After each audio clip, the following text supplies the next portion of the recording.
This is Audible. Blackstone Audio presents Treoir Dragon Hoard by New York Times bestseller Dianna Love. This book is read by Stephen R. Thorne. Chapter 1. County Kilkenny, Ireland. Dunmore Cave is too powerful even for you. His mother's words kept playing over and over in his mind. She would not be happy with him if she lived today. She had nicknamed him La Cuchilla, the Blade, because he had been her favorite child. Neither sibling had his gifts, nor understood that with great power comes great expectation.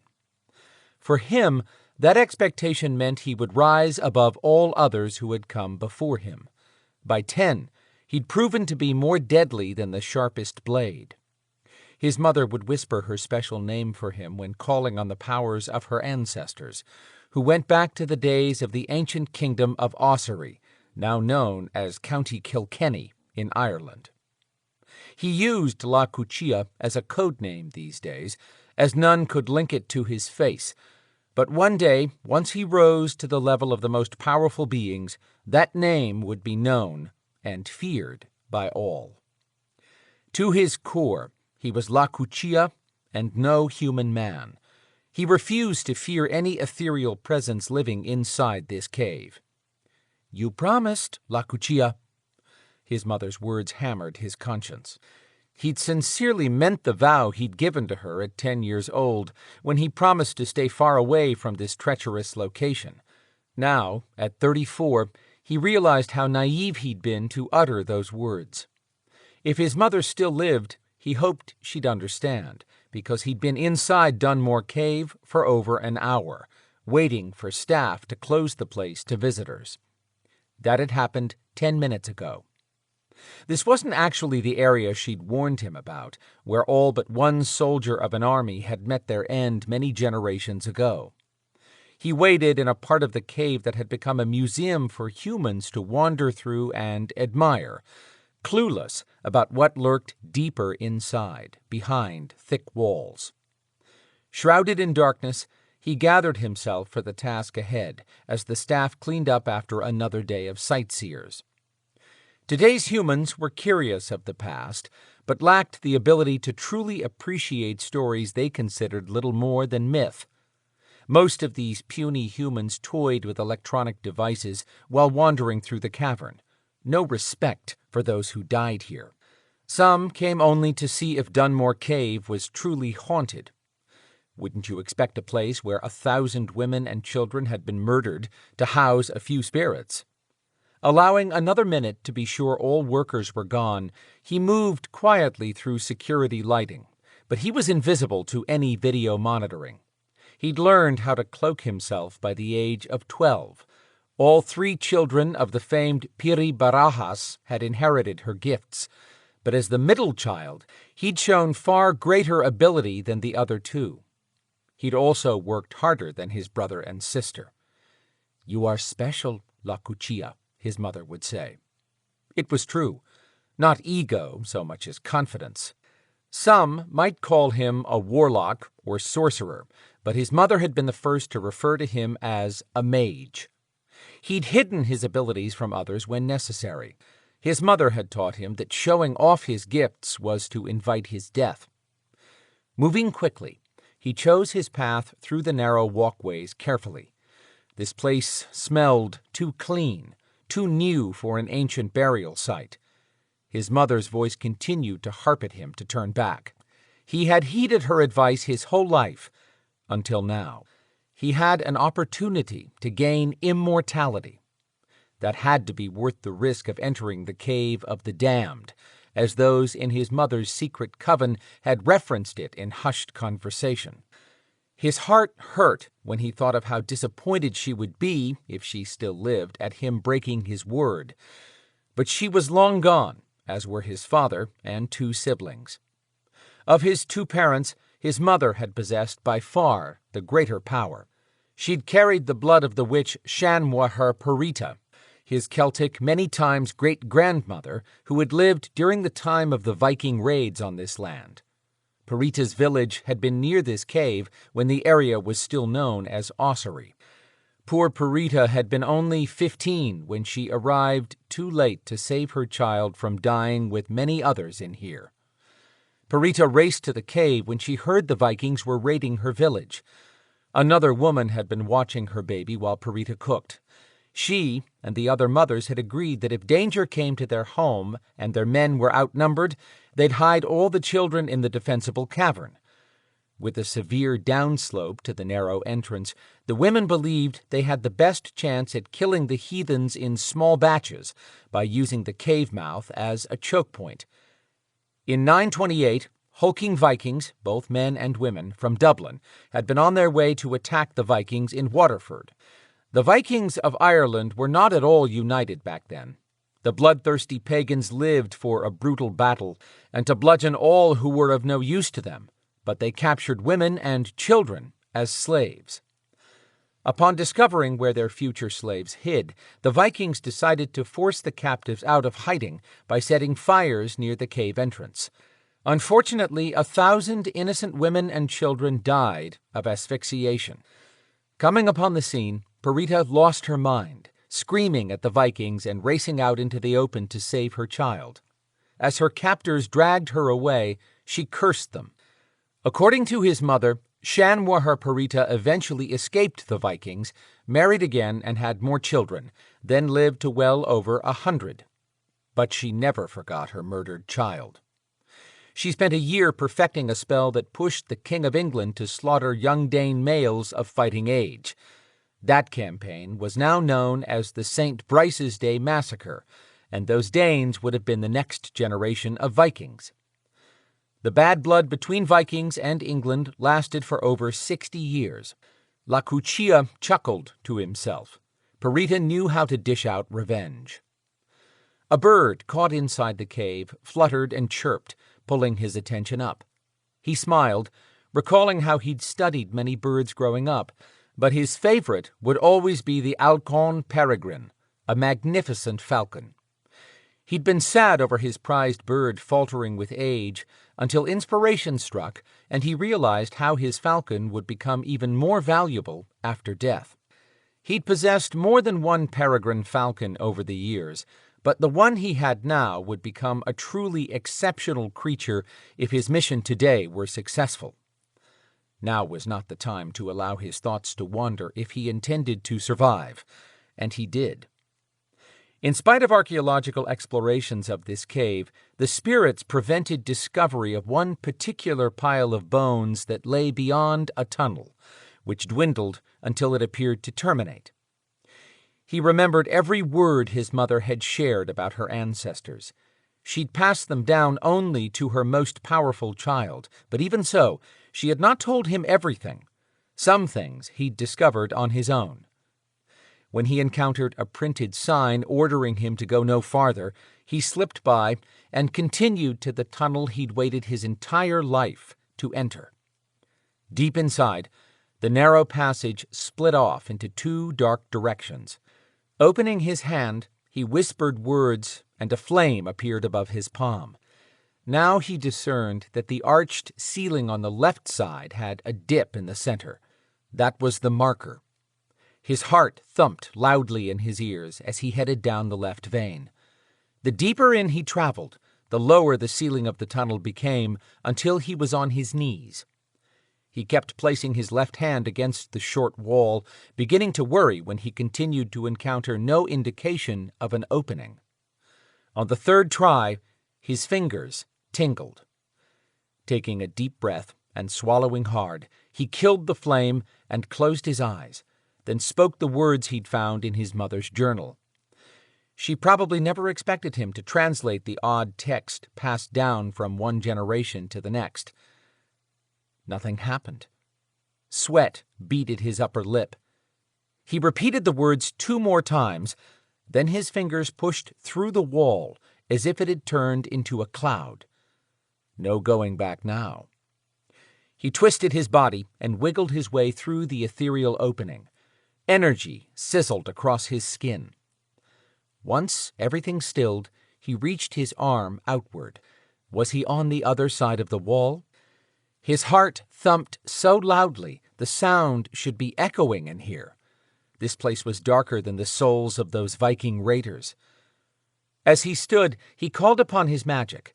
A glow grew around his feet and climbed toward his face, spreading slowly until the soft light reached the walls on each side of him. He glanced up to find a ceiling that soared 2 stories. As the light expanded and touched the upper walls farther back, he estimated this room stretched at least 80 feet. The sound of something moving drew his eyes down to find a thin vine snaking slowly from the dark floor, which his light had failed to conquer. Was something or someone blocking his magic?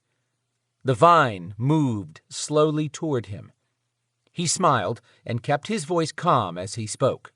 "I am a descendant of—" A thicker vine shot out from behind him and wrapped his throat, choking him. He grabbed at it, fighting to pull away something with the strength of steel. That's when light rushed through the room, and he finally saw the entire floor of skeletons covered in vines, with glowing red-orange flowers the size of his hands. The stalks had thorns as long as his fingers.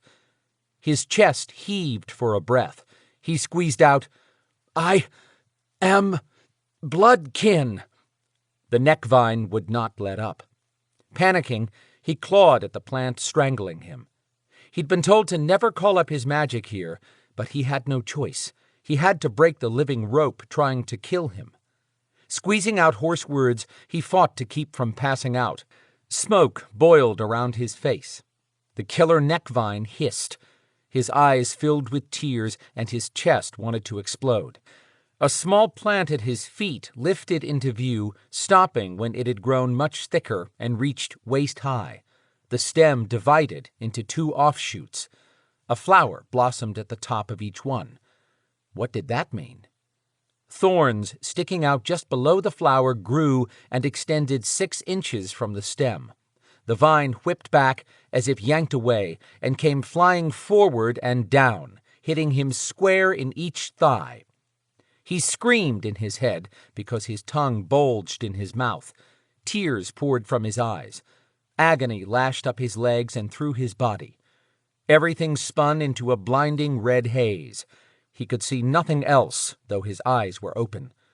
Then, all at once, the thorns retracted from his thighs.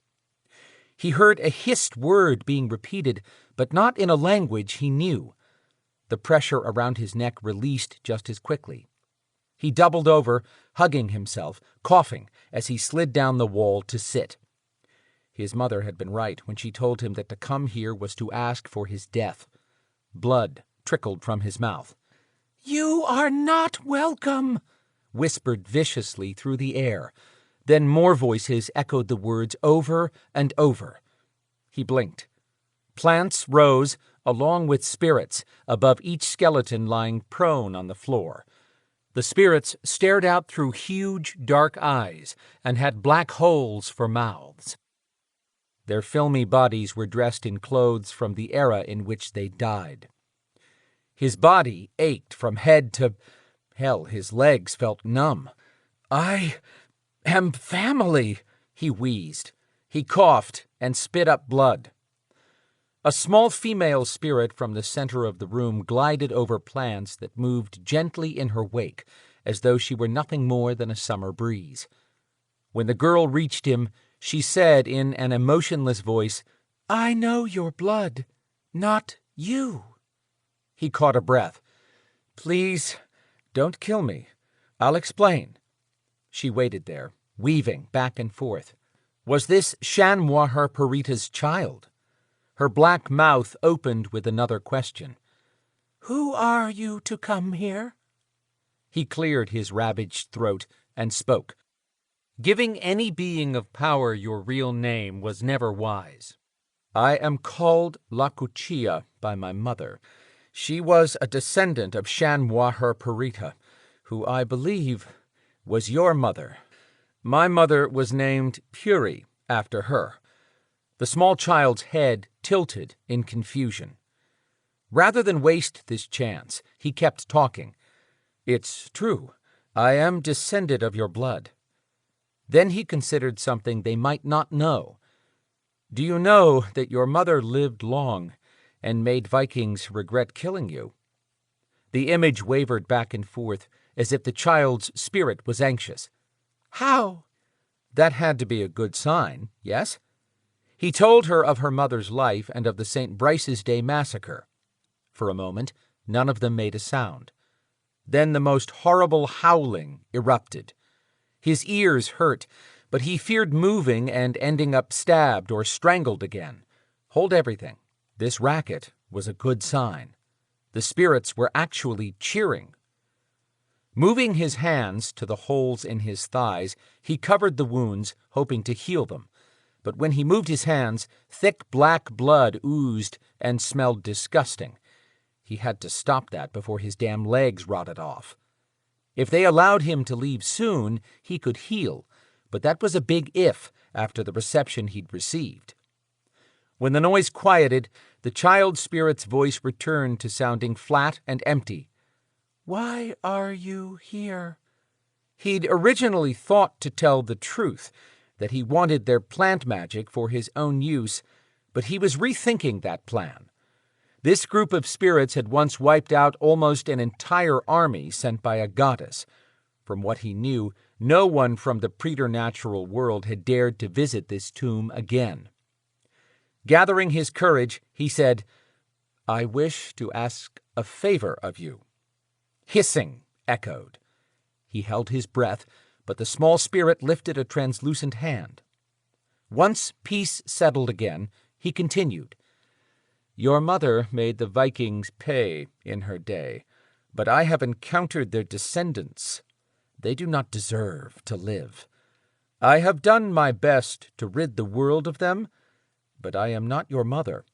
I have some gifts, and only ask humbly for help in destroying the rest of your enemies.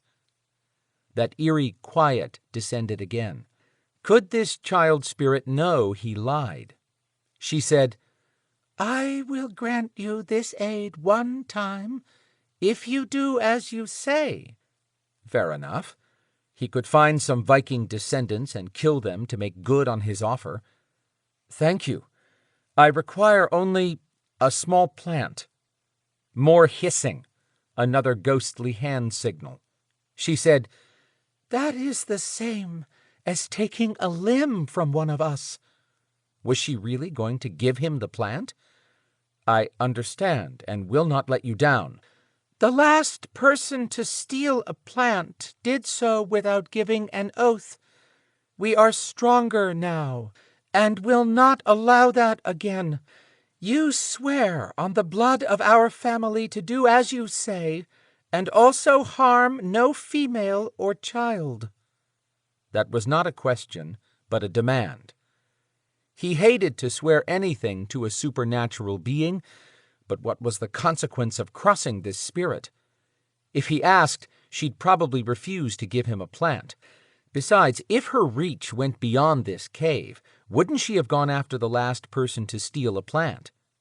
She must have taken his silence as confusion. Break your oath, and you will join us for eternity. Once he left this place, he'd never come back here. Just standing here had his skin crawling. His plan was simple, and he answered to a powerful goddess. Once he succeeded at what he had in mind, though, he'd never need this kind of magic from anyone. He'd be immortal. Nodding, he said, I swear on our family's blood to do as you request. Not a request, an order. A sharp curse sat on the tip of his tongue for this mouthy brat, but he was too close to pulling this off. My mistake. I swear on our family's blood to use the plant you gift me as you expect. Floating back, she lifted a plant 10 inches tall and carried it in her open palm. When she reached him, he took the offering. As soon as he did, her tiny hand disappeared. Damn, that was weird. But he lived in the world of weird. Ready to get out of there, he tried to push up to stand, but his legs wouldn't work. What the hell? He asked, will you allow me to use my magic to heal my legs? No, your legs carry your oath. This might not turn out as he'd hoped after all. Close your eyes, she instructed in her monotone voice. Should he do that? Was she jerking his chain and intending to finish him off? What could she do once he closed his eyes? How was he going to reach the door between the museum area and outside? He'd placed a spell on the door to open when he was ready to exit, but he couldn't move his legs even to crawl. "Do you wish to stay with us?" the child asked, sounding genuinely curious. No, he probably shouldn't have said that so loud. I mean, no, please, I want to go so that I may fulfill my duty. When she said nothing else, he gave up and closed his eyes. The red haze returned, but it was inside him. He twisted and turned in a whirling ball of writhing energy that seemed to go on forever, then suddenly stopped. Dragging in deep breaths, he opened one eye to peek. Nothing but darkness. Had she fooled him after all and locked him in with the rest of them? His heart beat crazy, and blood rushed through his ears. Then he felt grass beneath the fingers on one hand. Opening both eyes, he moved his hand again, happy to feel more natural terrain around him. He looked up to see a bare outline of clouds hiding the sliver of a moon. "I'm outside," he whispered in a thankful voice. He tried moving his right leg. No pain. He breathed a sigh of relief. Calling up his magic, he created a tiny glow to keep from drawing any attention until he figured out exactly where he sat. A hint of moonlight slipped out to shimmer across the top of the hill overlooking the cave. I'll be damned. Had the little child spirit teleported his body out here? That was some kind of power. Wait! He looked around frantically, then saw the plant she'd gifted him. The stem moved gently, waiting patiently as a puppy, with an open flower turned to stare at him. "Hello, baby," he whispered, and reached to stroke the petals. The flower hissed. He snatched his hand back and reminded the plant, "She promised you'd help me." Drooping over, the flower seemed to sigh. That was more like it. He hadn't gone through all that to get a pure noire plant for it to misbehave as soon as he touched it. Chapter 2.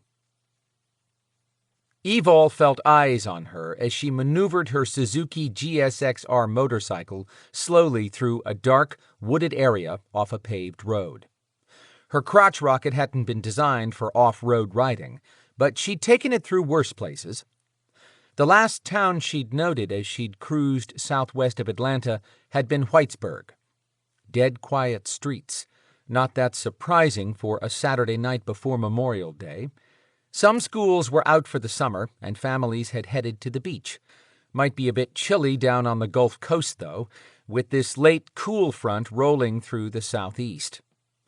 She doubted anything preternatural was going on out here in the country, and so far from Hotlanta, some days known as Demon Central.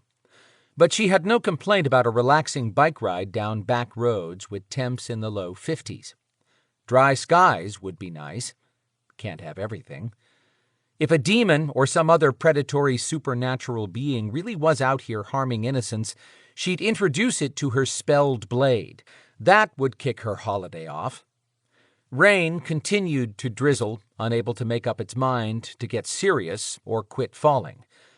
She parked and fished a flat aluminum disc the size of her hand from her tank bag, then dismounted. The disc prevented her kickstand from sinking into the wet ground. Her black bike jacket kept her top half dry, and her boots were waterproofed, but her jeans were soaked. She replaced her helmet with a black ball cap and pushed her soaked ponytail over her shoulder. Hairs tingled on her neck again. That feeling had stayed with her since leaving Atlanta a half hour ago. Did she have her own private stalker? Does he She or it think I'm vulnerable right now." That brought a smile to her lips. Darkness encroached from every direction, but the moon kept slipping out from behind the scattered clouds to offer a dusting of light before hiding again. She pulled off her special sunglasses, which protected her uber-sensitive eyes from bright lights. Her natural night vision was a benefit of being a half-breed Belador, better known among other preternaturals as an alterant. The low rumble of a high-performance engine approached. Evol stilled. If she turned, the headlights washing past her body now would blind her. The engine silenced, and the lights disappeared. She spun around as the female driver stepped out and closed the door to her badass black car that looked capable of doing 1,000,000 miles an hour. Adriana LaFontaine wore a denim jacket and black jeans like a runway statement. Her long blonde hair had been pulled back into a single braid and covered with a black cap. Closing the car door, she said, "I thought I was meeting Tristan. How'd you get stuck with this gig?" Evol grumbled. "He guilted me into it," said his girlfriend was back in town and started pointing out that I get to see Storm every night, blah, blah, blah, whine, whine. I finally told him I'd take this Viper assignment just to shut him up. Giving the hot car a second look, Evol asked, "What are you driving?" "McLaren 720S. Stepping past the front of her car, Adriana said, "I've been meaning to ask Dagan why we're supporting Viper again after they turned their backs on the Beladors last month." Evol had wondered the same thing when Dagan announced that the Beladors would resume handling assignments from Viper, a coalition of preternatural beings tasked with protecting humans from their kind. Those same humans were unaware they received this security, or that it was needed, since only a very small number of them knew Evol and others like her existed. Sitting back on the seat of her Gixxer, she explained, "Dagan thinks the bounty hunters Viper hired to replace us when we pulled back to protect our people could end up being a threat to Beladors and our allies if we don't step back in to hold a position within the organization." That made sense, and Evol was glad for allies like Adriana, a sterling witch who wielded an ancient magic. Evol trusted Dagan the way she'd never trusted their last leader, a self-serving goddess. As a 2,000-year-old dragon shifter, Dagan had proven his ability to preside over and protect the Beladors. "I can see his point," Adriana said. "Okay, what are we looking for tonight? The voicemail I got only said to meet at this coordinate to investigate a disturbance reported by a troll." "Right. That troll is a friend of Tristan's who stays out of preternatural politics, but evidently is well connected inside the Atlanta troll community and beyond. He didn't want to give the name of his informant, but said if we walk 100 feet northwest of this location, the informant would find us." "That sounds like a trap." Evol had echoed the same thought earlier. "I'd agree, but Tristan trusts his friend and vouched for this not being a setup." The witch shrugged. "Fair enough. Tristan wouldn't make the assertion knowing he'd have to face Storm if anything happened to you." Evol chuckled. She could handle herself in battle and shifted into a 10-foot-tall griffin, but she liked knowing her sexy skinwalker mate had her back. He'd had her back, and her front, in the long shower they'd taken before she left. Adriana snapped her fingers. "Mind, back on task. What kind of disturbance is it?" Ready to get this done and go home, Evol got serious. "Not sure, only that the informant said it sounds like something wild in the woods and believes it's unnatural because it doesn't sound like any animal he's ever heard. Being that the informant is very likely a troll as well, we have to accept that he should know." "Lovely." Adriana had been standing with her body loose, but she became very still and slowly gazed right, then left. She whispered, "Do you sense anything?" Nodding, Evol kept her voice down. "I felt eyes on me since I left the city. Somebody must feel the need to get their butt kicked tonight." She lifted her sunglasses and slipped them in place. "Ready?" Adriana opened her hand where a tiny ball of light spun above the palm. "Some of us need a little light," That's the smallest I've seen you contain your witchlock power. Are you gaining better control? I think so. I haven't had any way to test it recently. Let's hope you don't have to tonight. Agreed. Leading the way, Evol pushed past branches and weeds to find a narrow footpath beaten down. That had to be encouraging, right? She opened her empathic senses to search for anything beyond herself and Adrianna, which the witch would be doing too. Her mate, Storm, was a powerful empath. He'd been training her to better utilize her gift. After a moment, she picked up on a preternatural presence nearby. While also trying not to catch a tree root with her toe and fall on her face, she focused hard and pinpointed the presence as being off to her left and behind her. Not exactly correct. It felt as if the presence was above her. Was it in the trees? She didn't hear branches rattling, but then she didn't hear any other sounds besides her, Adrianna, and the rain. That was probably the informant, right? When they reached approximately 100 feet, Evol stopped to search the area. Through the trees, she saw an opening and headed that way. When she stepped out of the thick tree cover, she stood in front of a pile of boulders 15 feet high. Nothing about that seemed natural since they weren't in the mountains, and these were the only big rocks she'd seen since arriving. It was as if some giant baby had been stacking them like alphabet blocks. She crossed her arms and remained 30 feet back to allow herself a good view of the area, but kept sending an occasional glance at the pinnacle of the rock pile. Adrianna stepped up next to her. They made an odd-looking pair, with Evol so tall and Adrianna barely over 5 feet. She didn't care what they looked like to anyone else. She and Adrianna had started off on the wrong foot when they first met, but this witch had fought beside her in many battles. Adrianna whispered, "Think that's him?" Evol followed Adrianna's gaze to the top of the boulders, where a 3-foot-tall figure now stood. If she had to guess, she'd say he was a cross between a garden gnome and a lizard troll because of his bushy beard, short tusks poking through that beard, pointy ears, and gray-green skin on arms sticking out of overalls. Rain seemed to avoid him. She murmured, "Looks like a farmer gnome." "Not gnome," he corrected in a rich baritone, which didn't fit the image. Adrianna murmured, "Maybe a miniature troll?" He snapped, "Not troll." His gaze switched from Adrianna to Evol. "Which one, Tristan?" Evol started explaining. "He's not here, but I'm—" The little guy's eyes got wide. He took a step back and pulled a tiny sword out of somewhere on that outfit and pointed it at her. "Is trap!" That sword might be little, but Evol knew better than to discount any weapon in the hands of a supernatural being. Holding up her hands with palms out in a non-threatening way, she said, "Not a trap, please, wait. We're Tristan's friends.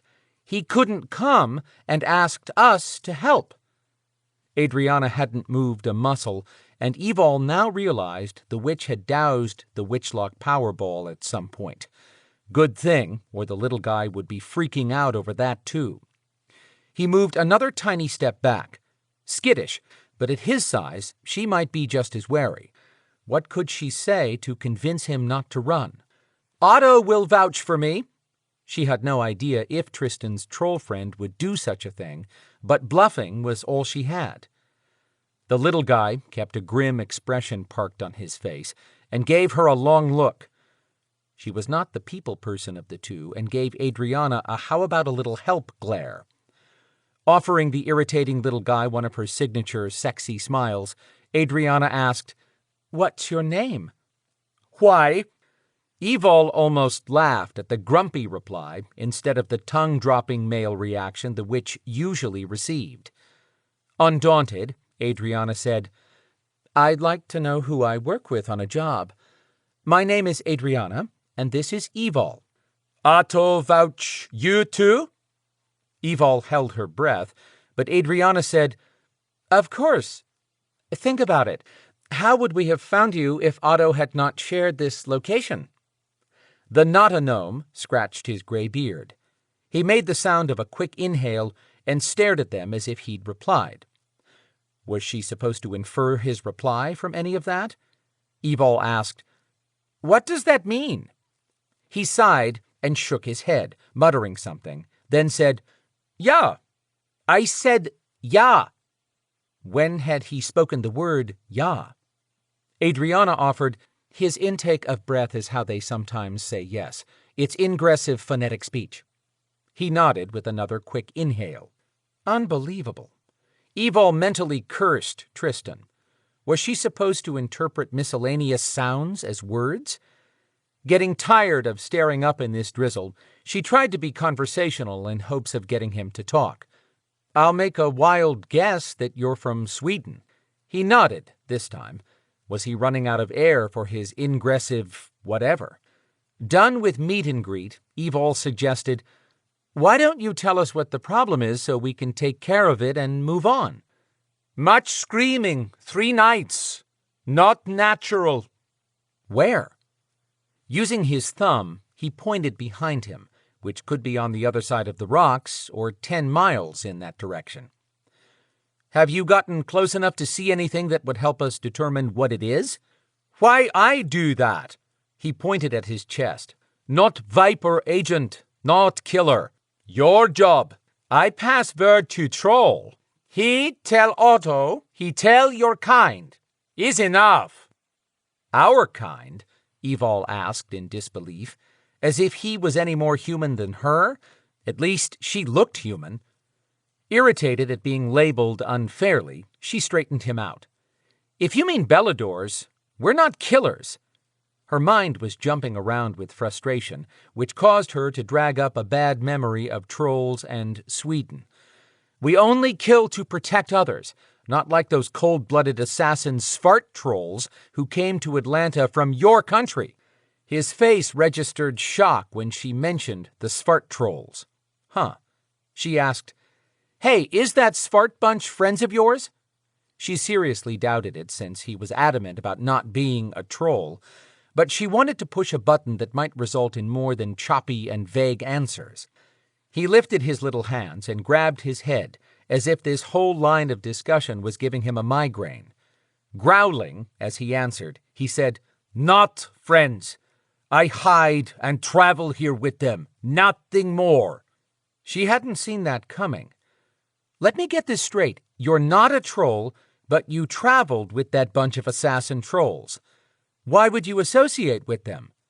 Frowning, Adrianna asked, "What does it matter?" "Because he could be setting us up for some trap.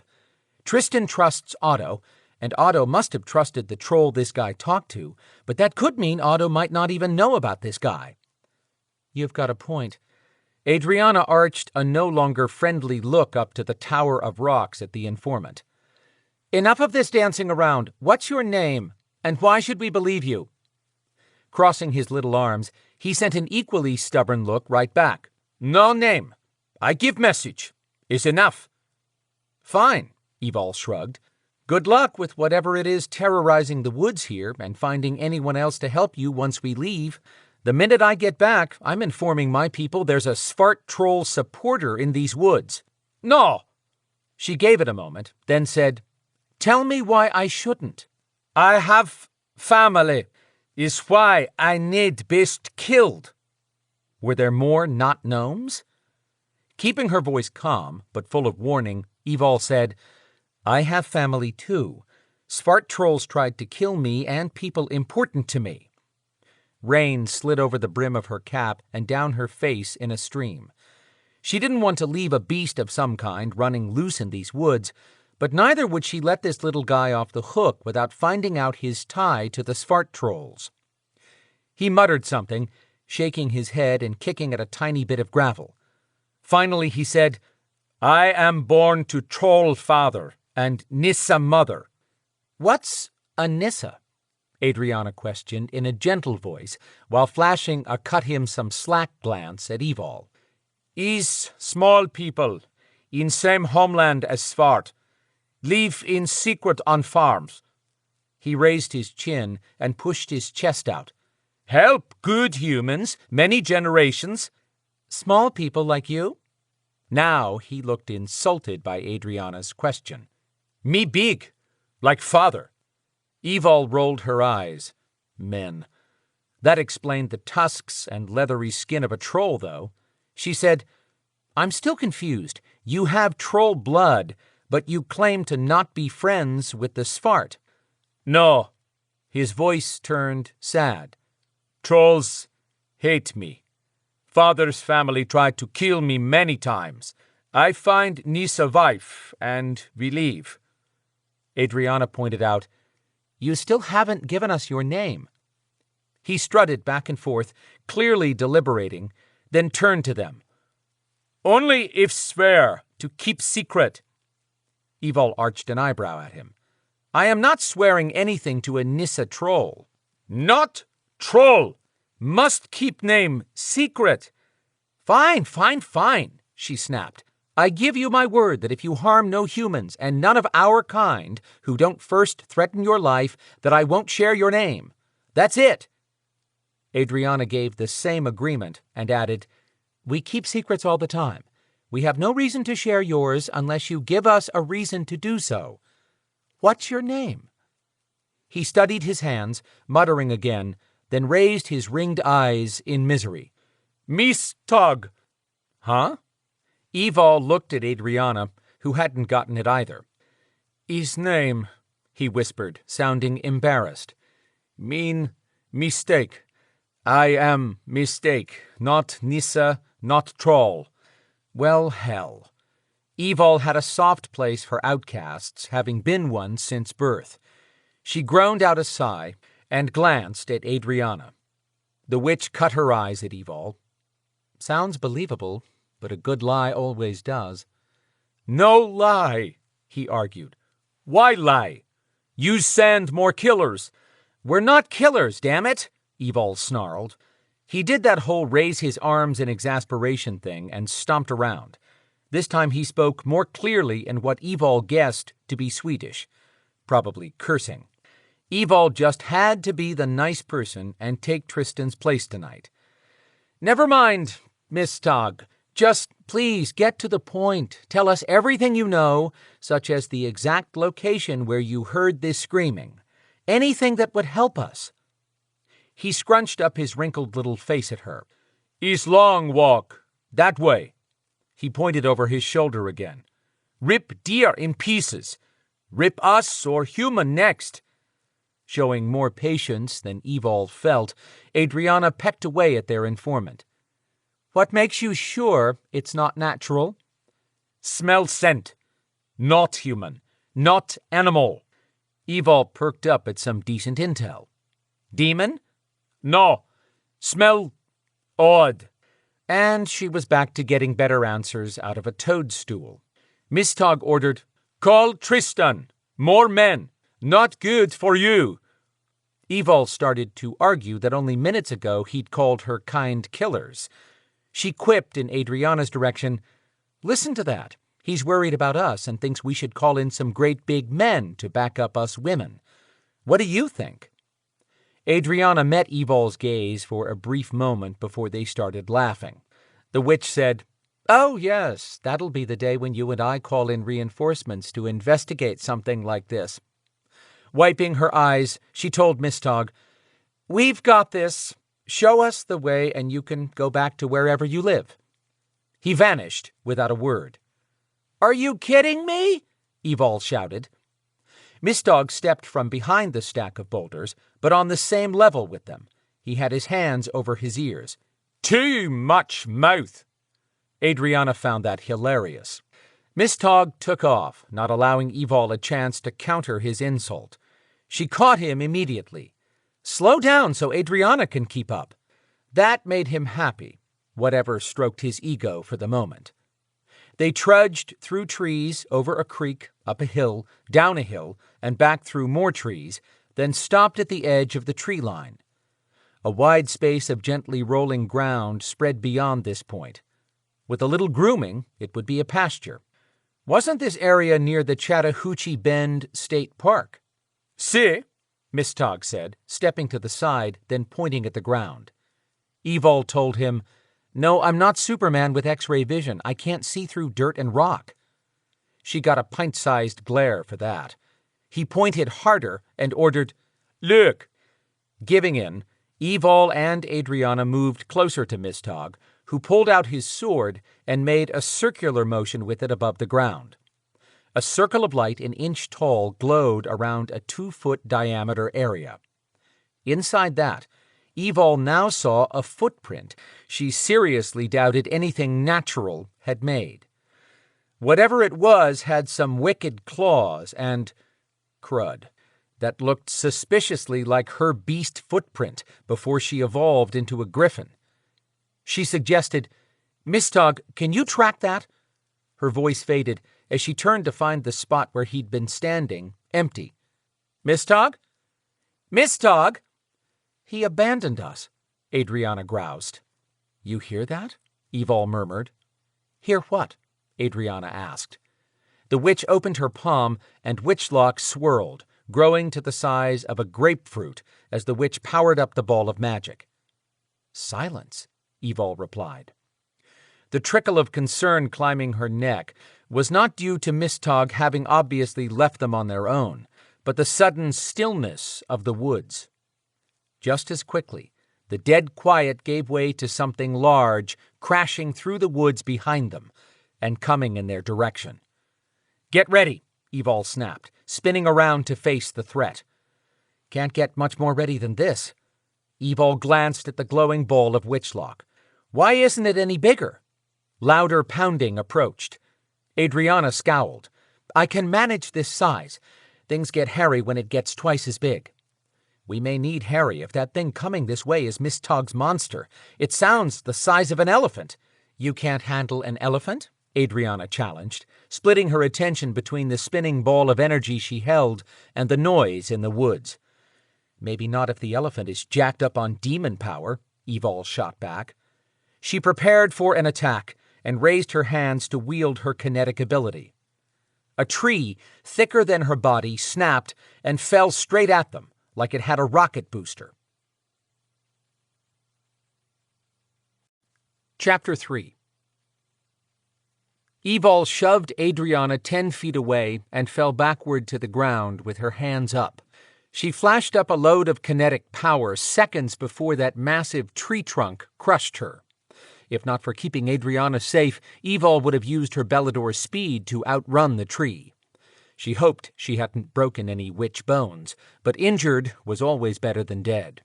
Struggling to keep the tree far enough above her that what was left of a jagged, broken branch didn't impale her, she strained even more when something caused the weight to bounce up and down.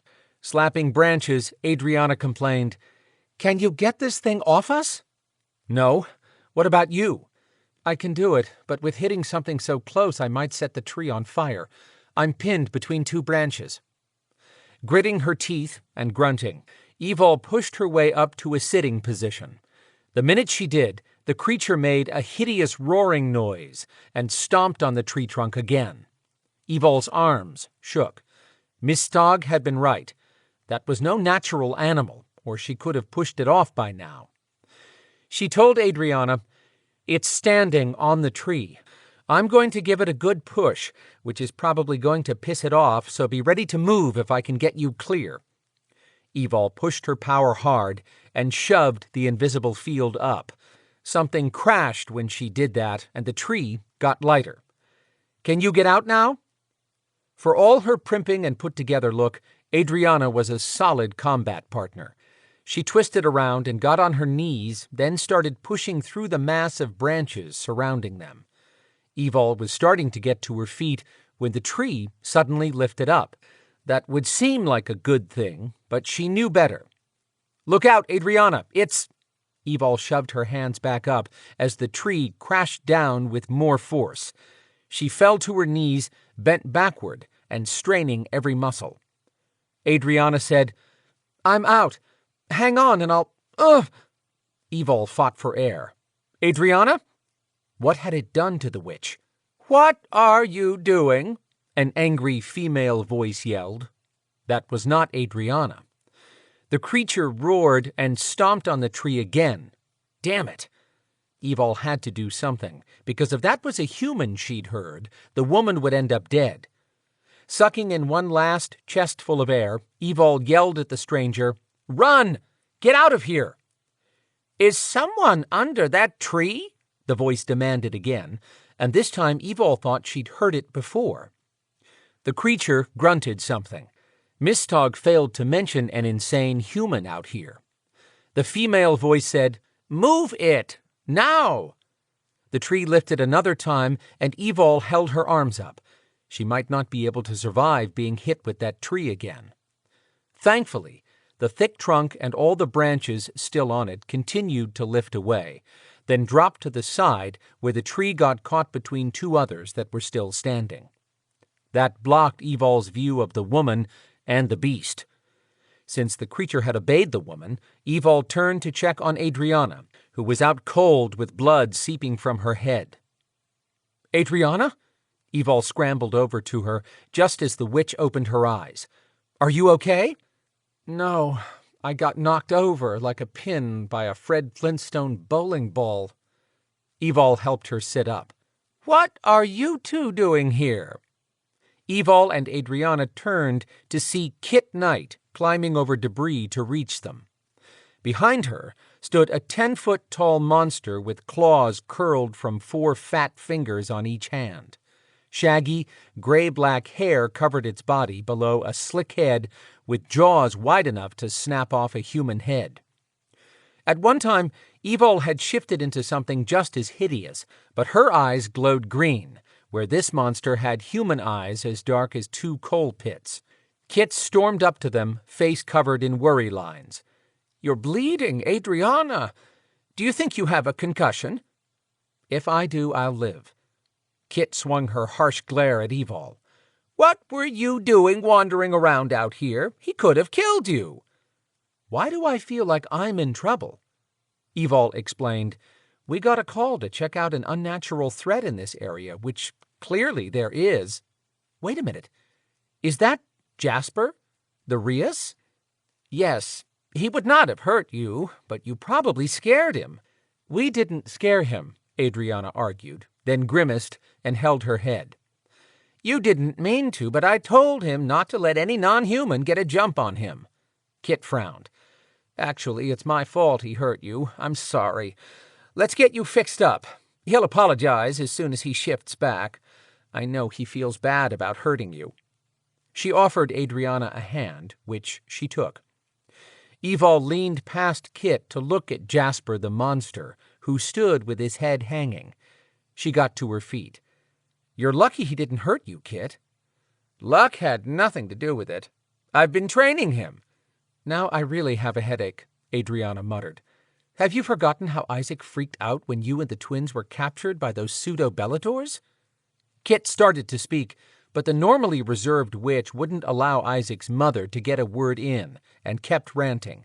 "Because I still remember Isaac clearly saying he did not want his mother around any of our kind, as if we're all a bunch of killers threatening humans. How can he be such a hypocrite to let you come out here with something that shifts into a 10-foot-tall danger?" Kit had given up trying to talk and stood there with her arms crossed. Since she was just as short as Adrianna, they were having a glaring contest at eye level. "Are you done, Adrianna?" Isaac's mom asked. Evol had never seen Adrianna lose her cool like that, but Isaac had really hurt Adrianna when he'd said those words specifically to her.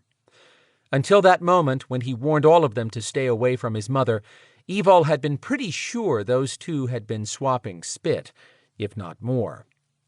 Sounding chagrined, Adrianna held her head and said, "Sorry, Kit, but this blows my mind. I'm trying to figure out how he's going along with this." "He's not." Evol and Adrianna gaped at her. "Close your mouths." After that order, Kit explained, "My son would pop a vein if he knew I was out here with Jasper, which is why he doesn't." "Really?" Evol questioned. "Isaac has the largest human intel network I've ever known about. He probably knows more than Santa Claus." That pulled the start of a smile from Adrianna. Kit's eyes lost their worried mother look and twinkled. He'd like to think he is all-knowing, but I've been around a lot longer than he has, and I've owned this property since before he was born. He doesn't know about it." Kit turned to Jasper. "Your clothes are where I always leave them. Want to go shift and change?" He nodded and made a soft grunting sound. "Good boy," Kit praised. When Jasper pounded away, Kit returned to their conversation. "We held Jasper in nice quarters after he shifted and attacked Evol in the warehouse, but it's still a jail cell when you have no freedom." "Jasper attacked you once before?" Adrianna said to Evol. "When did that happen?" "It was the first time I went to the night headquarters. Jasper was working on a forklift, and he had no idea he was a Rias until that moment. Remember when that funky energy cloud came over cities around the country and forced Alterants and Rias to shift, even if they'd never shifted before?" "Oh, yeah, that's right." "Jasper was just another unsuspecting soul during that time," Evol said to Kit. "I still don't understand what you and Jasper are doing. How have you trained him not to attack?" "I spent a lot of time talking to Jasper. He almost shifted once he got upset talking about how he turns into a monster. That's when he told me I should go ahead and hit him with one of our demon blasters, because he didn't want to hurt anyone. I refused, and he asked me not to come into his quarters again. He said the longer he stayed in there, the more upset he got, and he might not be able to keep from attacking me the next time." "He sounds like a good guy," Adrianna said. "He is," Kit confirmed. "A wonderful man, but Isaac couldn't get past the fear that Jasper would hurt me. I suggested asking Evol about training him, and that set my son off. So Jasper and I came up with a plan. The next time Isaac was gone with his men, I helped Jasper escape and brought him here, where he'd have plenty of room to move around when he shifted." Evol brought up, "We could have been hunters or hikers who ignored the restricted area signs." "They would have been safe. Jasper won't touch a human, but he fears non-humans after Evol blasted him." Kit did have a point. Evol murmured, "Sorry." "He knows you were only protecting everyone, but it got his attention. He kept obsessing about a non-human finding him and attacking because he can't communicate in that form.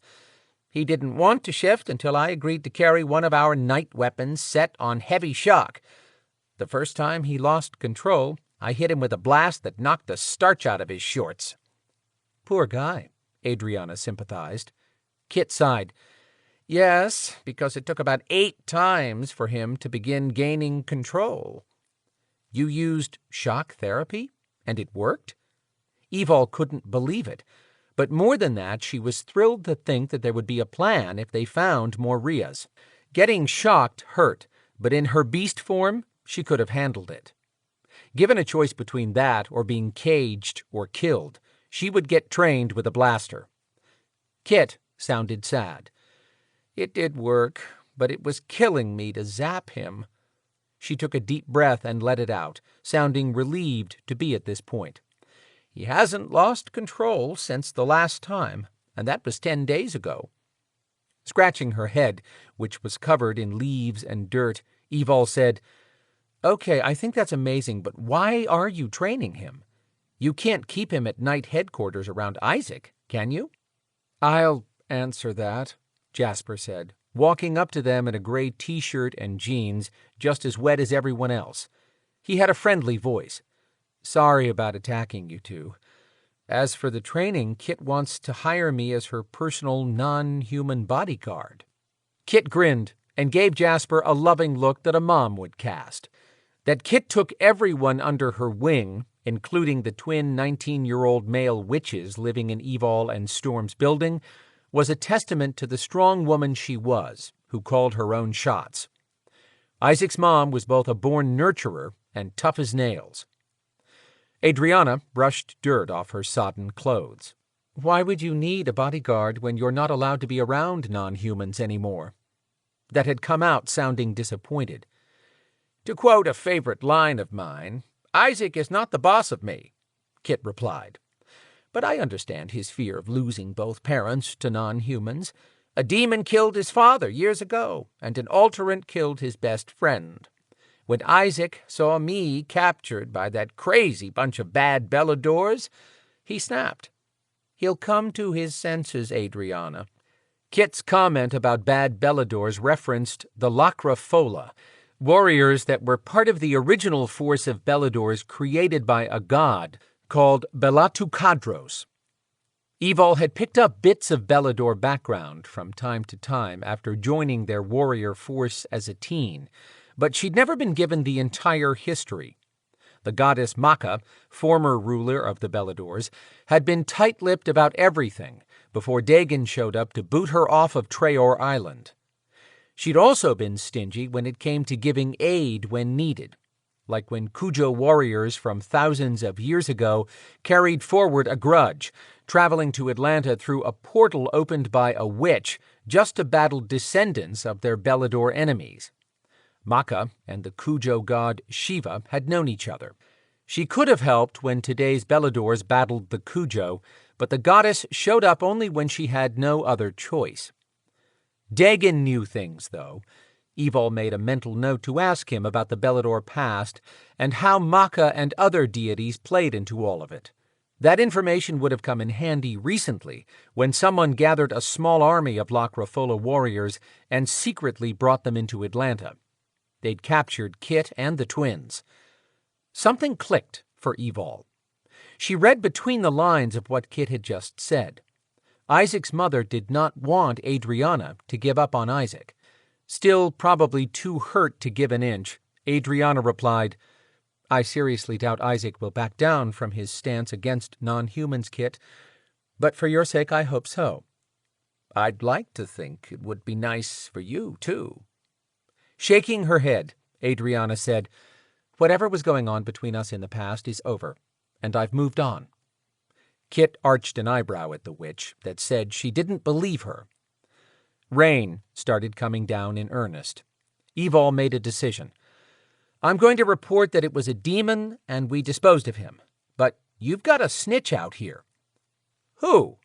Kit looked around like a general hunting for a private to ream.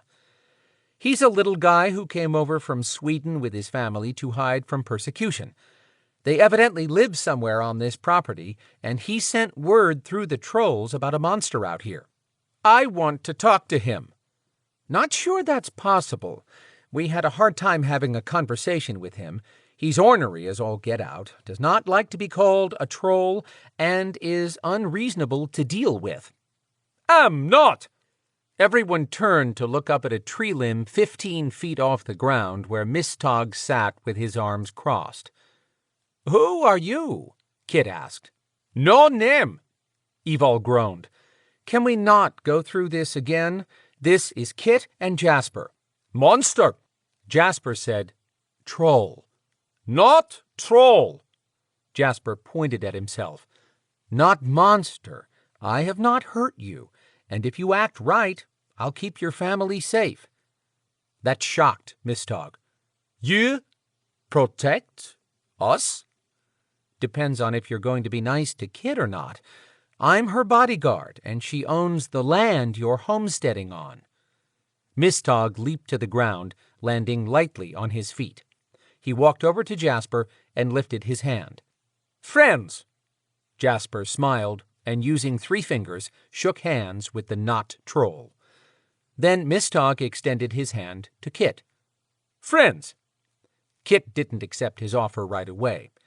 I'm your landlord. Mistog lowered his hand. No money to pay. I don't want money. I want you to keep an eye out for anyone trespassing and alert Jasper when he's here. When he's not, I'll set up a communication where you can reach me. Agreed? Yes, I can do, Mistog said, looking as relieved as he sounded. Smiling now, Kit extended her hand. Friends. The little guy wrapped his fingers around 3 of Kit's to shake. Evol asked Adrianna, You ready to get some ice on that? Absolutely, let's go. Wait, Kit said. When Evol turned back, Kit swallowed and asked, Are the twins okay? Offering an understanding smile, Evol told her, "They're doing just fine, but they do miss you. Tell them I'll see them soon. They can take that to the bank." "I will." Evol had seen Kit in action, and not even Isaac could stop her when she had her mind made up. The woman had taken it upon herself to train Arias. Evol wanted to be her when she grew up. A great idea hit Evol. She would check with Dagon about Jasper visiting Treoir to train with the other two Rias. Once Evol and Adrianna left, they found a gas station where Adrianna fashioned an ice pack from a scarf. The witch would heal quickly just from possessing the witchlock power, and she could probably do it in seconds if she didn't have reservations about experimenting with the power so close to humans. Evol got a text from Storm that he'd tried calling and was worried about her. Adrianna spouted off, "You've got that stupid in love look on your face." "You're just jealous," Evol quipped, and regretted the joke when Adrianna said nothing. Seeing Kit had obviously brought up all those hurt feelings about Isaac again. "Anything important?" Adrianna asked, clearly shifting the topic as she leaned against the front fender of her car. Evol perched on her motorcycle seat. "Got the text 10 minutes ago. He was worried because he couldn't reach me by phone. Wanted me to know he was heading out to track a suspicious being that was last seen around Woodruff Park. Quinn asked him to look into it. That's like 5 minutes from our place if you walk slowly. Said he should be home when I get there. I sent him a text." Pausing to check her phone, Evol said, "The text hasn't sent yet. Stupid cell service." She looked at her calls and muttered, "No missed call. I must have been in an internet black hole." "It's nice he lets you know. I'm glad you two worked out," Adrianna said with sincerity. "Thanks. You still got the tracking stone on your chest?" Evol laughed, touching her shirt where the smooth stone rested beneath it. "The emerald chakra stone, yes, but not for much longer." "Are you saying Mr. Overprotective is giving up that connection to you?" "Yep. He explained that although we're mated, we've never gone through the bonding ceremony of his father's people. I'm okay either way, but he's determined to do the ceremony. He said he should have handled the mating better." "Like telling you he'd taken you as a mate?" Adrianna said, with a teasing smile, then frowned when water from the melting ice leaked down her face. She swiped it off and adjusted her makeshift ice pack. Evol agreed. "I think it still bothers him that he didn't ask me before he claimed me, but let's just say he was distracted at the moment it happened." Her face heated at the memory of their first time making love. "I get the picture," Adrianna muttered, trying to sound annoyed, but failing miserably when she sighed and chuckled. "How much more can you two be bonded than you are now?" "Storm said it would make more sense when he could show me how this works, but he told me a little for now. He said he doesn't want me obsessing about it, which we both know I will." She laughed. "What we have now is sort of like level 1 mating. Once we do some ceremony, we'll have a much deeper connection, where we can actually find each other. I'm not sure how that works, or if I will be able to find him the way he's always been able to find me, but once we bond, I won't need the emerald to give him a sense of comfort." Adrianna shifted the ice pack. "When are you planning to do all this?" "As soon as Brina and Zader have their wedding at the end of this week." Adrianna moved the pack from her head to reveal a nasty gash that was swelling. "They're finally going to get married before she pops out a baby Treoir heir?" "Yep. Zader is trying to be cool, but he stays in our world as little time as possible, then gets teleported back to Treoir Island. He's always there if Dagon is gone." Evol snapped her fingers. "That reminds me. Brina wants me to ask you to attend the wedding. It'll be at Treoir Castle. She said she won't be able to send out actual invitations since no one except the inner circle knows what's going on as a precaution against attack." Adrianna looked a little pleasantly surprised to be invited. "Please tell her I said yes, and thank you for inviting me. I'm flattered to be included." "Seriously, Adrianna? Brina and Zader both appreciate your friendship with me, Storm, the Beladors, and Dagon. You're either family with them or not." Evol added, "Dagon would be disappointed, too, if you weren't there." She arched an eyebrow at that. "That dragon? We tolerate each other, nothing more." Yeah. Evol rolled her eyes and laughed. "Okay, back to what I was saying about my plans with Storm. Once those two get married, I'm asking for a week off so we can go to the Navajo home of Storm's father." "Why does it have to be there? I didn't think he had anything to do with his father's people." Evol shoved her phone into her back pocket. Probably not a good idea since her jeans were soaked, but it would be a good test of its durability around her. "Storm told me he's been in touch with his uncle. His father didn't hate his brother or anything like that. He was just disappointed when Storm's uncle built a casino and had bigger plans. As to the reason we're going there, Storm said the power he inherited from his father would be strongest on his people's land, which would allow him to form a bond that will last through eternity." "Wow, that's," Adrianna murmured, then looked off into the distance. "That's amazing. You're very lucky." "I am. I don't know how I got this lucky, but he is all I could ever want. I want this bond." To ease the sad look on Adrianna's face, Evol quipped, "Besides, I'm so over having a rock magic glued to my chest." Adrianna grinned at that, even though they both knew Evol would happily wear that emerald for the rest of her life and beyond. Adrianna's phone dinged at the same time as Evol's, which meant an all-agent alert. Evol waited for the witch to read her message. No point in pulling out her phone when they were both getting the same message. The witch put her ice pack down and said, "Something is going on down at 5 Points." Alarmed, Evol said, "That's where Storm was headed. Who sent the message? What'd they say?" She shouldn't worry, since Storm shifted into a massive black jaguar and had magic to boot. But this sounded like more than checking out a suspicious character. "It's an all-agent blast from Viper headquarters," Adrianna scrolled as she shared the information. "All they know is 2 non-humans are dead, 5 more seriously injured, and they're battling to keep it shielded from the humans." Standing away from the car, Adrianna grabbed the ice pack. "Sounds like chaos. I'll try to reach someone on the way and get more information." Evol's heart clenched. Which non-humans were dead? Something odd hit Evol. Why hasn't Trey contacted me by telepathy? As a Belador telepathic powerhouse, Trey could probably contact her in outer space. They said no telepathy. They think that's how someone in the preternatural world set up those early responders and were able to kill the non-humans. Adrianna paused. "Evol, Storm is fine. You know he's powerful and smart. He isn't going to fall into anyone's trap." "I know." The problem was her heart wouldn't buy what her head was trying to sell.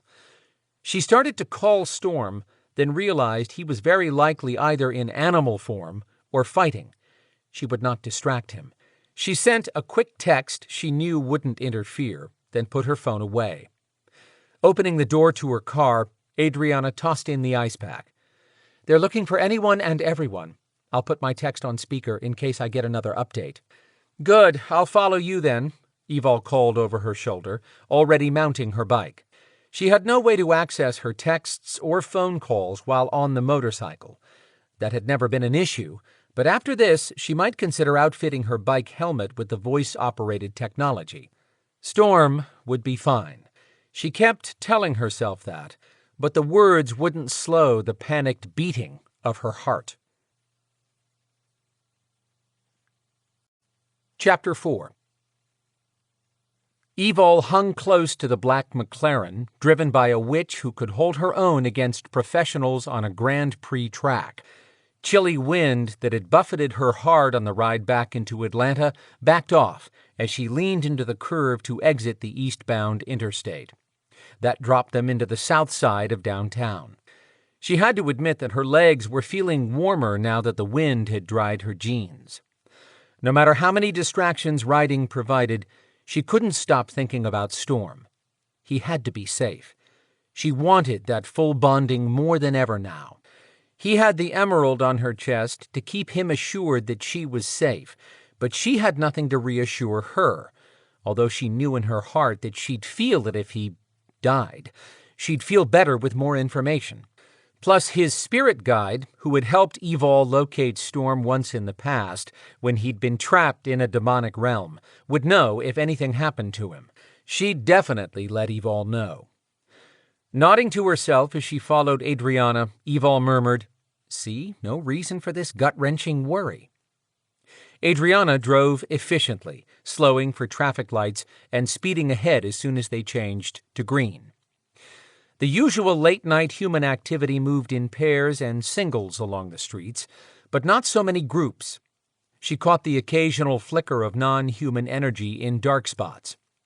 That would be the harmless night stalkers, the ghoul informants of the preternatural underworld.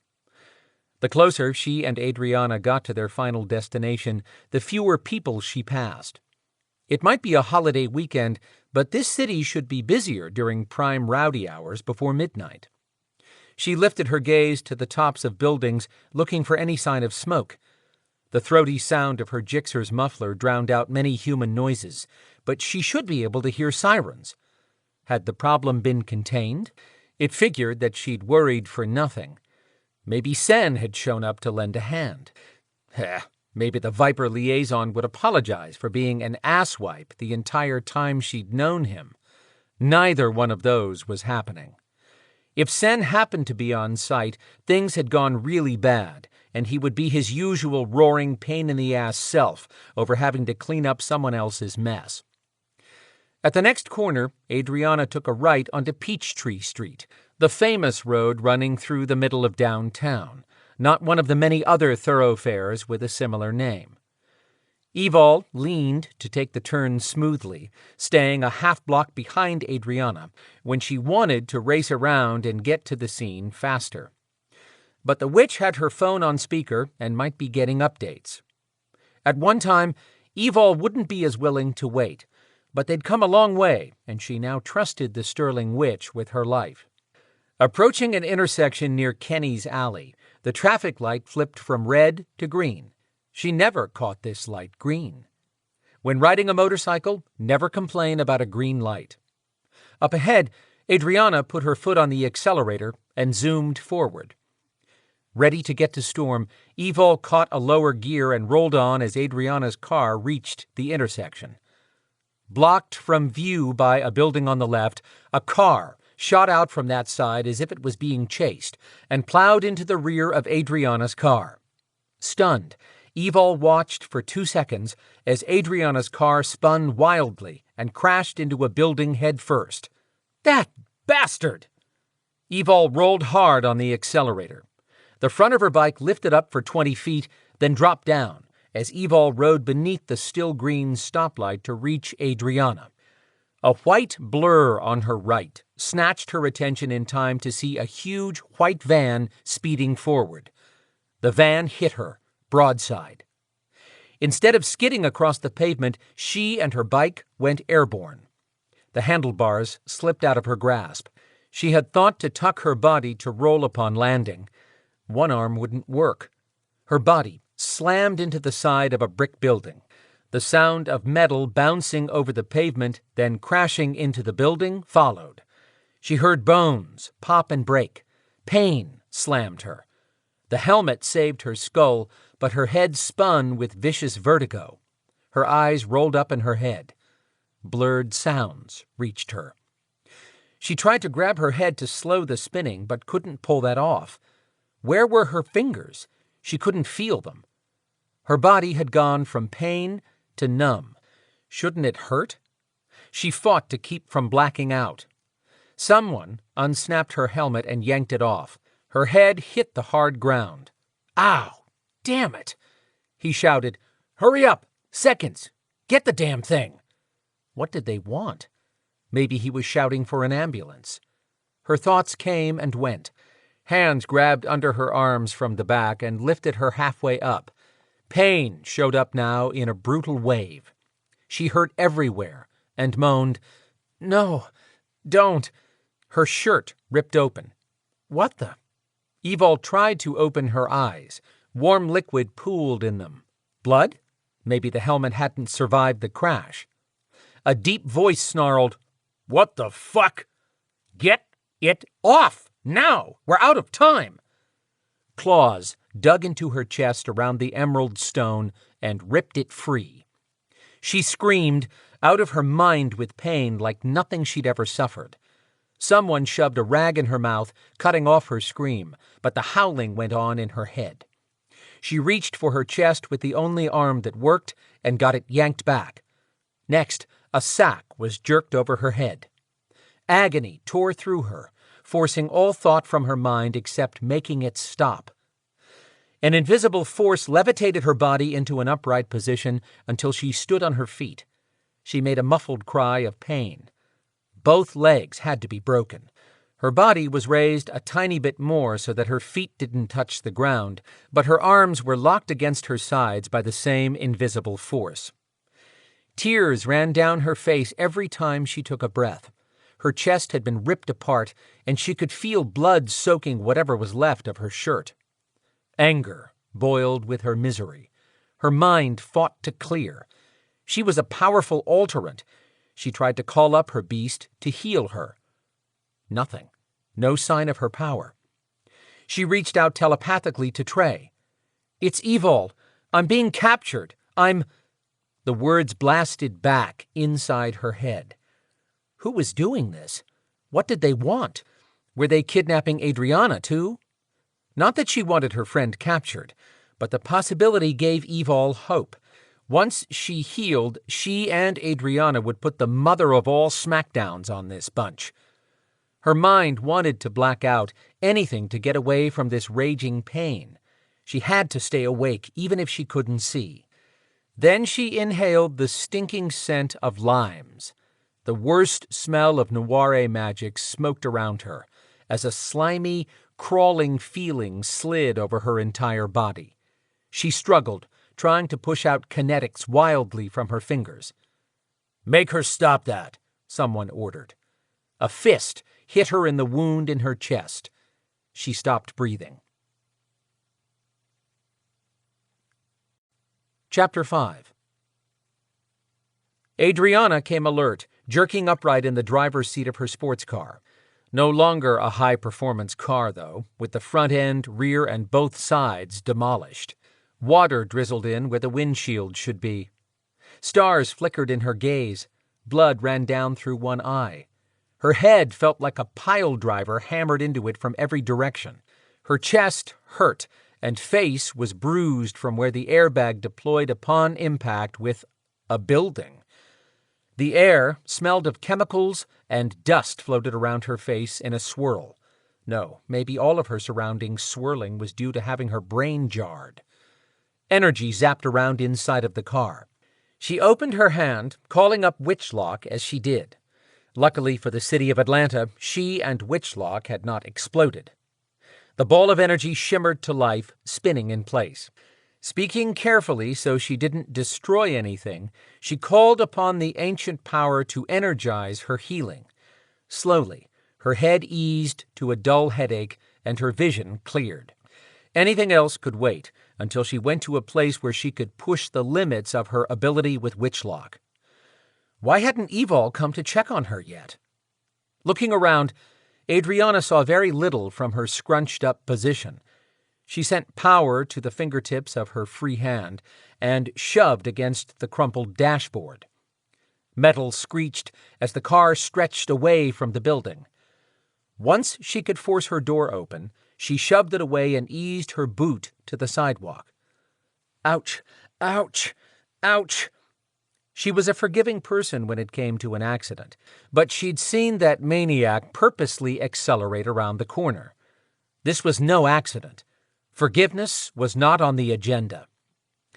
Once she had her balance under control, she reached in to lift her phone off the floorboard. Everything she and Evol had done prior to the wreck was coming back to her. She'd been in the lead so she could get updates on the chaos at the 5 Points intersection next to Woodruff Park.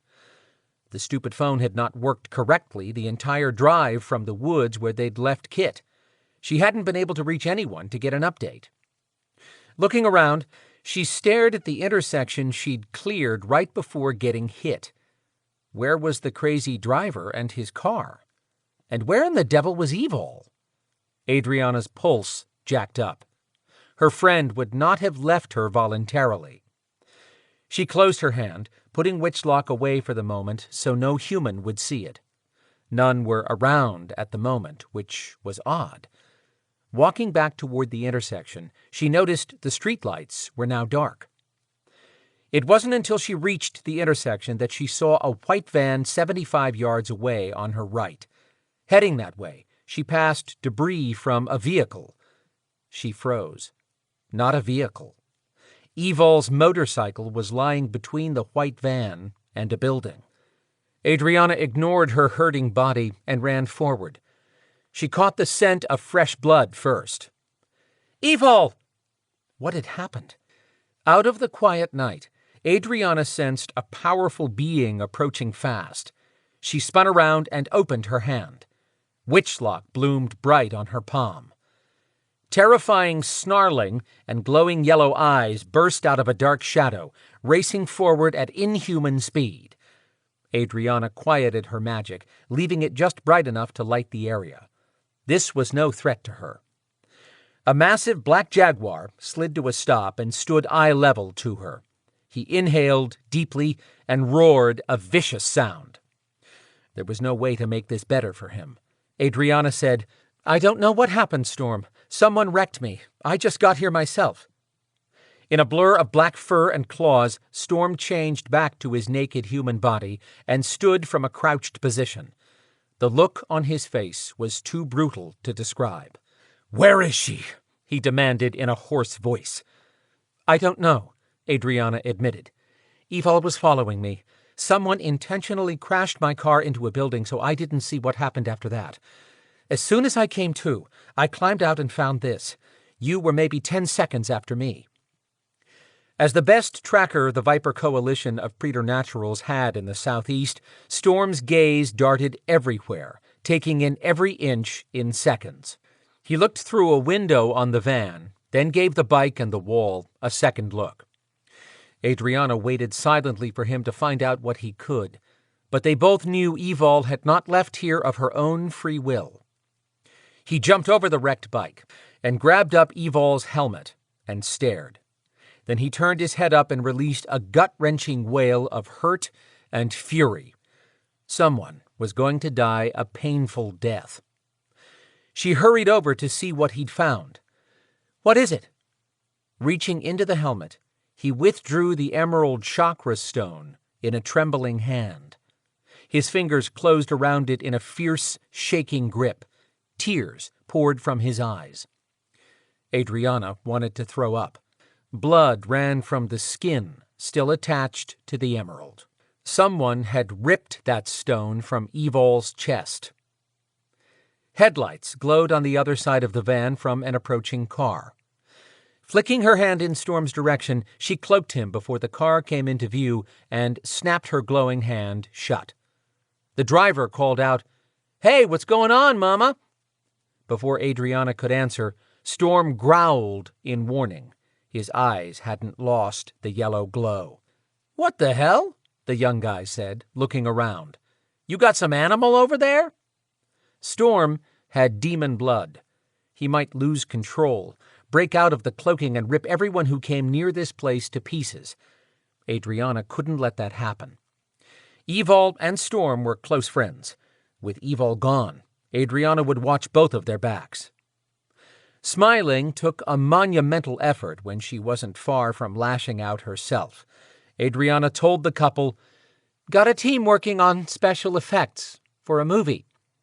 "Oh, really? What movie?" "It's a secret right now. Come back tomorrow, and you'll see the whole cast. We're just doing tech work, and I have to ask you to move on, or we'll get off schedule." Thankfully, Storm's face was no longer visible to anyone but her right now. There was little humanity left there. "Okay, thanks." The car drove off. Adrianna dug into her jacket pocket and tried her phone. It actually worked this time. She called Trey and started talking as soon as he answered, explaining the situation and that she needed Dagon. When she finished the call, Storm was staring at the emerald he held, but instead of bright yellow, his eyes now glowed red. Bad, bad, bad sign. Adrianna removed his cloaking and asked softly, "Storm, are you with me?" He growled in answer and stalked away, sniffing at everything around the white van. Street lights started coming back on. She heard a truck driving past the crash intersection. 2 men walked along the street, pausing to look at her car up against the building. They moved closer, no doubt looking for a hurt driver. One of the men inspecting her car had his phone out. He would be calling emergency services. This was going to get out of hand, quickly.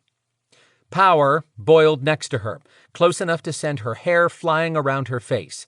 Dagon, the dragon king who ruled the Beladors, materialized inches from her. She was short on patience and snapped, "Did you have to teleport in right on top of me?" "Yes.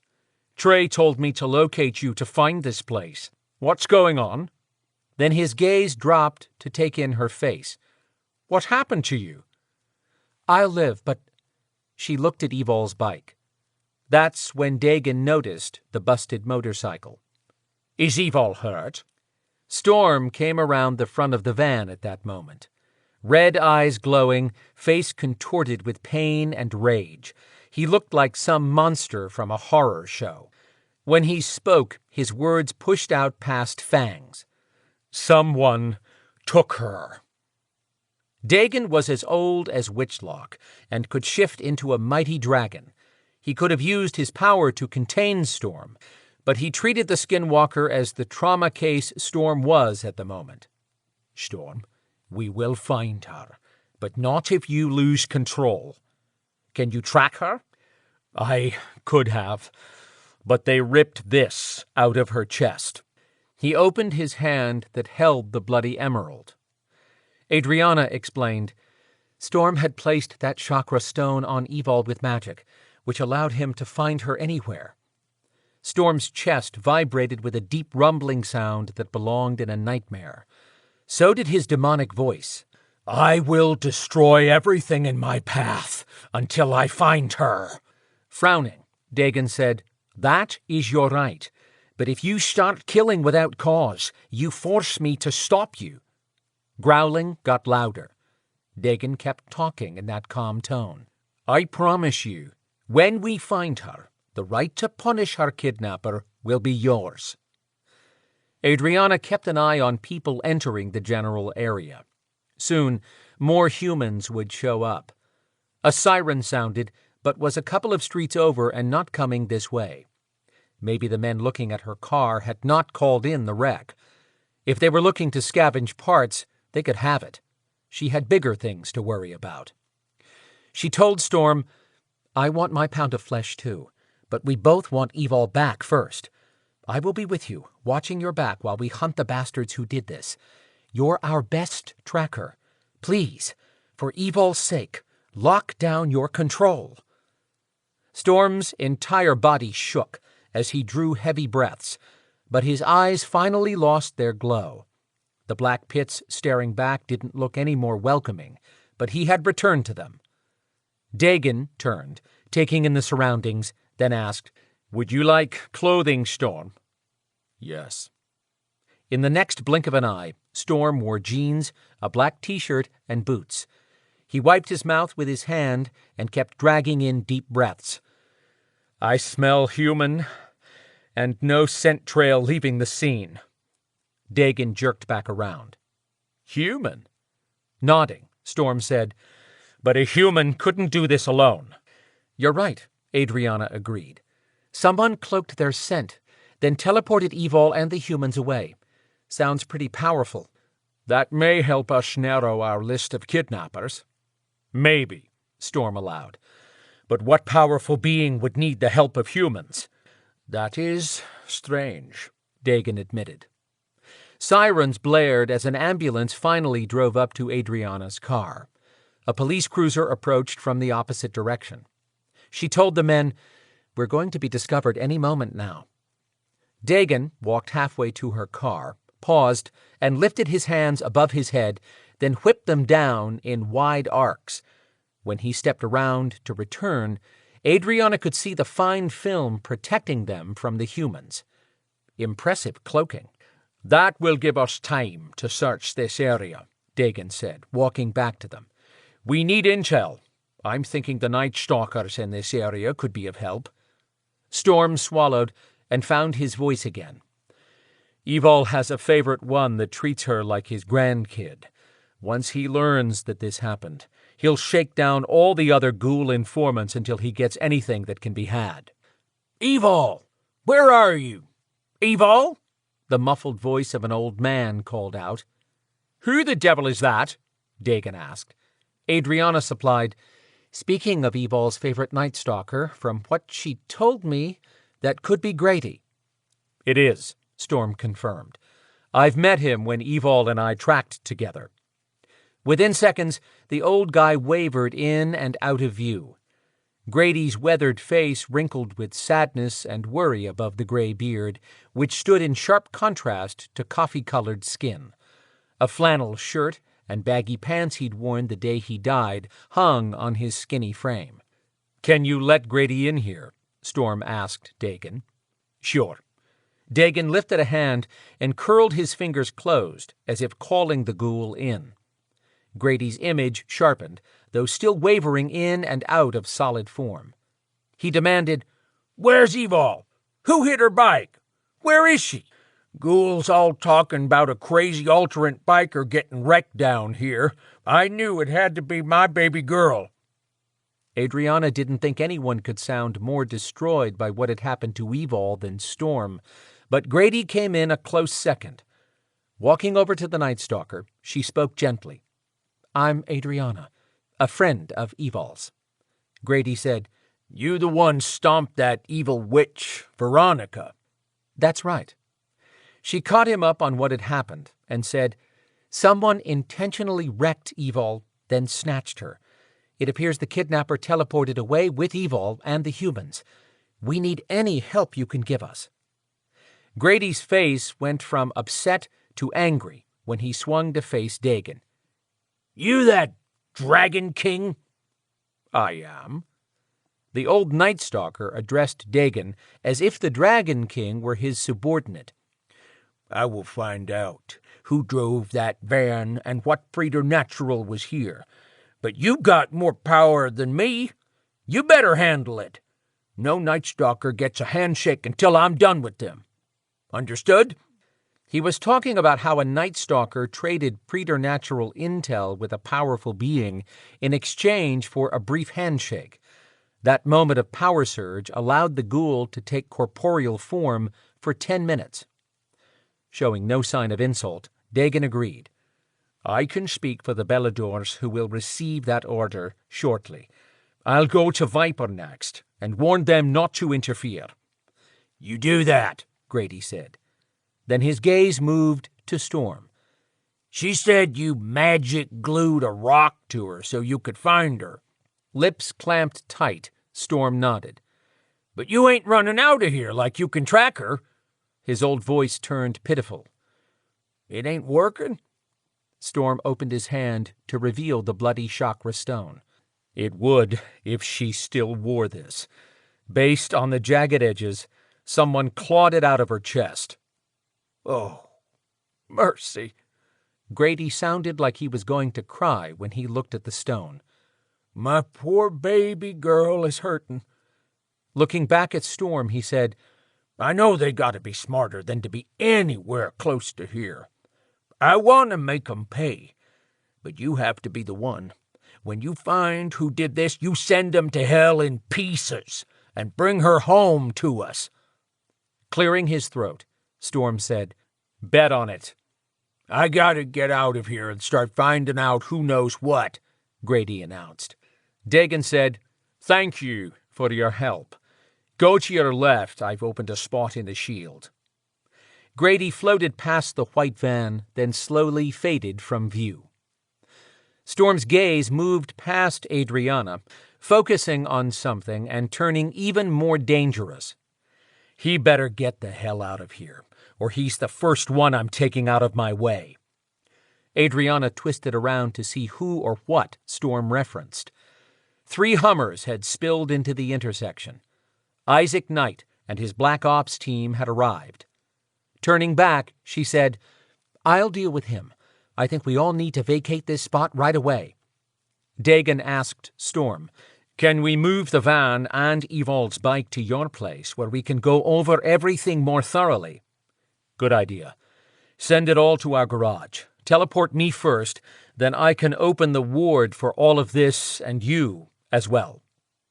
Dagon silently took in the entire scene and said, "I have it all in mind. What about you, Adrianna?" "Go, and I'll catch up to you once I deal with Isaac." Storm came over to her. "Sorry I lost my shit." "Understandable.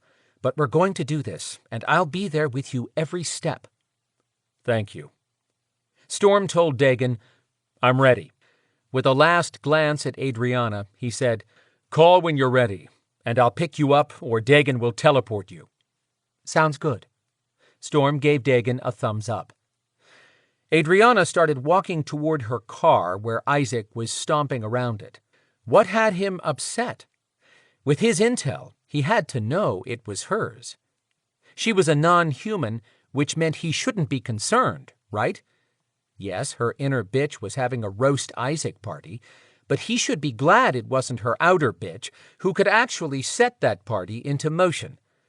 She'd been a fool to open her heart to him, a fool to trust that he would stand by his words when he'd said her being non-human didn't matter.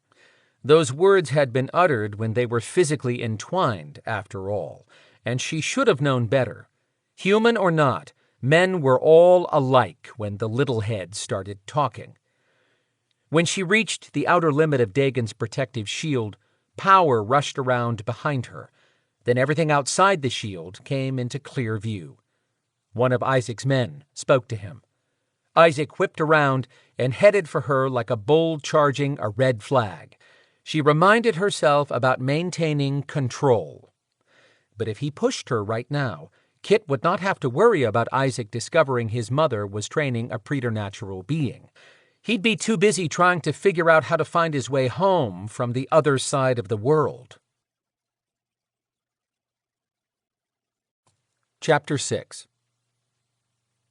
This was worse than anything she'd ever suffered. Evol moaned and curled into herself, holding her hands against her chest. Blood oozed through her fingers. She'd lost track of time and shivered against the cold, probably her body fighting through shock. Where had her clothes gone? Why was she being kept in this dark pit? Every time she opened her eyes, she saw a black wall of nothing. She drifted in and out of consciousness, longing to stay unconscious and avoid the agony racking her body. But she was awake again. Her body tried once more to heal. She'd feel a trickling of power, but never managed to truly repair the damage, leaving her in this constant half-alive state. What little energy she could drag up from her beast tried to heal the worst damage first, which would be the hole gouged out of her chest. Even now, the ravaged skin was a raw wound that throbbed viciously with every labored breath. Her right leg had partially healed, but it was not straight. She was ready to let life slide from her fingers. Death had to be better than this. "You will not die," yelled in her head. And now she had the mysterious voice in her head again. It had been absent since she'd finally found some happiness in recent months. "You know who I am, Evol." An idea had niggled at her, but she'd never had reason to believe it. Was this really her mother? Yes. Who else would watch over you? Evol's throat hurt from screaming. She swallowed and croaked out a whisper. "I do want to die." "No, you don't. You have too much to live for." Was she really going to have this conversation with the woman who had died birthing her? Evol murmured, "Is being dead so bad? You had to suffer delivering me, and then you died. I would suffer it again and more just to have had 1 minute to hold you. Death is not peaceful for those of us who can't pass on. You would not be happy watching Storm grieve for you." Tears spilled from Evol's eyes. Where was Storm? He had never failed her, but Storm couldn't track teleporting, and she was sure that's what happened when her body lifted in the air at the wreck site. "I want to go back, but I don't think I'll live long enough for him to find me," Evol admitted. "You have to fight death with every breath." Evol drifted into a fitful darkness. "Wake up, Evol! Leave me alone." When no sound came into her head, Evol mumbled, "Why are you here now? I thought you were gone." "I tried to let go of your world once I believed you would be safe and loved with Storm. But then I heard you screaming. I felt your pain. I will not leave you." A thought struck Evol. "Do you have any power?" "No. I'm sorry. I was only a human in life. I had no powers to bring with me." Defeated, Evol grumbled, "You can't help me." "I intend to try." "Do you know who took me?" "Only that he is not human." That didn't narrow down the possibilities much, but her mother was nothing more than a spirit who could speak in Evol's mind. The woman was not to blame for what she couldn't know. Her mother said, "It takes a lot of effort to reach you. I can't stay much longer, but I'll be back. Promise me you won't give up." Her mother was actually leaving? Well, that sucked. "Evol, please promise me." Whispering in a dry voice, she murmured, "I'm in no place to make deals with anyone." "It's not for me." Her mother's voice drifted off, but Evol heard her last words. "Storm is hunting you." Evol blinked, trying to see, but she stared into a void. Storm. She loved that man with all her being.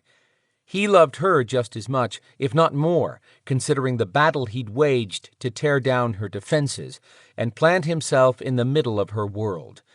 She would fight 1,000,000 battles to keep him. What about now? Her conscience picked up the torch after her mother withdrew.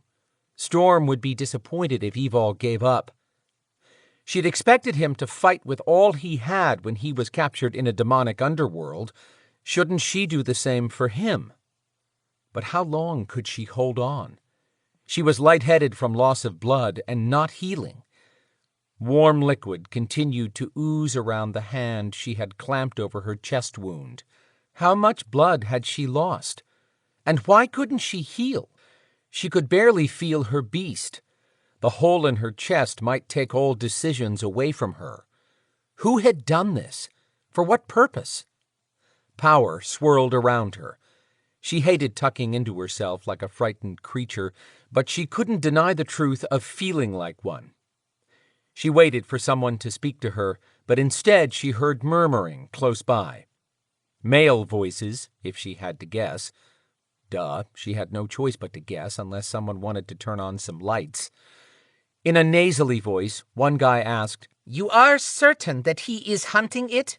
The other one spoke in a smoother tone when he responded, "Yes, if you want to be free of this place forever, then hand me his head."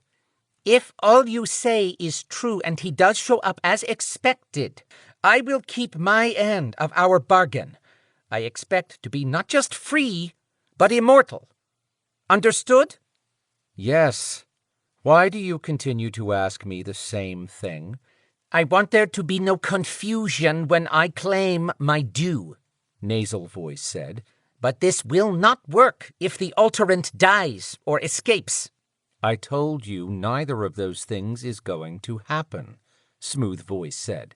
"Remember my demonstration earlier with the wyvern?" "I do." Mr. Smooth said, "Observe closely, as I will do this only one more time to aid you in keeping her contained." A soft glow broke through the darkness far away, like a pinpoint of light, then gained power as it came closer. Adrenaline surged through her body, which hurt like a bitch because it made her heart beat faster. "Hello, Evol." "Who are you?" Evol asked in a rough voice. Someone had stomped a dusty path through her raw throat. "You have no need of my name." Evidently she had no need to see his face either. All she could make out was a foggy image of a dark figure wavering through the field of light. "What do you want with me?" she grimaced, determined not to moan or whine in front of this bastard. If she planned to live, she'd do it with her ego intact. "It's not what I want with you. It's what I want in exchange for you." He was trading her to someone? She snorted, but it sounded rusty. "Gonna suck when I die before you get what you want." "I do have to ensure that you will live, although upon closer inspection, you appear to be losing ground faster than I realized." She listened for any inflection in his voice that would give away his identity. She wanted to say she heard a soft accent beneath what sounded like a pretend voice, as if he wanted to shield even that clue to who he was. Her mind couldn't work that hard right now. Stick to what he was sharing. He wanted to trade her? She'd have a better chance of escaping if she survived. Her mind struggled to think and come up with a way to get an edge. She dragged in enough air to say, "Something keeping me from healing. Free my powers. I'll heal myself." "I'm sure you probably could, but that would be too risky. You might attack me." "You think?" Of course, attacking him would require being able to at least stand until she had her kinetic power back. She slumped back into herself. "Tough shit, then. You lose." "I never lose. Open your arms so I can patch your chest." "Sure thing. You stand there and hold your breath." "Don't be difficult." Did he really just say that?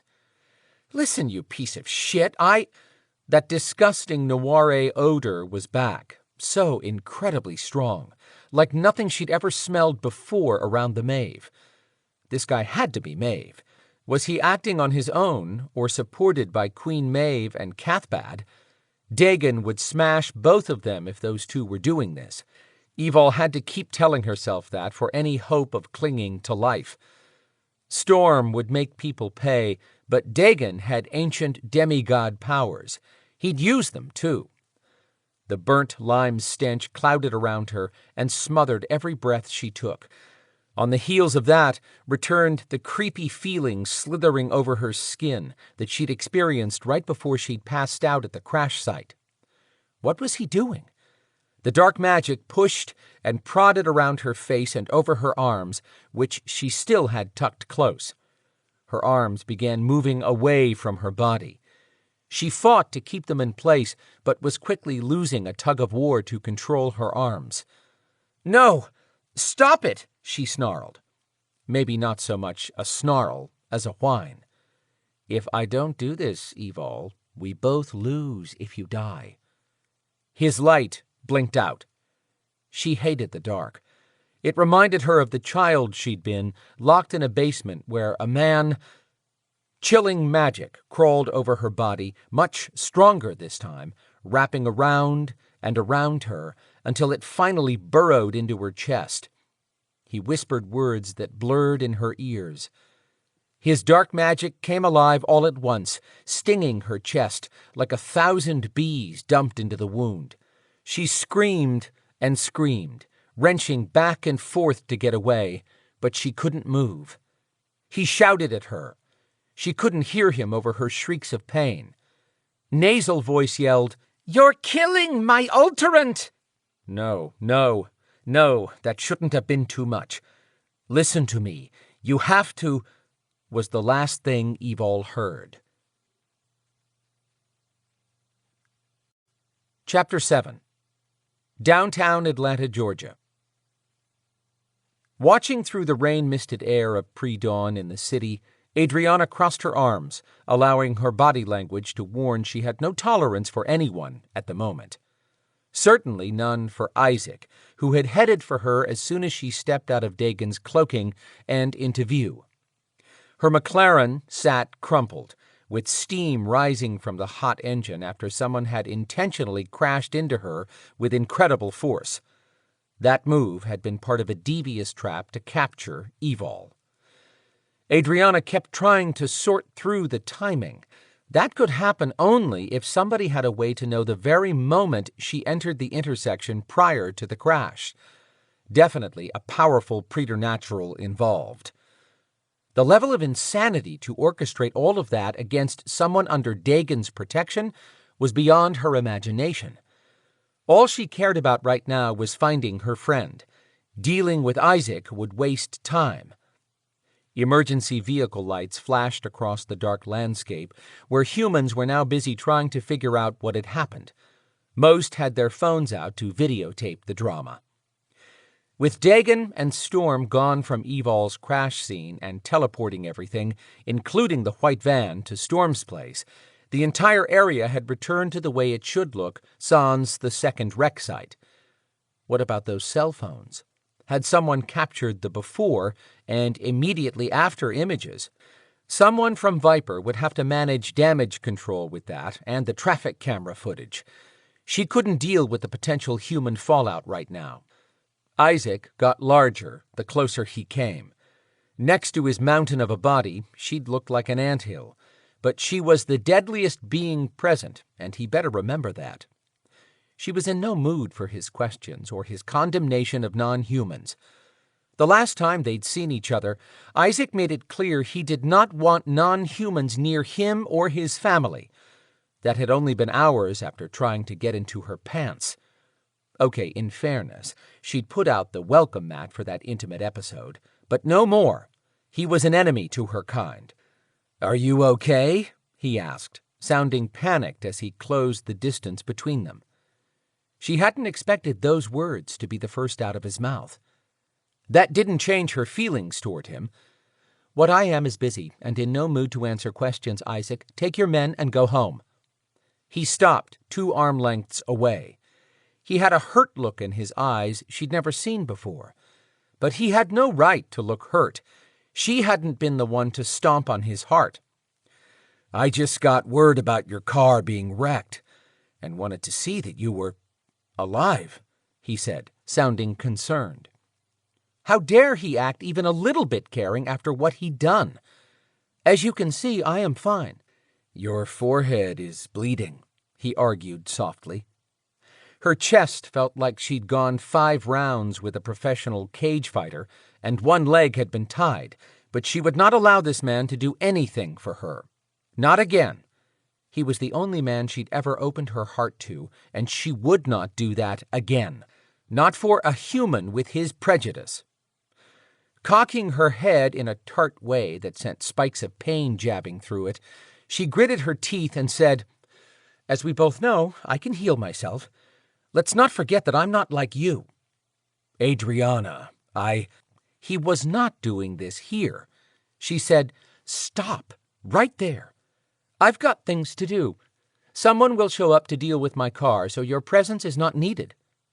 The wounded look in his gaze grew darker. He was not making her feel guilty, not one bit. And that wasn't the reason she softened her next words. "Please leave, Isaac." "I also heard Evol's motorcycle was crashed, but it's nowhere around. What happened to her?" So much for trying to be nice. She powered her voice enough to let him know he was poking around in the wrong area. "This is not human business.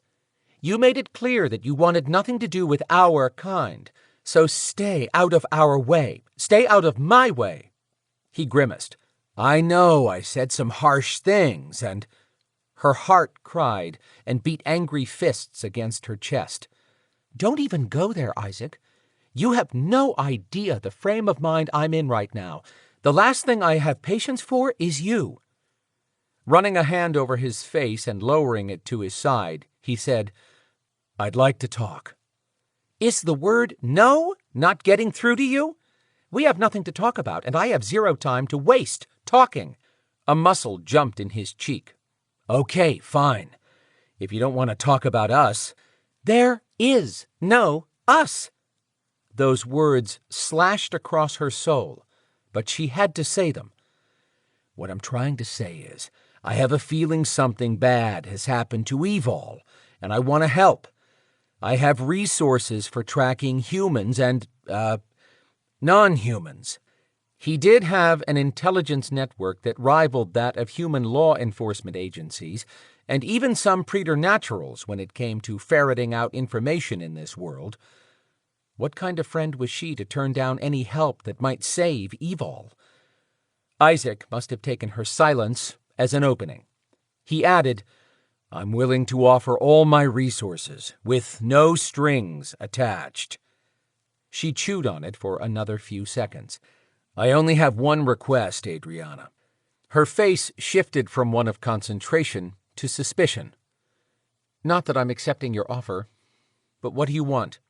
"For you to be my contact person." "Is that all?" His face showed the first sign of hope. "That's it. I don't want anything else." "Too bad, because I don't want anything to do with you, so the answer is no. We'll accept any real intelligence, but one of the Beladors will be in touch with you." Power surged nearby, and Dagon emerged from a shadow, striding toward her. "Is there a problem, Adrianna?" Isaac jerked toward the booming voice and what he would assume was a potential threat. Witnessing Dagon in both dragon and human forms was part of what had driven the big jerk over the edge into complete meltdown. Adrianna said, "I'm certain you remember Dagon, Dragon King of the Beladors, who helped save your mother." Dagon looked from Isaac to Adrianna, clearly confused about Isaac's presence. Adrianna explained, "Dagon, this is Isaac Knight. I don't believe you formally met, but you saw him in the battle with the Lacrofola a few months back." "Yes," Dagon nodded. "While in griffin form, Evol asked me not to kill you." Adrianna noted a moment of embarrassment in Isaac's face. He should be. Evol had never discounted Isaac for being a mere human, and neither had Adrianna. She told Dagon, "Isaac has known about non-humans for some time. In fact, his company develops weapons to use against our kind." Dagon's eyes narrowed. An uneasy tension crackled in the air. Then one of his eyebrows twitched upward, and his glare grew harder. Slashing a hard look at Adrianna, Isaac said, "That's a bit unfair, wouldn't you say? I've loaned weapons to Evol for the Beladors in the past." She shrugged in reply, because he was right. But she'd never let emotions rule her decision-making, and clearly the emotions she still harbored for Isaac interfered with her brainwaves. That was unacceptable. That was also the main reason she could not accept his offer. She was honest enough with herself to admit she'd made a grave mistake by spending time around the nice Isaac. That made it difficult to keep remembering the jerk Isaac. Dagon wore a dark t-shirt and jeans like a native to this world, but his words still rang of ancient life. "I owe you thanks for your aid in the battle against our enemies. But what business have you here, knight?" "I'm offering to help to find out what happened to Evol." Before Adrianna could admit she'd refused to work directly with Isaac, which would reflect badly on her for letting feelings get in the way of helping Evol, Dagon handled it. He said, "We want no aid from humans." "Why not?" Isaac asked, clearly confused about being turned down twice. "I'm getting the feeling that Evol was not just wrecked, but is missing. Doesn't Evol matter to any of you?" Dagon's power surged so fast and hard that Adrianna frowned, and Isaac rocked backward on his feet. The Dragon King spoke in a voice that sent chills across Adrianna's skin. "Humans aided preternaturals in an attack on Evol. Beladors have watched over humans for many years. I protected our humans thousands of years ago. Do not ever think to question me." Isaac's eyes widened at the remark about thousands of years. Dagon seethed with anger. "Take heed, human. I will not tolerate any being, human or other, attacking one of mine.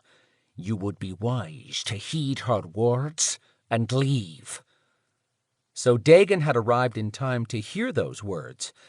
Adrianna knew without asking that he'd return to ensure her safety, but now it felt like a show of support, which felt nice considering her bruised heart. The same stupid heart that had wanted to warm to Isaac again. Without taking his eyes off a clearly shell-shocked Isaac, Dagon said, "Are you ready to leave, Adrianna?" "Yes." All lights around them went out, tossing the three of them into darkness. "Wait a minute," Isaac shouted. "I'm not through." Adrianna heard his words trail off as Dagon teleported her away. She'd like to say it felt good to have had the upper hand in that meeting, but that would be a lie. Pain jabbed her heart almost as much as the night he'd walked away after she'd helped rescue his mother from dangerous preternaturals. But after seeing Dagon's unexpected reaction to Isaac, she could not allow Isaac to get involved now, because she feared Isaac's life would be in danger as well. Chapter 8. Storm and Evol's Building in Atlanta. Storm stared at the pieces of Evol's GSXR lying on the floor of the parking garage in their warehouse home. If sheer force of will could make the inanimate objects tell him what happened, those parts would be spilling their guts. He still held the bloody emerald in his hand, as if it would connect to her again. The stone felt cold as a cadaver. He should have had the bonding ceremony completed by now, so he could at least feel if she still lived. Hell, he could probably track her with their connection alone. It might take leaning hard on all of his skills, plus a load of magic, but he could do it. He would at least be able to feel her presence still in this world. His body was so attuned to her coming in after a night of doing her duty as a Belador, he could sense daylight coming soon. He would ask his spirit guide, but Kai was not connected to Evol. Now that he thought about it, would his guardian have a connection if he and Evol bonded? His mind rejected that outright. Not if, but when. Evol could be anywhere, but she was not in this human realm. She might not have the chakra stone, but she was his mate. Even early on, long before they'd mated, he'd been able to find her anywhere in the human dimension. If she were still in this world, he'd know. His demon blood surged forward, pushing him to strike out and kill everything until he found Evol. Storm fisted his hands, took a deep breath, and forced the darkness back down. His body shuddered with the effort to control his demonic influence. That side of his genetics had been dormant since Evol put her life at risk to enter the underworld of a demon king and drag Storm's sorry ass back after a witch doctor had led him into a trap. Evol had refused to quit on saving him when he'd already lost the ability to shift back to human form from his black jaguar. He had a soul again because of her. His father's Navajo blood now ran stronger through him, too. Storm slowly opened his fingers. The sharp edges of the emerald had gashed his hand from gripping it so hard, but the wound healed as he watched. He would not disappoint the woman who had stood by him in his darkest hour and given him her love, a gift beyond words. Energy pulsed through the garage. Dagon and Adrianna appeared. The witch normally shielded her emotions behind a placid expression, but not now. Her face held a rawness Storm could appreciate. He had his demon blood under control and would hold that control with an iron fist for as long as hope lived in his heart. Walking forward quickly in spite of her legs being much shorter than Dagon's, Adrianna asked Storm, "Have you found anything? A scent, maybe?" Nothing useful on the van or around her bike parts, beyond smelling the two human scents, but I'll be able to identify those scents forever. He took in both gazes. Now to figure out what kind of being masked his or her personal scent at the crash site. Dagon spoke up. "I know this is hard for you, Storm, but Evol isn't dead." Storm said nothing. The words piled up in his throat. Not pausing, Dagon said, You have to believe the person behind this had the opportunity to kill her on the spot. If that had been the motive, then they'd have left her body as a message instead of that emerald. This is a kidnapping. I know what you're saying, and I've thought about that. Storm opened the hand with the emerald now crusted with dried blood. But keep in mind that it took considerable power to rip this from her chest. Evol would now have to access her beast to heal. Anyone who planned this elaborate kidnapping feared my ability to track her. They may also fear Evol's power. If so, that makes me think they would hesitate to allow her to heal completely. She could bleed out of the hole this rock left, or be slowly dying in the most painful way. Adrianna said, Evol will fight to survive. We'll find her. I'm not stopping until we bring her home. Unable to say much more, Storm nodded and murmured, I know. I'm not giving up, just stating what is running through my mind. Dagon walked over to the van, gave it a final look, and turned back. I don't know where this hunt will lead us, but if she is no longer in this realm, we will find where she is and go there. We are not coming back empty-handed. We need to form a team of our best, but not everyone who volunteers can go. Storm frowned at the Dragon King. What are you saying? If we end up traveling to another realm, we'll all be at risk. This feels like either a trap to capture me or to rupture the Beladors. Dagon paused, then added, None of us may make it back. I don't care about any life here without her. Storm figured they both knew where he stood, but he was making it clear that this would only end one of two ways. Either he brought her home, or he would unleash an apocalypse on those responsible. The rules went out the window the second they touched his mate. Giving Storm a nod of unity, Adrianna said, I agree with Dagon. We need a strong team, but we keep the number small to move most efficiently. I can't allow Zadar to leave Treoir Island while my life will be at risk, Dagon added. Good luck with that, Storm said. Dagon sounded tired just talking about that battle. I know he'll put up a fierce argument, but he understands duty. At this moment, he is of more use to us by protecting Brina and their unborn babe. Quinn will want to join us too, Adrianna pointed out. That will be his decision, Dagon said. For now, we need to set up a central location to plan our strategy. I have everything we need right here, Storm said, leaving no question about where he wanted all information funneled.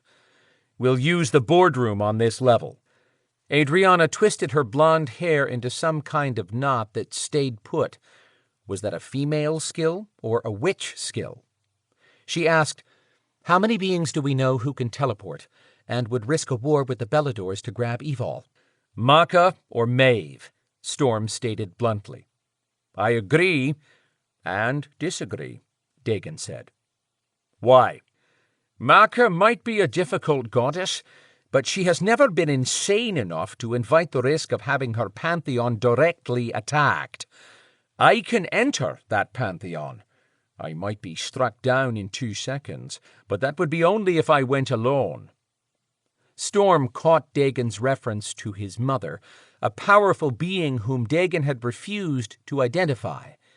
That lack of knowledge kept gods and goddesses from attacking Dagon in his first tribunal meeting, when they could have joined forces to kill him in their realm. Continuing to share his thoughts, Dagon said, As for Queen Maeve, she has clearly shown signs of control issues, which makes me think her reincarnation may have had drawbacks. She wouldn't hesitate to start a war, especially with me. But there's Cathbad the Druid to consider. Cathbad has been the Queen's partner in evil for a long time. The Druid made it clear he was not happy about Maeve's warlocks going after Belador human children. Why would Cathbad hand over Phaedra when he could have kept Quinn's daughter? Dagon made valid points. It did little to ease Storm's homicidal frame of mind. You trust Cathbad? Adrianna asked, with no small amount of surprise. Dagon gave her a quelling look. Of course not. I'm only saying Cathbad would not support this, knowing I would teleport enough warriors into Tower Maeve to decimate it. Storm admitted, I'm all for that. Dagon turned a dark expression to Storm. I will not hesitate to lead my people into an unavoidable war, but attacking the Maeve realm would cost a significant number of Belador lives. Through no fault of her own, Evil would always carry the burden of that loss if she is not in Tower Maeve and we attack under the premise of saving her. True. Storm wanted answers, not more questions. I can't think of a possible third player beyond Maka and Maeve. As for Cathbad, maybe he's not happy with Maeve now that she seems to have a control problem. What if he's trying to get her kicked out of the picture by grabbing Evil, then making it look like Maeve was at fault? I hadn't thought of that, Adrianna admitted, but it could happen. Even Dagon appeared to study on the possibility. He said, if that was the case, Cathbad would come to us to negotiate our help in dealing with Maeve. Nodding, Storm said, this might have more to do with a power play going on inside Tower Maeve. Adrianna tapped her index finger on her lip. When she pulled it away, she said, How can you go into Tower Maeve or any other realm and survive, Dagon? Even if this isn't to trap you, they won't hesitate to take a shot at getting you out of the picture.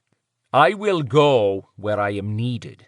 My life, while important to the safety of Brina, her family and Treoir Island, will never be more important than that of any one person who follows me.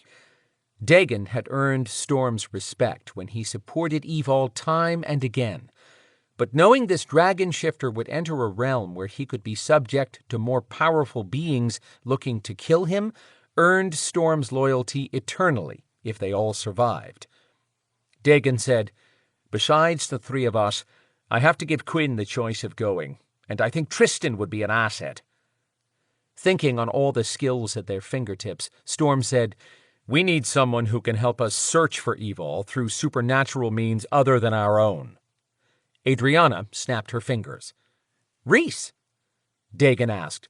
The woman Quinn brought back with him after Veronica escaped Viper lockdown. She has those gifts. Yes. Evil told me that Rhys was the reason Quinn could track his daughter from Tulsa, Oklahoma to New Orleans and beyond.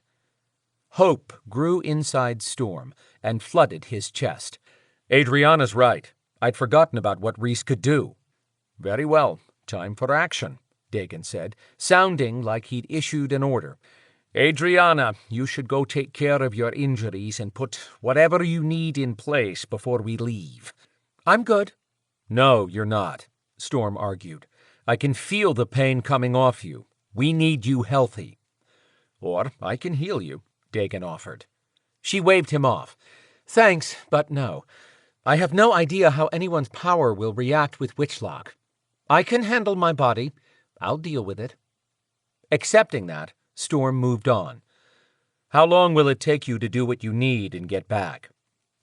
Giving them both a disgruntled look, she replied, Dagon can teleport me home. I won't need that to come back, so I will probably return by the time Dagon does, or sooner. Dagon said to Adrianna, once I deliver you home, can you locate Quinn and inform him of what has happened? Plus, ask that he bring Rhys in to meet with us. I can handle that. That will give me time to visit Treoir, to explain it all to Zadar and Brina. They'll need to know how to move forward if I don't return. I'll bring Tristan back with me. Turning to Storm, Dagon said, it may be an hour, plus or minus. I will move as quickly as I can. I understand. Storm would rush out to track Evil this minute if he had any hope of locating her. But hunting a kidnapper who could teleport meant Storm needed the dragon with his ability to teleport, plain and simple. Adrianna said, Tristan may not be in Treoir. Evil believed he was in Atlanta visiting his girlfriend. Without hesitation, Dagon said, he will come when I call. Okay, this is weighing on my conscience, so I have to bring it up, Adrianna piped up. What? Storm hadn't meant to sound so harsh, but if it involved finding Evil, no one had better hold back. Dagon knows I spoke with Isaac, and he offered his resources. Storm and Dagon shouted, "No," at the same time. "Got it," she snapped back at both of them. "I'm just letting you know, and saying if I have to go to Isaac to gain more information, I will." "Sorry, Adrianna." Storm had to get a grip, or he would run everyone off who could help. "It's just that there were humans involved, and I don't want anyone muddying the waters the way Isaac has done in the past with his men. Thank you for offering, after how he treated you." "He doesn't matter to me anymore," she said too quickly. As a walking lie detector, Storm caught the lie as it rolled off her lips, but he would not call her on it. She deserved to protect her pride. "Exactly," Dagon agreed. "Humans will interfere. If I thought they could help us, I would make them."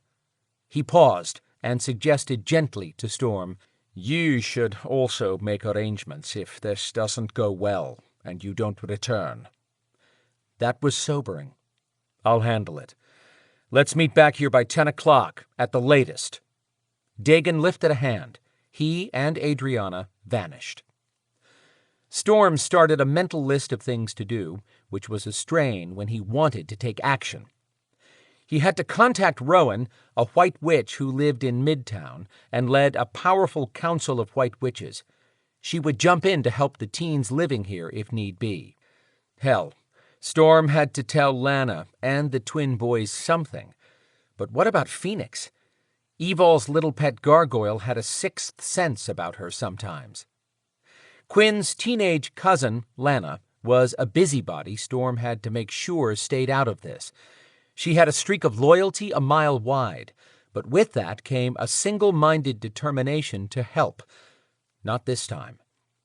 Storm washed the emerald and placed it on a shelf while he cleaned the blood from his hands. Evol's blood. His mate was hurting and alone. He clenched his hands, waited for the rage to pass so he could function, then kept moving. When he shoved the stone in his pocket, it still had bits of her blood that were not coming off. He walked from the garage to the street-level reception area for the offices he had no plans to lease out. Someone knocked on the front door. Pinching the bridge of his nose, he opened it, since no one could pass his ward unless he allowed them entry. He had to look down at the tiny woman no taller than Adrianna. Maybe not even that tall. "This is not a good time to visit the boys, Kit," Storm told Isaac's mother. Kit glared up at him. "I'm not here to visit. Get rid of whatever is pushing me away from the door, and do it, right now." What the hell? He would not harm Kit, but neither would he allow her to waste 1 minute of his time when every second was precious. "You're standing in the way of getting her back, Storm. Don't you want to know who was involved in Evol's capture?" Chapter 9. Storm settled Kit at the giant conference table. Normally he'd offer her tea, but he could not be more social than he was managing at the moment. "Isaac told me what happened," Kit started in. "He also said your people are refusing his help." Digging deep for the manners Kit deserved and Evol would expect of him, Storm explained, "We don't want humans involved." "Too late. They are involved." Kit leaned on the arm she'd placed on the table. "That's why I'm here. You can't refuse help when we need to find Evol." Was she really lecturing him? "I will find her." "God save me from hard-headed men," she muttered. "You aren't the only one who cares about her." That just hit the wrong nerve for Storm. "Your son has no claim to her. She's my mate." "He doesn't want Evol," Kit said with plenty of exasperation. "He thinks of her only as a friend. My son is lucky Evol didn't smoke him over how he treated Adrianna, but he'll have to fix that on his own. In the meantime, Evol is our friend. She's my friend." Tears pooled in Kit's eyes, but that woman did not break easily and would not allow a drop to fall. Kit added, In fact, I saw Evol right before this happened. Storm sat up. When? Very early this morning. She and Adriana came to investigate a report of something preternatural in the woods near Chattahoochee Bend State Park. It was Jasper. He gave her a confused look. Who?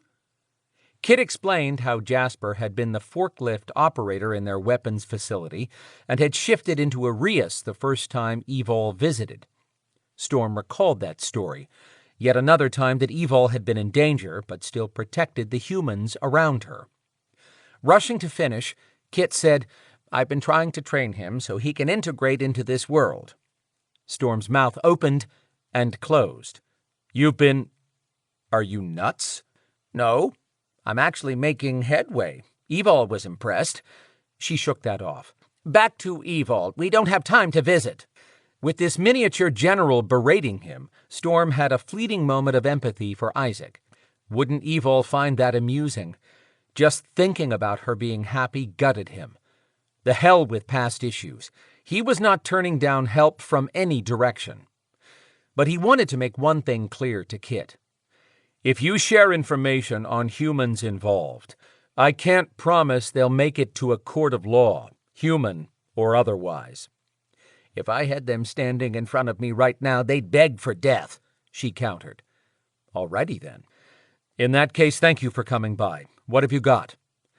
For the first time since opening the ward for her, Kit's face lost its fury, but was no less serious. 2 humans were involved. Our people have been combing through the traffic cam footage. We have facial recognition software. Once we have identities, you'll know. In the meantime, Isaac has everyone hunting for them.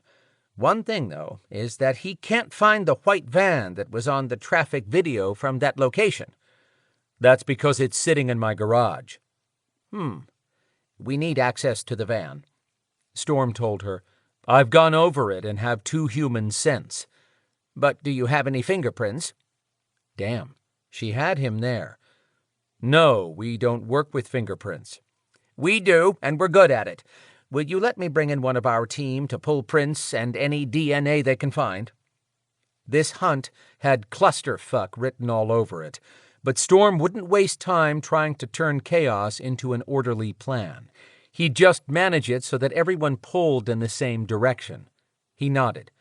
"I'm not going to be here long. Your person will have to get in and out before I leave." "He will. Now, what are you doing about the kids?" Storm paused. What was he going to do? "I know you are out of your mind worried about Evol, so here's the plan for our teens," Kit said in the voice of a commanding officer. "You tell them whatever you want, but you're going to leave the ward open so I can come and go. They can all go home with me." "Quinn won't go for that for Lana. This is the safest place for her to be, and the twins won't leave her here alone." "Good," she smiled, sitting back. "That makes me proud of those 2 boys. In that case, I'm staying here while you're gone. These teens will need someone here to be with them if this doesn't turn out well." This woman was some powerhouse. She'd blown in here and taken control without a shot fired. No wonder Evol held Isaac's mom in such high regard. Now that they were no longer on opposite sides of a line in the sand, her whole demeanor had eased. She gave Storm a compassionate look that matched the empathy wafting from her. "Evol loves you beyond anything in this world. You look like a man who has lost everything, but you haven't. That young lady will battle to survive just to return to you. Keep your faith solid, for both of you." That sounded like what Dagan had said, and words his father would have given at this time. "Thanks, Kit. Sorry if I was not exactly friendly when you showed up." She huffed. "That was nothing. I deal with men all day long, and I always get my way." He bet she did. "Once I head out with our team to track Evol, I don't know how long I'll be gone. I will leave all of you a way to get out in case of emergency, but this is a stronghold against almost all beings. I have an additional apartment you're welcome to use while here, and all the apartments are stocked with food and other necessities. If you want to make yourself comfortable with some tea, everything is over there. He pointed to the side. I've got to talk to the kids. Go ahead. He climbed 2 flights of stairs, bypassing the level with the apartments, until he got the most difficult visit over first. When he stopped, he was on the level dedicated entirely as a playroom for Phoenix, Evol's pet gargoyle, who spent most of his time there when she was not home. Storm and the little gargoyle had reached a point of acceptance because they both loved Evol and wanted her happy. Phoenix had an internal clock for daylight and got antsy when Evol wasn't home by morning. The sun had already begun rising. Storm stopped at the door to the playroom and dropped his head against it, as a new worry drilled into his mind. Would whoever grabbed her know that Evol couldn't be exposed to the sun? Storm couldn't spend minutes on what-ifs. The faster he told Phoenix that Evol had to go to Treoir for a few days, the quicker he could get hunting. Evol would agree with the white lie, even though Storm would pay a price for lying. His ability to detect a lie was countered by a backlash on his body when he did not tell the truth. But for her, he would do his best to leave Phoenix as at peace as possible. Opening the door, he expected Phoenix to be chasing one of the many whirligig toys Storm had created for him that ran on magic, or even playing with the big flat-screen television Storm had installed and customized so Evol's 2-foot-tall critter could operate it with his pudgy 4-fingered paws. He hadn't expected to find Phoenix standing just inside the door, having abandoned his stuffed alligator toy, which he'd left lying on his favorite beanbag. Phoenix's normally bright orange eyes were dull and drooping. He whispered, "Evol." Oh, hell. How did this little guy know something was up? Storm started in. Evol had to go to Treoir, and Phoenix shook his head slowly from side to side. A fat tear rolled down one green leathery cheek. Storm dropped to his knees. Come here, buddy. Standing very still at first, Phoenix frowned with deep concentration. But over time he'd learned that Storm was not the enemy. Storm had created a place for Phoenix to live happily with him and Evol, but her pet did not trust easily. The little creature waddled over to Storm and stepped into his arms.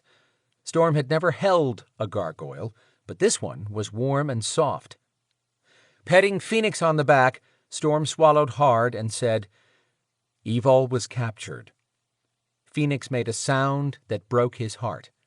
He kept explaining, I'm taking a team of powerful friends to help me find her. I go, Phoenix said in his tiny voice. No, Phoenix. If I let anything happen to you, it would kill Evol. Evol mine. Storm smiled at the word that had annoyed him so many times in the early days when Phoenix did not want Storm there. Yes, she's yours, but I love her too. Will you watch our home so I can go save her? Phoenix sniffled, which was something, considering he could torch this room with his fiery snout. "'Kay." Thank you. Storm hadn't realized how much he'd been dreading this until relief swept across him from Phoenix agreeing to work with him.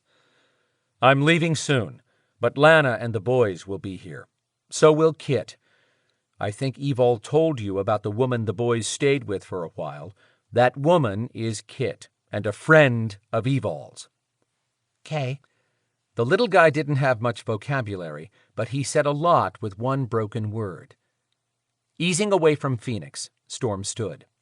Turning away, Phoenix walked with a sad gait to his beanbag, where he sank into it and pulled his stuffed gator to him. Storm could see how Evol had gotten so attached to Phoenix. He had just closed the door and started back down the stairs to the second landing when he felt power move toward him. That would be Lana. He'd become accustomed to the energy she exuded. She waited at the bottom of the stairs on the next level down. "What is wrong with Evol?" she whispered. No secrets around here. Lana had a crazy amount of power, and even she didn't know for sure what she was, but it was more than a witch. For all the times he'd used gentle words with Evol, he was struggling to keep his voice even right now. "She's in a jam, and I have to go help her." "It's not truth," Lana accused. "So now you're a lie detector too?" "Not like you, Storm, but I can tell. Evol has been in trouble before. Is bad this time. You would not be here if you knew where she was." He couldn't argue with that logic. "You're right. She's been kidnapped, and I have no idea where she is." Lana's face started to crumble. Storm rushed ahead to console her. "But I will find her." He wished he could believe his own words. Doubt was having a field day with his mind right now. The 19-year-old pulled her emotions together. She'd shown scary control after having been attacked by a crazy wizard who had been determined to drain her power. Lana stated, "I can help." "Can you find someone in another realm?" She frowned. "Evol is not here?" "I don't think so." He finished descending the steps to stand next to her. "Best we can tell, she was teleported away, and He took a breath. "I can't feel her at all. If she was in the human realm, I would at least feel her as my mate." Nibbling on her lips, Lana said, "You give me something very important to her, and I will tell you what I can." She'd stopped short of saying she'd confirm if Evol was alive or dead. Storm had the emerald in his pocket. Why was he hesitating to hand it to Lana? Because as much as he tried to be realistic about all this, he wasn't ready to hear that Evol was dead. The air backed up in his lungs. Lana reached out and hugged him. "We will find her, Storm." He patted her on the back. When she stepped back, he sucked up his courage and withdrew the emerald. Her eyes rounded in horror. "Is that the—" "Yes, the one I put on her so I could find her." She extended a trembling hand. He started to hand her the emerald, then lifted the stone out of her reach. "Wait, this might harm you, like that braided hair bracelet Quinn had that burned your hand." Gifting him with a watery smile, she said, "It will not harm me. That emerald was bound with love on both sides." Accepting the confidence in Lana's voice, Storm placed the stone in her hand, then held his breath. Sandwiching the stone between her small hands, Lana closed her eyes, and nothing happened at first. Then her whole body shook. She moaned, "No, he's bad. No." "Lana, open your eyes." His heart thrummed rapidly. When she looked at him through tear-flooded eyes, she said, "Evol is alive." He leaned over, propping his hands on his thighs to keep from folding to his knees. She was alive. "But you must hurry, Storm." He jerked his head up. "Why?" "Her energy, very weak. I barely feel it. She is alive, but not well, almost like hurt and not healing." Chapter 10. The Realm of Tower Maeve. Maeve cast an eye at the empty spot where her dragon throne should be perched, but that miserable lizard had escaped. This was not the way she had expected things to go once she and Cathbad the Druid reincarnated in the present-day world. 2,000 years she'd been waiting, stuck between life and death in perpetual stasis, until the curse she and the Druid had created came to fruition. She'd cursed Dagon's dragon into the form of her throne, and had left him unable to sleep that entire time. She'd allowed him to nap a few times recently, thinking that she'd found a way to manipulate him into sharing what he knew of the time before she reincarnated. He'd shared nothing of value. That proved how showing any mercy was foolish. Torturing Dagon for 2,000 years was not enough. He owed her far more now that he'd escaped. A tap on the tall, double doors to her private domain in Tower Maeve distracted her. That better be the person who'd promised he could bring Dagon down. She glanced at the doors, and they opened for her. Outside the entrance, 2 guards stood at attention as a man strode through the opening before the doors closed. Based on the size of this warrior's arms and legs alone, he had inherited decent genetics. She prided herself on possessing the largest force of witches and warlocks, some who possessed powerful gifts. What abilities did this man before her possess? This warrior could hold his own with Adonis, and had come highly recommended by the head of her Scath Force unit, whom she'd already gifted with a boost to his power. See, she could be a generous queen if people proved their value. Bowing low at the waist, he said, "Queen Maeve." "Hello, Perth." "I am honored to meet you in person."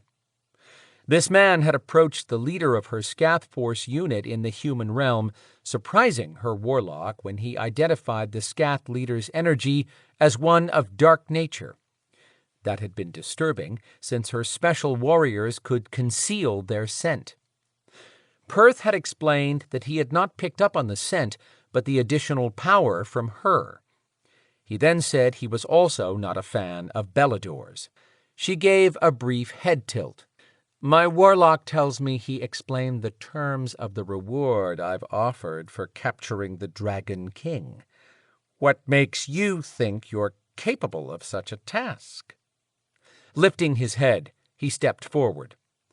"I inherited gifts that have allowed me to outperform other bounty hunters, even those who are known to have exceptional skills and powers for their line of work. Additionally, I have resources most can't access. Plus, I am in a perfect place to gain knowledge of what goes on with the Beladors and their Dragon King, now that I am a contractor to Viper." "Oh?" "I answered Sen's call for new agents when the Beladors left Viper's operations crippled last month." That vacancy in Viper's numbers had been due to her warlocks turning trolls into demons and capturing Belador children. Dagon had taken exception and pulled his Beladors out to do his own bidding. Viper should have been incensed enough to banish the Beladors from the coalition again, but no. Sen, the Viper liaison between governing tribunals and the pool of agents, had never been one to tolerate insolence, though. He'd gained her notice by the way he made life as difficult as he could for Beladors. If not for clearly being tethered to Viper and the tribunal, Sen would have a place in her organization. Her plan to capture Belador children had been working flawlessly until Cathbad the Druid interfered. As someone she'd partnered with long ago, Cathbad's position next to her provided him certain benefits, but overruling her orders was not one of them. That druid had become more annoying in recent days than ever in the past. His value to her dwindled each time he crossed her. She waved a hand at Perth, dismissing information already reported to her. Yes, I was informed about the bounty hunter group that stepped in when the Beladors abandoned Viper." "True, but I am independent of those bounty hunters. Sen didn't care who came in as long as he no longer had to teleport all over the place to deal with problems. I am my own man." Her warrior had shared that as well, but she would not trust any man's word. She'd ordered her Scath Force to investigate Perth further and determined for sure that this man was associated with no one else, like perhaps that blasted dragon. Ready to determine if he would be of use to her, Maeve asked, "Back to my first question. How do you propose to win the reward?"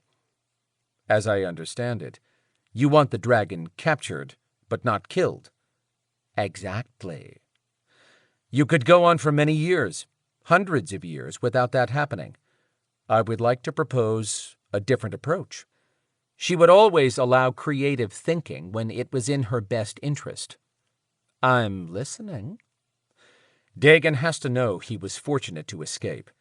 He would not risk being captured again only to have you compel him to do your bidding, which would include sharing all knowledge he has gained since joining the Beladors. From what I've gathered, you are capable of necromancy. Considering your power, I can only believe that what you are capable of with a decapitated head would be far superior to any other who might attempt to compel such a head to speak. Of course. Maeve started seeing where he was going with this line of thought and allowed him to finish. Killing Dagon is considered impossible by many. He offered a smile that had her thinking about how he'd look naked in her bed, but she would not be swayed from her goal. You say that as if you don't consider it impossible, Perth. I do not. I have spent my life figuring out the impossible and have a plan for dealing with him. But I require more than the ability to teleport that you have offered your warlocks. This one had balls. Perhaps this man could prove worthy of being the next leader of her elite Scath Force unit. What would that be? I wish to serve you for eternity. You would never have a more loyal man at your side. Before you think that I am a fool to aspire to keep you to myself, I am not. You are an exceptional beauty, in addition to being a powerful queen. Eternity is a long time. I would never interfere with your decisions or complain about those you'd take to your bed. I would be the perfect right-hand man. Yes, this is a bold request, but so is bringing a dragon to his knees. She found his confidence extremely seductive. Betting this one would be an adventure for sure. He was not a druid, but then she didn't need a druid these days if having one around was going to interrupt her plans. Allowing the hint of a smile to touch her lips, she said, "You have given me something to think on. I admit that I had not considered how valuable a dragon's head might be." "Yes, my queen, especially in place of an empty hand." Wise man to claim her as his queen. Was she really going to do this? What would be the harm in agreeing? He could do nothing to her if she lied to him. Very well. Bring me the head of Dagon in his dragon form, and I will grant you immortality. But I am not agreeing to more than that, as yet. With a broad smile that spoke of success, he said, "I would not expect more, unless it was your desire." She wanted this one.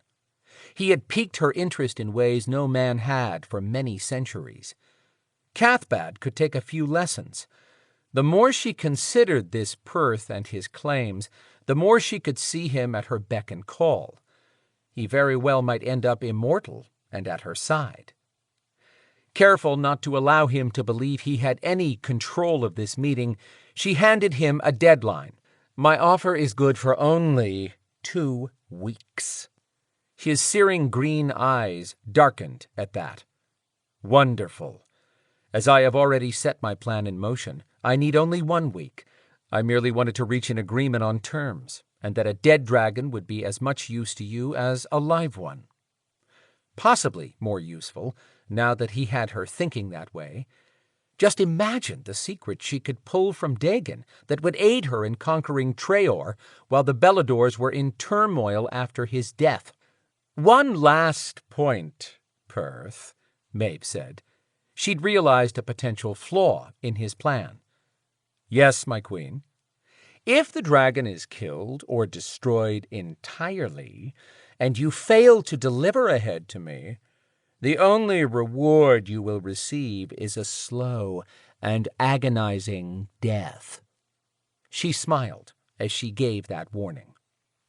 "I would expect no less from you, as that would be unacceptable for both of us." She had to give it to Perth. No fear. "I admire your bold attitude, but how do you plan to keep up with a dragon that can teleport?" "I will not be chasing the dragon. He will be chasing me." Having a champion for her cause emerge from the human world couldn't be more surprising, but among preternaturals, anything was possible. For all Cathbad's ranting about the power he'd expended on Ossian, one warrior who was now gone, he could have found this Perth. No.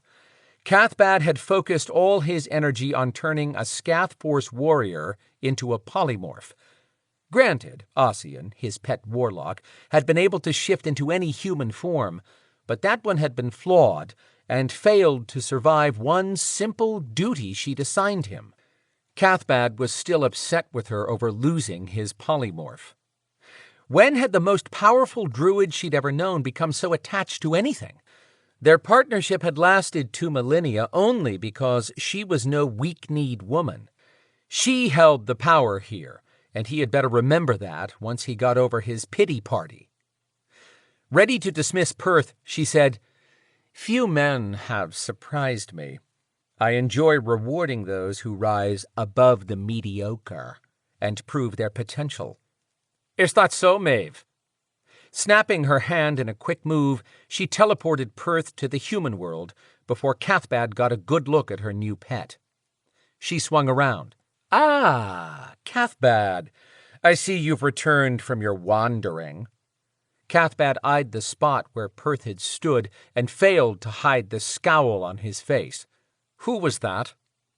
This druid had spent plenty of time in her bed, but that had never given him the right to question her or anyone she brought to her chambers. She was beginning to find him boring. Not sexually. Cathbad would never bore a woman in bed, but he took offense at the least thing these days, like the loss of his polymorph. Cathbad should have given the warrior enough power to avoid being captured and controlled by a deadly witch. Although calling Veronica a mere witch was an understatement, she'd intended to control Witchlock and boasted she'd force everyone under her thumb. That sterling bitch Adrianna had grabbed the ancient power instead. What a waste. Adrianna LaFontaine wasn't even a dark witch, according to what Maeve's warriors had recently reported. Veronica might have had extraordinary powers, but she was not Maeve. She was not the leader of the Maeve Coven. And she was now dead. Cathbad's sour attitude was infringing on Maeve's upbeat frame of mind. She asked, "Are you better now?" His gaze locked on her, and stayed there longer than she'd have liked, considering the anger simmering beneath it. "What were you up to, Maeve?" "You mean with that young man?" she asked, pushing hard on the word young as a dig, even though Cathbad could appear any age. "Of course that's what I'm asking about," he drawled. "You're a surly bastard these days. If you weren't so depressing to be around, I'd invite you to spend a few hours relaxing with me." She added that last line only as a taunt. Depressing. He strolled around, not really walking toward her, but gaining distance each time. "We both know I'm not the sort to be depressed. I am, however, quite capable of extreme rage." Giving him an exaggerated sigh, she said, "Can you not get over losing Ossian? These things happen. That's what bothers me about you these days, Maeve. At one time, you could look farther down the road and see the greater picture. Not anymore. He was not just a polymorph. He could have been our secret weapon in the human world for a long time. He could have handed us Dagon and Maka, but you were so reckless you didn't care." Perth could turn into her own secret weapon in the human world. "When have you ever known me to be emotional about a servant, Cathbad?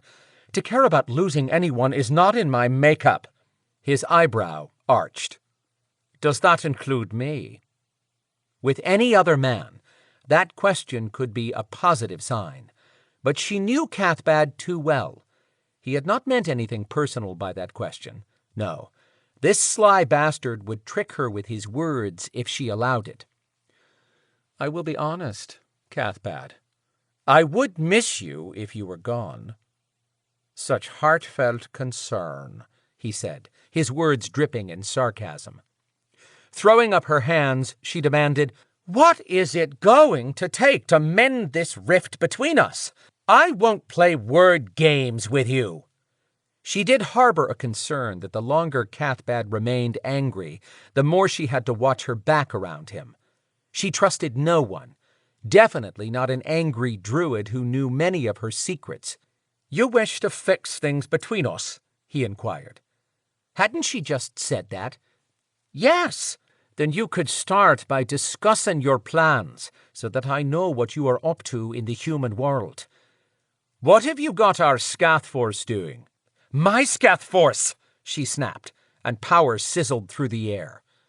Cathbad ignored her show of anger, instead pushing her more.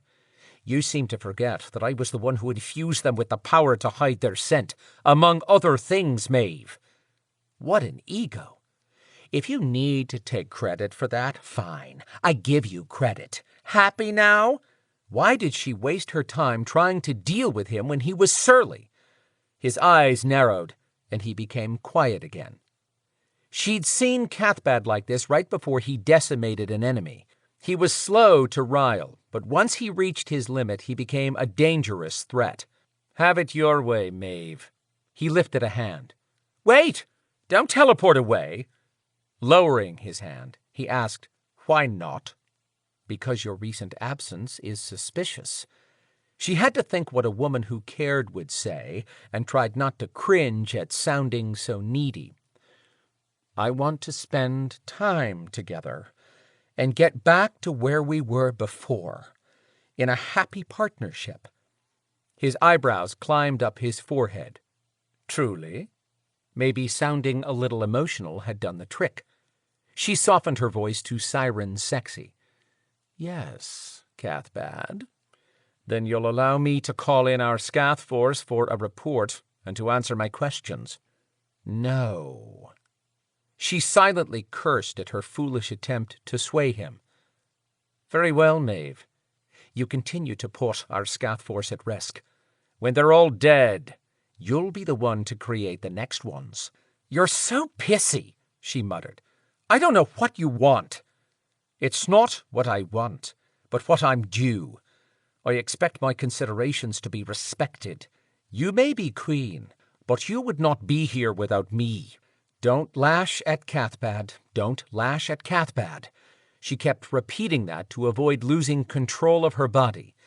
He'd love to see her warp out of shape right now, and she would not give him that opportunity. She had to regain her control, or he might think she was vulnerable in those moments. Drawing herself up, she warned, "Tell me where you're going, or you may not be able to return." "I am finding a way to bring Dagon to his knees." "Isn't that what you want?" "Why would you do that if you're still so angry with me?"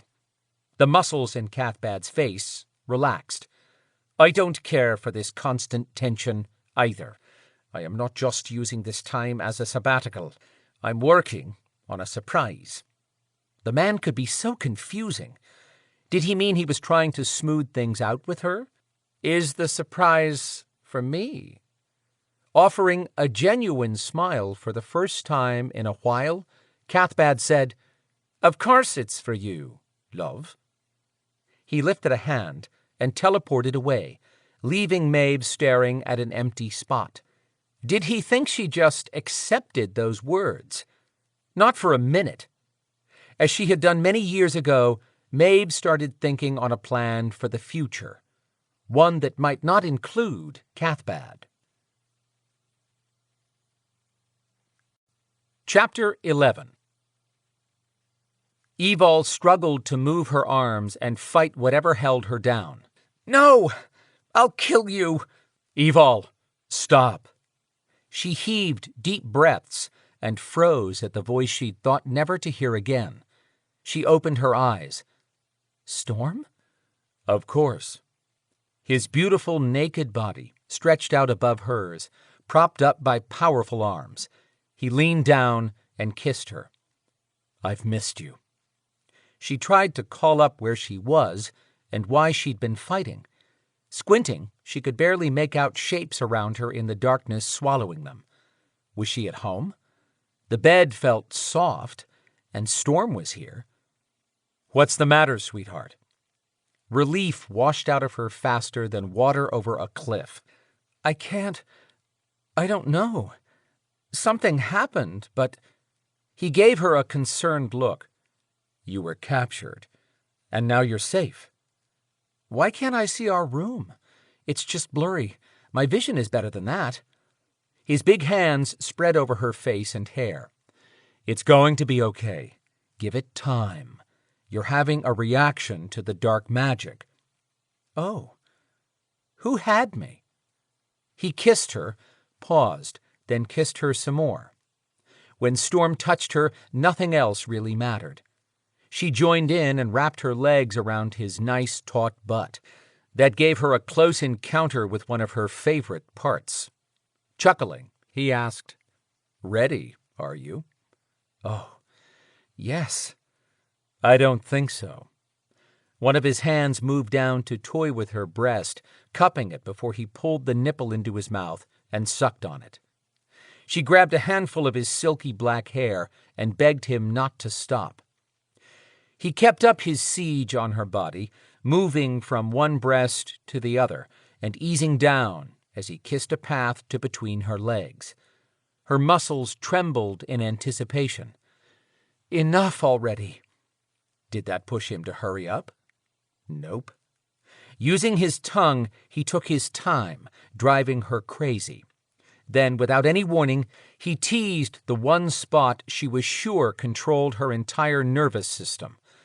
That's all it took to uncoil the heat in her womb and shove her over the edge. As she came down from somewhere out of this world, Storm moved up and drove into her. Wow, that felt incredible. She met him with every hard stroke, urging him to hold back nothing. When he collapsed on her with a long sigh, she smiled with contentment. She lived in a crazy preternatural world, but no matter what life threw at them, Storm was hers and she was his. They were mates. But something pecked at her conscience. He hadn't used a condom, not a huge thing, but he told her they had plenty of time to plan a child and that he wanted them to bond before that happened. Maybe he just lost track of it in the moment. She probably wasn't ovulating anyhow. Another thing, and maybe it was silly, but he hadn't spoken to her as much as he normally did when they made love.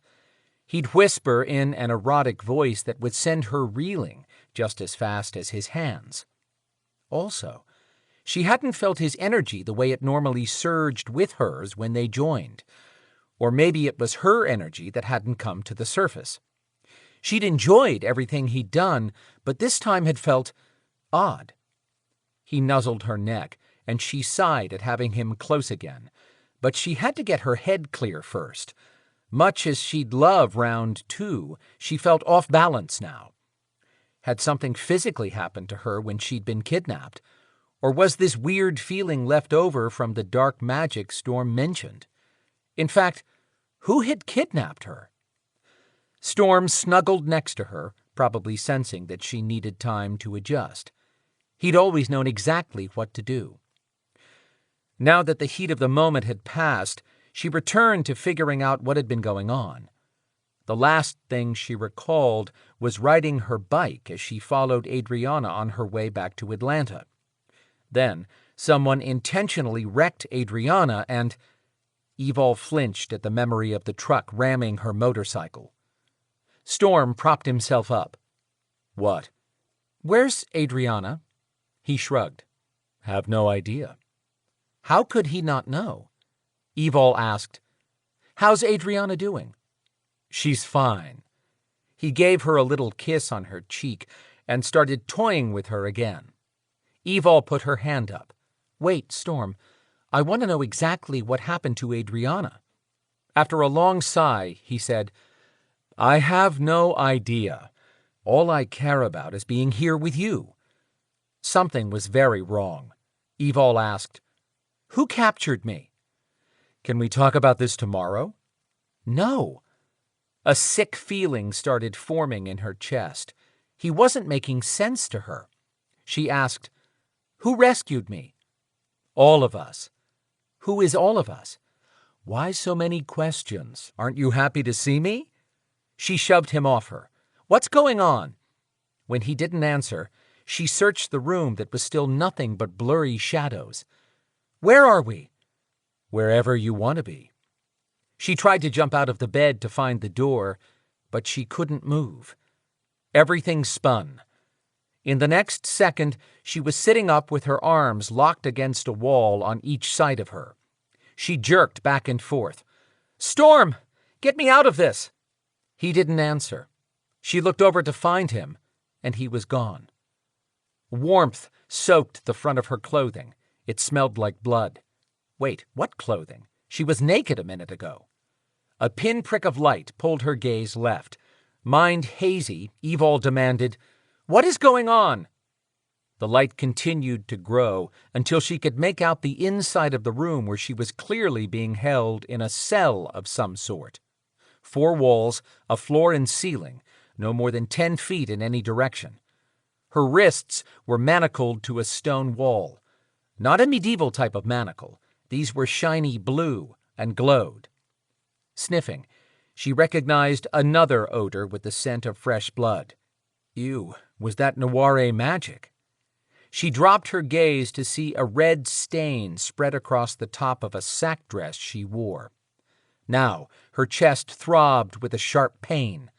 She groaned and gritted her teeth. The fog cleared. She knew in her heart it had not been real, but couldn't stop the breath that squeezed out a desperate, "Storm?" "Hello, Evol," a male voice said in that nasally tone she'd heard when half-conscious. "Who are you?" "You may call me Germanus." He spoke with an odd accent that sounded old, like something from another time. Her heart sank at the complete flip from being safe with Storm to realizing she was captured. More like still captured, now that her mind continued to pull everything together. Germanus asked, "Did you enjoy your conjugal visit?" What had happened hit her like a backhand. This monster had used her memories of Storm to inspire the fantasy hallucination. She snarled, "Stay the fuck out of my head!" No figure materialized yet, but the voice explained, "That was for your benefit." That bastard, making her believe she'd been rescued and was at home with Storm. "My mate will find you, and when he does, I will cheer him on as he takes you apart, one limb at a time." A loud sigh answered her. She was making no headway by yelling at him, even if it did boost her spirit. "Okay, I'm here, wherever here is. You must have gone to a lot of trouble to have me captured alive. What do you want?" she snapped. Her body hurt from one end to the other. She had a crooked leg, and pain streaked through it every time she moved. One of her arms had been broken when they locked her in manacles. It had also healed poorly. But her chest leaked blood. Too much blood. Hair hung down around her face in sweaty clumps. Everything that had happened came back to her. The hole in her chest had been left after someone clawed the emerald chakra stone from her body. That had been her closest connection to Storm when they were apart. No connection now. Someone, this Germanus, had gone to great effort to kidnap her and leave no trail. She smelled as filthy as she felt, but one thing was clear. They didn't want her to die, or she'd be dead. Germanus had not answered her. Short on patience, she asked, "Why am I still alive?" "Because I have something for you to do." "I don't remember applying for the position." "Tell you what, have your people get with my people and work out the terms. Then we'll talk. In the meantime, stay out of my head, or I'll find a way to kill you myself." She grimaced over the ache in her chest, which intensified with every breath needed for talking. "This will go much better if you do not constantly fight me. There is no way for you to win." She cut her gaze from side to side, then up and down. "Are you so afraid of me that you won't even show yourself?" Energy sizzled, and a man emerged from a blurry spot on the wall. There was no door to this cell, because preternaturals didn't always need the kind of entrance humans used. His body came into focus from the boots up, filling out a loose pair of dark pants, then a sleeveless blue tunic with a Celtic design of braids and those interlocking shapes she never could name, but the center had a dragon face. The lack of sleeves showed off well-shaped arms, but not big guns, plus the limbs ended in hands too perfect for a warrior. When Germanus finished coming into view, he had carved cheeks, a narrow nose, and smooth lips. His dark eyelashes gave his elf-like, deep blue eyes the look of being outlined. Black hair fell in waves to his shoulders. He wore a thick gold chain with a pendant sporting the same Celtic dragon emblem as his tunic. What cosplay event had he dressed for? She gave him her best attempt at a bored look, which was tough to do when suffering multiple injuries. "Let me guess. You're a Sir Lancelot wannabe. No, wait. Maybe you're one of the alien beings from an early Star Trek show." Or, with a flick of his finger, a cloth gag shoved into her mouth. A wider strip covered that, then tied behind her head. "This is no game, Evil. When you're ready to listen, I'll tell you what you're going to do." She breathed hard through her nose and hoped she'd manage to jack her glare up to make him worry about ever turning his back on her. He advised her, "I'm going to allow you 10 minutes to heal. I suggest you use it wisely." No, no, no! She strained against the gag, grunting that she was ready to listen. He must not be fluent in grunt speech. The bastard left, but the gag vanished with him. She spit to clear her mouth and yelled, "You miserable shit!" No one answered her, but a small hourglass appeared in the air in front of her at eye level. It flipped and began spilling sand. 10 minutes was not enough time to heal everything wrong with her, but she called up her beast, hoping to flood energy into her chest first. The flood turned out to be more of a trickling stream. What the hell was wrong? She directed the energy specifically to her chest. Fiery heat burned as she pushed hard to force healing power into her most debilitating wound. She arched away from the wall, enduring the pain, gritting her teeth. Stars flew through her vision. "Don't black out," she silently pleaded with herself. Who was Germanus? What did he want? Maybe the job he had for her was something she could do as long as it didn't harm anyone. Exhausted from what little healing she could manage, her eyes drooped. She opened them wide in panic. She couldn't go through another round with Fantasy Storm. Her heart couldn't take losing him over and over. A new worry struck her as she played the sexy dream back through her mind. Maybe Germanus wanted more than her Belador and Griffin powers to perform some task. He might be able to keep her from tapping her powers, but if he tried to physically attack her, she'd make him regret being born male. Chapter 12. "'Tis the way it must be, Zeder," Dagon argued right back. "You cannot go with me. This may not be a brief journey." That was better than admitting out loud that this team might not return. He had to tell Zeder of the possibility, but now was not the moment. Zeder kicked a chair in Brina's solarium. "I'm tired of Evol being screwed 6 ways every time I turn around. She deserves to be happy with Storm." "Agreed, but that won't happen until we find her." Furious, Zeder swung to face Dagon. "What about that damned stone he stuck on her? Doesn't it work?" Sighing, Dagon explained all of what had happened. As the truth sank in, Zeder's normally rich brown skin turned a sickly color. "They ripped her chest open?" "Yes, that's why I don't believe she's in the human realm. But there are many places she can be. Before you start on me about the Maeve being at fault, I am considering all possibilities, including Marka, but someone expects us to default immediately to those two. We can't make a mistake by jumping to conclusions, or we might lose Evol." Sounding more like the Meister who had watched over North American Beladors before Dagon showed up to take control of Treoir, Zeder said, We need to eliminate everyone we think isn't behind this, so we can be sure where to hunt. Good point.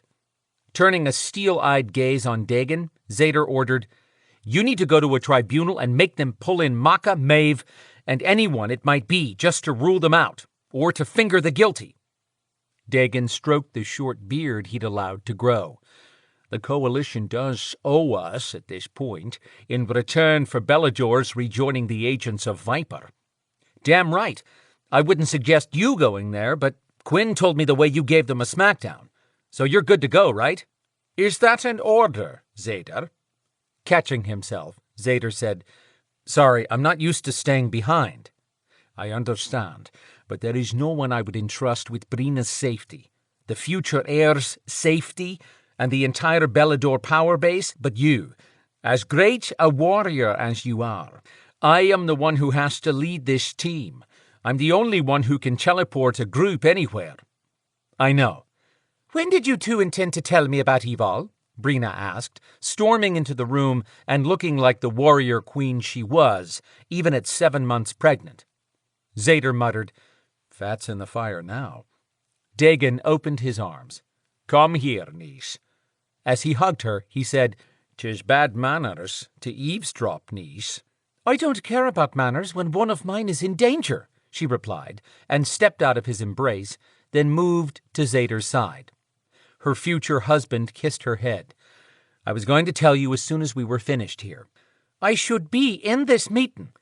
Then she flinched and twisted to the side. What's wrong? Zader demanded. This child is practicing for battle. Shaking it off, Brina placed a hand on her side and asked, Can you find Evol through dreamwalking? Zader's face lit up at that thought. Unfortunately, Dagon had to douse his hope. No, and please do not dreamwalk while I'm gone. I was able to come to both of you in the dream worlds before I escaped Tower Maeve, but no one knew I could reach out that way at the time. Now, anyone who dreamwalks could be waiting for me or you. If I were killed or even captured, there would be no one to teleport our team. If anything happened to you in the dream realm, that would leave Brina unprotected. You've got a good point, Uncle. Anxious to get moving, Dagon said, I must see Garwiley before I go. I will get word to both of you as soon as I know something. Dagon, Brina said, stopping him from teleporting away. Yes? I refuse to have a wedding without everyone. And I mean everyone. I will do my best, niece. No, you will bring her back, Brina clarified. But her words were more worried than demanding. I won't return without Evol. Dagon teleported to the center area of the castle, where the entrance met the hallways. For some reason, that seemed to be the best way to find the old druid, as opposed to jumping around to hunt him. Garwiley! Where are you? Dagon shouted, adding power to his voice. The old guy stuck his head out of a doorway halfway down the hall on Dagon's left. You could have just walked 10 more steps, dragon. Only if I knew you were there. Shaking the white head of hair that fell well past his shoulders, Garwiley muttered as he stepped out, then tottered down to Dagon. He was missing his cap, but he wore his standard robe. His white beard reached his waist. What ails you, dragon? Ignoring the way Garwiley liked to address Dagon, he asked the druid, Are you making any headway with my family's history? Some, but not so much I would be raving about it. We have few history books here, and none I would call more than random scribbling. I do have an idea of where to search next, though. Dagon didn't have time for one of Garwiley's long-winded visits. You haven't determined who might have freed Lordworth from Anwin, or how he showed up in Atlanta with Lochra full of warriors, have you? His uncle had been sent to the underworld realm, and he shouldn't have had any way to escape. Someone had bargained to take him out. Not yet, but Lordworth was your father's bastard brother. Right? Yes. In thinking on that, Plus, the fact that Lacrafola were created at the same time as the Belador warriors, it comes down to one simple point of origin. What are you saying? Garwiley's thick white eyebrows lifted. That knowledge had to come from someone who knew your family history. Start by looking at those who were around when your father still lived. Dagon knew this, but he hadn't really focused specifically on that since so many preternaturals in today's world were a threat. But the old druid made sense. Based on that, it had to be Maka or Maeve. Both would have that history. Add Cathbad to that list, as he'd been around then too. Lifting a wrinkled finger, Garwiley said, "While I've been pondering your past—" In a rush to get out of there, Dagon cut him off. "Do you have anything else that might help me find a missing Belador?" Garwiley stopped short at that. "Who?" "Evol." "No." The old druid looked shaken. "What can I do to help?" "Nothing, unless you can think of another enemy capable of teleporting, and who would do this, besides Maka or Maeve." Shaking his head, he said, "I wish I did." After the stories Dagon had heard about Evol and how she'd been misused by Maka, Sen, and others, he wondered if she had any idea how many people stood behind her now. "I have to go, Druid. Please lend a hand to Zadar in watching over my niece and her bairn while I'm gone." "Of course I will. I have more to tell you." "And I do want to hear it, just not yet. I'll return as soon as I can." Dagon teleported away before Garwiley could say another word. Back in Atlanta, Dagon called out telepathically to his second-in-command. "Tristan, meet me immediately." "Dagon, where are you? What's going on?" Dagon gave Tristan his location on the roof of a building in a rundown part of downtown Atlanta, where they had met before. No tall building stood close enough for anyone to see them blink in and out of sight. In the next 15 seconds, Tristan appeared with a shirt slung over his shoulder, hair askew, and zipping his pants. Yanking the t-shirt over his head, he ran his hands through his tawny hair, taming it a bit. "Sorry to disturb you on duty," Dagon said in a wry tone. "First of all, I didn't shirk my duties. I traded with Evol. She owed me." "Sadly, that may be the other way around now." Tristan hooked his thumbs in the belt loops on his jeans. "Why? What's up?" Dagon filled him in. "Fuck me. Storm is going to kill me when he finds out she took my place last night." That would not help anyone, and it brought up the question of whether the attack was meant specifically for Evol or for any Griffin. Dagon ordered, "You will not share that with Storm. He's got a lot to deal with right now without you two tangling. We all need to work together." "Got it, boss. I'm in no hurry to say a word about that to her mate." "Our team will be entirely voluntary," Dagon made clear. "Are you saying you do volunteer to join us?" "Well, yeah." Tristan scrunched his shoulders up, looking uncomfortable. "First of all, I'm your guy. You call, I'm there. In addition to that, Evol would be jumping to the front of the line for me. I'm not giving her any less." Here was the young man Dagon had made his reduce, better known as a right-hand man in this era, but Tristan was so much more. He just didn't realize it. "What are we doing now?" Tristan asked, sounding ready to go on attack. "Our next stop is visiting a tribunal." "You're really a downer today," Tristan grumbled. "Are we going to piss anyone off?" "Most assuredly." Tristan grinned. "Fuck yeah, let's do this, world beater." Dagon shook his head at the irreverent young man, who had yet to truly understand his potential. As an ancient being, Dagon wasn't much for technology, especially when he could normally reach any of his people in the local area telepathically. But Storm was not a telepath as far as Dagon knew. He instructed Tristan, "Before we go, send a phone message to Storm for me." Tristan dug out his phone. "You mean a text, right?" Ignoring Tristan's correction of his terminology, Dagon hurried through a message explaining where he was headed and that it would be a brief meeting. Tristan typed so fast his fingers blurred. He tucked the phone away and crossed his arms, ready for takeoff. In the next minute, Dagon stood knee-deep in grass at the base of a mountain in North Georgia. "Sen, I have a request." Tristan appeared and asked, "Can he hear you out here?" In answer, Sen shimmered into view and demanded in a surly tone, "What do you want?" Dagon got straight to the point. "I wish to speak with the tribunal." "When?" "Now." Dagon fought not to smile at the appalled look on Sen's face. The Viper liaison did not care to be challenged. Too bad. Dagon didn't care what Sen thought. "I'll ask if they'll make time for you, but they're not seeing you this very minute," Sen said, taking a threatening pose with his hands loose.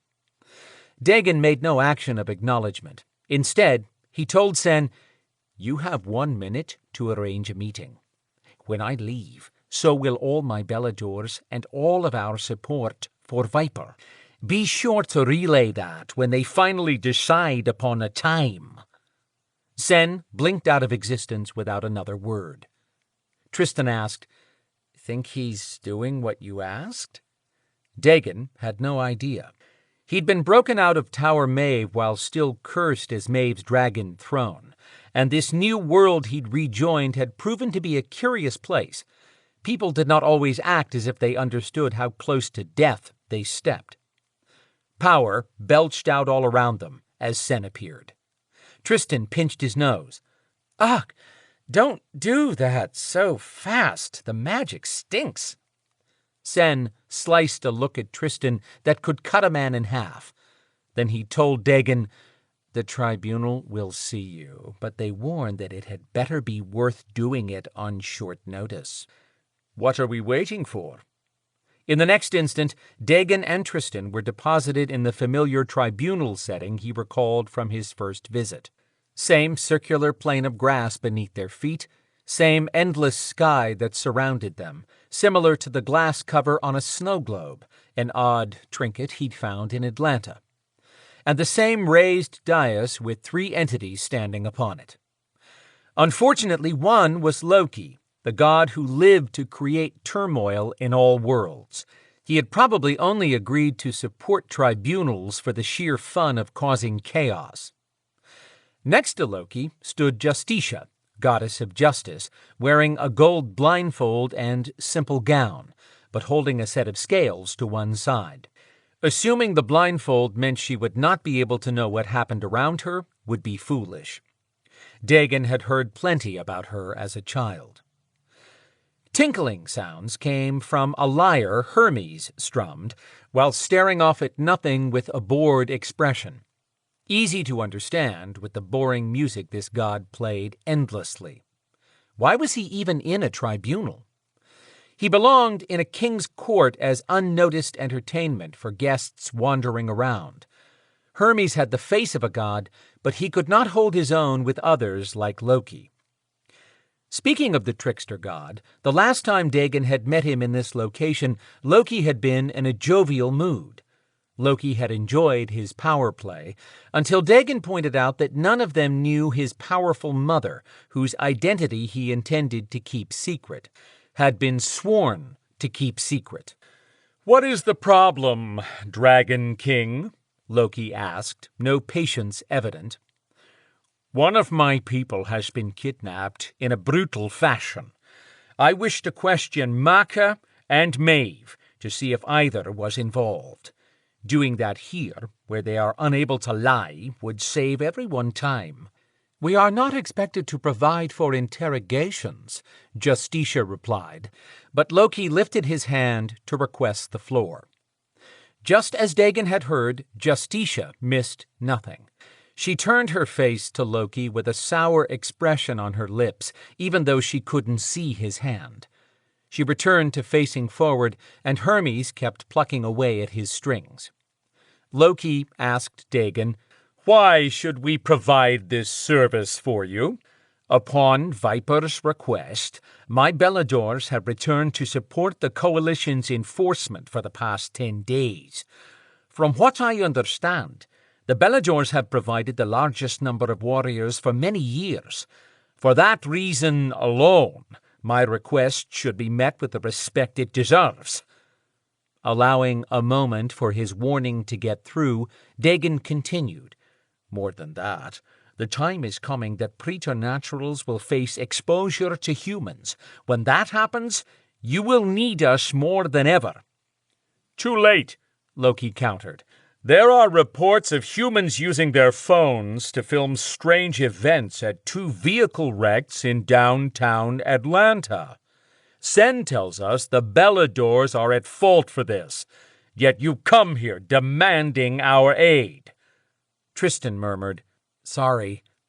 Dagon would have preferred to be informed on that point before arriving here, but it changed nothing.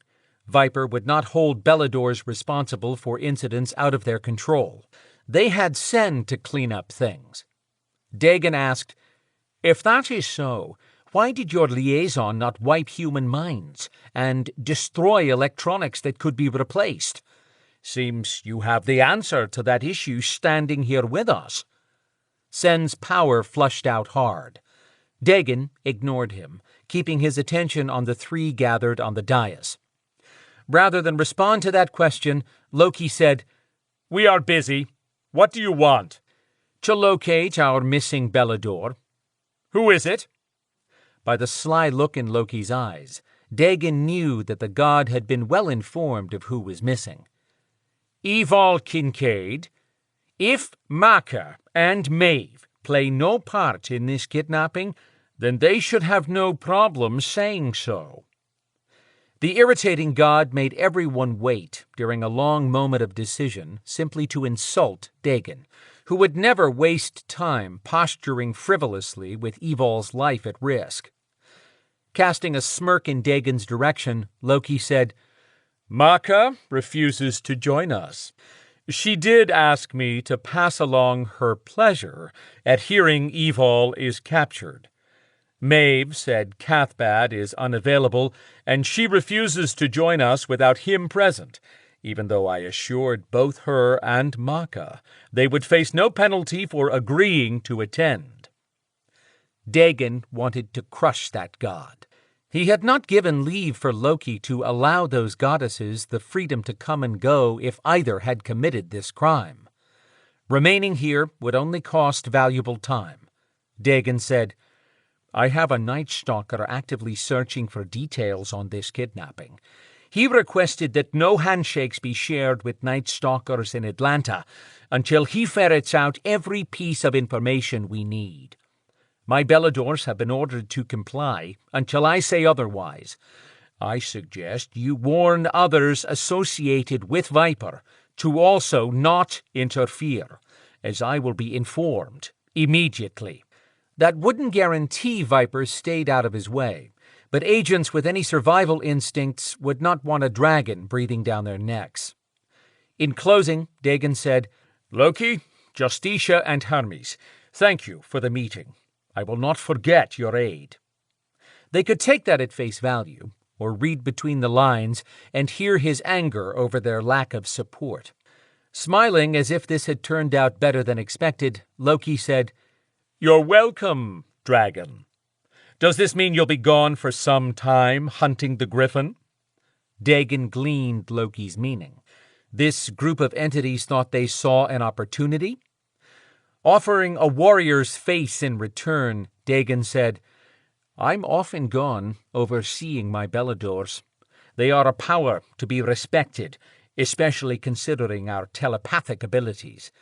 My people can reach me anywhere and any time they should need me." Not exactly true, since even Trey McCree, the most powerful known telepath of the Beladors, could not reach beyond the human realm to a different one other than Treoir. Dagon doubted Loki believed his bluff, But it might buy him enough time to hunt Evil and return to the castle before someone teamed up with Macha or Maeve and Cathbad to invade Treoir. If they made that mistake, they would all pay dearly. Chapter 13. Tuatha De Danann. Macha held his head at the juncture of her legs and shook with need, only because she didn't want this to end soon. This man had seduced her years ago, confidently stating that he could make her see stars using only his mouth. He'd made good on that claim more times than she could count before she broke off their arrangement when he overstepped his position. He had to be driving magic through his tongue, the devil. No human tongue could plunge that deep inside and emit an electric charge. But then again, he was not human. That same tongue had convinced her to bring him back into her world. She arched 2 feet into the air off the plush lounger and rode her climax into a bath of stars. Energy spiraled around her in arcs of bright light. His hands were on her breasts, teasing the hard tips and sending her into another wave of orgasms. Time had no place in this realm. She couldn't say if the climax had lasted seconds or hours, but when it was done, she slowly floated down and allowed him to enter her. That had been almost as enjoyable as hearing that Dagon was hunting for Evil. She loved good news. Dakar drew her attention back to him. He had been gifted with beautiful teak skin, dark curly hair, and a dick Zeus would envy. The bounty hunter might have been born this way, but she doubted it. As a mage, he'd gained a lot of skills and gifts, which put him in a position to run herd over an army of other bounty hunters. But they weren't Beladors. Dakar pumped harder, and she enjoyed the feel of him, watching with fascination as he came all on his own. He'd once tried to have her join in his climax, but she'd told him no. She preferred being a voyeur at this moment. She didn't want him to ever think these couplings had deep meaning. As an immortal, she'd had many lovers over the years. He would one day be replaced by another, but it would not be easy. Dakar had become her favorite lover of recent times. He should live another 60 or 70 years. With his magic, he would not age beyond the way he looked right now until his magic gave out. Dakar expected her to make him immortal before that time.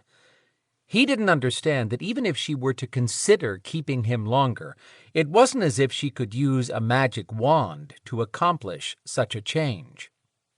While she resided in this realm, she had to abide by a few rules. One had to do with turning anyone immortal. To accomplish such a goal, she'd either have to bring in a god with whom she held favor, who would assist her, or gain access to the river of immortality beneath Treoir Castle. Finished, Dakar caught his breath, slid over to the side, and propped his head, gazing at her. His eyes held so much sensual interest. She wished she could care for someone the way he seemed to care for her, but she'd left that woman behind long ago. Today's Macha had bigger goals than to gain the love of any man. "What are you thinking, Dove?" Now was the time to smile and seduce him with her charm so that he would continue to find ways to keep her happy. "Just thinking how it would be nice to keep you forever." He tried to hide his thrill at that suggestion, but Dakar's longing sparked at his favorite topic. "Nothing would make me happier than to be the companion you deserve for the rest of eternity. I would do all in my power to give you anything you desired. Eternity with one man? One who was not even a god?" She managed not to shudder at that thought. A few 100 years, perhaps. She'd wanted one male forever, but he'd taught her that to care so deeply had been a dangerous mistake. Giving him a treat, she said, "I do love the ways you find to make me happy." While toying with her hair, Dakar said, "Like when I took Lorworth to Atlanta and forced a red dragon into the open? That might not be the best thing to remind her of, since he had failed to kill Dagon. Not the first thing that comes to mind, since Dagon still breathes. I know, Dove, but I told you it would take time. If you'd gift me the ability to teleport, I could do so much more for you now. She refrained from answering. Dropping his head down, he covered one of her breasts with his mouth. That gifted tongue sent a sizzle of desire to her womb and dragged a gasp from her. Lifting his head, he eased over the top of her and pushed inside her, ready to go again. I am your slave, in all ways. She pointed out, I have made it simple for you to visit me here. That should be enough. His smile faltered, and so did his erection. This would be a poor time for her to smile. Regardless, she would have, if not for needing this man to destroy Dagon, as Maeve should have. That stupid cow had allowed Dagon to live all these years. Then Maka's own Beladors freed him. Hard for her to decide which one she wanted to hurt more, Maeve or Dagon. Poor Dakar waited for some sign of encouragement. She had the perfect idea. Kill the dragon, and I'll give you the gift of teleportation. He turned hard as a chair leg. Not to sound ungrateful, but would not the dragon's death be worth more? Well, wasn't he the confident one? Such as, we often speak of my becoming immortal, he said. She silently corrected him. He often spoke of joining the ranks of gods. But Dakar could be the very person to accomplish killing Dagon. She didn't exactly have the warriors standing in line who were willing to go after a 2,000-year-old dragon. And if Dakar did succeed, Dagon would be out of the way so that Maka could take control of Treoir again. She'd never accessed the River of Immortality running beneath the castle, simply because King Gruffin had warned her only a Treoir could summon the river, which remained otherwise invisible. He'd gone on and on about the rules of turning anyone immortal, but she'd glazed over at that point. The fewer immortals around, the better for her. With access to that river once again in the future, she'd simply hold someone hostage until Brina did her bidding. The one time Maka had seen the river's powers used, Brina's father had summoned the river to give Zader's father immortality. Maka had allowed Zader's father, upon his death, to pass that immortality to his son. All of that had worked perfectly for Maka's plans at the time. This new plan had true potential, and Dakar was overly motivated. Wouldn't Dagon's death be fun? It would also mean snatching him from Maeve's reach. Maka cautioned, If I agree to gift you immortality, and teleportation, Dakar interjected, losing points for doing so. She gave him a withering look and continued, As I said, if I agree, you must prove you killed him to claim your gift. His cunning eyes twinkled with delight.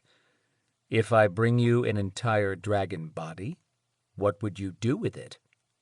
Lifting a shoulder in dismissal, she said, I'd create 100 pairs of red dragon skin boots.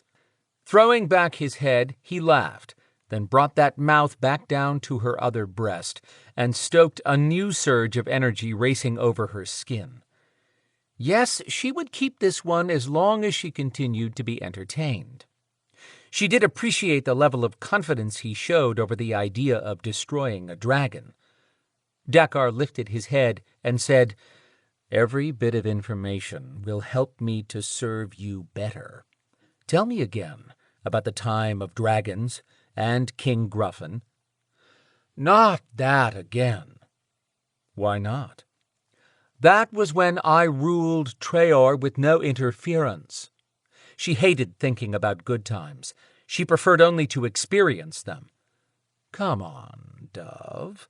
Let's plan your return to Treoir, then. When Dagon is gone, no one will ever enter that realm unless you allow it. She studied him closely. You seem very sure of yourself. I am. You should know me well enough by now to realize I have not been idle when I am not with you. That sounded as if he already had a plan of action in motion. What had her arrogant bounty hunter been up to? Moving his hips to renew her interest in another round of sex, he whispered, When you take possession of Treoir again, I will be there to help you fill it with your followers, and you'll never need to deal with Viper, Dagon, or humans again. He spoke as a peer, which he would never be, but she would allow him to dream, for now. What harm could there be in seeing just what he had to offer? Chapter 14. Quinn walked to the balcony of the Midtown condominium at Atlanta that he'd arranged for Rhys and Phaedra, his 13-year-old daughter. That wasn't exactly true. Rhys had refused to move the two of them to the luxury unit, which he'd pulled markers to have ready for occupancy in less than a day. She declared she would not aid him in pushing Phaedra to move. He was on his own to explain to his child why they were being forced to make the change. That's when he'd taken a breath and a step back. Yes, he'd been angry, hurt more than anything, but this father business meant not storming in to have his way. He was learning and determined to excel at the most important job of his life. Once he accepted that Rhys would be one of the more difficult opponents he'd ever negotiated with, he'd bowed to her terms. He supplied her and Phaedra with a real estate agent who would chauffeur them around to review what was available. In hindsight, he admitted to himself he had been overbearing. What could he say? His heart had wanted Phaedra with him and overruled his good sense. He was not happy about his daughter living with Rhys instead of him, but she had known his daughter for the past 2 years. Quinn had just recently met Phaedra for the first time. The girl had been born in secret and watched over by a guardian whose identity neither Rhys nor Phaedra would share. Since Phaedra's mother, Khazira, had been a Maeve priestess who had hidden their child from her coven, Quinn had no doubt said guardian was a preternatural. Phaedra trusted Rhys, who had proven she would put her life between his daughter and danger. Damn, that didn't make him any happier. He didn't want either to be harmed. Once again, Quinn reminded himself he had to be patient and earn his place in Phaedra's life. She'd only recently learned the truth about him and her mother. He had fallen for Khazira when they were both very young, before he found out Khazira belonged to the Belador's greatest enemy. Talk about a clusterfuck relationship between a powerful Belador and a Maeve priestess. Failure had been in the stars from the beginning. Quinn might never have known he had a daughter had Khazira not died in his arms, with her last request being that he find the girl. It pained him that he'd missed his daughter's childhood. He could not change the past, only do his best to provide a stable and loving future. It also troubled him that Rhys was more apparent to his daughter than he was at this point. Understandable, since Phaedra had known Rhys when they both lived on the West Coast, and loved Rhys. Phaedra barely knew him. In fact, he'd known Rhys longer than he'd known Phaedra. His feelings ran deep for Rhys, but they had a complicated relationship too. 2 screwed-up relationships with non-human women. What was the common denominator? Him. Rhys padded out to the balcony and turned to lean her back against the railing. What's so important that you had to bribe Phaedra with a new Xbox game to get her out of the room? He took in the city of Atlanta, which stretched beyond this 38th floor residence, like an urban landscape painted with a vibrant mix of green splashes. I did not bribe my daughter. I want to make her feel like any other 13-year-old girl, even though most others have never been through all that she has. She's tough and resilient. She's adapting well, Rhys said in a consoling voice. She had a way of making him feel like he was doing right by Phaedra, even though he hadn't reached a close bond yet. As if reading his mind, Rhys said, "It takes time, Quinn." Seems that's the one commodity I haven't been able to gain and develop. She gave him an odd look. Something's wrong, isn't it? Yes. I might as well get to the point. Evil has been captured. Rhys stood away from the rail. The Maeve grabbed her? Possibly. But they're not the only ones at the top of our list. He explained what he'd learned about the incredible wreck and the planning it had taken to disarm Evil. We believe she was teleported away. What are we waiting for? Rhys asked, incredulous. There was the warrior woman who had taken hold of his heart, but that was before he found out she'd been withholding information on Phaedra. They'd had words and were managing a peaceful truce now so Quinn could see his child, but he itched to hold Rhys as well. Pulling his attention from the dazzling blue of her eyes, he said, "Dagon is pulling together a team. We'll leave very soon." She walked past him, nibbling on her fingernail. Quinn turned to follow Rhys with his gaze as she moved around. The woman could not be still, but he found the constant motion pleasant to observe. Angling around, she said, "What do you need? You wouldn't be here if you didn't need something." Talk about insulting. That's not true. She held up a hand to stop him. "Wait, that sounded better in my head. But it was shorthand thinking. I don't mean for Phaedra or me. I mean, aren't you here to find out how I can help you with Evil?" Explanation accepted, Quinn said, "I would not ask if it were not very important." "I know that." She gave him a testy look. "What's the plan?" "I want you to know that I will not think less of you if you refuse my request." She put her hands on her hips. "I'm a big girl, Quinn. Tell me what you need and I'll make up my mind." Rhys was no girl, but a woman. Not the place to let his mind wander at the moment. He said, "As I mentioned, we're forming a small tactical team. I'd like you to visit the crash site. You've told me your gift of remote viewing doesn't work when someone travels to another world. But if you came with us, you might be of aid at a different location along the way. We have no idea where this trip will take us. But if at any moment I feel you are in danger, I would have you teleported home immediately." Her hands slid down to hang loose. She appeared to be studying hard on his words. "Okay, I'm in. But what about Phaedra?"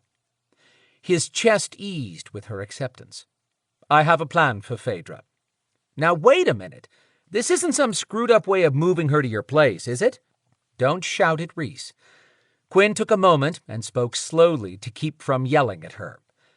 "No, I have not behaved in any underhanded way this entire time." She looked properly chastised. "I wasn't accusing you." "Yes, you were. You're just waiting for me to do something to force Phaedra to live with me. I'd love to have my daughter in my home, but only if she chooses to make that move.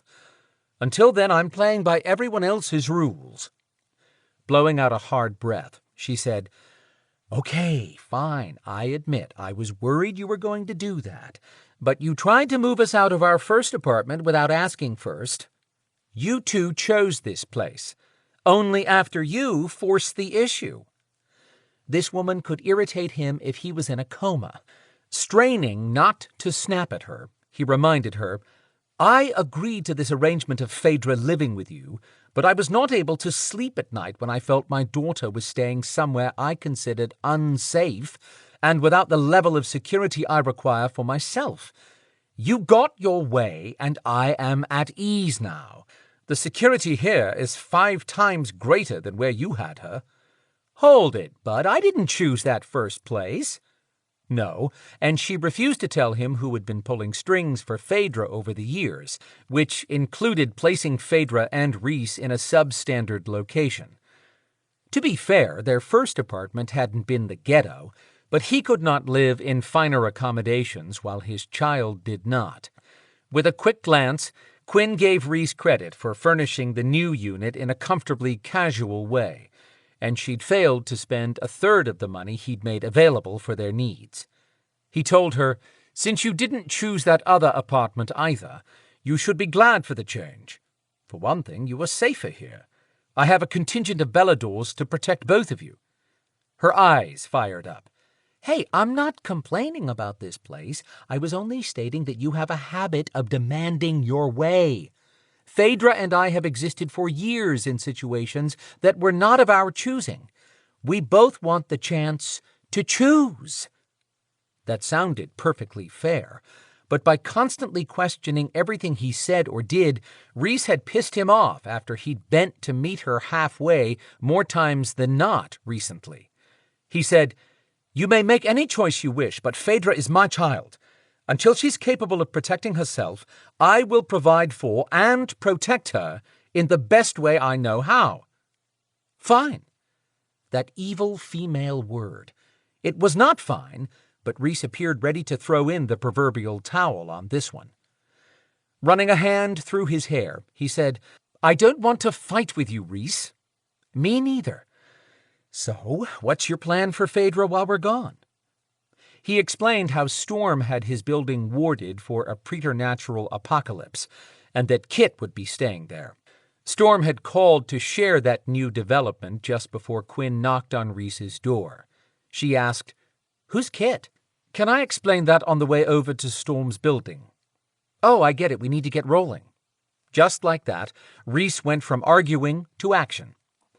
Those were the times he took a moment to enjoy the whirlwind of energy known as Rhys.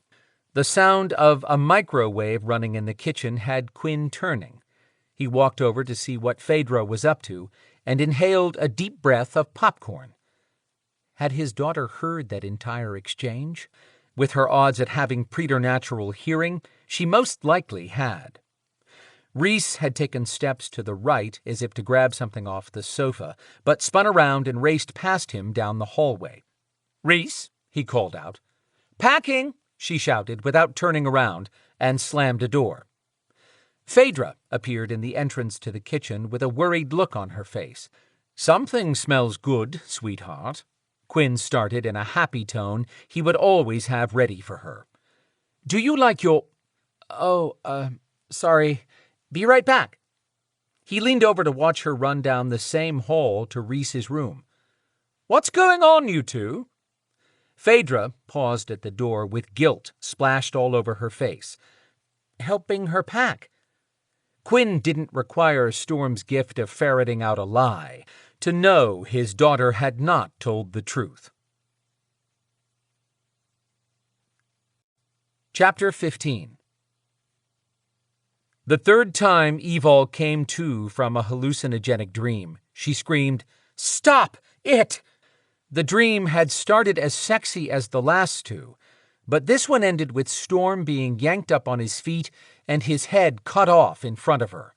His blood had gushed all over her naked body, and she couldn't get to him. She tried to stay awake, but loss of blood and the inability to heal had wiped out her endurance. She'd had 3 dreams in the same span of hours. The emotional toll was becoming worse than her physical injuries. Still shackled to the wall, she called out in a weak, raspy voice, "Germanus!" No one answered her. She leaned back against the wall. She couldn't have gotten to her feet even if she'd been free to do so.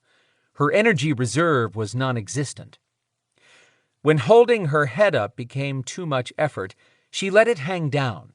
Her gaze landed on the dried blood that had seeped through from her chest wound, but it no longer oozed. Who cared? Wind rushed around the room. She lifted her gaze to Germanus. He said nothing for probably 5 minutes. "If you are ready to speak without shouting, we'll continue our conversation." Too tired to argue, she just stared at him and let him figure out what that meant. Lifting his hands to clasp them, he smiled. "Excellent. First rule is that I will not induce those images if you do not give me reason to do so. Next, you should know that I can also bring Storm here. I have not done so because I can see how this would take longer if your mate was around to encourage you to fight back, even at the risk of losing his life. Also, you would probably make constant attempts at escape. She struggled not to throw up at the thought of Storm being in this hellhole with her. Just because I have not chosen to capture Storm yet does not mean I don't have the option, Germanus went on. I know all about your life and have access to everyone in it. She considered his words. Everyone back in Atlanta, from Storm to Zader, Quinn, and Dagon, would be hunting her. Storm would keep those in the building safe, and the Beladors would protect the others. What about Adriana? Had Germanus captured her too? Licking her dry lips, Evol asked, "Who else is here with me?" "No one. I need only you."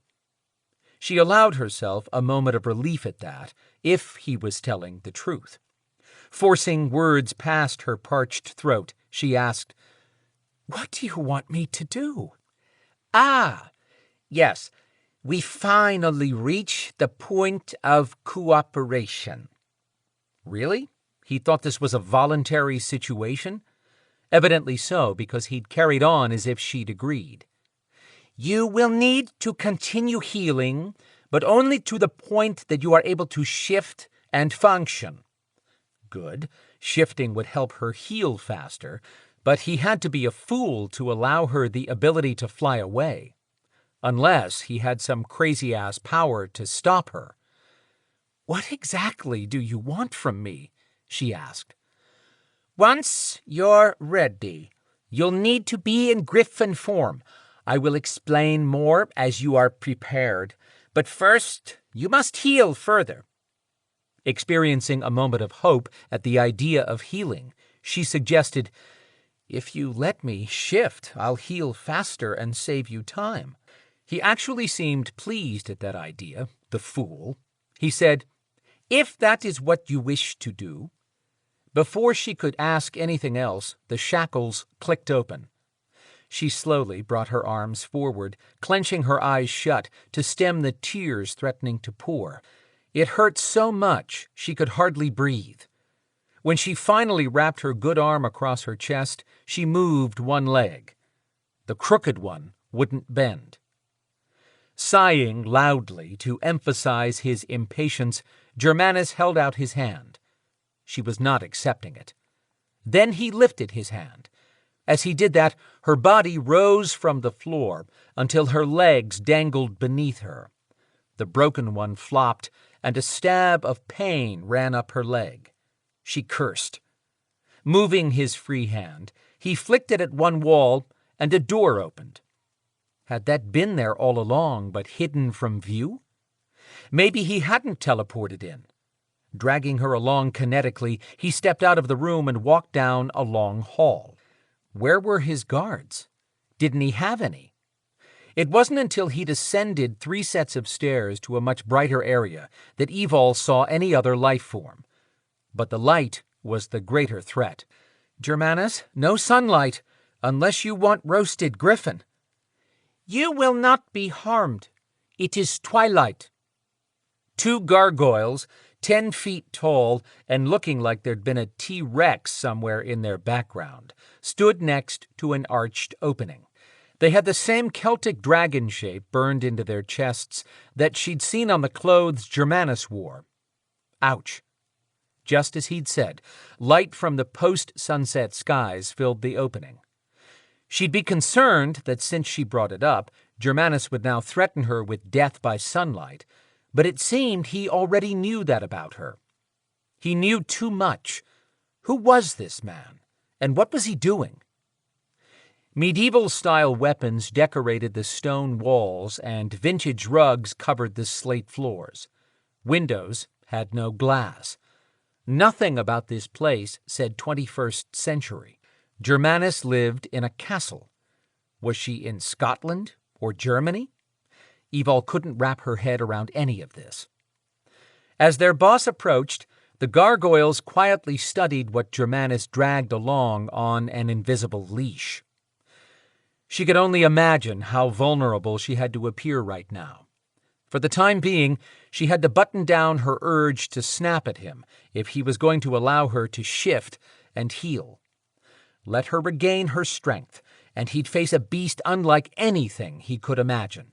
Once that happened, she'd figure out what to do next. Outside the building, lush green land stretched forever toward majestic, snow-capped mountains. She should have spent more time studying geography instead of reading about mythology and watching NASCAR. No, she cherished her time with Phoenix, who was a huge racing fan. Her heart ached at thinking about Phoenix. He had to know something was up when she hadn't returned by daylight. Storm would keep her baby safe, but he'd have a hard time explaining what was going on without upsetting the little gargoyle. Germanus would deserve every bit of payback she could come up with once she was free. The sun was nowhere to be found, but darkness did not seem to be falling. Just a greenish-golden hue to everything. The closer he took her to the edge of the roof, if this area of the castle was called a roof, the more she realized the structure had been built on the side of a mountain. 1,000 feet down, the stone face of the mountain fell away to a valley of grass that swayed in the slightest wind. Beyond that open space, trees filled a stretch that led to a lake in the distance. A mix of yellow, blue, purple, white, and red dotted the valley floor. Flowers, leafed-out trees, and green grass? Would everything be blooming now in northern Europe? Or was this castle somewhere closer to the equator? She really had to work on her knowledge of other countries. In her country, the northern states had just suffered a late spring snowstorm. What place could she be that was so remote she didn't even see roads?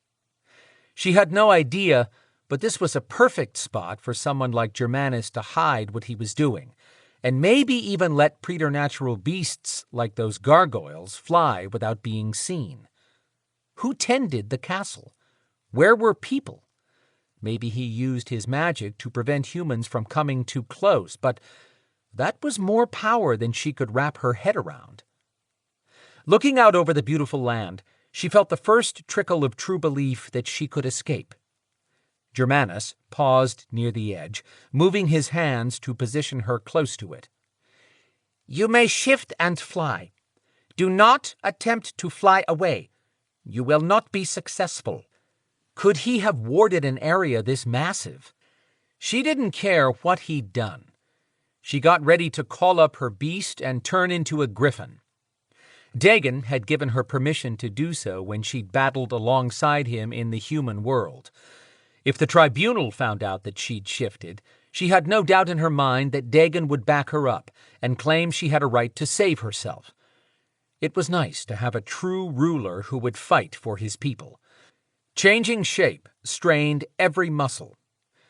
By the time she felt the full extent of her griffin, she was exhausted. She probably should have healed a bit first before trying to change, but she had no idea if Germanus would allow her to shift again. Her body would have to keep up.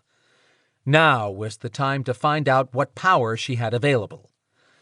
After the slowest shift in history, she stood, but kept weight off the broken rear leg, which was fairly useless. The crooked leg kept trying to heal, but it would not mend straight. Lowering it to the ground to take some of her weight, she tested her pain level. Tolerable in this form, but she could only use that limb as a prop. If she had a patch over one eye, she could be a peg-legged griffin pirate. She dipped her large eagle-shaped head down to peer at the damaged leg, to get a better view of just how crippled her griffin would be. When she turned her griffin gaze to Germanus, he explained, "I could break the bones again to allow that limb to heal properly, but you will be able to move around in human form with one good leg, and it may prevent you from being foolish." Would he think chomping down on his head was foolish?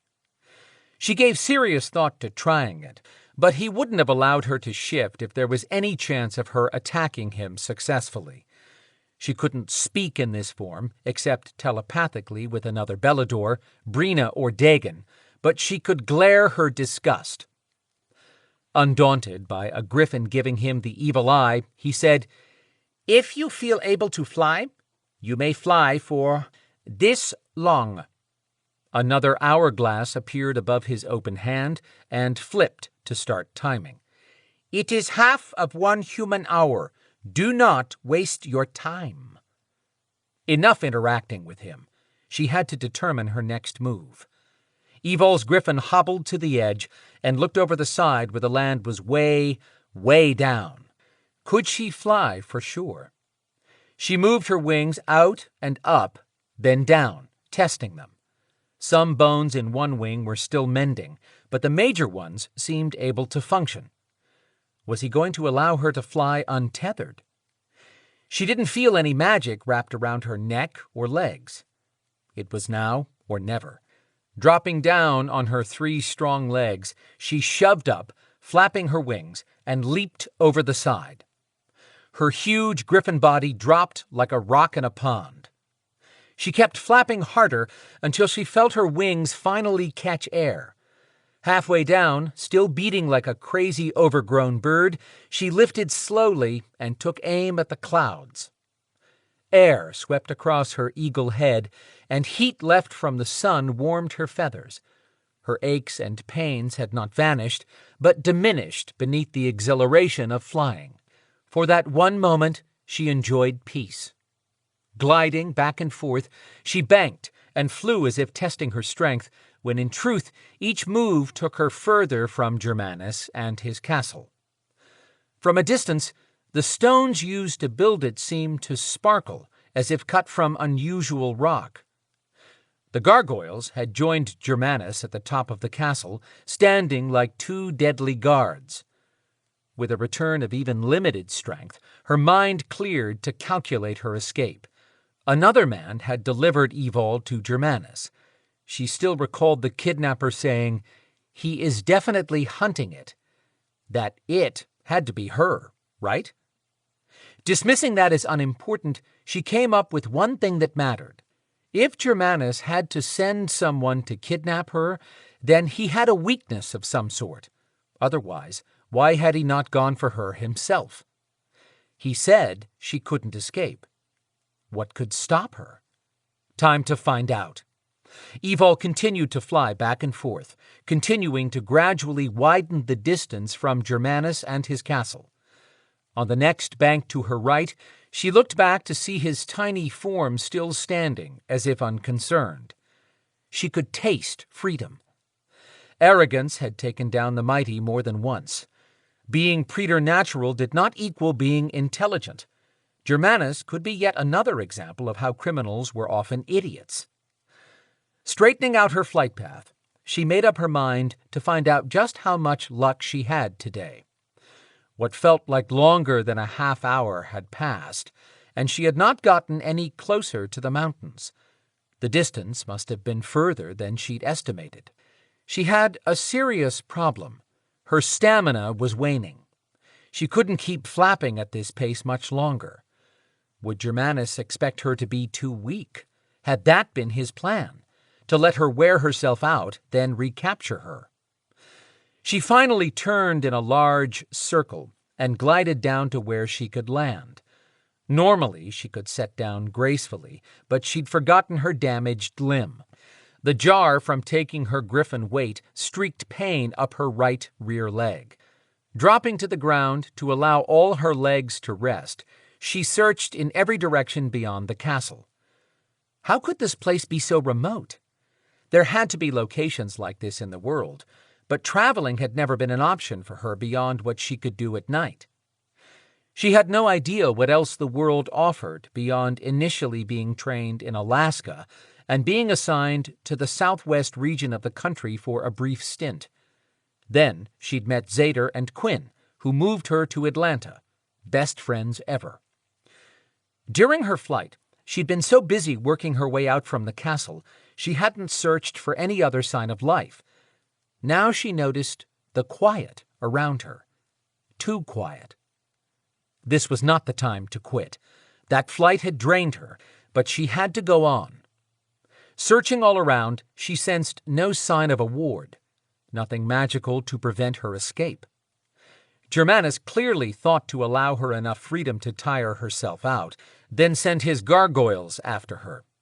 She was ready to take on those gargoyles, who had no similarity to her sweet phoenix. Sucking in huge breaths, she lifted up and felt every ache and pain from the battering her body had taken. Her poor body was exhausted. She could rest later. With a couple of limping steps forward, she growled with determination, then leaped into the air, flapping fast to gain altitude again. Her wings were beginning to feel like rubber. This time, she went higher to locate a thermal where she could fly longer without expending so much energy. After becoming a griffin, she'd studied all she could about birds and flight. Up high and coasting, she mentally patted herself on the back for a good plan, until she took stock of her position. Those mountains in the distance appeared just as far away as they had back at the castle. It would be nice to ask someone for directions. Wait a minute. She could use her telepathy to reach Belador's anywhere in the world. Maybe even that powerhouse, Treoir. She called out telepathically. "This is Evil Kincaid of the American Beladors. If you hear me, please answer." Nothing. Her heart thumped with a rush of excitement. Some Belador had to hear her. She kept calling out as she glided toward the mountains and started asking for anyone who could hear her to contact Trey McCree via telepathy or the phone number she included. Being the most powerful telepath Evol knew of made Trey the best choice for contact. She had no idea where Quinn was, but knew he'd be hunting her, and she would hope that Zeta remained on Treoir for the obvious reasons. A roaring sound broke into her thoughts. She banked to the left to see behind her. The sky was dark with flying beasts. Not just gargoyles. There had to be 30 winged creatures, all of them huge and heading for her. Her stomach dropped. She turned and flapped like a mad griffin trying to reach the mountains. Screw it. She swept around to the right and saw miles of grass, trees, and maybe a river, but the view in that direction seemed to be infinite. Swinging back the other way, she found the same. The mountains continued in both directions, too. Deep calls and growls from the flying beasts closed in. Her heart thumped with a flood of adrenaline. She turned back for the nearest mountain and doubled down, flying harder. A shadow fell over her from above. She looked up to see the underbellies of both gargoyles. Those two were even more gargantuan in flight than standing inside the castle. She did her best to fly like a fighter pilot, dipping and angling one way then another. One of the gargoyles did an impossible turn in midair and dove for her. She rolled away, but he dragged a claw down her back. Fire raced through the new wounds. Something else hit her from the other side, sending her into a cartwheel spin. Noise from the rest of the living squadron grew louder. She got smacked again, knocking her out of the roll and sending her spiraling down. Straining, she beat her wings mercilessly and pulled up just before hitting the ground. But she had nothing left in the engine to fight the many flying beasts now circling her. Setting her wings, she glided to the ground and made another rough landing. Her griffin body slid on her chest this time, banging up her wings. Why hadn't she healed more during this flight? Her back felt flayed open.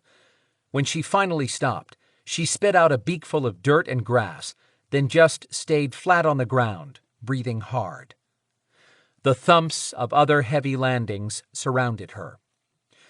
When she could manage it, she pushed her body up using her wings and had to sit on the ground with her crooked back leg sticking out to the side. Just beyond the circle of beasts, she noticed a massive carcass, possibly a wyvern, based on its shape, similar to dragon, but with only 2 legs. The body appeared to be charred black on the inside, while the remaining skin was nothing more than a layer of boils. Ew. Both gargoyles landed as a perfectly trained pair, then one dropped a shoulder, and Germanus slid off to the ground. He walked over to her, shaking his head. You can't blame me for this. I told you not to try, but figured we had to get this out of the way. Despair seeped into Evol's mental fortress, doing its best to knock down defenses that already felt puny as a toothpick structure. She fought back, forcing herself not to give in even if she was defeated for the moment. He had no idea who he was dealing with now that she'd healed a bit. Of course, her body didn't feel too great at the moment. Shift to your human form, Evol. She intended to defy him, but her body clearly didn't care what she thought, because it started shifting. How could he make her do that? Bones, skin, and muscle went into action. Everything felt twisted, yanked, and pulled through a grinder. As her human shape finished forming, blood ran down her back. She tried calling up her beast to heal it, but all she got was a weak trickle of energy. Nothing made sense to her anymore. The pale brown sack dress covered her again. Was that for her benefit? Why would he care? She swayed in place, depleted of what renewed energy she'd enjoyed for a short time. What happened to having more power as an alterant and griffin? She lifted her hands. Germanus warned, No, use your kinetics against me without my permission, and it will strike back at you twofold. Truth or not? She hadn't intended to attack him out here where she was outnumbered, only to raise her hands in question, but she lowered them now. Germanus stood there with his thumb and forefinger stroking his chin while he studied her. That was not bad. Better than I had thought you'd do with the damage you had to repair. This may go more quickly than I'd hoped. What do you want, Germanus? She opened her arms outward this time, so he could not mistake her intention. It had better be worth bringing down the Beladors and our Dragon King on your head, not to mention my mate, who will be worse to face than all of them together. Storm will find me. When he does, there will be no stopping him from killing you. She believed that, and had to keep reminding herself, or she'd go mad. You can't leave me, Evol. Was doing a pretty good job of it until I got tired, she quipped, just to tweak his nose. If you could teleport out, you would have already tried. But I was told that you do not possess that ability. That should clear up any ideas you have for escape or anyone unwanted showing up. Despair turned into a cold lump of fear in her stomach. What are you talking about? I should probably have told you this sooner, but I wanted you to get any rebellious urges out of your blood. You are in the realm of Scammel. You cannot leave. Dagon would be wise to avoid a place where the god who created this realm can destroy that dragon. Never forget that I am the powerful one here. Even if the dragon does come, it will not matter who he brings. If the dragon does not come, not even your skinwalker mate can track you to this realm. All hope died with his words. No one was ever coming for her. Storm would have no way to find her without the Emerald Chakra Stone, and even that would not work with them in two different realms. Chapter 16. Himalayas north of Nepal. Cathbad felt chilly air brush his skin as his teleportation ended on a cliff overlooking snow-capped mountains of the Himalayas. Even in the middle of the night, with not a human light to be seen, snow glowed beneath a full moon shining across the spectacular landscape. No sign of human life as far as the eye could see. Some parts of the human world still held pleasure for him. He had always enjoyed his time in this remote area. With his body now properly outfitted with snow boots, thick clothing, and a heavy fur cape, he turned from the vista. Taking in the face of this peak that rose into the clouds, he moved his hand and kinetically forced a huge boulder to grind aside. The massive stone kept any unlikely human who showed up from discovering his secret cavern. The ward he'd left in place discouraged his guest from leaving. With the stone displaced far enough to allow him passage, he entered carefully and listened for any sign of life. Nothing moved. Strolling down the tunnel as it curved from side to side in its descent, he finally reached the last major arc before his path straightened, ending in a sparkling room fit for a queen, right down to royal seating. It was as though a mythical artist had gathered piles of brilliant sapphires, mixed them with ice to form one piece, then sculpted that into a throne. Elaborately decorated trunks overflowing with gold coins, goblets, furniture, jewelry, more than most people could imagine, stood in a glowing pile. He had to tilt his head back to view it. A king's treasure, or, to be more accurate, he should say a queen's. He noted that everything appeared unharmed, which encouraged him. He'd expected the place to be demolished from a fit of rage. Perhaps that would bode well for his visit. Still, nothing made a sound. He walked slowly toward the center of an area that stretched 100 feet across and deep. The 70-foot-wide half-frozen pond in the very middle lay quiet, with a glass-smooth surface. Beneath the surface, the water dropped 300 feet. The air stilled with a frozen tenseness. As he lifted his head to peer at the soaring ceiling, fire lashed down from above. Cathbad teleported away in a blink before the blaze struck the empty spot he'd vacated. He reappeared on top of the 30-foot-tall pile of precious metals and spectacular jewels. Glowing red sparks sizzled where he had been standing. Adjusting his position until he was comfortable, he sat with his elbows propped on his knees and looked up. Diaphanous blue and pearl-white scales covered the silvery skin of a dragon, now clearly evident where she had sucked up against the ceiling. Cathbad asked, "You miss me, my sweet?"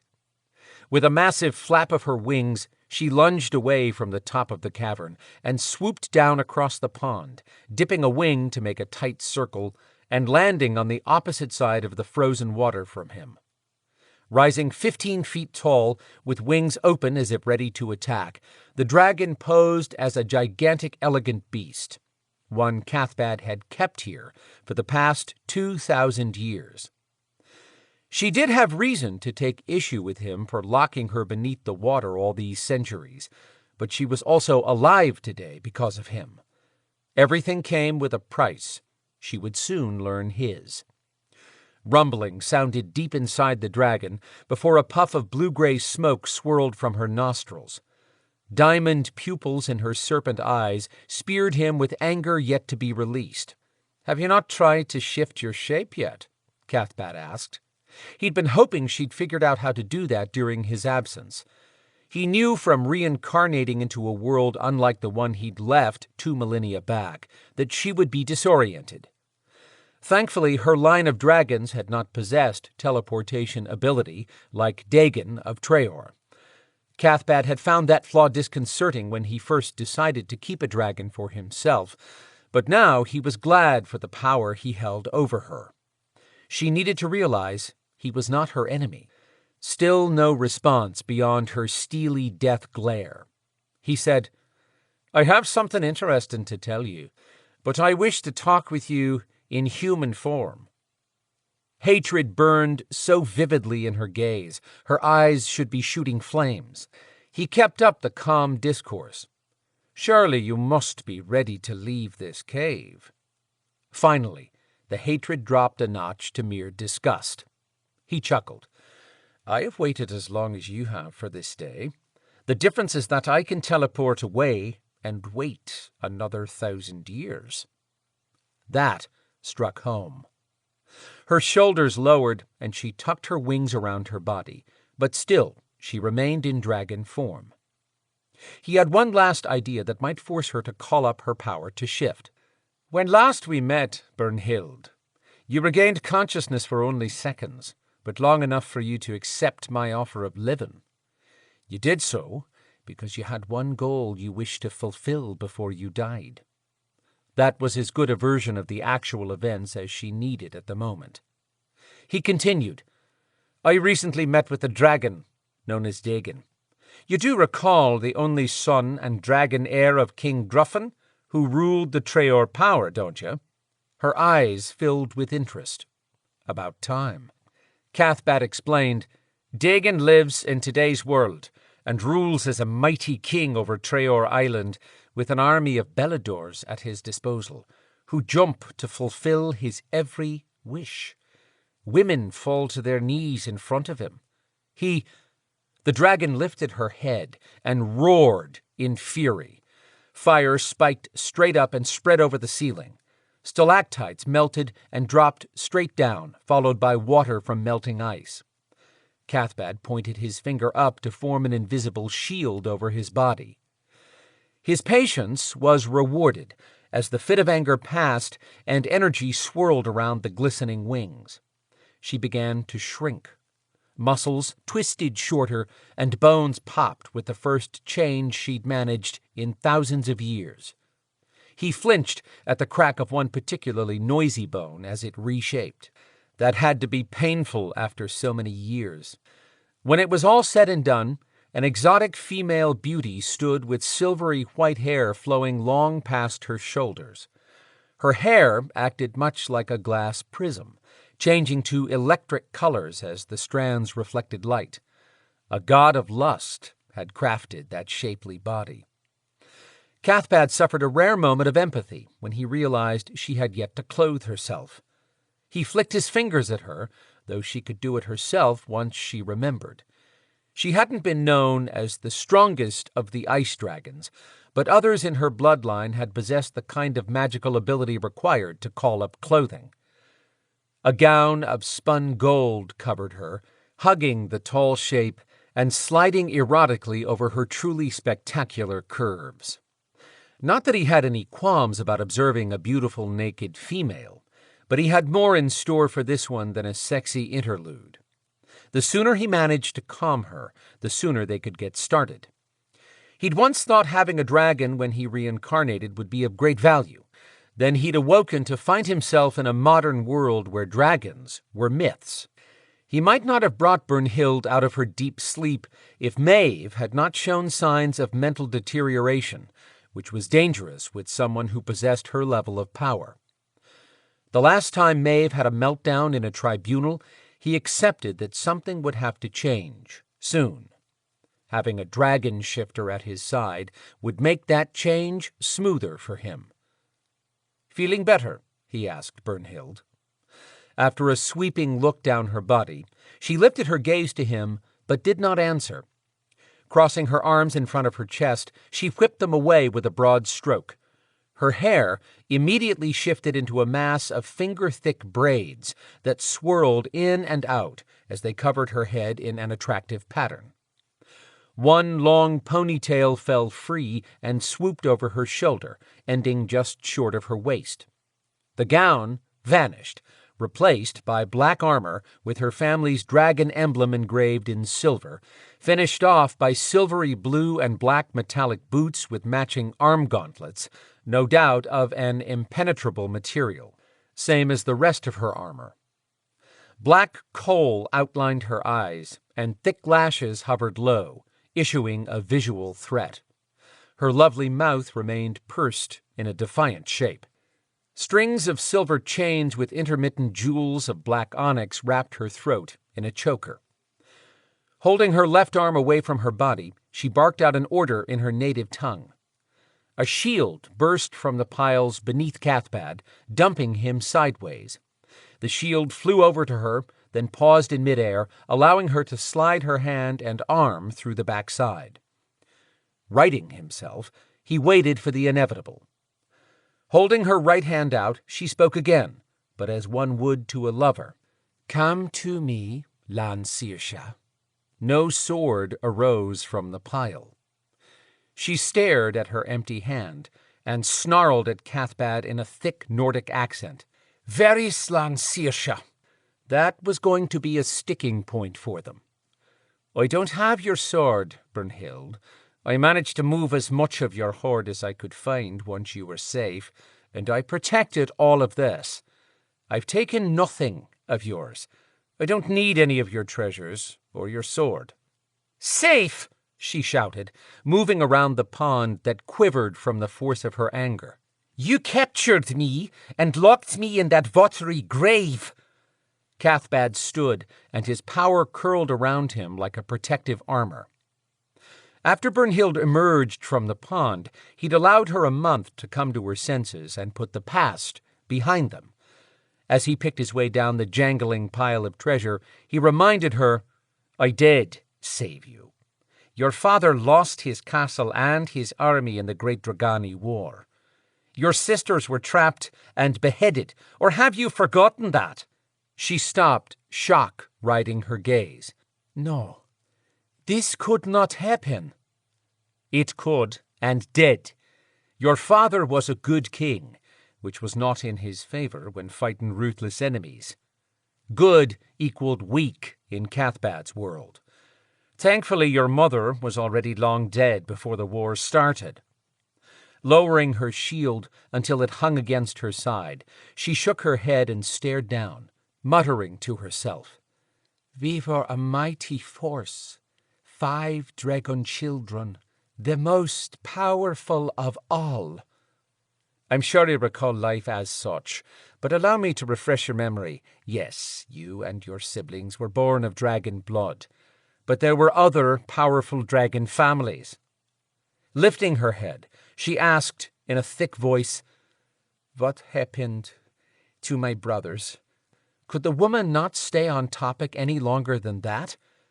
Cathbad explained, I don't know for sure, but based on how your sisters died, I am inclined to think both men went that way as well, since all was lost when I arrived. That brings me back to saving you. What happened? Why do I not know these things? Probably because I used so much power to put you under deep enough to sleep for centuries that I almost didn't recover. He had to be careful how he explained this, especially since most of it he'd have to fabricate as he spoke. I came to aid your father, but I was too late. Her words raced out in a long snarl. Why would a king with 5 dragon children require anything from a druid? We're going to spend another millennia just getting this explained if you don't let me finish, he admonished, a little more sternly this time. She waved her hand in an arc. Tuck, explain. Beautiful, powerful, and deadly. If Cathbad didn't have plans for her, she'd make an excellent diversion for many centuries. He continued, Your father sent word that your family had been betrayed. He offered me a daughter to wed if I helped him save his family and people. She paled at that, but Cathbad said, I had no use for a wife. I came thinking I'd have a powerful ally if we were successful. That's it. Plain and simple. Sticking as close to the truth as he could gave his words a ring of sincerity. Not that it changed her stern demeanor. Shaking his head a moment, he said, By the time I arrived, your brothers were off with the army, and word began trickling in of their imminent defeat. Your father was already a bloody corpse, but he'd clearly fought to the end. As I mentioned, your sisters met a sad demise. When I realized I could be of no help, I was about to leave when a woman named Thea ran to me, begging me to save you. Thea? My nursemaid? Pain ruptured the last of Brunhild's anger. She was finally listening.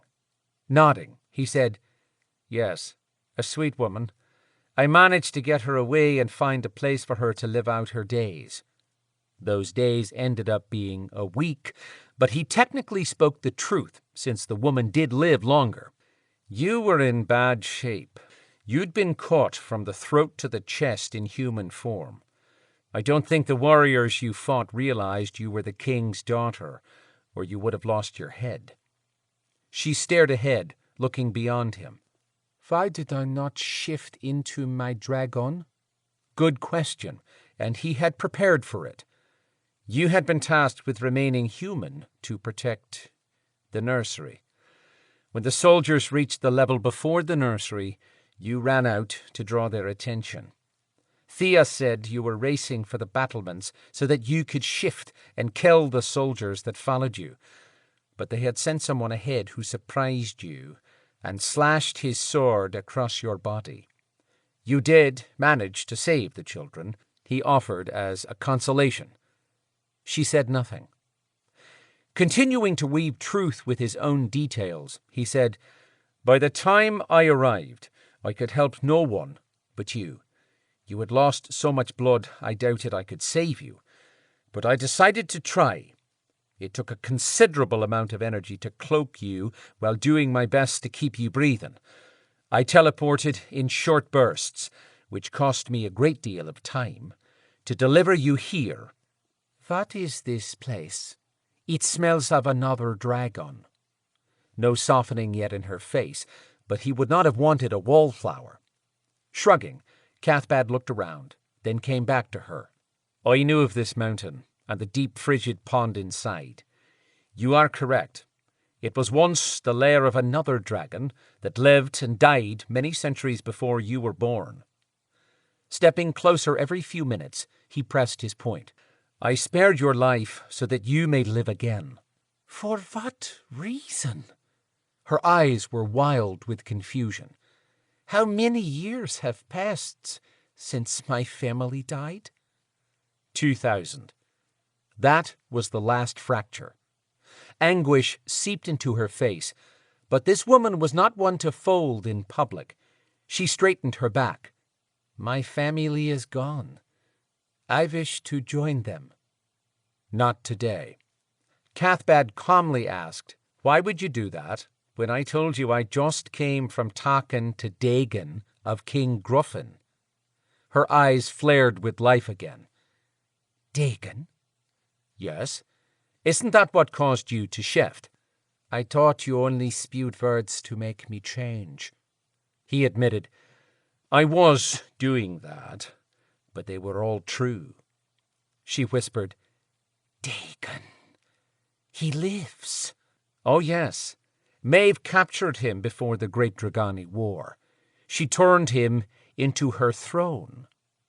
He waited for a reaction. Sounding confused, Brunhild asked, "Yes, I did hear of that. He is free now and has not killed her?" "I'm sure he'd like to, but it's not so simple to kill a Maeve goddess hidden inside her own realm." Angling her head in question, Brunhild said, "You speak the truth? This is not some ruse to manipulate me?"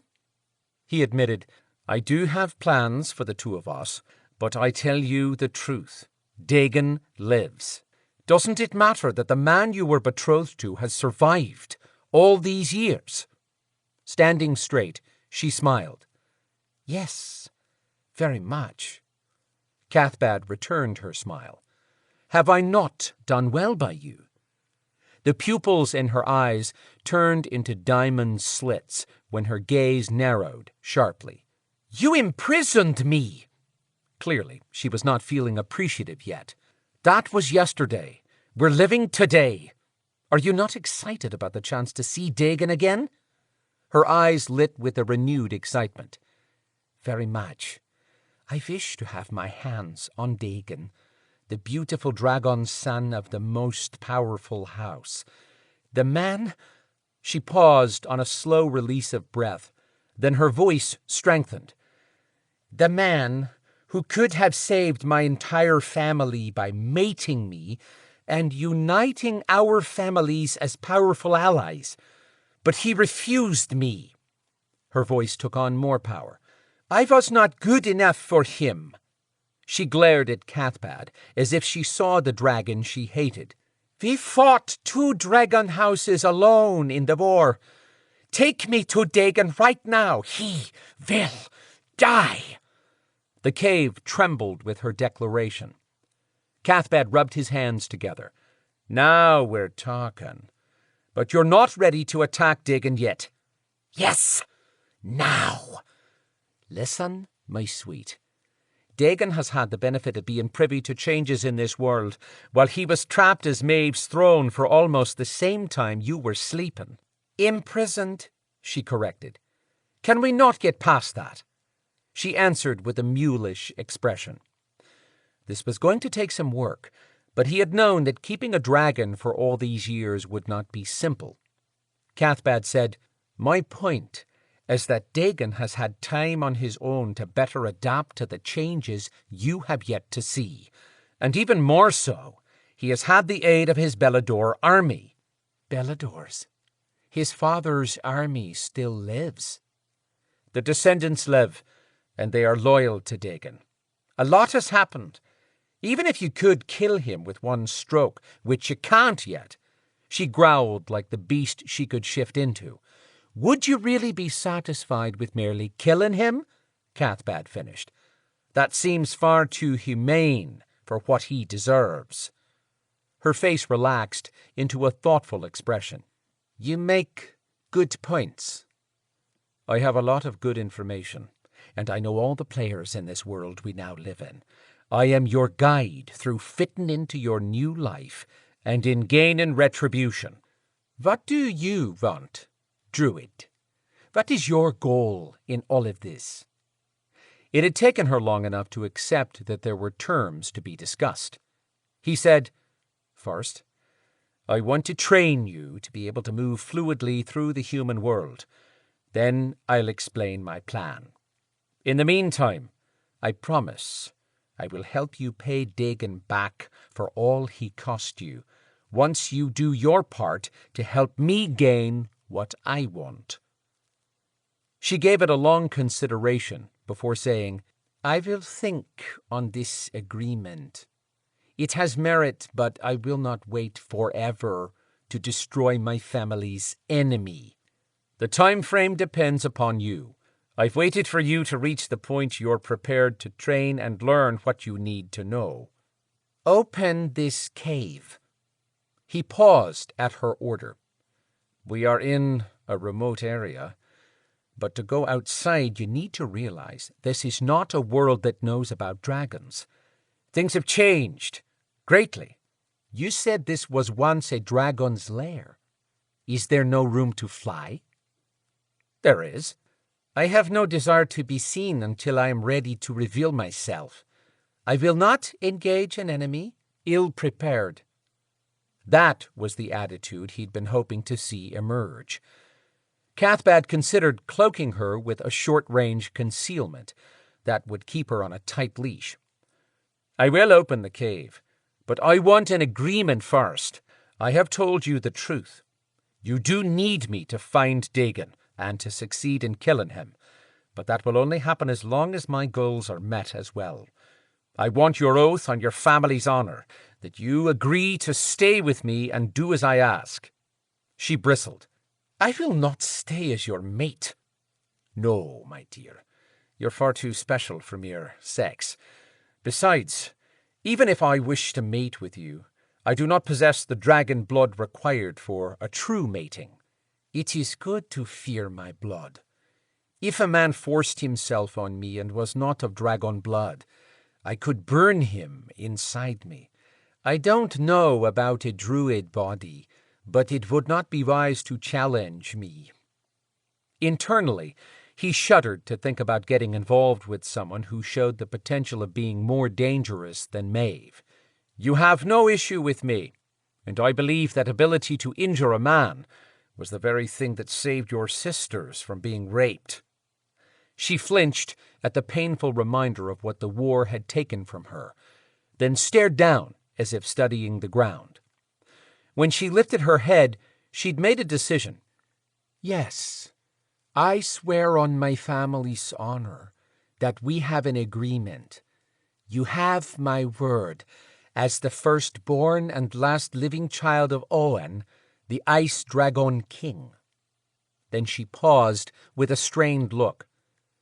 Am I the last one? As far as I know, but I was not in this world for almost as many years as you. I continue to learn things that surprise me. Why were you gone so long? I'll explain how I only recently returned, once you've completed your exercise. Looking to keep something of value of hers, he asked, Will you give me your shield to hold while you fly? Rolling her eyes, she handed him the shield. Yes, do not be a nagging old woman. We have come to agreement. Ignoring her, he accepted the shield and walked to the entrance, which was still open. He cleared the ward that had prevented any preternatural being from passing through except him, and moved the boulder further to the side. Behind him, power pushed out from where she shifted again. She stepped up to him in her dragon form and nudged him with a flick of her wing. When he didn't step away, she opened her huge jaws and spoke in a deep version of her voice. Move, druid. First, I need to cloak you, but keep in mind it's only effective for maybe 2 miles. Then you'll have to come back. The serpent-like eyes that had stared at him in hatred before now smirked. She lowered her head to eye level with him. I need no cloaking, druid. You don't want to be discovered too soon by accident and let Dagon know you live, he argued. She stepped into the opening and stood there with her head up in the wind. In the next moment, she became translucent. She called out, We inherited my father's dragon blood, but I also received the gift of my mother's blood. She was part dragon, part jinn. I am the only child with her special gift. As she'd spoken, her body had completely disappeared. Flapping sounds followed, then launched away from the mountain. Her laughter rippled through the skies. How had he never known of her mother's bloodline, and that those 2 women could turn invisible? Because he believed dragon kings would wed only those with pure dragon blood. Evidently, her father had chosen a woman who carried genie blood. Cathbad cursed to himself. His currency had been information that he could wield faster than kinetics. For all the money he'd spent researching her family long ago, no one had known any of those dragons possessed that gift. The king had wisely hidden that secret. He thought on it for a bit, then realized what bothered him about her cloaking. Why hadn't she used invisibility to escape those who would cut her down? He grinned. Unlike him, she had a flaw to her gift, and he would discover what hampered her turning invisible. An hour later, he lost all pleasure from this visit. The dragon had not shown herself. Brunhild had sworn on her family's honor that she would return, but not when. If she ran from him, she would face his fury. Chapter 17. Storm and Evol's building in Atlanta. Storm prowled from side to side of his conference room as he waited on team members to show up. The hour he'd been waiting for now was a minute past. It was only mid-morning and still Sunday, but every second felt like a day as he waited to get rolling. If anyone other than Dagon ran late, they'd be left behind. His patience was non-existent. Not after seeing what had happened to Evol and her bike. His animal howled to be freed to hunt, but these people all cared for Evol and brought a ton of power and skills to the table. For her, he'd locked down the need to start shouting orders and accept that he had very little to go on. For his jaguar, he promised blood would be spilled, and he would not hold his animal back when the time came. No one was stopping him from tearing apart those who dared to hurt Evol. And she was hurt, badly. That emerald had been a part of her being, not just a cosmetic rock attached to her body. Quinn stepped into the room. Storm, I have Phaedra and Rhys with me. I'd like to get Phaedra settled with Lana, then Rhys and I will be back. Storm nodded. Just a moment. Kit, who had been sitting quietly with her hands clasped in front of her, stood up. I know you don't want me in this meeting, though I'm willing to help in any way I can, and I'll be monitoring our night resources once you're gone. For now, I'd like to meet Quinn's daughter so she'll be comfortable with me, and then catch up with the boys. Storm had never cared much for Isaac, but he held a high level of respect for Kit and the way she'd raced here to help Evol, in spite of Isaac claiming he would never allow non-humans around his mother again. That man had to know Kit backed down from no one. Kit would always be welcome in this building. Storm said, "Thank you, Kit, for everything." "You're welcome." Kit looked to Quinn, who said, "I think it's a brilliant idea to meet my daughter. Thank you." She joined Quinn at the door, and they walked away. A security video screen monitoring the garage alerted Storm to a movement in that area. He'd moved vehicles to the outer edges to clear a space in the center. Dagon appeared first, with Tristan right behind, both having just teleported in, now that Storm had adjusted the ward for certain people. The sound of those two moving through the building's foyer reached Storm just before they entered the conference room. Storm asked, "Any news from any front?" Shaking his head, Dagon said, "No. If this was some form of kidnapping for gain, they have yet to send a demand, such as was done when Isaac's mother and those twins were captured. Speaking of which, Kit is here, and I'm allowing her to stay," Storm announced, to get Kit's presence out of the way.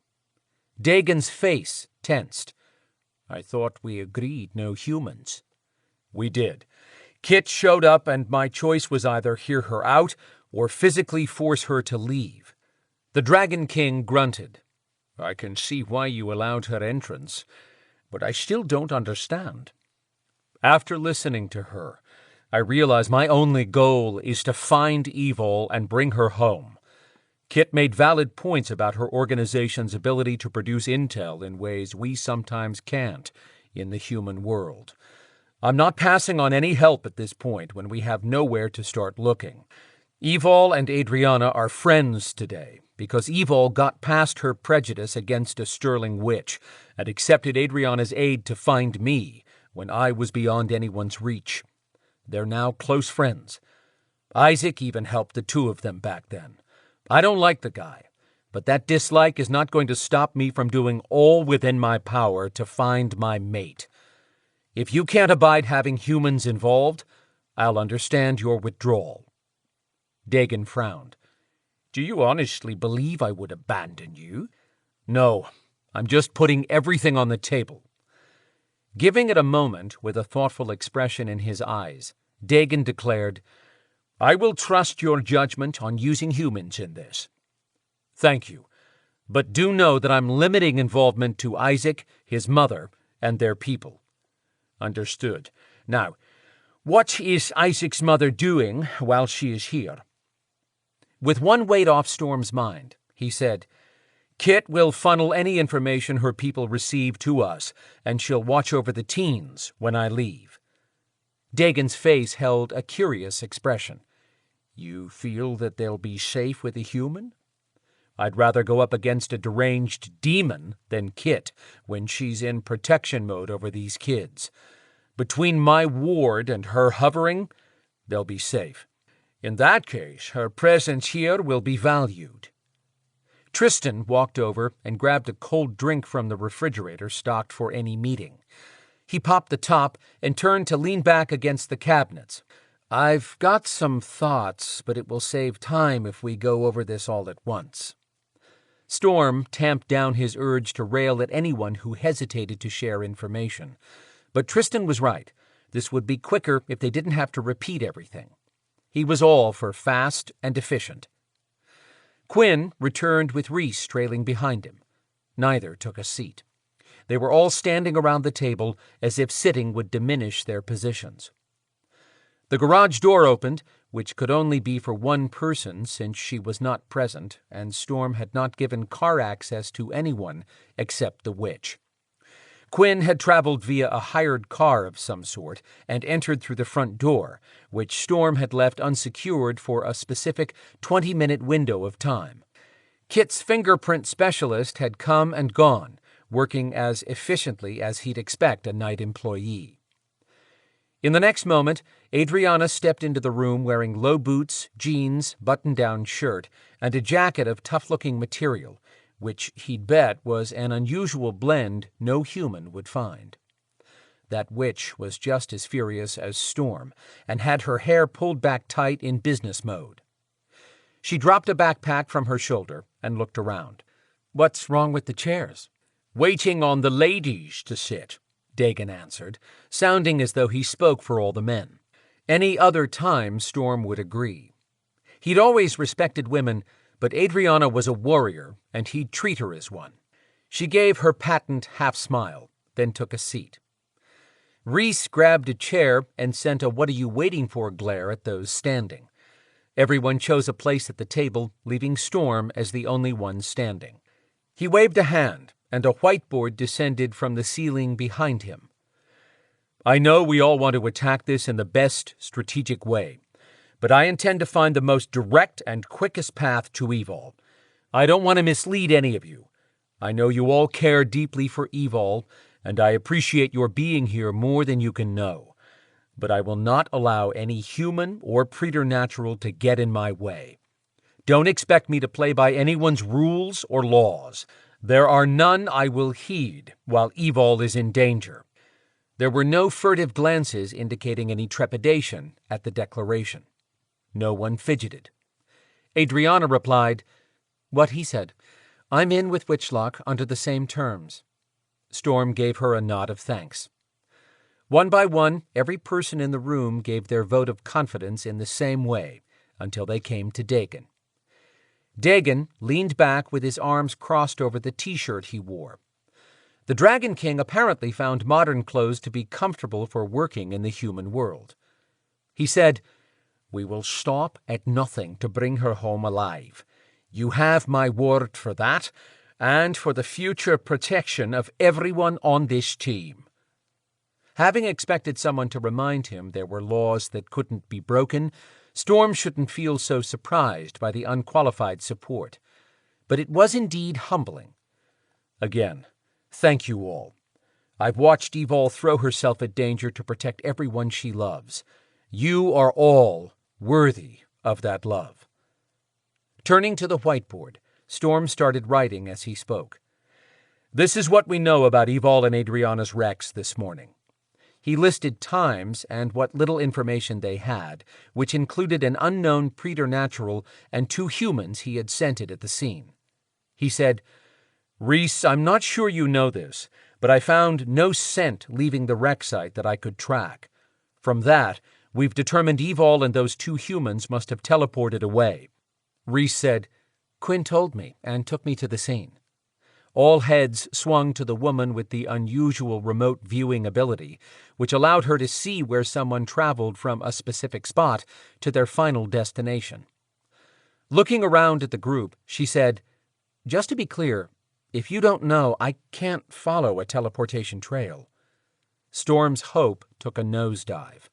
Rhys said, "I ran into a blank wall, which supports your teleportation theory." Adrianna asked, "Is there any way to power up your viewing ability?" Lifting her shoulders, Rhys said, "Until helping Quinn find Phaedra, I had not used it in many years, and never for serious tracking. I'm sort of learning as I go." Tristan groaned. Quinn shot him a look that threatened him if he dissed Rhys again, but Rhys put her hand on Quinn's arm, which quieted him. She added, "I'm just qualifying that I am willing to help in any way, and while I wasn't able to help there, I might at a different location." Storm put that note in the back of his mind. Quinn asked, "Do we have anything on the humans?" "Kit said her people were searching for them," Storm replied.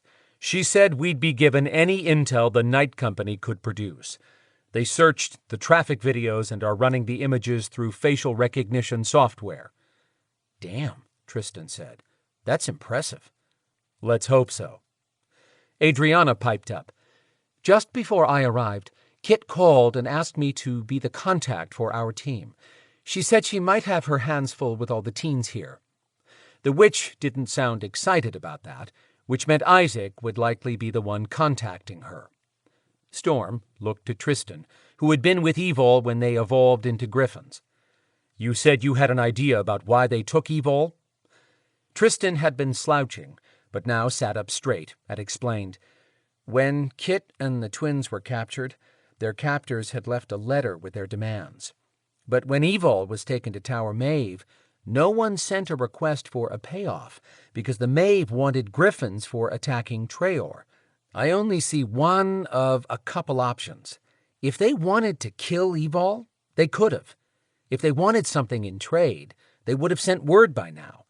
That leaves the last possibility. They want Evol for her abilities. Twisting around to him, Adrianna asked, "Why not grab me? Evol is deadly in her own right, but if they had a shot at gaining Witchlock, wouldn't that be more powerful?" Storm took in both points and couldn't argue against either one. Tristan said, "Oh, hell yeah, if they could make you do what they said." Her lips curled into an almost smile. "Not in this lifetime." "Exactly," he agreed. "Now consider Evol. Why would they be able to force her to do their bidding, and not you?" It took all of a half-second for Storm to answer that. "Because Evol would die fighting a battle on her own to protect me, Phoenix, those teens upstairs, and Kit, all of you. The list goes on forever. Not that Adrianna isn't as willing to step up to the plate, but it would be so much easier to force Evol into a corner." His gut lurched at the thought of what she had to be facing. "That's my point," Tristan said. "Also, Evol is directly connected to the Beladors and Dagon. I think we should start with the idea that she was taken for a specific purpose. That's why they pulled her emerald off, which prevented you from tracking her. But they have to know we are all coming for her. Taking that into consideration, they might have something planned soon." Reese spoke up. "Don't bite my head off, but I'm going to throw out another possibility. I've spent a lot of my life feeling like a bug under someone's glass jar just for the purpose of their entertainment. That wasn't actually the case," she added, with a quick glance at Quinn, who had started frowning. Once his face calmed, she said, "What if someone took Evol just to keep?" That was Storm's greatest nightmare. He would use all the resources he had, which were extensive, to search this universe and beyond for her. But if someone sent no kidnap payment demand, left no trail, or if they left this realm for another one none of them knew about, he'd never find her. Dagon entered the conversation from the opposite end of the table. "I second Tristan's suggestion." Tristan managed to not look surprised, but just barely. Storm waited along with everyone else for Dagon to expound. The Dragon King said, "Many things have changed over the centuries since I was born, but preternaturals are not that complicated when they have a goal. If someone had grabbed Evol to keep as a pet, for example, the question is, why would that person bring down the wrath of the Beladors?" He paused, then added, "And that is nothing compared to crossing me, I promise you. Anyone who has been around long enough to reside in another realm has also been around long enough to know who I am, and that I am free. No, some being did not wake up this week and decide to start a war for a pet." Adrianna had been watching Dagon intently. "Then that begs the question, what do they want Evol for?" Storm actually let out a breath that had bottlenecked at the thought of Evol being turned into someone's personal entertainment. There was no guarantee that wasn't the case, but he liked the reason Dagon stated, which supported Tristan's hypothesis. Dagon said, "I don't know the why yet, but I believe once we begin tracking down every lead, we'll get that answer." Quinn asked, "What is it we have to start tracking, though?" Before Dagon could reply, Adrianna's mobile phone rang. She lifted her cell phone and answered, "Thought you were going to text me." Her eyes sharpened, and she cocked her head in interest. "Where?" After a few seconds, she instructed, "Please do not confront them before we arrive. We're on the way." She paused, then added, "Thank you." Standing up, she said, Isaac's team identified the two men from the traffic video and determined where they live. He said there are lights on in the apartment. Everyone stood and made noises about being ready to go. Dagon asked, "Storm, is your building secure so I can teleport us to the location of the men?" "It will be as soon as we step into the atrium." A part of Storm couldn't wait to unleash his inner demon and drag intel out of the humans. The other part reminded himself that Evol would not be happy coming home to a demon after she'd risked her life to keep him from turning completely to the dark side of his blood. His jaguar snarled and pushed. Storm gave a silent nod to his animal. This would be a bad time for anyone to test his control by hampering his ability to find Evol. Chapter 18. Holding a calm circle around herself and her witchlock power while teleporting, Adrianna opened her eyes the moment she sensed they had arrived.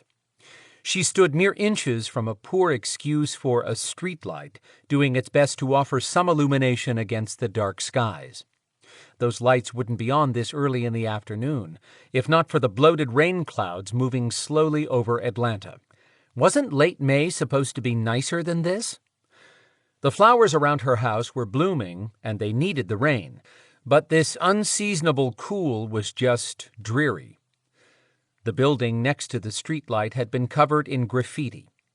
Almost getting impaled by that steel lamp pole would officially make this the worst Sunday before Memorial Day she'd ever been through. Opening her hand, she used witchlock spinning at tennis ball size to scout the surroundings for any unexpected energy. "Do you detect anything?" Dagon asked, unbothered by water splashing on his head, face, and body. Turning to Dagon, she closed her fingers and said, "No." Nodding at the post, she said, "Cut the landing a little close, didn't you, dragon?" He shrugged. "Perhaps you should stand right next to me in the future, witch. I would have destroyed anything in the way of landing." Was he serious? How does that work when it's a human being, or one of the Beladors? "My energy naturally pushes anything living out of the way." "Of course. What was I thinking to question an arrogant dragon?" she grumbled. He teleported the team to the west side of Atlanta. They stood in a rutted parking lot next to what might have been a garage for car repairs at one time, based on the old-style garage doors. The crumbling metal building had a rusty screen door hanging off the hinges of a walk-in doorway that was fronted by a two-lane road. Wind swirled the steady rain. Tristan, Storm, Quinn, and Reese stepped close to form a small circle with Adrianna and Dagon. Storm had his arms crossed and his lips tight in a grim line. Water ran off his carved features. That man wouldn't care if he stood in a downpour of acid rain right now. Quinn asked Adrianna, "What's next?" Isaac said he'd watch for us and... She angled her head to look past Storm. "That's probably him now." 5 dark images emerged from the deepest shadows across the street, taking form as a Black Ops team with Isaac in the lead. With the night vision monoculars they wore, each one reminded her of a cross between cyborg and human. She'd take her chances with a cyborg over Isaac in full battle mode. He and his men stopped 10 feet away. Why did her heart hold a dance party at the sight of that human?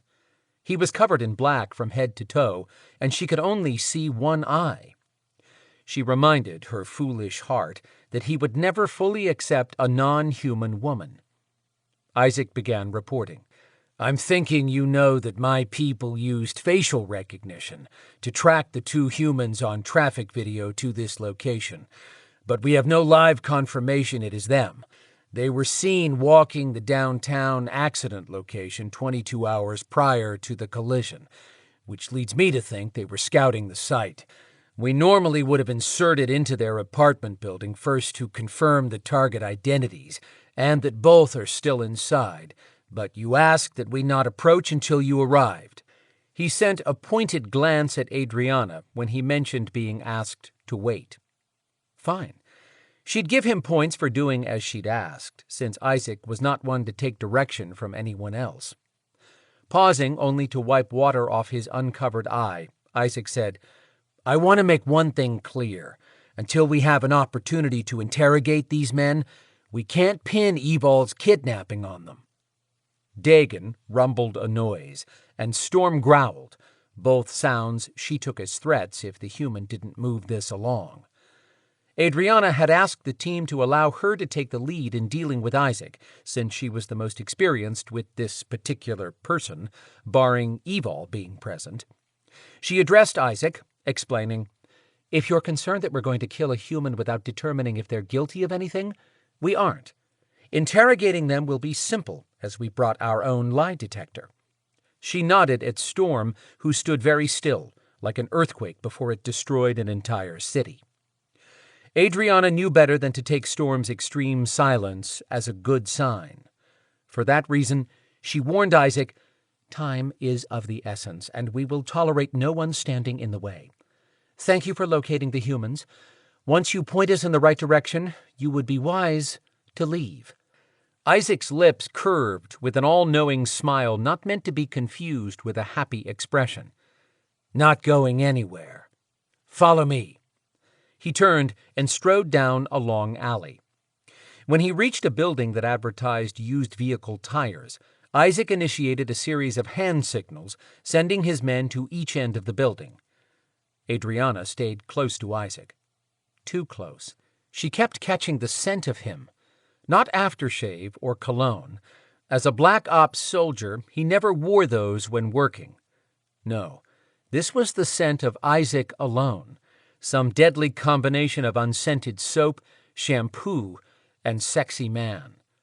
Witchlock seemed to heighten all of her senses at times, just from her connection to it. Still, how could one tiny smell find its way through all this rain and wind outside? Shaking off the distraction, she studied a light on inside a room on the second floor. Isaac whispered, "That light was reported illuminated as soon as my men arrived. But we have no traffic cam in this area. We got nothing with our thermal scan, so this could be a bust with no one there." "I understand," she replied. "But even if it is empty, Storm can track the scent if someone hasn't teleported them away. We need something, a lead, anything that gives us a place to start looking." Dagon walked up. "I'll teleport in and determine what's going on." Isaac stiffened and swung his gaze to the Dragon King. "That's not how we do this." Just as quickly, Dagon said, "This is how we do things. Adrianna suggested you leave. If you stay, you work with us. If anyone gets in my way, I'll teleport them out of my way." This is why Adrianna had suggested she take the lead. Could the air get any more polluted than having an overload of human and preternatural testosterone? She kept her voice soft, but snapped, "Dagon is going in. He's pretty indestructible when only humans are involved. We need intel. He's not going to kill our only chance at getting that intel. Everyone clear?" Isaac's posture eased. He arched an eyebrow above the one exposed eye. "Yes, ma'am." Dagon snorted. "I'll bring all of my people inside if it's safe." He told Isaac, "I assume your team would prefer the steps?" "Yes." Dagon lifted a hand and vanished. Quinn walked up, hair dripping with water. "Are you our dragon whisperer, Adrianna?" She said, "No, I'm more like a dragon irritator." Quinn cocked his head, as if hearing a telepathic message, then told the team, "Prepare to teleport." She stood outside one moment, and after a short blast of energy, she stood inside a squalid room. Sure, it was dry in here, but putrid stench hit her hard. Rotting food sat on the counter and in the sink, along with dirty dishes and trash. She didn't want to look too closely at what was littered on the floor. She gagged and covered her mouth. As Storm, Quinn, and Reese appeared in the middle of the same kitchen-living room space, Reese doubled over. Tristan pinched his nose, but he was too macho to throw up in front of Dagon. Pigs lived cleaner than this. But that wasn't the only thing turning her stomach. It was also the disgusting smell of dried blood and expelled body fluids, along with lingering nasty body odors. Storm's nostrils flared. Isaac and his men pounded through the quiet building and hit the door once, knocking it open. He told his men to stand outside, then flipped up his monocular as he entered.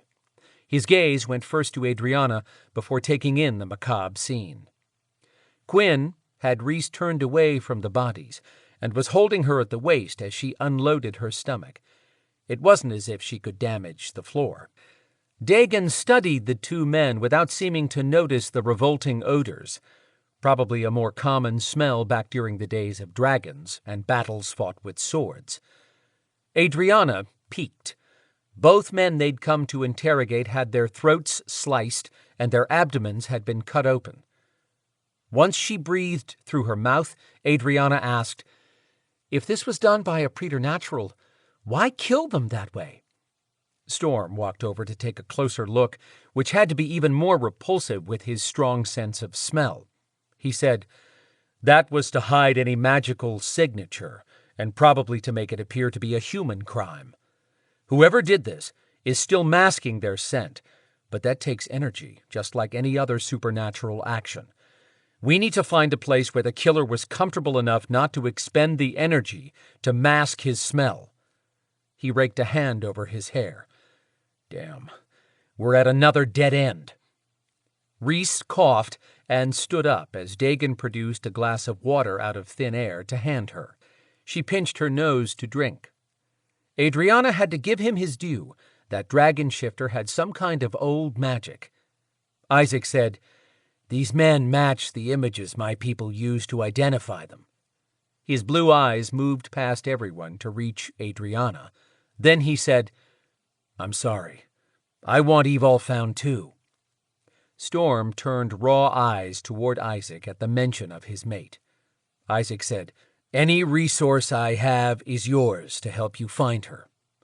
Storm managed to say, "Thanks." Then he stepped out of the room into the hallway. Ever the smart mouth, Tristan said, "Those two are speaking? Brace for an apocalypse next." Adrianna gave the alterant a sharp look. "You're not helping, Tristan." Rhys was arguing with Quinn in terse whispers over something, and finally said out loud, "I can do this!" They all turned to her. Rhys's face had turned the color of a faded paper doll. Standing straighter, she kept her nose pinched and sounded as if she had a cold when she spoke. "I want to try my remote viewing to see if I can figure out if the killer went somewhere next, but I won't see anything if he teleported again." Storm returned. "The only trail I found belonged to these two, and is almost a day old. No preternatural scent trail." Nodding, Dagon turned to Rhys and asked, "What do you need to try your remote viewing?" She grumbled, "Killing the smell would help, but not if it's going to block my access to the energy left behind." Dagon took a hard look at the two dead guys, as if he hadn't realized that had been an issue. He lifted a hand, his lips moved with a silent word, and a film formed over each body. Next, he did the same thing to block the sink, counters, and most of the floor debris. Adrianna's next breath drew in cleaner air. The room still stank, but without the nasty taint from the bodies. Everyone made a sound of appreciation.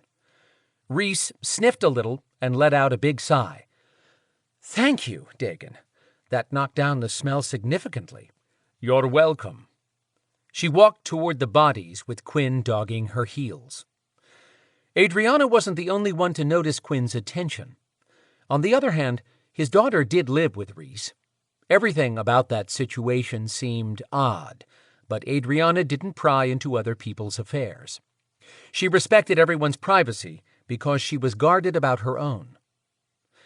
Turning her back on the gory scene, Rhys closed her eyes and lifted her fingers to her temples. In a matter of seconds, she was moving her head a little this way, a little that way, and then she stilled. When she lowered her hands and opened her eyes, she seemed to still be looking at something. Storm cautiously asked, "Did you see anything?" Rhys chewed on her lip, then released it. Maybe. He didn't teleport away? Her face closed down as she pondered that.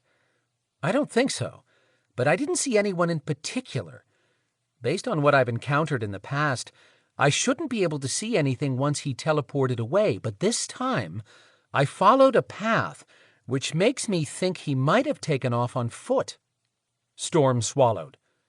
Can you explain? She raked a handful of wavy hair off her face.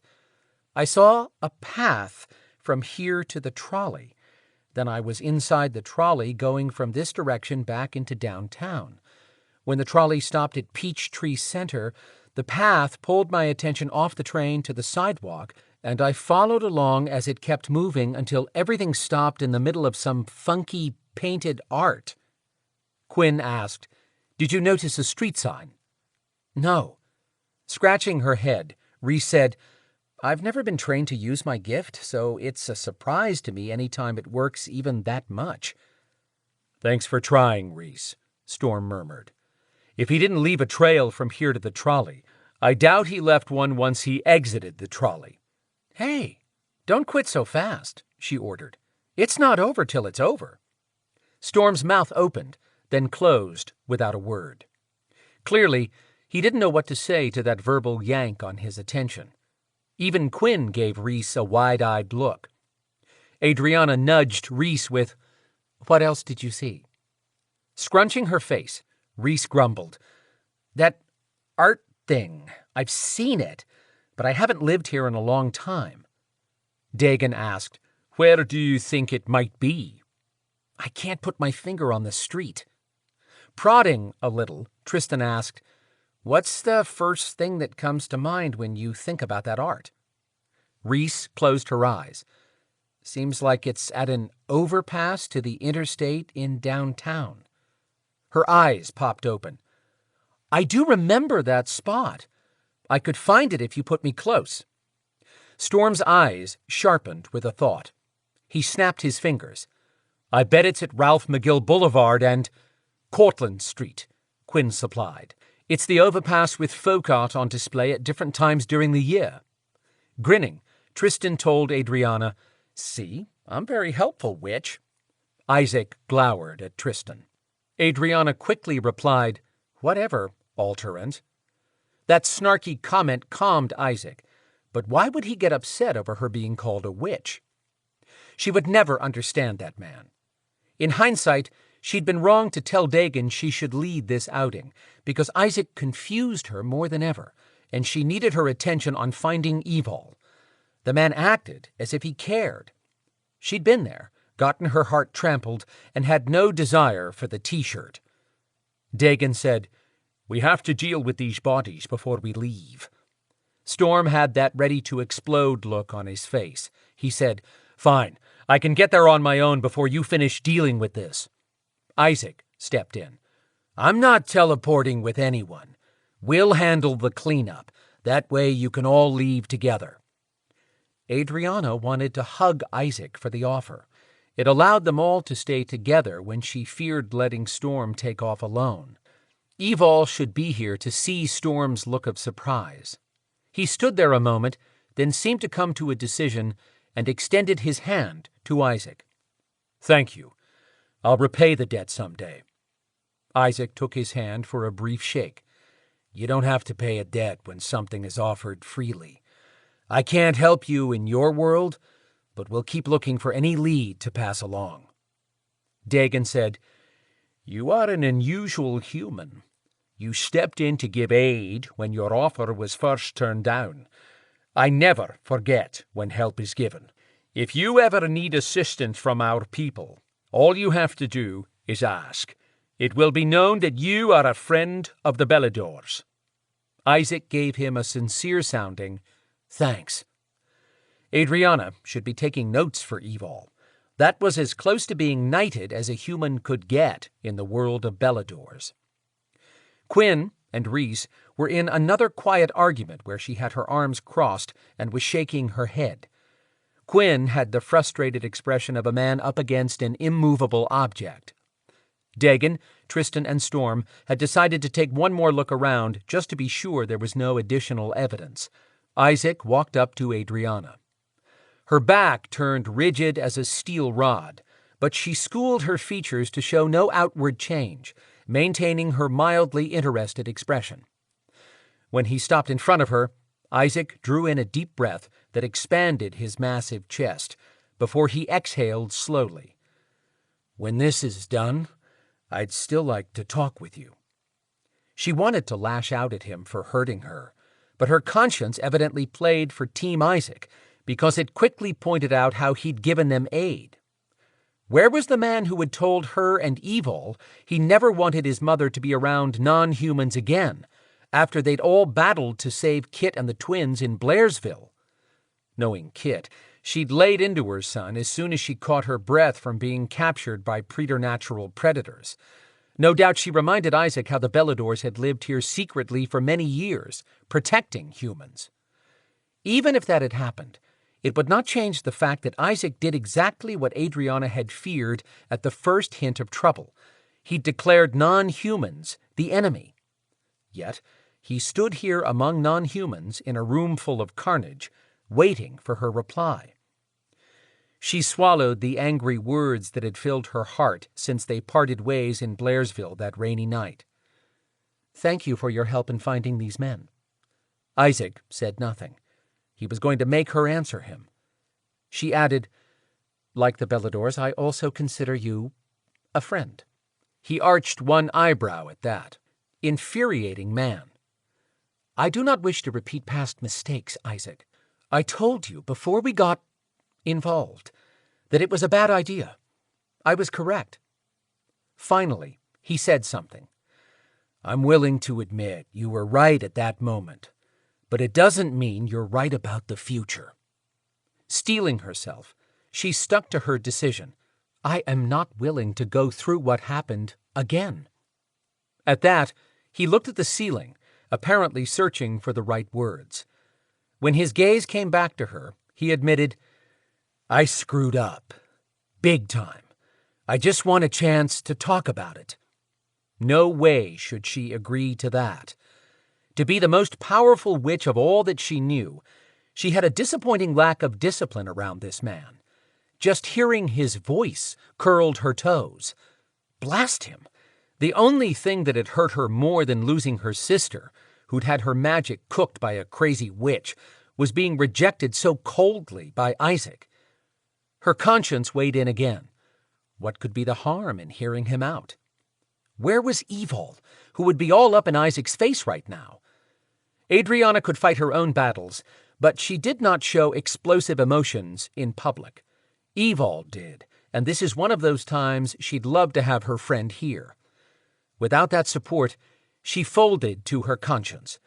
But as Adrianna started saying, "I have considered your words, and I will—" Dagon boomed, "Everyone ready? Let's go." Isaac had been hanging on her words like a condemned man expecting a reprieve from the guillotine. Shaking her head, she said, "Sorry, I have to go." As she stepped past, Isaac gently clasped her arm. All it took was that one touch to stop her. The rest of the team had ceased talking and turned where they stood in a group in the middle of the room. Every pair of eyes watched her.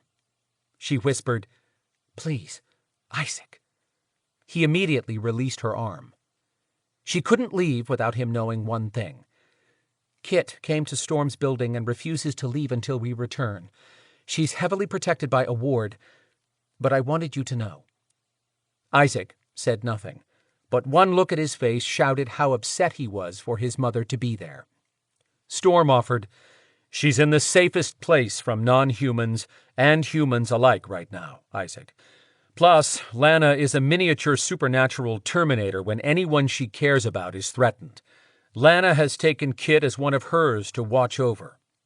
Isaac said, "Copy that, but I'm still sending 3 teams and snipers to watch over your building." Everyone waited for Storm to argue, but he said, "If that gives you a comfort level about her safety, that's fine by me." When Adrianna took her place in the group for teleportation, she turned to look at Isaac. He'd walked out of the room and was talking to his men. Was he so angry he couldn't look at her.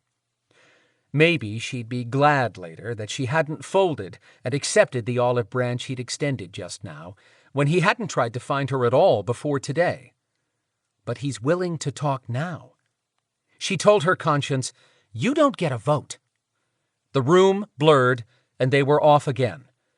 She appreciated the ease of traveling with Dagon, but even with his power, constant teleportation was exhausting. She hadn't expected to feel the drain on her body. Thinking back, she had more appreciation for how Tristan had teleported the team in and out of the Tower Maeve realm, then from North Georgia to downtown Atlanta. Unlike Dagon, Tristan had not been born with the gift. He'd gained it from a powerful drink he'd been given, which allowed him limited ability to teleport.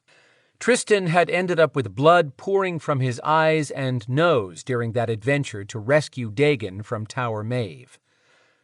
A busy breeze lifted Adriana's hair as the team landed at the overpass Reese had described.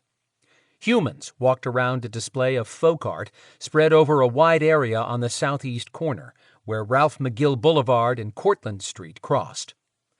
Adriana lifted her hands to form a cloaking, but Dagon said, "We're safe. They can't see us.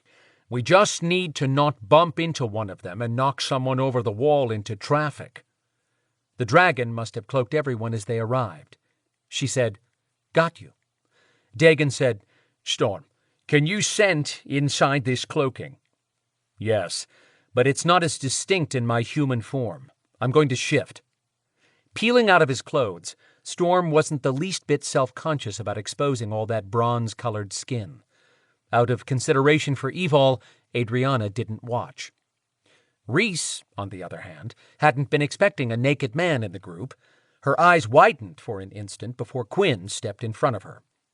Adriana could swear she heard him say, "If you want to ogle someone, you can look at me." "I've seen you," Reese quipped. Quinn rubbed his forehead. "I will not survive this operation with you." Power rushed through the cloaked area as Storm shifted. Ignoring the domestic squabble, Adriana watched as Storm's jaguar stood eye level to her. He growled a deadly sound. Dagon said, "I will keep you hidden, Storm. We'll stand out of the way."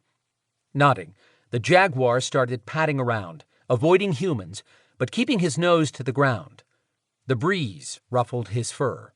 His huge head lifted sharply. His chest expanded on a deep inhale. Swinging around, he took 3 long strides and stuck his nose on the ground behind one of the larger displays. When he lifted up and turned to the group, his eyes glowed yellow, then red. Oh no, Evol would not want him to go demon mad. Hurrying back to where his clothes were piled, Storm shifted so fast Adriana couldn't believe it didn't hurt.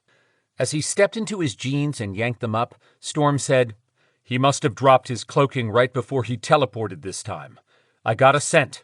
"So you can identify him if you smell him again?" Quinn asked. Pulling the t-shirt over his head, Storm said, "Yes. In fact, I've smelled it before, but it's one of thousands I catch any time I'm out." Studying Storm, Dagon asked, "Are you able to identify multiple scents?"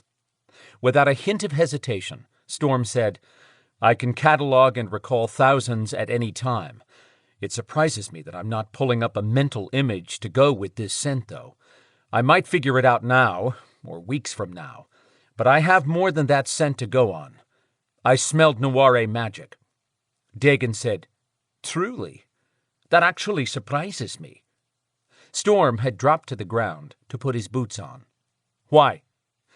"I considered both Maca and Maeve for this. Maca is not one to do something so rash. As for Maeve, I would have thought Cathbad would show more forethought. When last we spoke, he did not want a war, or for us to invade Tower Maeve." Standing up and sounding excited, Storm said, "Don't know what to tell you, but it's definitely Noire. I smelled more of it in that one tiny spot than any Noire I've ever scented before. It was crazy strong." Shifting his attention to the place where Storm had found the scent, Dagon said, "Let me get us out of this cloaking so I can smell it as well." Nodding, Storm said, I can wait another minute. Quinn pointed out a spot not far from the art exhibit where they could shed the cloaking unnoticed by humans. Once they moved there, and Dagon dropped their protective shield, they hurried back to the current folk art on display. Storm led the way to the place he'd detected the odor. He jerked his head back.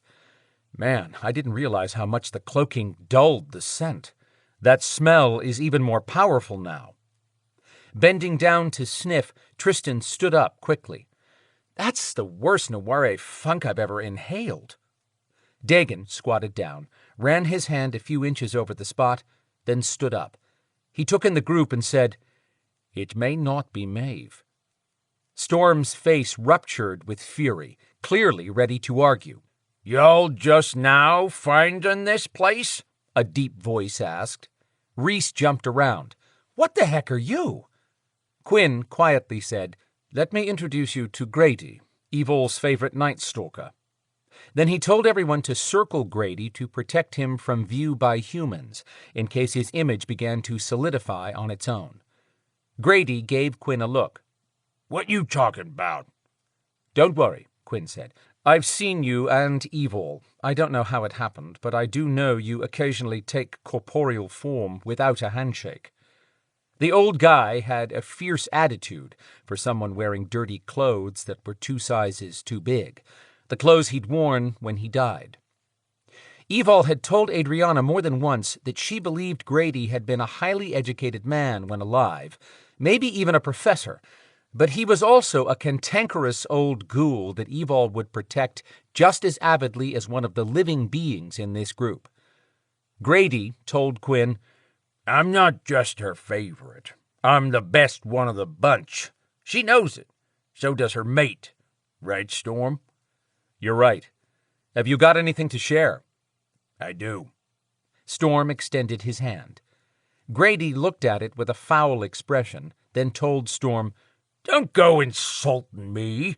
You'll just upset Evil." Storm pulled his hand back in apology and crossed his arms. That pushed Grady to start talking. His voice reminded Adriana of Morgan Freeman. "My contact said 2 men helped one of your kind kidnap Evil.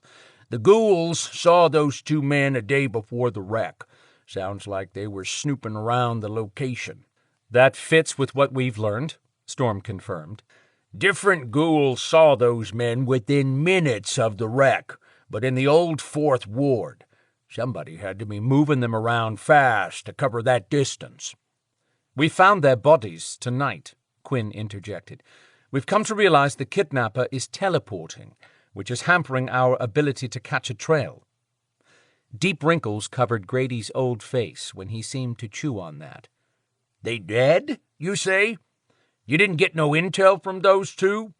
"No," murmured through the group, but Storm said, "It did lead us here."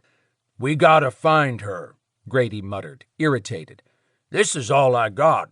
The night stalkers around the wreck when it happened said the power guy wearing a hood stank of Noire. Bad stink, like they never smelled. Then the odor disappeared like he cloaked it." Dagon said, "That also fits with what we've just discovered." Scrunching up his face, Grady looked at Dagon. "You should have found that girl by now." Showing no sign of offense at Grady's words, Dagon said, "We're working on it." "You better hurry up and get to it. Humans took videos of the wreck and that hooded guy disappearing with those 2 humans and Evil. Shit is hitting the fan. Word is Viper's having a fit and blaming Evil. I ain't standing for that." Storm said, "She is not facing Viper for any of this." At the same time, Quinn said, "They'll have to face all of us," and Tristan harumphed in agreement. Dagon lifted a hand, asking for silence. When he spoke, it was to everyone. "Evil will answer to no one over this. If Viper has an issue, they will face me. End of discussion." Rubbing her stomach unconsciously, Reese said, "Back to the hunt. Why would someone powerful enough to teleport need humans?" Grady held his arms out with his hands open.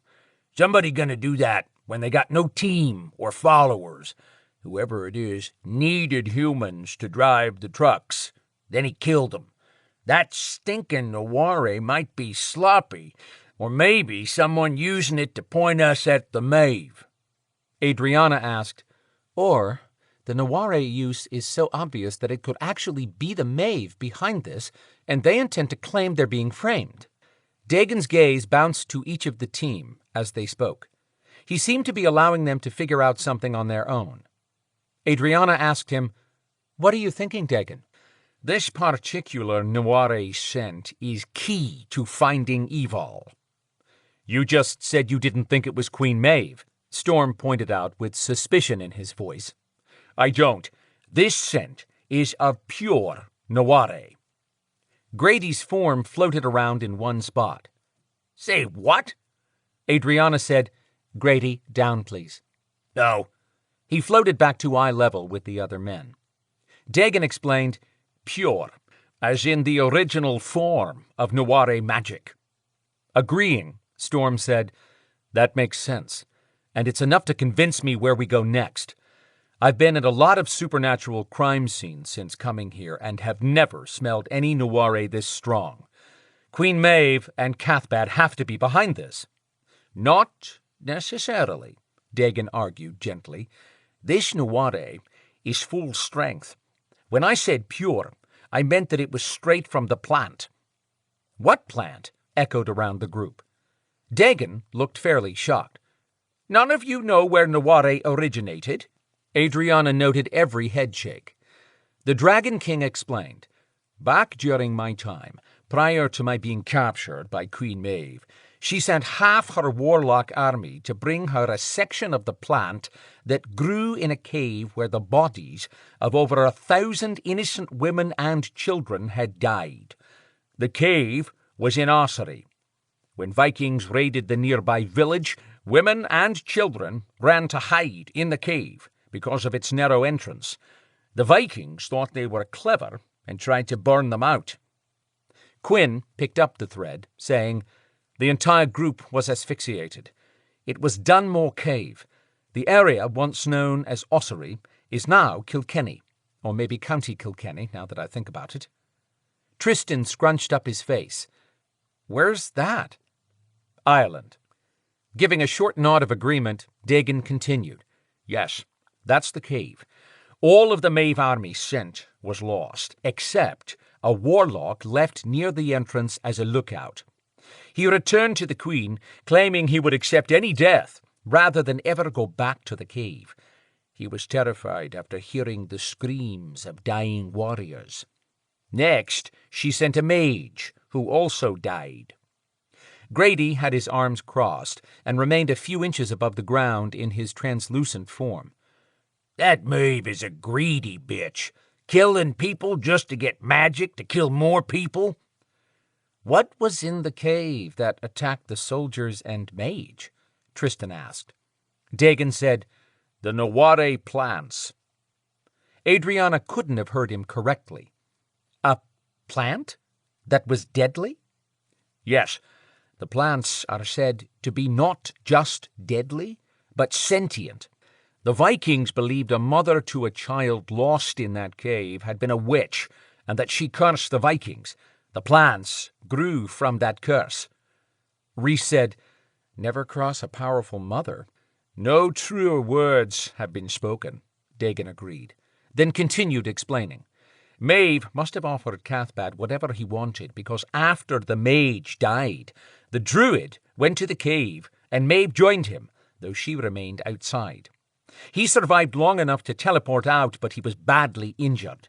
She poured a load of power into the druid to keep him alive."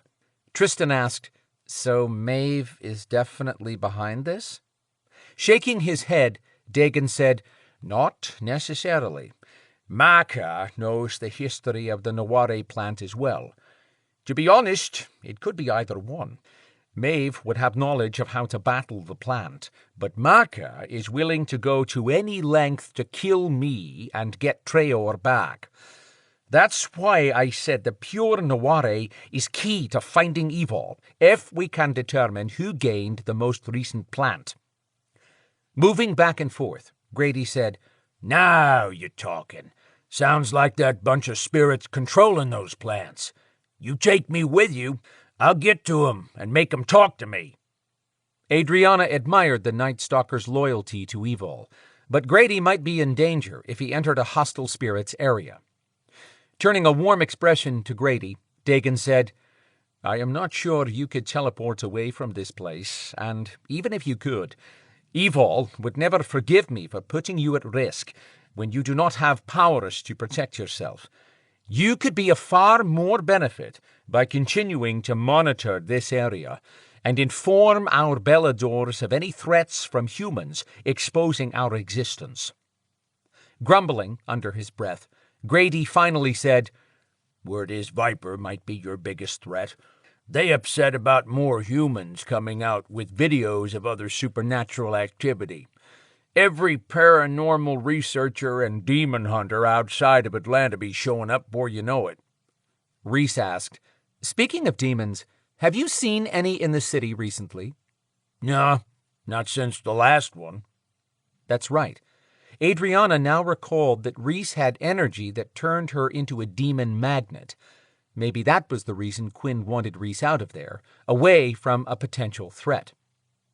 Heaving a deep sigh, Grady told Dagon, Okay, I'll stay here, but I ain't forgiving no one if she don't come back. Understood. After appeasing the ghoul, Dagon looked to Storm. Do you now see why I say this scent is the key? The skinwalker nodded and said, The kidnapper might have left his scent around the plants, and even a trail if he thought no one would suspect his gaining pure noire. How do we get to the plants? Everyone, except Dagon, stared at Storm, as if he'd lost his mind after that story of hideous deaths in the cave.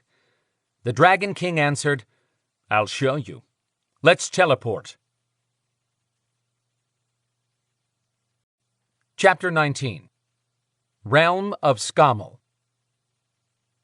Evol had lost count of days. Germanus explained that days ran at a different pace in his realm. If she wanted to entertain herself by keeping track, she could figure approximately 5 days in here for every one in the human world. Had she been here 5 or maybe 6 realm days? Her griffin had suffered wounds on top of wounds the entire time. The best healing she could manage was to merely stop the bleeding, which left thick scars. Germanus had to be behind that. He held all the power in this realm, other than the god who created this, whom he had yet to name.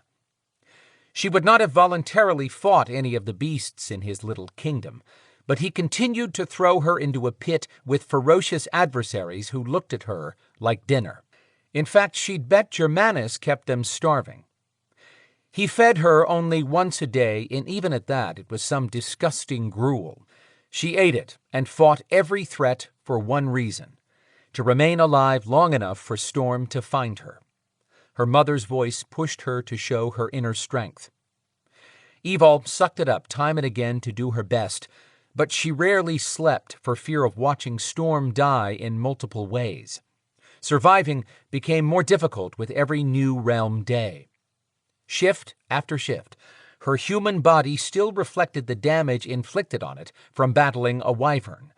She'd been sure she was battling a dragon at first, until she took in the wyvern's reptilian body with an arrow-shaped tip on its tail. Fortunately for her, it had no fire-breathing capability like a dragon. Then she'd fought a bird the size of a house known as a rock. That one had ripped one of her wings loose, which took everything she could call up to heal. Germanus would announce each new creature with fanfare. The last one had been a cockatrice, which also resembled a 2-legged dragon, but with the head of a rooster. After killing that one, she'd limped away with her hind legs chewed up. She was past the point of caring about how the scars looked or the damage to her body.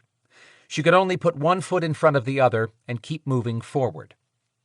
Darkness crept into her mind, constantly telling her if Storm could have found her, he'd be here by now. When her mother's voice argued to stay in the moment, Evol pushed harder, determined to survive and find a way out of this realm.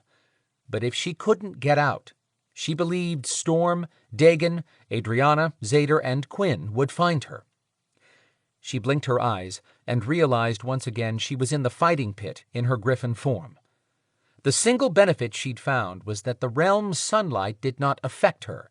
She hadn't had her glasses since waking up in this hellhole, but neither was she blind outside the castle. "Ready to face the Quana, Evol?" Germanus called from his throne high above a round amphitheater, much like the Colosseum. Maybe that's where he got the inspiration. Had Germanus been around when that Roman structure was being built? "Evol." Standing awkwardly on her crooked but now stronger rear leg, she looked up at him and just stared. She'd faced every creature he'd thrown at her. Now he expected her to fight a Quana. What was that? She finally nodded her griffin head, indicating she was ready. When the gate opened, a black bird the size of a human walked into the arena. All those black feathers and one spot of color, a dark gold beak with large nostril holes. Birds tended to have fragile bones compared to a griffin, no matter the size. She started shaking her head, telling Germanus she would not kill some creature in cold blood. Even if that bird breathed fire, it wouldn't go one round with her. Every other flying critter had attacked Evol's griffin with intent to kill. Her griffin stood 10 feet tall and seriously outweighed that bird. "I'm waiting, Evol." Instead of answering, she shifted into her human form, hoping the damn bird wouldn't attack her.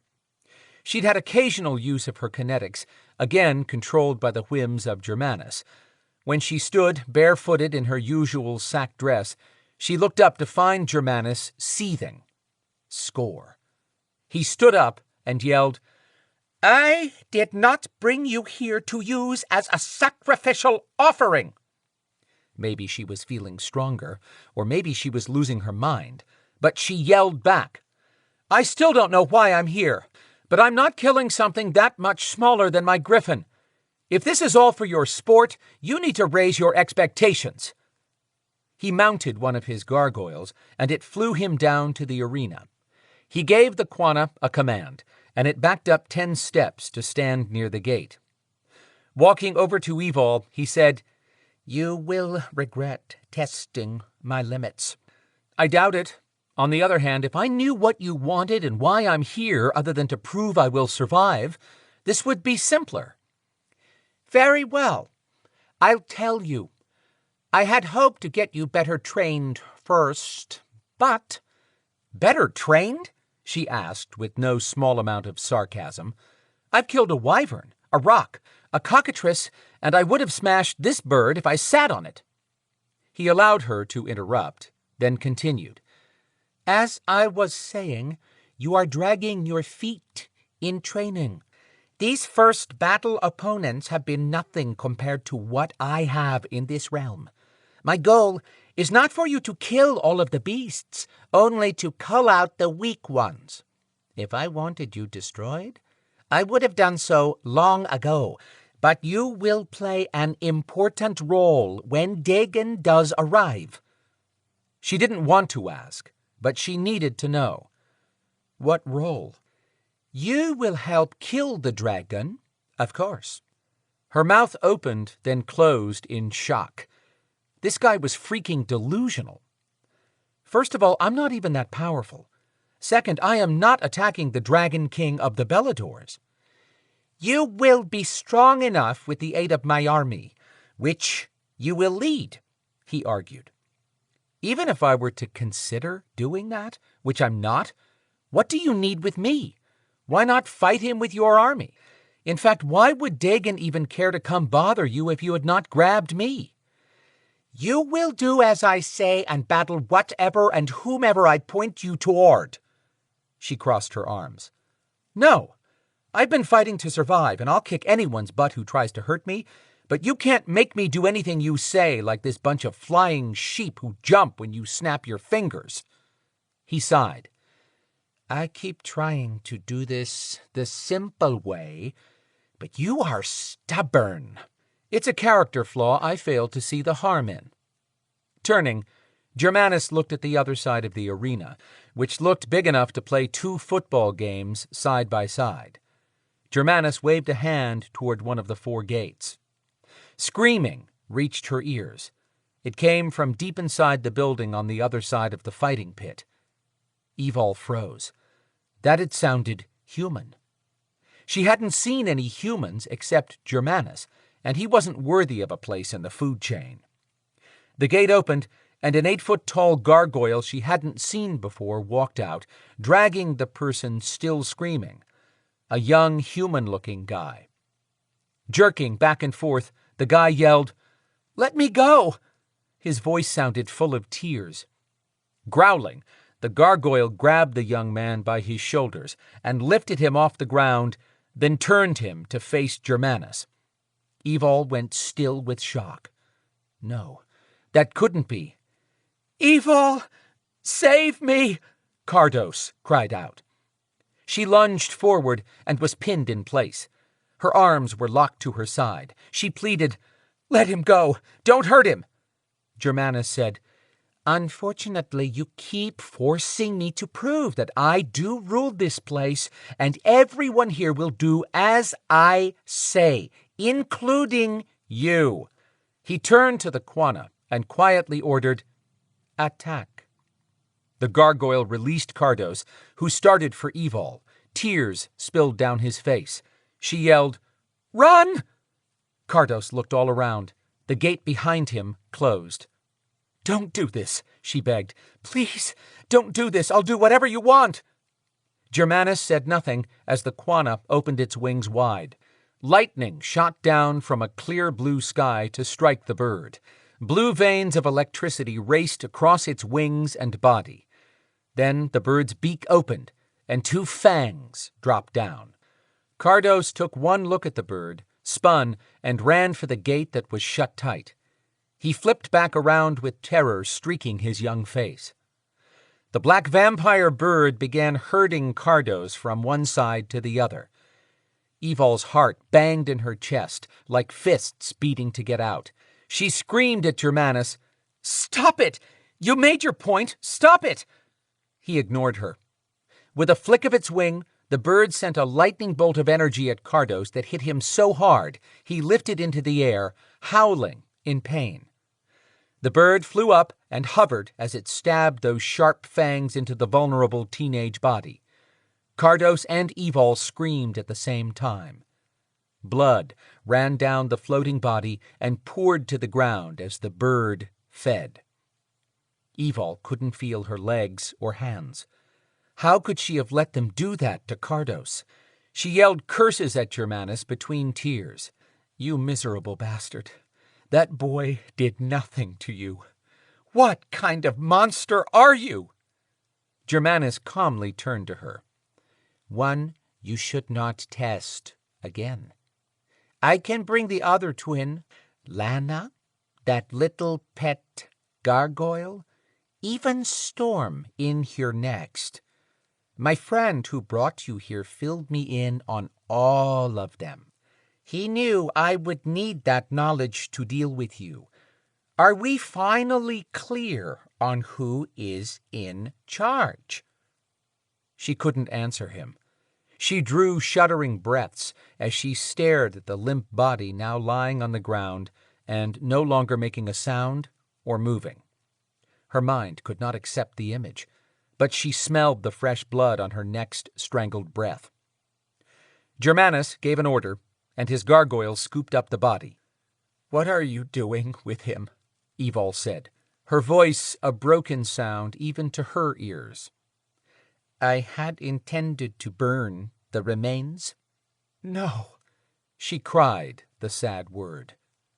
"There is nothing you can do for him. If I don't burn it, my army will use what is left for food." She wasn't going to survive this after all. Her gaze locked on the gargoyle lumbering out of the arena. She would kill every creature in this place. There was nothing but evil here. Germanus thought she'd lead his army? Not if she managed to rip apart all of them. Then she could help Dagon if he did find her. but something told her that Germanus had a trick up his sleeve he had yet to share with her. Maybe she'd die here after all. She could no longer regenerate from death like the other griffins currently on Treoir Island. They'd all started with 3 regenerations, and the others had used at least 1. The invisible clamp holding her in place vanished. Germanus walked back to his gargoyle ride and climbed on. He said, "Are you ready to face the Quana now?" With that, the gargoyle pushed off the ground, flying too easily for something his size with wings that small. She turned to the black megabird, now bulked up after having fed on someone she loved. She cracked her neck and called up her griffin, fast. Power surged in a flash flood through her body. The physical pain that shift caused was nothing compared to how her heart suffered. "I will destroy this one for you, Cardos," she vowed, silently. Then she would do her best to either take down every other creature here, including every fucking gargoyle, or draw her last breath trying. Now she was glad she had not bonded with Storm, or she could only wonder what fate he would face by being connected to her. The Quana opened its winged arms. New lightning bolts struck each wing. That miserable black bird made a high, keening noise of delight. Then its fangs dropped. Evol lifted her griffin head and roared in fury. "Bring it." Chapter 20. Himalayas north of Nepal. Icy stalactites had begun reforming above Cathbad's head by the time he heard Brunhild return in dragon form to the remote lair he'd provided for her. He eyed the shield at his side. Would she call it to her again? Power rushed in from the cave opening, alerting him that she'd just changed shape. When she entered, she was in human form once more, and still wore gear suited to a medieval battle. She would be a tenacious one, for sure. He stood with his hands in his pockets. "Enjoy your flight?" "Yes, I did." She walked over and lifted the shield, letting him know just how confident she was to gain it at any time. "Where is Dagon?" "If you're ready to begin training, I'll show you." She gave him a flat stare. "I asked about Dagon." Cathbad could not allow her free rein if she was going to destroy his plans before he got started. "If you think to attack Dagon the first time you see him, then I will not help you." Sighing with anger, she spit out, "You are an old woman to nag me." Enough was enough. Stepping close, he powered up his energy so that she would know he was not her lackey. "Take heed, Brunhild. I am not an old woman. I am a druid who has survived many things more dangerous than you. There is a limit to my patience. You would be wise not to reach it, or to continue testing me." She took a step back and tossed her shield away. "You would threaten an ice dragon?" "Only if you continue to be unreasonable." She lifted her arms above her head and shoved her hands down in front of her while yelling a battle cry. He saw the attack coming and didn't move. Fire rained down on him in a shower. His clothes disintegrated. His hair, close-trimmed beard, and eyelashes burned away. Once the flagrant assault was over, he stepped calmly from the spot where embers continued glowing across the floor. That surprised her. Her face twisted in rage. Flipping her hands around, she slammed him with a load of power. His naked body flew across the room backwards. At the last second before he would have splattered against the wall, he could have teleported, but he didn't. Inches from the jagged wall, he stopped in midair and remained suspended. As he floated there, he called up a new set of clothing, then replaced his hair, eyelashes, and beard. Floating down to floor level, but stopping 2 inches above the ground, he moved toward her until they had 10 feet separating them. The room stank of singed hair and burned clothes. He might have made a mistake in keeping this one. Maybe he'd have done better to go find one of her brothers before the princes had died. Surely a male dragon would be more suited to strategizing a battle plan and less emotional about the goal. Straightening the collar of his shirt and smoothing his hands over the new suit, Cathbad gave her a weighty look. "What else do you have?" She'd become deathly silent, probably just realizing she'd stepped into a magical pile of shit up to her neck. When she said nothing, Cathbad told her, "In that case, I think we need a little more time apart." Her eyes turned reptilian, a sure sign she prepared for a battle. He flicked a hand to the side and pointed at the pond. Ice ruptured and burst into the air. Her gaze left his to follow the explosion. With the chunks of ice suspended above the churning water, Cathbad said, "I will not battle you every inch of the way. If you are not prepared to do your part and follow my lead, then perhaps you need another 50 or 60 years underwater. But you shall be conscious this time." Shaking her head back and forth, she said, "You would not." Then she glared at him. "Do not dare!" She began shifting into a dragon. Cathbad pulled a bracelet out of his pocket. The wide silver band had the Celtic braided outline of her family's dragon emblem and glowed from being so close to Brunhild. He lifted the band and ordered, "Return to human form, Brunhild." She was halfway shifted. Her body stopped expanding and started shrinking.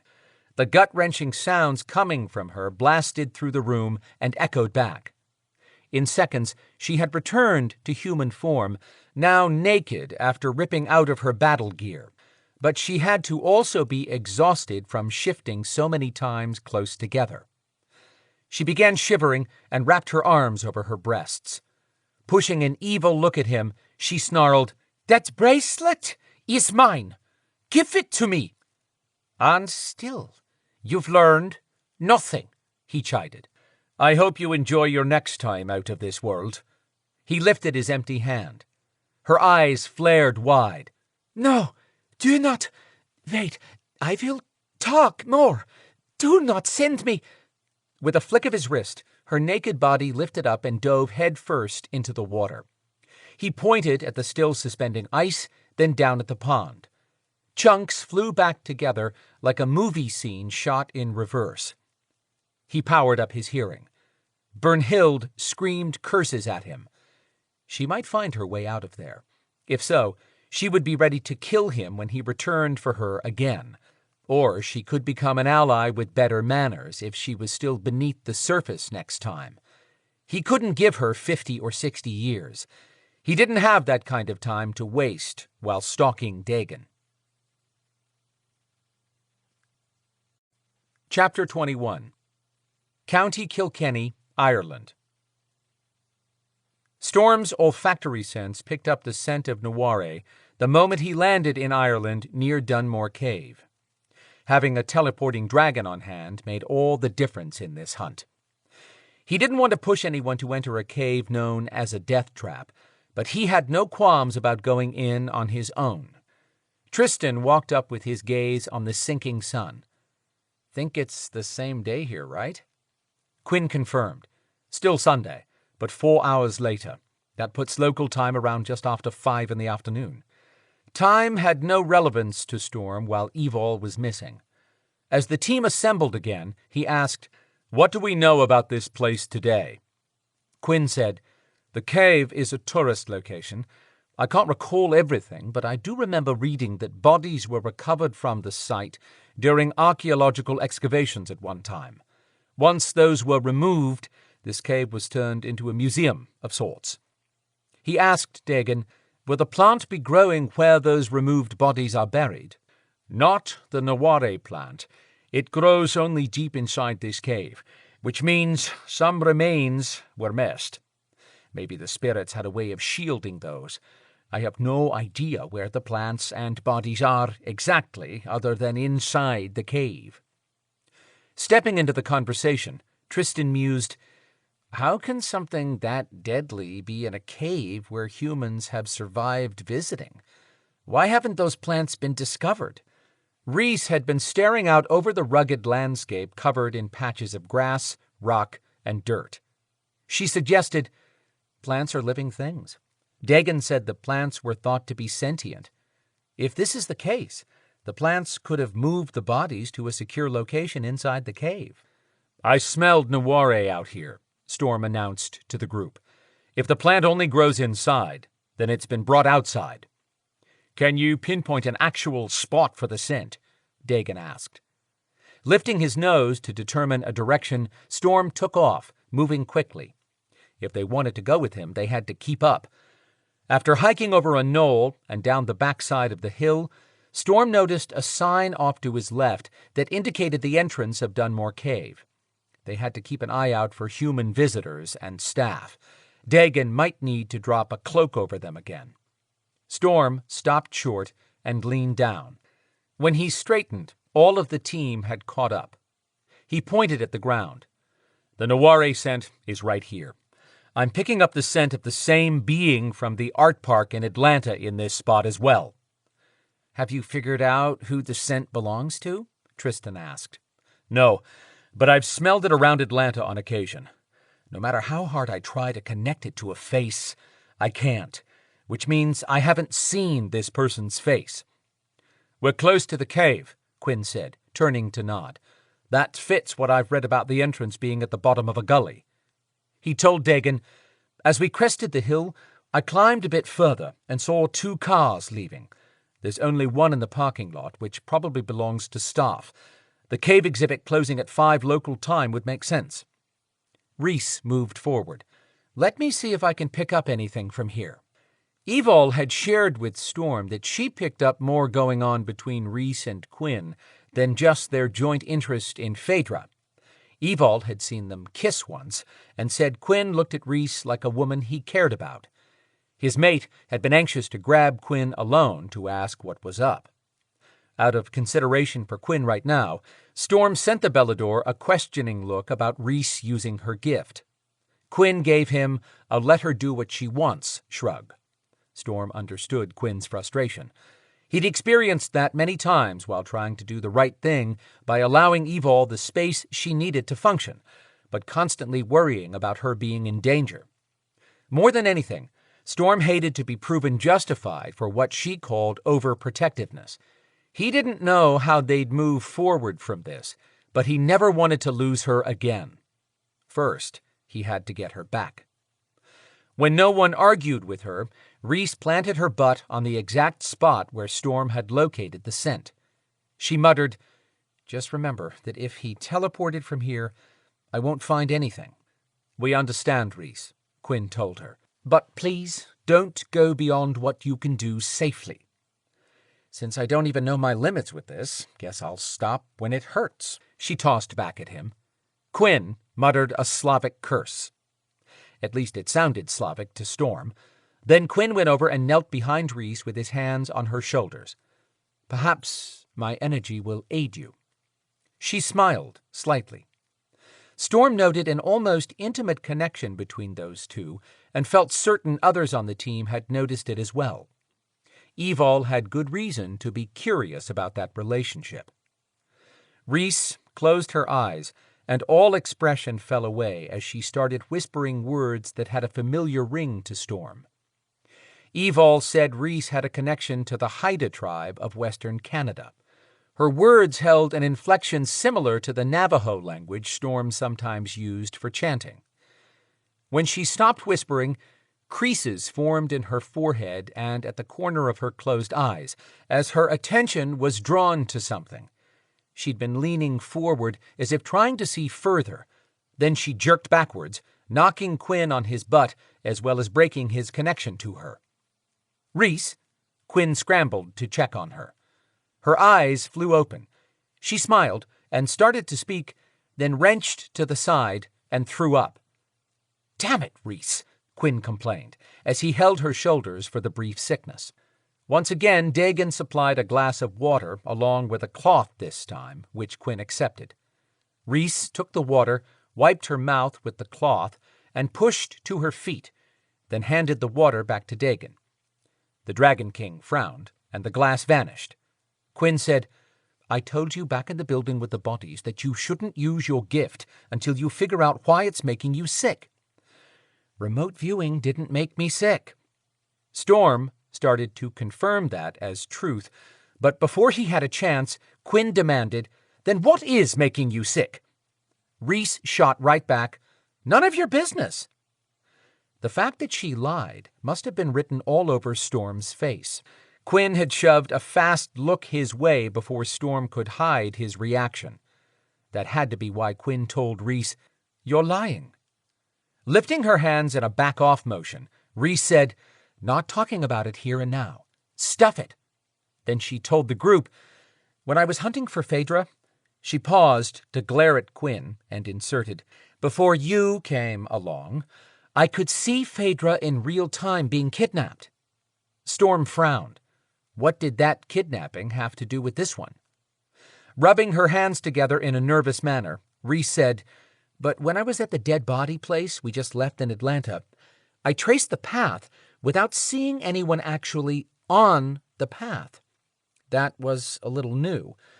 This time I also traced the path, but I could see a hooded guy who stood up from this spot with a plant in his hand and walked until he found transportation. He traveled to a town, then vanished. I think my remote viewing is evolving, and I might have seen our kidnapper leaving this spot on foot, even though he is clearly already gone." "Why not teleport from here?" Adriana mused out loud. Tristan snapped his fingers. "Maybe he's like me, and teleporting isn't a natural gift. He may be limited." "That's good information, Rhys," Storm complimented. "Thank you for doing that, but please, don't do anything else to disturb your health." He had an idea what might be going on with Rhys, but it was not his place to interfere with those two. Her eyes widened at his hesitation right before he finished his comment. She gave him a little thank you smile, then raked her wild hair off her face and asked, "What are we going to do? Is there any point in going inside that death trap?" "Actually, there is," Dagon replied. "As Grady suggested, there must be spirits of some sort in there who can shed some light on the being behind this." "I agree, Dagon. If you'll teleport me inside, I'll start searching the place," Storm said, ready to face whatever waited in there. "I shall teleport both of us," the Dragon King announced, making it clear he would not stand back from any battle. He followed up by telling the others, "There's no point in putting all of you at risk.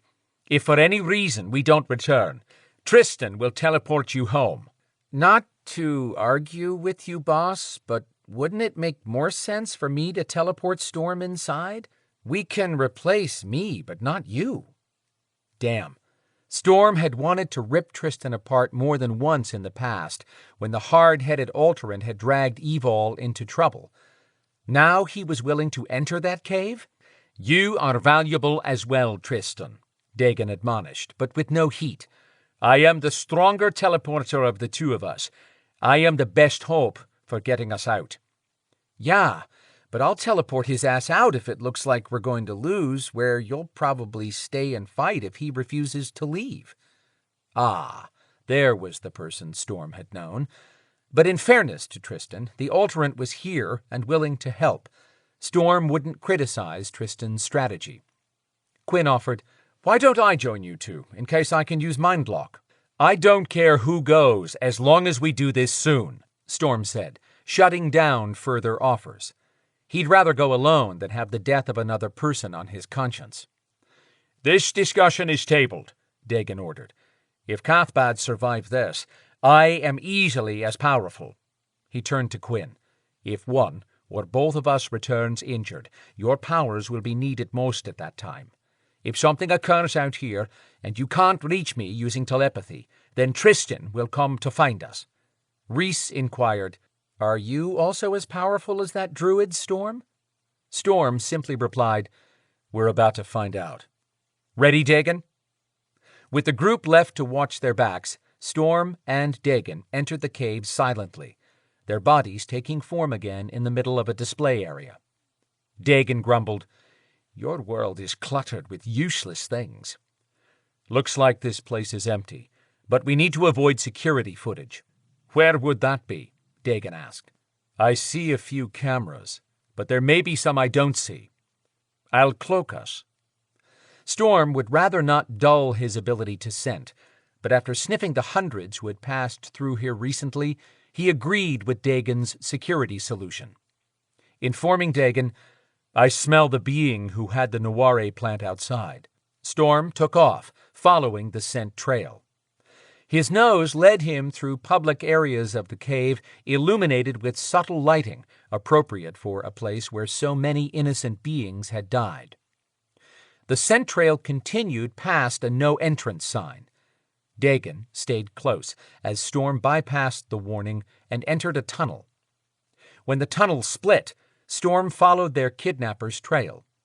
Eventually, the passage narrowed to a spot where they'd have to crawl to continue, and he doubted their bodies could squeeze through the opening. Dagon put a hand on Storm's shoulder. "What?" Storm asked softly when he turned to face the Dragon King. "That is a dangerous place, a perfect spot for being attacked." "You're stopping now?" "No. I suggest we teleport to the other side, but the spirits associated with those remains that lie here may know a preternatural is nearby. I have no information on exactly how Cathbad was attacked or what he did to survive." "Send me in first." Storm had wanted to keep the Dragon King out of this anyhow. Dagon said, "Prepare to teleport through that small opening. We're both going in." So much for keeping the casualties low in this operation. "Let's stand back to back," Storm suggested, for the strongest defensive position. "Good thinking." Dagon turned. As soon as Storm's back touched Dagon's, they were teleporting. Insertion was instantaneous. So was the Noire attack. Chapter 22. Realm of Skamel. Closing in on a week of residence in the strange realm Germanus ruled, Evol snuck through the castle. Germanus had granted her 2 hours to rest. She didn't trust him enough to lie down and sleep. Instead, she took quick naps while standing, so she'd wake as soon as her body went limp and dropped to the floor. That bastard was not screwing with her dreams again. Inhaling a deep breath, she looked around the central area of the castle, saw no Germanus or gargoyles, and entered the stairwell that descended to the lower levels. She'd expected to smell mildew from dampness. Oddly, this structure showed no signs of being here for hundreds of years, or maybe a couple thousand years. She rubbed her arm where a nasty gash tried to heal. Different day, nothing new. She'd come to realize the Noire magic that had been shoved into her chest wound after she arrived here had interfered with her normal ability to call up her beast energy. Or it could be that the guy who stuck all that dark magic in her body had placed a spell, which allowed Germanus to control her healing via the Noire magic. She'd heal somewhat each time she shifted into her griffin form, only to immediately face the next flying creature Germanus sent to attack her. Being fully healed was a thing of the past. To her credit, she was gaining more ability at air battles, but to her detriment, she was losing the desire to keep fighting. Dagon, Storm, and the Beladors might never find her. How would they know if she was here? Germanus claimed he'd made a blood pact with her kidnapper that they would shield each other's identity, but the kidnapper would alert Germanus the minute Dagon was on the way to attack. Nothing had been said about sending a message to Dagon. Germanus was not telling her everything. No surprise there. She had her doubts about the sanity of a human living alone inside a realm for 2,000 years. Was the Dragon King supposed to figure all this out on his own without a tip?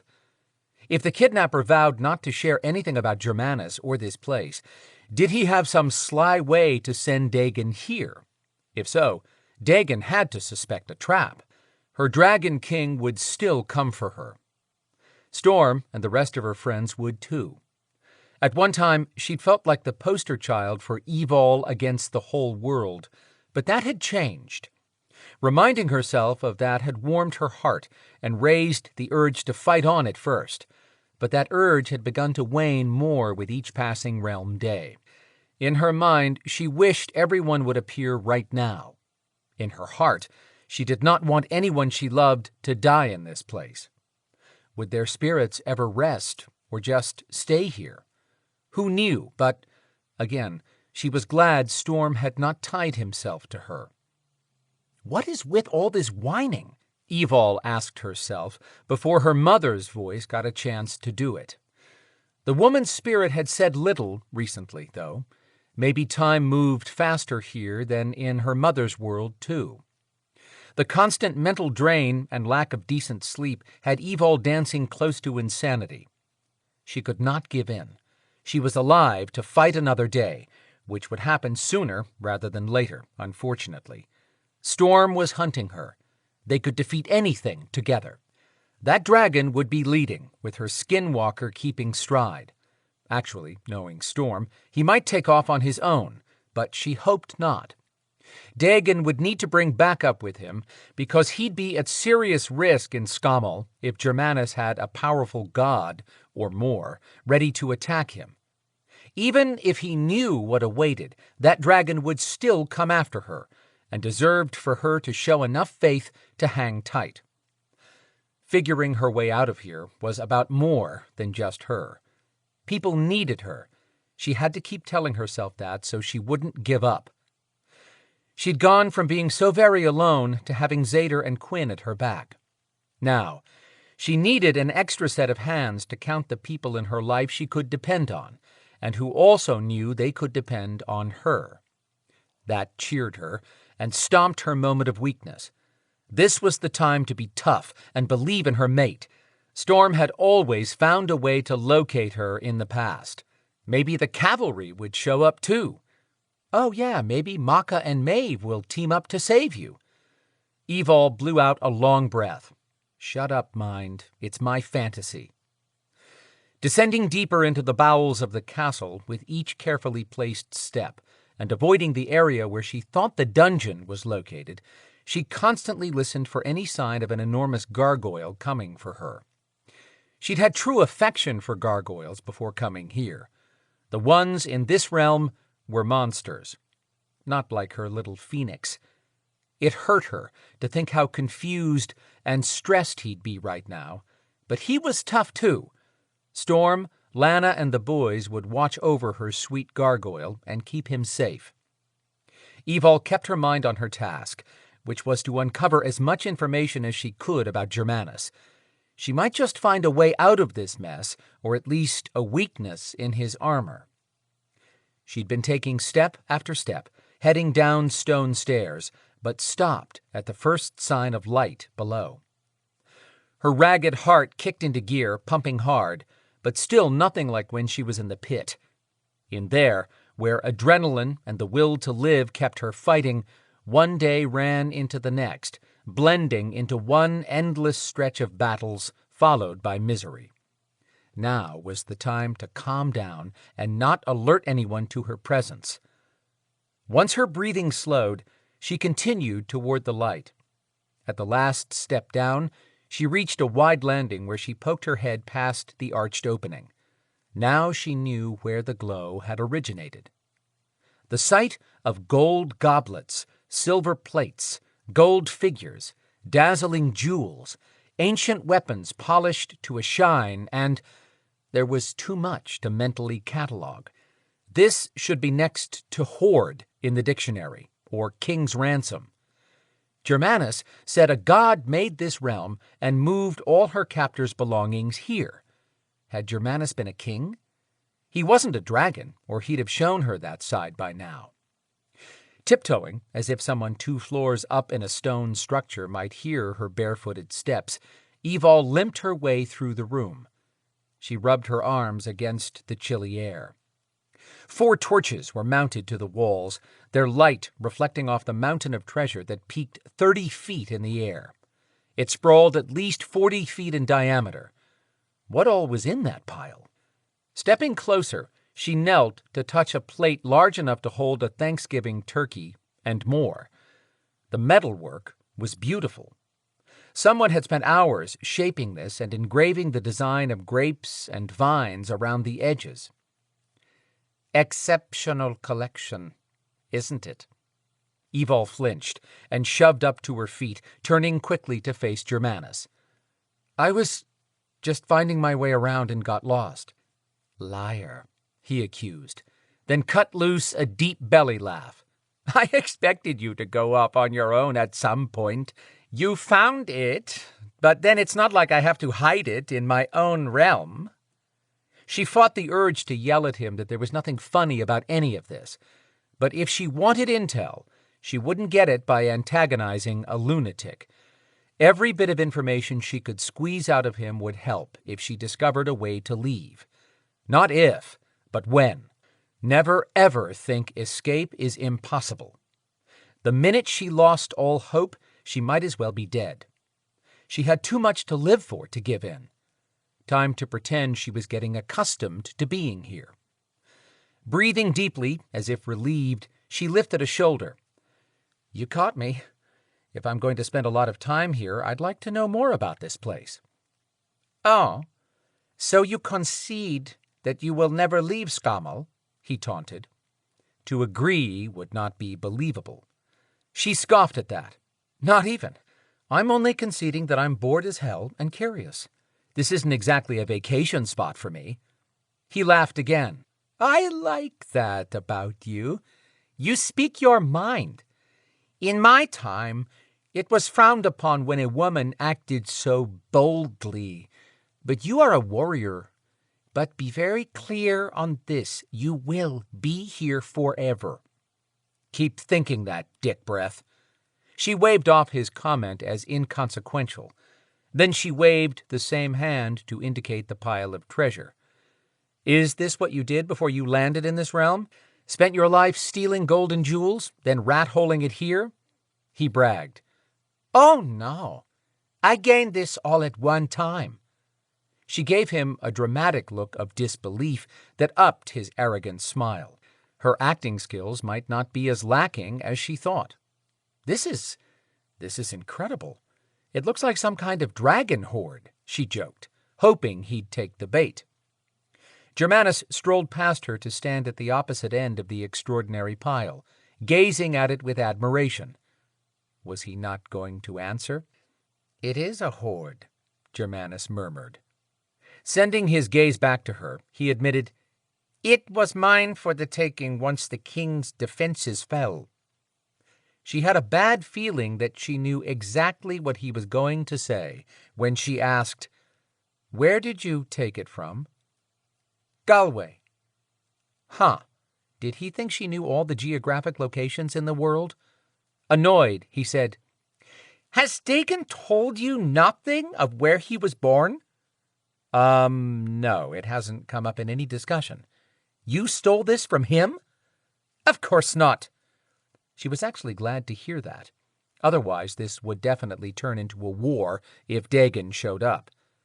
Germanus explained, All of this belonged to King Gruffin. His father? The very one. This man had been insane centuries ago. He was so far beyond that now.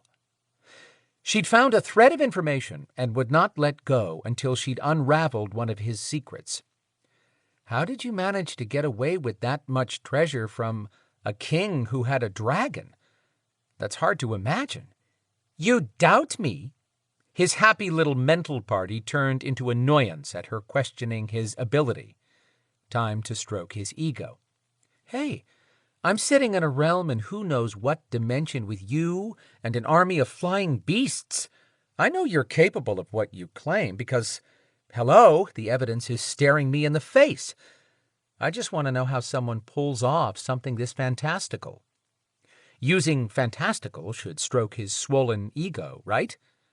He walked across the room, snagging a torch on the way. She had no option except to follow if she wanted more answers. He entered an alcove on the side that hadn't been evident earlier. probably shielded by magic. Shoving the torch in a new holder, he stood there as light filled the smaller room with an orange glow that brushed over a throne fit for a king. Germanus had stolen the king's throne, too? Dagon would slaughter the enemy of today's Belador to protect his people. She tried to imagine how much more deadly the Dragon King would be to someone who dared to possess his father's throne, especially when the king probably hadn't survived this incident. To be sure, she asked, "What happened to the king?" What do you think happens when a king is dethroned? Yeah, just as she'd thought. Was he a bad king? Gruffin was a weak king, always putting his people ahead of building a true dynasty with an army capable of raiding for more gold. In his place, I would have ruled the world. Should have, in fact. Settling into the enormous chair covered in gold gilding and with plush cushions of a deep red material that appeared downy soft, Germanus had the face of a content man. Would he still have that calm expression in death? He lifted a jeweled crown of gold from a small table at the side of the throne and placed the exquisite piece on his head. If Dagon stood here, he'd torture Germanus before beheading him. She'd hand the sword to her Dragon King and offer pointers. Sounded like Dagon's father had been a good and decent ruler, which would be easy to believe after the time she'd spent with Dagon. He'd had a solid role model. She warned Germanus, "Dagon will not let you keep any of this." "He's not taking any of this from me. I've been here for centuries." Leaning back with his crown half cocked, Germanus said, "I can't believe Queen Maeve was stupid enough to keep Dagon alive all these years. She should have killed him and saved all of us a lot of trouble." Poor baby. Should Evil apologize for imposing on his life as well by having to be kidnapped? She doubted he'd answer her question, but it was worth a try. "So Queen Maeve is behind kidnapping me?" Germanus gave her a smile of tolerance, but no reply. Returning to his comment about Queen Maeve keeping Dagon alive, she told Germanus, "Dagon said the queen doesn't want him dead. She kept him all that time because she wanted to torture him by making him spend eternity in the shape of her throne." After saying that out loud, it made her question Queen Maeve's involvement, since Germanus definitely wanted the dragon dead. Germanus sat up. "A dragon throne, you say? I only heard she'd captured Dagon." That tiny piece of information brightened his day. "I like the way she thinks, but she still should not have allowed Dagon to escape." Evil had played a part in Dagon's escape, which had involved taking him out of Tower Maeve in the form of said throne, but sharing that might put a damper on the light mood. Thinking back over her conversation with Germanus, she pulled on her lower lip until she returned to the one question that had badgered her mind since showing up here. Why was this happening, and why now? Could she be standing in the middle of the answer? She asked, "Are you concerned that Dagon will come for that hoard?" "Of course he will. I'm not concerned, but anticipating it." He looked at her as if she'd asked if breathing clean air was healthy. He bent forward, propping a hand on one knee. "Every dragon needs a hoard. Dagon will settle for nothing less than his father's treasure." "Why would he even think you had this stash? Did you know his father?" "For many years. I was his steward." Evil mentally dug through historical novels she'd read. Wasn't a steward some kind of accountant back then? "Exactly. I oversaw the finances of his entire kingdom. The king was not prepared for a war, or he'd still have all this treasure. Or at least Dagon might." "What war?" "The Great Dragani War. Have you studied no history?" Germanus seemed genuinely disappointed in her lack of Dragon-era education. "Hey, I knew what a steward was," she snapped. Pointing at herself, she said, "I haven't been alive even 30 years yet. I'm just now finding out about things that happened over the past 100 years in our world, much less something that happened 2,000 years ago. Your education is sorely lacking. Once you battle Dagon and he's gone forever, I'll ensure you have plenty of history to study." She walked to one side and turned to start back, using Zader's motion of pacing to think. Seemed to work for him, but he didn't walk with a limp. She missed Zader and Quinn. Pushing that away, she addressed this ridiculous battle Germanus expected her to have with Dagon. "You do realize Dagon is a dragon shifter and I'm only a griffin? You also said all I had to do was lead your creatures into battle with him, not kill him." If Dagon did show up, she hoped he would fight back, because she'd have to really battle. If she didn't give her best attempt at fighting Dagon's dragon, Germanus would harm someone else she loved. Her options sucked, because she would not be the reason the Beladors lost a true leader. Right now, she should be wishing she'd been born human, but she tossed that wish right out the window. If that had happened, she would never have met Storm. She'd never regret whatever it took to have him in her life. Her heart ached from the pain of Noire permeating the organ, but it hurt worse from losing Cardos. She'd never be able to heal from that. She was not letting this monster kill anyone else she loved. She only hoped the kidnapper got what he deserved somewhere down the road for doing that to an innocent person. If he ever showed his face here, she'd find a way to gut him. If protecting all she held dear meant battling Dagon, she'd apologize and do it, but she was banking on Dagon teleporting her out. Germanus had said it wouldn't be possible, as though he controlled all activity in and out of the realm.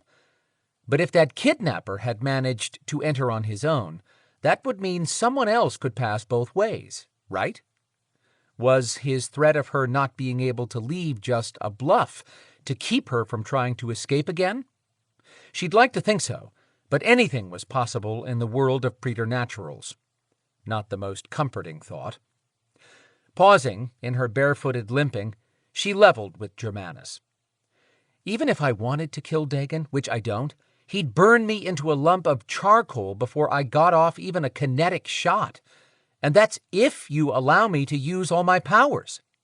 Not to mention her bum leg that was strong enough to stand on, but not much use for anything else."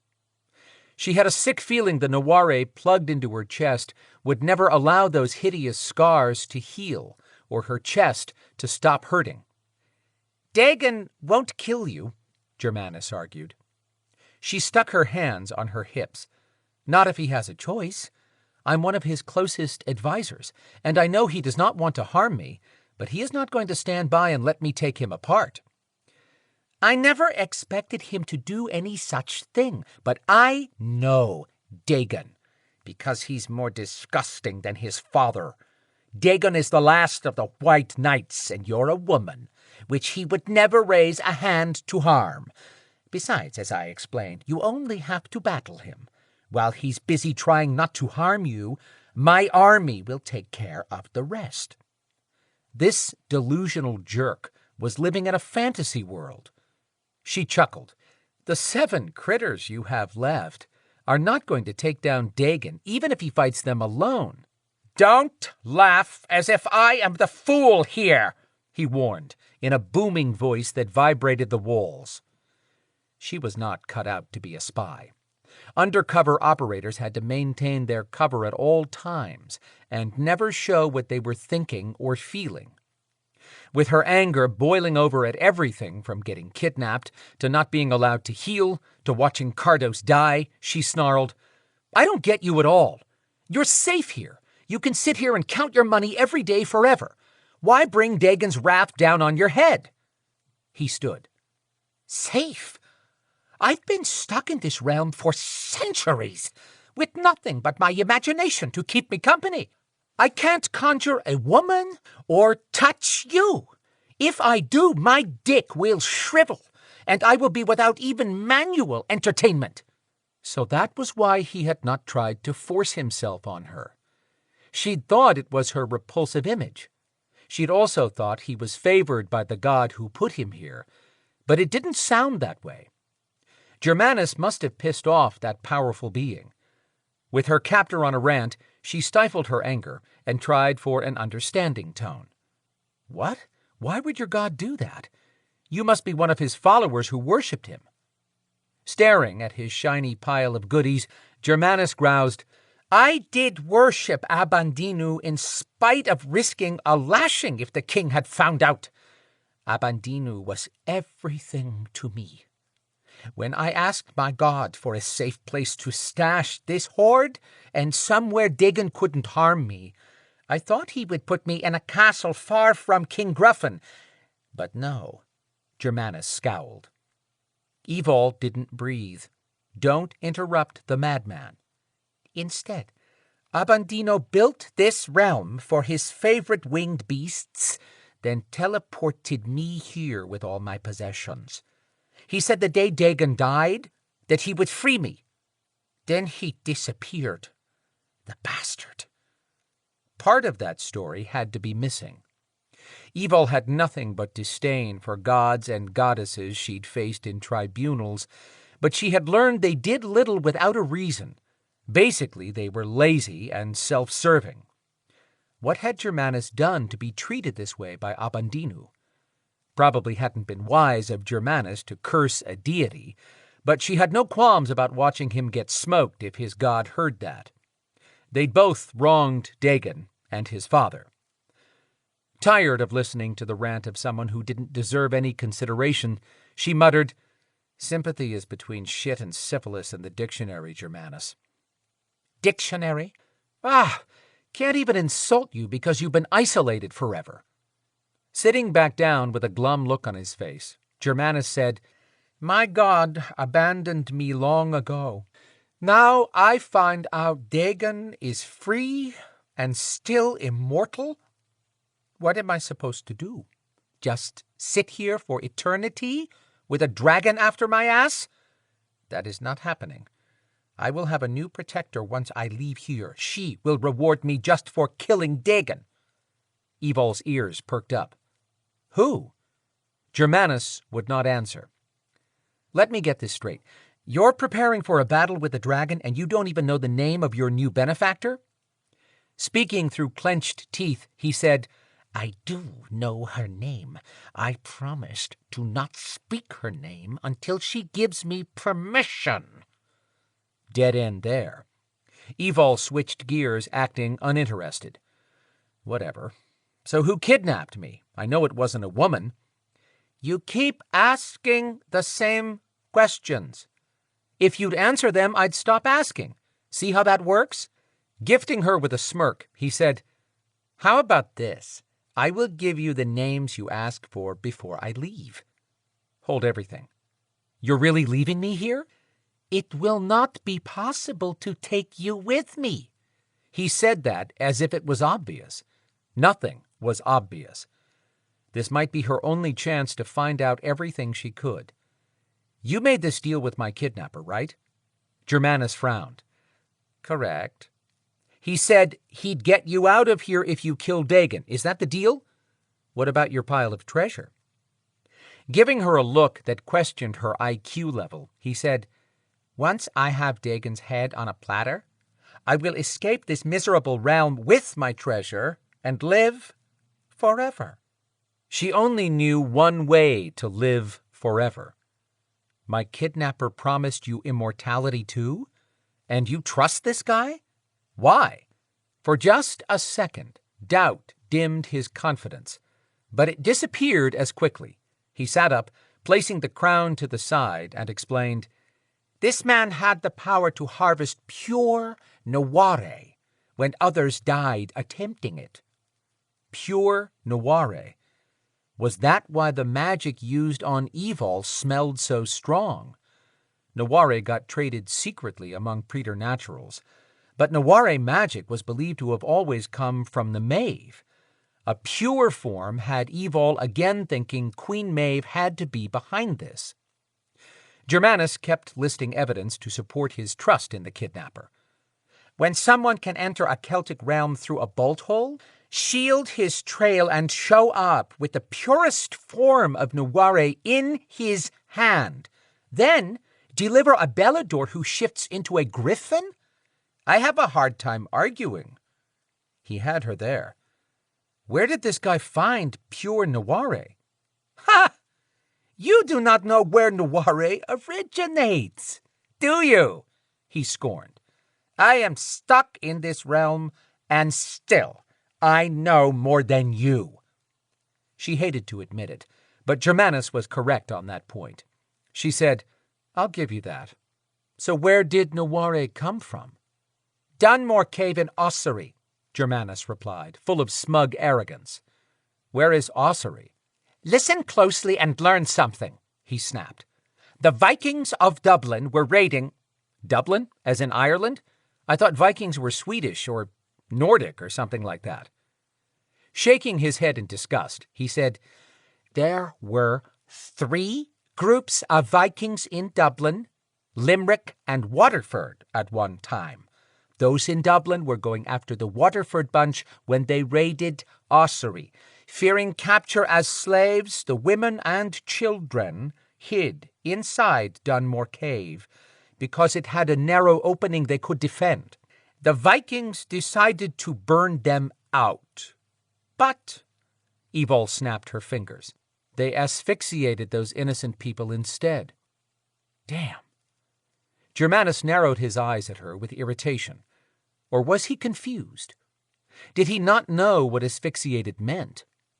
Rather than poke back at him about having a better vocabulary, she focused on keeping him talking and said, They suffocated, right? Yes. I knew of Noire in my time, but my friend shared more details. He said some remains were recovered, but a small number of skeletons were hidden deep in the cave. Evol had this comical vision of skeletons creeping into a dark corner to hide. Yep, her mind was going. Undeterred, Germanus kept explaining. The mother of one little girl was not present when the women herded the children to the cave. That mother was captured trying to save her child. She cursed the raiders and swore she'd have vengeance. Evol mentally nodded her approval over the mother getting back at those murderers any way she could. Germanus continued. The Vikings soon realized they had captured a witch, which was why someone probably allowed her to escape when they invaded Spain and fought the Moors.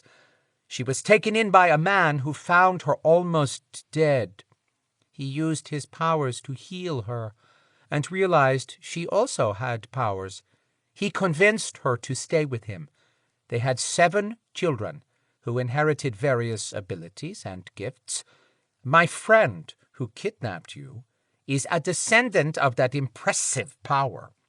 He grew up being told of the cave that hid his ancestors' remains and how the original Noire plant grows from the skeletons of those killed.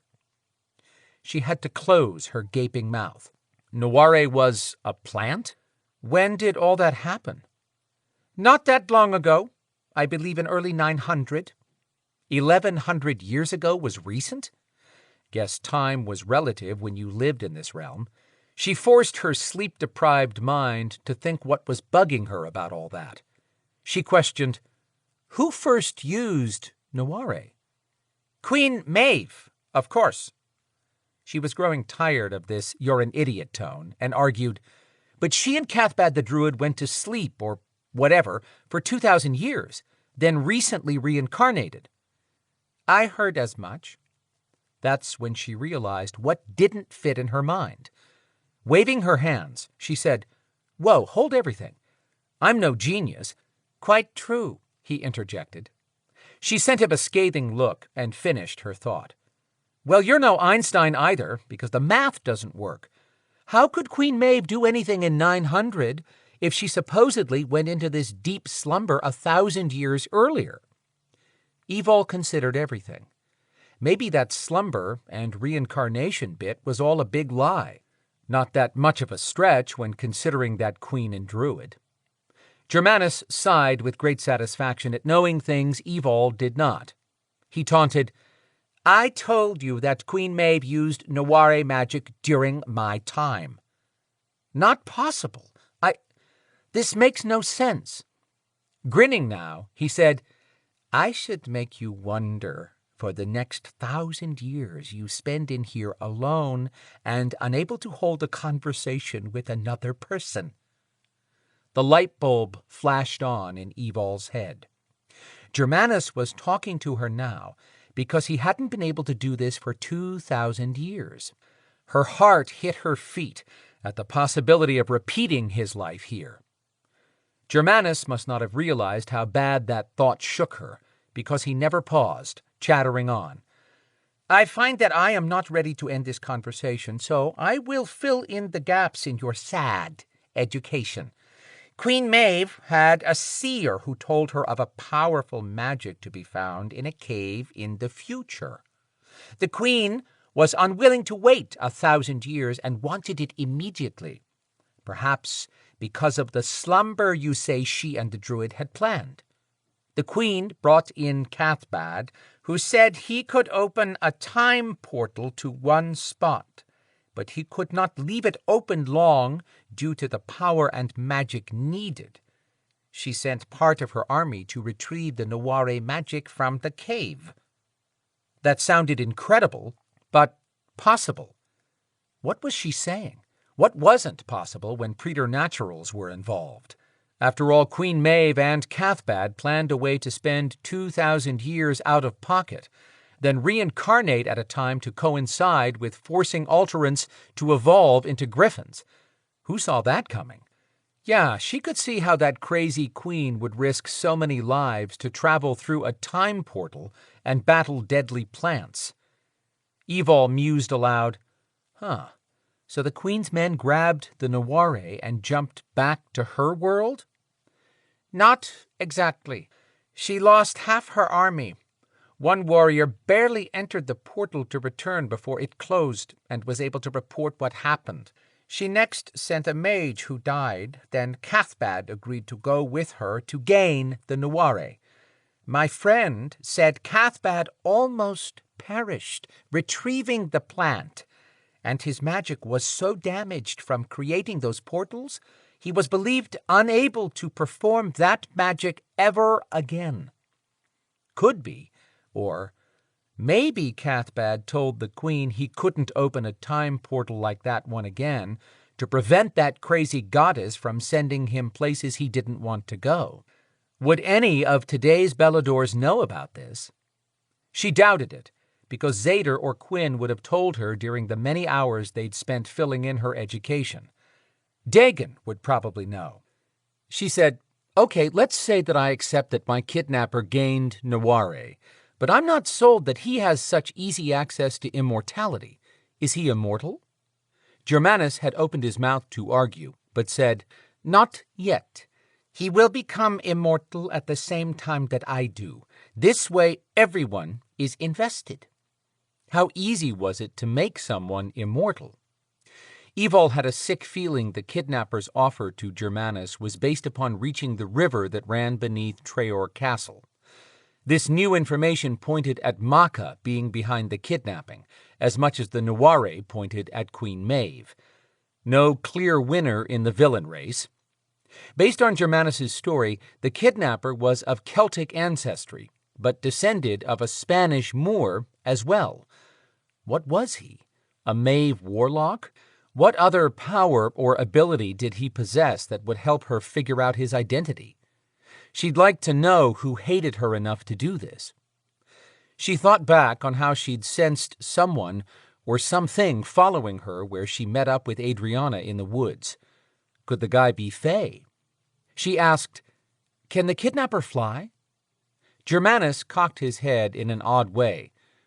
I do not think so. Why? Just wondering if he had a way to follow someone who was very fast. Sitting back with a smug look, Germanus nodded. He had a pet peregrine falcon that was dying. Once dead, the bird became his eyes. What do you mean? He performed a necromantic spell on the falcon to allow him to control its movements, plus see through its eyes. The kidnapper is a necromancer? No. He does not possess that gift, which was why he said he needed the pure Treoir to perform the spell. He also used it to hide his trail and to keep you alive once he removed the stone from your chest. Worse than having Treoir in her chest, she had pure Treoir stuck in there. You're insane. You know that? That popped out of her mouth before she thought it through. Bright yellow rolled over his eyes. Careful with your words, alterant. While I do miss conversation and find your desire to speak your mind entertaining to a degree, I can always bring the other twin to kill. She hated to cower in front of anyone, but she would not be the reason anyone else died. She quietly explained, "In my shoes, you'd want to know what was happening. Maybe if you gave me a better idea of what's going on, I could help you more than you realize." I've answered all your questions, with the exception of withholding names. She scrambled for an idea of how to keep him from shutting down on her. Not all of them. I have one more question. Very well. What? Would any alterant have sufficed, or was I the target? You were. Not that I cared which one he captured, but of all the Belador griffins, you had the most to lose.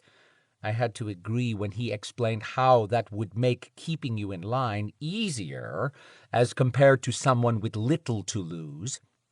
She hoped Tristan found out the truth and didn't carry guilt over swapping with her the night before she was taken. He observed her quietly for a long moment. You said, if you knew more, you could help. I'm always interested in a deal. Do not ask me for names, but what else do you wish to know? Relieved he had calmed down in the face of her anger, she took him up on his offer. You never answered me about why you're doing this. Dagon doesn't bother anyone unless they poke him first. Why start trouble with him now? Me? Germanus snapped forward and gripped the arms of his throne. I didn't start this. He did. She kept her voice calm, but still pointed out, I'm not seeing how he did this. You had me kidnapped. From what I can see, that's the catalyst to all of this. His forehead creased with true confusion. Why would I do that unless I had to? What was with this guy? I'd ask if that was a trick question, but I'm not sure you'd grasp my meaning, she said dryly. I'll make this simple because women in today's human world must be more dense than they were in my time. She would not let Dagon kill Germanus. He'd have to wait his turn behind her. Germanus spoke as if instructing an idiot. If Dagon were not so bloody greedy, you would not be in this situation, and he would not be facing death here. He could have stayed in the human realm or on Treoir and left me alone. Understand now? Although I will admit that a part of me is glad he started this conflict. Once he's gone forever, I get my life back. At the risk of being slammed again as a simple-minded woman, Evol asked, Greedy? Does Dagon even know that you have his father's treasure? He does not know where it is yet, but he is hunting for his hoard. He might not show up for 50 human years, but with so many people willing to do his bidding, I do not expect it to take long. Evol grabbed all the disjointed pieces floating around in her mind and pushed them together. She gave this maniac an incredulous look. Before I was captured, no one, not even Dagon, was hunting for this gold. Where did you get that wild idea? She paused, remembering what Germanus had said when he first found her down here. Is that why you said I found it first? You meant I found this treasure before Dagon, who was not even hunting it? Her head spun at the gravity of this entire situation. Her whole life and world had been yanked away, loved ones harmed, her mate and dragon king now at risk, plus who knew how many more because of this crazy man being played. His giddiness dissolved into anger. He accused, "You lie." She opened her arms out wide. "Why would I lie? I have nothing to gain by lying. You said yourself that I speak my mind." "You're trying to trick me, but it won't work." Her head hurt as all of this made sense in a sick way. "Not me, but someone else has sold you a line of crap." She recalled the conversation she'd heard Germanus and the kidnapper having when she was still half-conscious. She snapped her fingers. "That's what you two were talking about when he delivered me, wasn't it?" Germanus had been staring off, lost in thought. He glared at her. "What?" "When your buddy, the kidnapper, dropped me in here, one of the moments I was conscious, you asked if he was sure someone was hunting it, and he said yes. I thought you were talking about me, but it was referencing this treasure. The kidnapper told you Dagon was hunting that pile over there." She pointed over her shoulder with her thumb. Germanus went from an angry warlord to sounding like a petulant child trying to convince someone he was right. "It is Dagon's hoard. He has to have it." Stereotype much? "Stop spouting stupid words." She wanted to howl at this idiot. He didn't send someone to kidnap her. He was the patsy here. The kidnapper had an ulterior motive to snatch her and set up this trap for Dagon. And he'd used pure noire. Had to be crazy Queen Maeve. Who else would be so bold, knowing Dagon would rain more than fire down on someone for doing all this? It felt good to know she had a leader she could depend on and who put his people first, but she hated the danger he'd be facing here.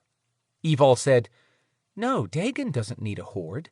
He's not some cartoon dragon from medieval stories. He's real and has the heart of a king. He would never put any of us at risk for any treasure." Those words settled in her heart. She was right. Dagon had never acted like a self-centered dragon. Damn Germanus, and whoever had discovered that this lunatic could be manipulated. She wouldn't go so far as to say Dagon would not come for the treasure if he knew it was here, but he was someone who would go alone and not risk losing even one more warrior for something that could be replaced. She repeated, "I am in Dagon's inner circle. I can say without question that prior to your grabbing me, not one of Dagon's people had been hunting any gold. And Dagon has had too much on his plate to run around treasure hunting. You have been played for a fool." Getting her say in and watching Germanus have a meltdown felt good. Seeing a chink in his plan emboldened her to stick to her resolve and survive. She added, "In fact, regardless of some oath, your kidnapper buddy is very likely spreading the word that you are holding Dagon's hoard, and me.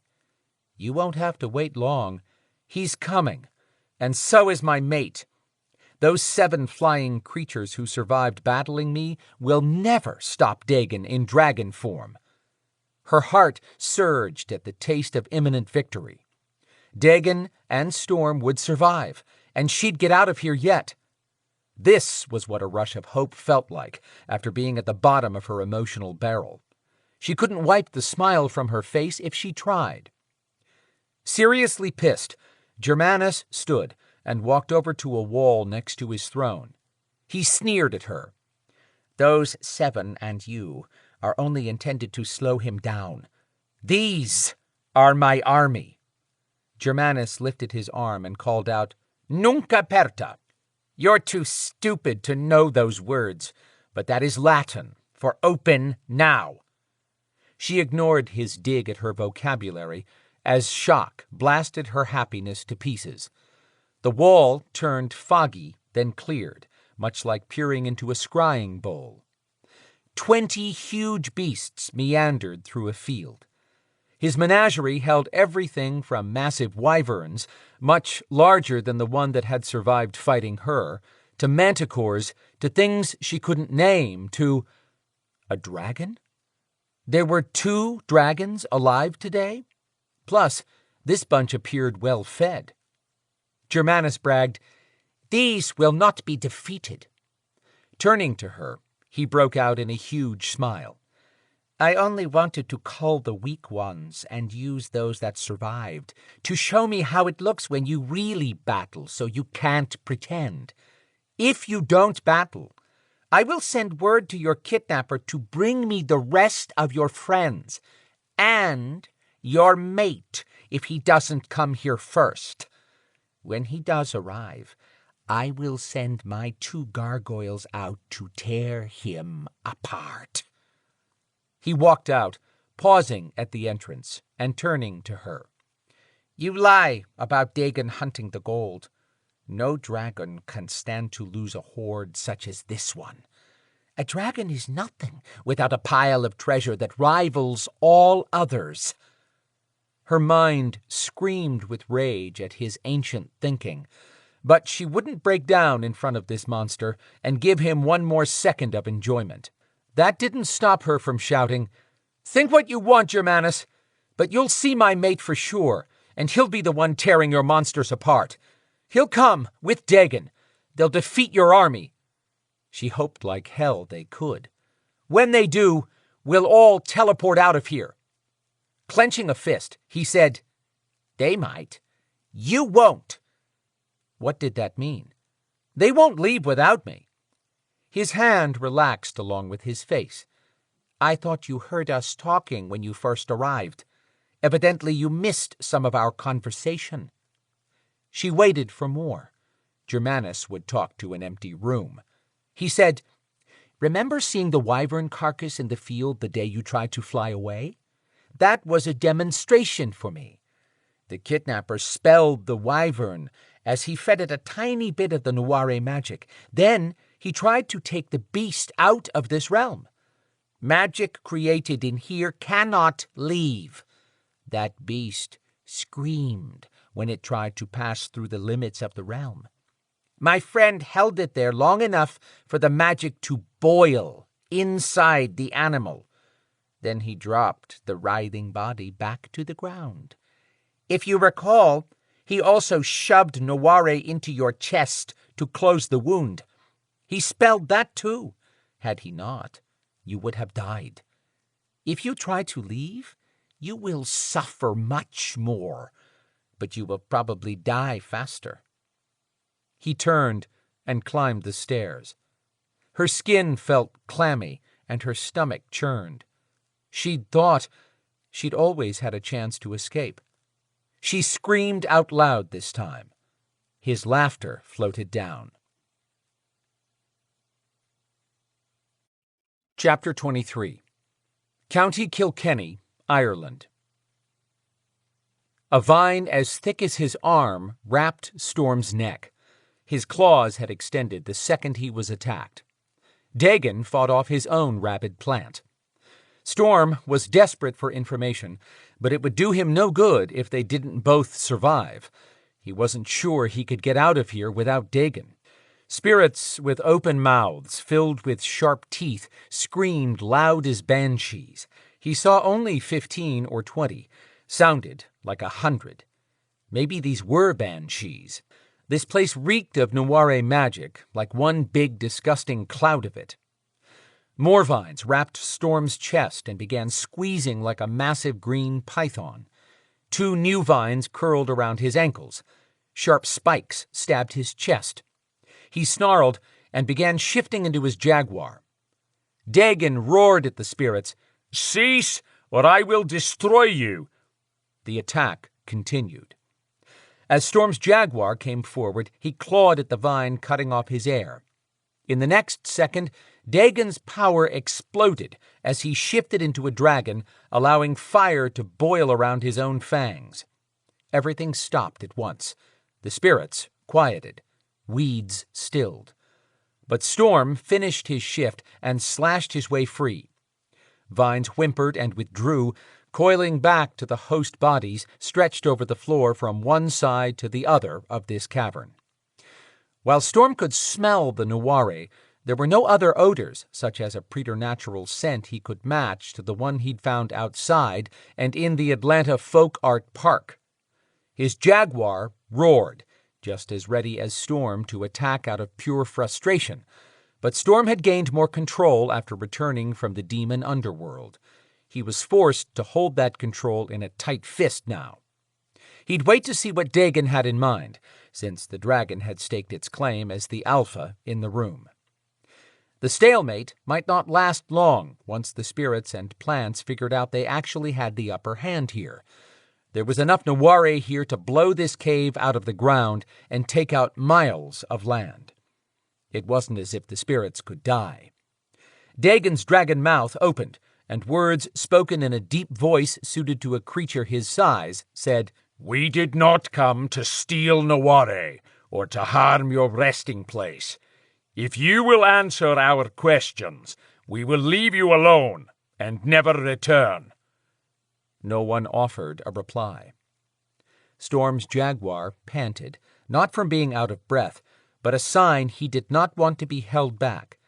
The plants were covered in long thorns and bright red flowers. Beautiful in a strange way, deadly in a real way. The puncture wounds on his chest stung like crazy. A small female child spirit floated forward, away from what appeared to be her skeletal remains. Her spirit form was missing a hand, as was her skeleton. Even if someone chopped that off before she died, wouldn't she have it back now as a spirit? For such a small thing, she had a voice right out of a horror movie. "Who are you to ask anything of us?" Dagon's dragon said, "I am the Dragon King of Treoir, son of King Gruffin. I am 2,000 years old and know of your murders. Had we been allies then, I would have flown here to protect you." Her head tilted in a confused dog look. "Why?" "Because I had 2 sisters. I would have destroyed the world to protect them." Way to go, Dagon. Storm hoped that won them a few points. Vines curled and slowly moved forward. Maybe not. Storm growled low at the vines. They quickly retreated, but this standoff would not last forever. The female looked around, and every spirit focused on her. Were they communicating silently? When the spirits returned their blank stares to Dagon and Storm, the young girl slowly floated back around to face them too. "What do you wish to know?" Since Storm could not speak in animal form, Dagon had to handle the negotiation. "We are looking for one of ours who has been taken. We wish to know who was the last person to visit this cave and ask for a Noire plant." She kept moving her head as she pondered her answer. "Family." Storm wanted to growl at them to be more specific, but Dagon's patience was paying off. "That explains one thing, then," Dagon commented. "What would that be?" she asked, genuine curiosity in her question. Dagon said, "That explains how someone entered your domain and left with his life, and a plant." She said nothing to counter Dagon's words, which in Storm's mind confirmed that it was indeed a male. Gently pressing her, Dagon said, "I would like his name." "Do you wish to kill him?"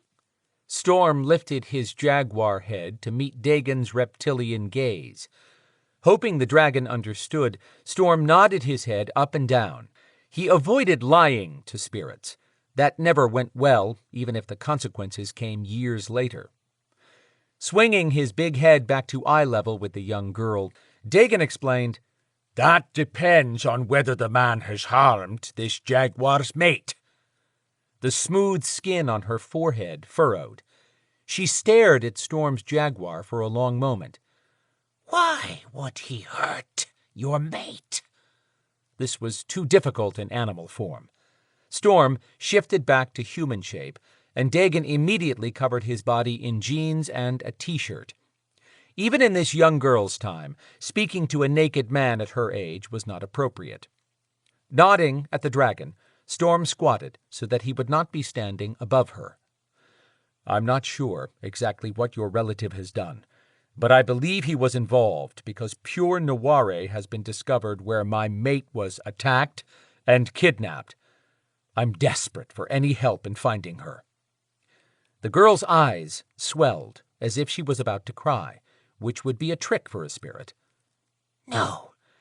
This descendant swore he would use Noire to avenge our deaths and harm no female or child." Storm realized she was telling the truth, and she must have made it clear about not hurting a female or child because of what had happened to those who died in this cave.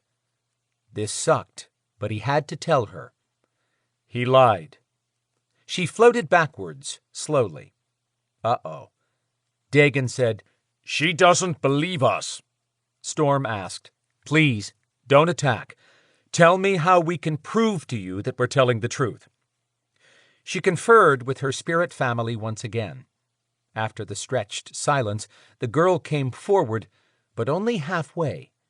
What did that mean? Dagon lifted his head, wings back and ready.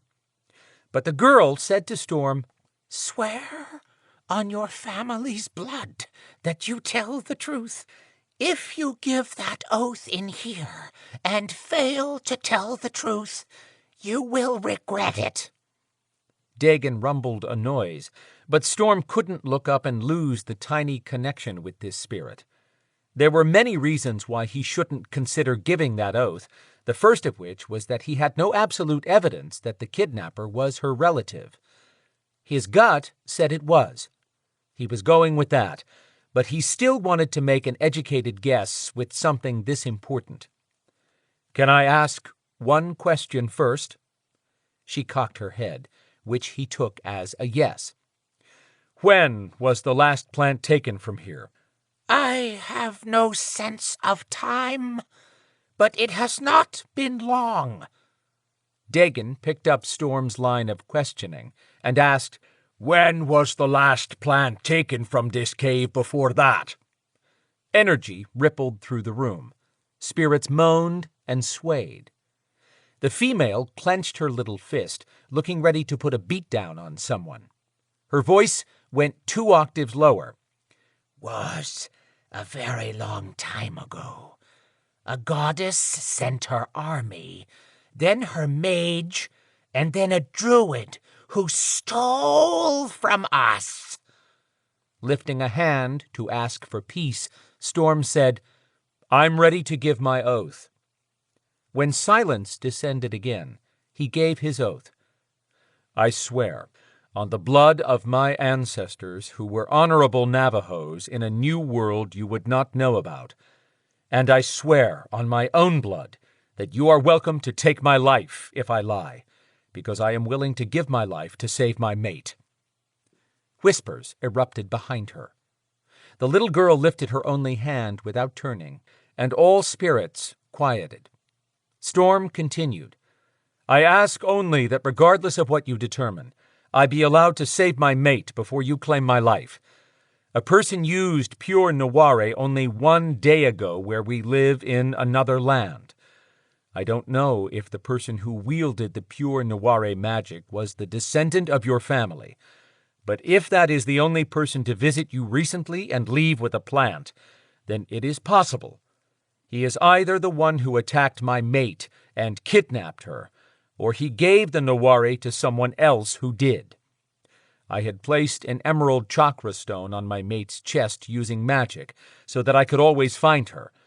The person who took her from me clawed the stone out of her body and left the bloody emerald on the ground, then teleported away." The female gasped at that. She shook like a volcano on the edge of erupting. She screamed a high-pitched wail that doubled anything they'd first heard. Dagon shifted back to his human form with his clothes on and clamped big hands over his ears. Storm covered his, but he was still alive, which he took as an encouraging sign. When the spirit finished her fit of anger, she trembled, still a child at heart. "He lied to us." She pointed to the skeleton that matched her size. "I gave him my own hand, which became a single plant once it was removed." Storm cringed at the child giving up a hand, even if it was from her bones. Spirits were energy, and her spirit had suffered for a long time. She shouldn't have to sacrifice even more. He offered, "If we return your plant, will that replace your hand?" "No, it cannot be replaced, just as half of that body cannot be returned." She pointed to a spirit with only an upper body. "The druid stole that." That would be Cathbad, the druid. Storm sensed that he and Dagon had stayed past the point of remaining safe. "Will you now please share the name of the descendant you gave the plant?" The girl's spirit still shook. She floated back and forth in an agitated state. The others mirrored her movements. Storm glanced at Dagon, who looked just as concerned. They were losing her. Still angry, she stopped abruptly, as if realizing Storm and Dagon were still present. "He is called La Cuchilla." Dagon gave a small shake of his head. He didn't recognize the name. Neither did Storm, and his stomach dropped. He could translate the Spanish words that meant the blade, but La Cuchilla was not a Celtic name or any name he'd ever heard. But it was another lead, something instead of nothing. Storm addressed the girl and her group. "Thank you for sparing our lives and sharing that information. What can we do for you in return?" Her face softened. "Why would you offer us anything when a descendant of my blood has harmed your mate?" Storm smiled a little. "I would give you eternal peace if I had that power. None of you harmed my mate and should not be held responsible. Also, if you knew my mate, you'd know that she would be disappointed in me if I did not offer what I could. I'm sorry for what happened to you and your people. I wish we had not needed to disturb you." Swirling around in a blur of motion, she consulted silently with the other spirits. All heads nodded to her. Then the girl returned to address Storm and Dagon. "We wish to never be disturbed again. If we are, we will move throughout the cave to bring others in to be with us." That threatened human lives of the cave exhibition staff and visitors. Giving their situation thought first, Storm admitted, "I can't guarantee another descendant will not attempt to come here in the future." Her face fell. Why did he feel like he'd stomped a puppy when he was trying to be honest?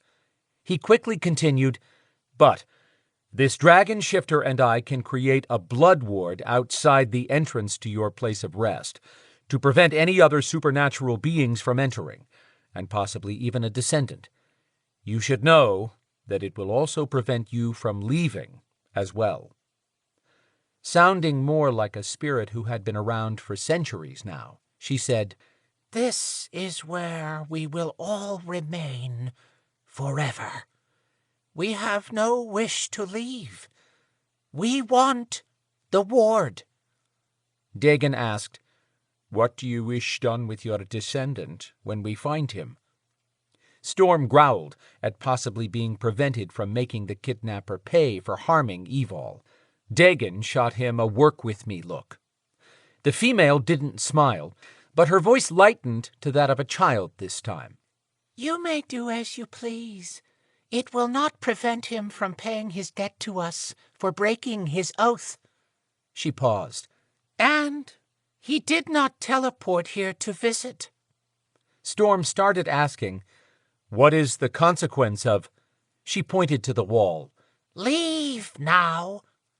Dagon didn't hesitate. He teleported them to the tunnel where Storm and Dagon placed a ward that would require the both of them working together to break. Storm said, That will protect the humans who remain in the public area of the cave. But that won't stop the Maeve and others from wielding Noire magic that is currently out in the world.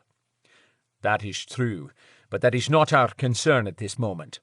You don't know anything about La Cuchilla, do you? Sadly, no. But we have the largest force of warriors in the world. We will find him. Storm believed that, but would it be soon enough for Evol? Dagon asked, "Did you catch that last part?" What specifically? When she said he did not teleport here to visit. That's right, Storm murmured. Wonder what she meant. He has to be teleporting to get around from continent to continent and inside here. It is curious, but he does walk or use other transportation on occasion based on what Rhys discovered. He may have entered a different way than we did. Dagon teleported them outside to join the group. Quinn immediately asked Dagon, "Please teleport Rhys home." "How many times do I have to tell you that you do not make my decisions?" Rhys said, shoving her face up at his face. Unperturbed by her bulldog spunk, Quinn said, "You're sick, and you won't tell me why." Stepping back, she crossed her arms. "Are we looking for Evol or not?" Tristan asked, "Did you two find the Noire? You don't stink of dark magic." Dagon filled them in, drawing a lot of horrified looks. As he wrapped it up, he said, "As for the Noire smell, I think it comes from wielding the magic or ripping a plant from the skeleton, though it was said they grew originally from the remains. We slashed vines to break free, but they immediately reformed back to the host skeleton." Walking back and forth as Dagon spoke, Storm waited for the dragon to finish before he jumped ahead to his next concern. He asked, "Anyone ever heard of La Cuchilla?" No one spoke up. He asked, "Got any idea how to find him?" Adrianna said, "I have an idea." Chapter 24. Back in Atlanta moments later, Adrianna felt sympathy for Evol, who often suffered motion sickness when she teleported. Adrianna normally didn't, but her stomach argued that hurling could be in her future if she did this much more today. She'd asked Dagon to drop them in Piedmont Park where the skies were still dark, but that was due to being early evening as much as the rain continuing to fall. The Dragon King had told her to envision the specific spot she wanted, and he landed them exactly where she'd chosen. That's why they could now emerge from the shadows with no humans being the wiser. Thankfully, one human passed out against a tree with a beer bottle inches from his outstretched hand had seen nothing. Soaked from head to foot, he slept on. She'd almost dried out in Ireland, but this drizzle seeped in, drenching everyone. At this point, she welcomed the weather that kept more people inside than out in the park right now. A few humans in raincoats were out in the large field, walking dogs that didn't care about the wet weather. None of them had been close enough to see her group appear out of thin air. Still, Dagon and the team were going to get caught with so much teleporting. "What is your idea?" Dagon asked, snapping her back to the moment. Storm stepped up and said, "Probably Isaac. Am I right, Adrianna?" "You two don't need me if you can answer your own question," she said with a gentle tease in her voice to beat down the tension that had ridden Storm for so long. "Yes, Isaac can find almost anything, human or preternatural, and you know he wants to help." "Call your soldier while we move toward the road to meet him," Dagon said, prompting Adrianna to pull out her phone and send a text while they walked. When Isaac didn't reply immediately, her stomach clenched. Then his text came through, asking what she knew about this La Cuchilla. She told him they were back in Atlanta and believed that was the kidnapper's name. Also, that in spite of his Latin-sounding name, he could possibly be of Celtic descent. Isaac sent back a simple, "Copy that." Storm and Dagon had avoided the overhead lights, opting to gather the group in a dark area near the tree line close to the road. She'd just closed her phone and turned to join the others when Grady's translucent shape took form. Poor guy. Grady. He floated over to her. She suggested, "Step over to the tree with me." When he did, she extended her hand. "Evol would want you to have this."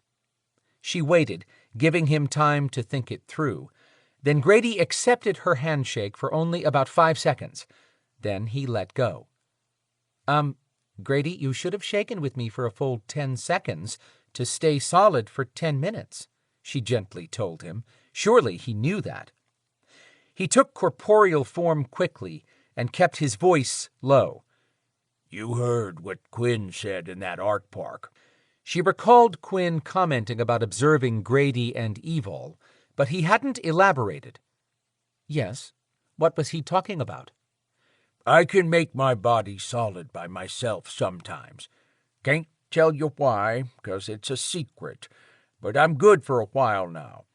I about had to give that Quinn a smack when he started saying too much." "I'm not sharing anything," she assured Grady. "I know. You a good friend to Evol. What y'all find out?" Funny how a little ghoul could lift her spirits with his knowing she was a friend. She suggested, "Let's go talk with Dagon and Storm. They were attacked in the Noire cave, but they survived and have more information." As she led the way back to the group, most of which had been watching her, Adrianna said, "I sent Isaac a name we discovered, and he's using his network to trace it." When they reached the group of weary teleporters, Grady asked, "You don't know where Evol is yet?" His voice broke. "We're working on it, and got a lead," Storm said, patting the old guy on the shoulder. The skinwalker looked as if he couldn't believe he was comforting a ghoul.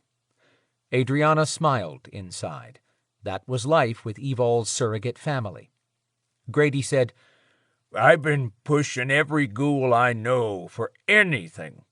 One thing I found out is that the guy who took Evol shielded his face whenever he was seen walking around the city."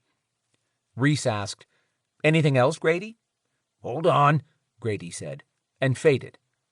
"What have you got, Grady?" Storm asked when the ghoul became visible again. "That hooded guy ain't been teleporting." Tristan held his hands out in confusion. He had to teleport to move Evol out of here without leaving a trail. Otherwise, Storm could track him, or Reese could find him with her gift. "You calling me a liar, alterant?" "No, Grady," Tristan groused. "I'm just pointing out facts so we can figure this out." "Grady might be onto something," Reese said, grabbing everyone's attention. "I've been working under the impression that we knew for sure Evol was teleported away." Adrianna kept her eyes on Dagon, whom she considered a barometer of whether they were getting close with a lead. He was locked on Reese's words as if he could tell she was onto something. Storm brought up a point. The little spirit in the cave actually said La Cuchilla had not teleported in to see them. "La who?" Grady asked. "The kidnapper related to the spirits," Dagon provided. "Oh." Reese said, "If everyone will let me finish, I'll explain where I was going with this." Once they all quieted, Reese asked Quinn, "Do you remember when we had to go to New Orleans to find Phaedra?" "Yes." "The kidnappers didn't teleport when they vanished. They opened a bolt hole. The only way I knew that at the time was because both in Seattle and in Oklahoma, I actually saw the bolt hole open and swallow them." "That's right. In fact, the van dragged you into that bloody hole at one point." Reese waved her hands. "Forget about that. I'm saying that if the kidnapper is using a bolt hole and I can't see that, he could be using something to shield his action each time. Maybe that's why he went after the Pure Noire. If that's the case, the reason I could follow the kidnapper's path in Atlanta and Kilkenny had to be due to him walking. Though why would he have walked away after murdering those guys?" She shook her head. Maybe he was saving energy for some reason. Anyway, bottom line is he could very well be using a bolt hole. But if that's his trick, he's got some extra juice to cloak his bolt hole departures. Dagon's eyes widened briefly. just enough to support Adrianna's suspicion that Rhys might have hit on the key to tracking the kidnapper. Storm cursed. That only expands the possibilities of who could have taken Evol. We still don't know why she was kidnapped either. That reminds me, that ain't all I found out, Grady said, jumping in. He gave Dagon the evil eye. Word on the street is this all started 'cause you hunting your Hoard. You put my baby girl in danger for money? Grady balled his bony fists, ready to take on the Dragon King. Dagon immediately said, I assure you, I am not searching for any treasure, and if I ever did, I would not put one of my people at risk to do so, never one of my circle of 7 advisors. Adrianna's gaze went from the Dragon King to Grady. Who in the world put out that rumor, and how was that information connected? Storm jumped in and told Grady, Dagon speaks the truth, but someone is lying. Not you or your Night Stalker friends, but the kidnapper probably planted that lie. Grady crossed his arms and got a stubborn look that Evol had told Adrianna about more than once. I'm gonna go back and dig around some more. That better be the truth. But you all need to know that Viper is losing it over the humans now seeing trolls on top of disappearing hooded guys. Tristan wondered aloud, why would trolls expose their existence unnecessarily? That makes no sense. It puts them on Viper's radar. I don't know, Grady said, but Viper been looking for all of you to pull into a tribunal for answers.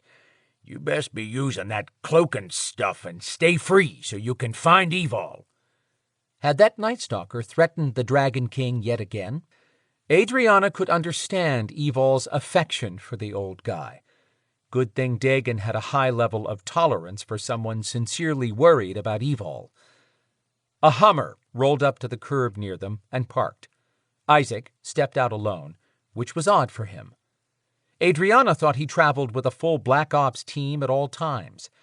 She noticed Grady fading and sent him a wink before he blinked out. That Night Stalker probably avoided humans when they might be able to see him. Isaac let his gaze dance over Adrianna prior to addressing everyone. I wasn't able to identify La Cuchilla. Storm grabbed his head and walked off, cursing. He turned around and came back, but his eyes were that of a man fighting for his last breath. Adrianna's heart thumped a sad beat. Thanks for trying, Isaac. The soldier frowned at her, then passed his irritation around to everyone else. Don't sound so disappointed. I did get some intel. La Cuchilla has popped up as a code name for someone gathering intel, but he has not exposed his face. If I had a day, I could hand you an identity. Storm quietly said, That would be nice, but we may not have a day. Before we teleported away from the building, Lana told me she sensed Evol's energy was fading. From the surprise on every face, that was news to the entire group. Isaac repeated what they all believed. They won't kill her if they didn't do it here, Storm. They need to keep her alive for something. I realize that, but it doesn't mean she isn't suffering. He raked his hand over his head, as if trying to jar some brain cells. We found out this guy La Cuchilla was related to someone killed in Ireland during Celtic Viking raids. Rhys shook her head. That's confusing. Quinn asked, Why?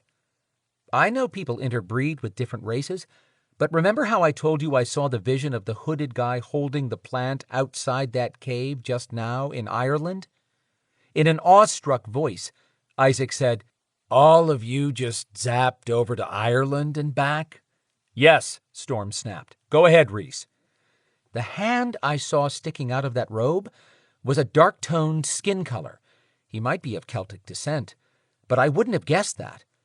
Do you think he lied to the spirits? I doubt they would have allowed him to leave alive if they had not confirmed his blood relation, Dagon said.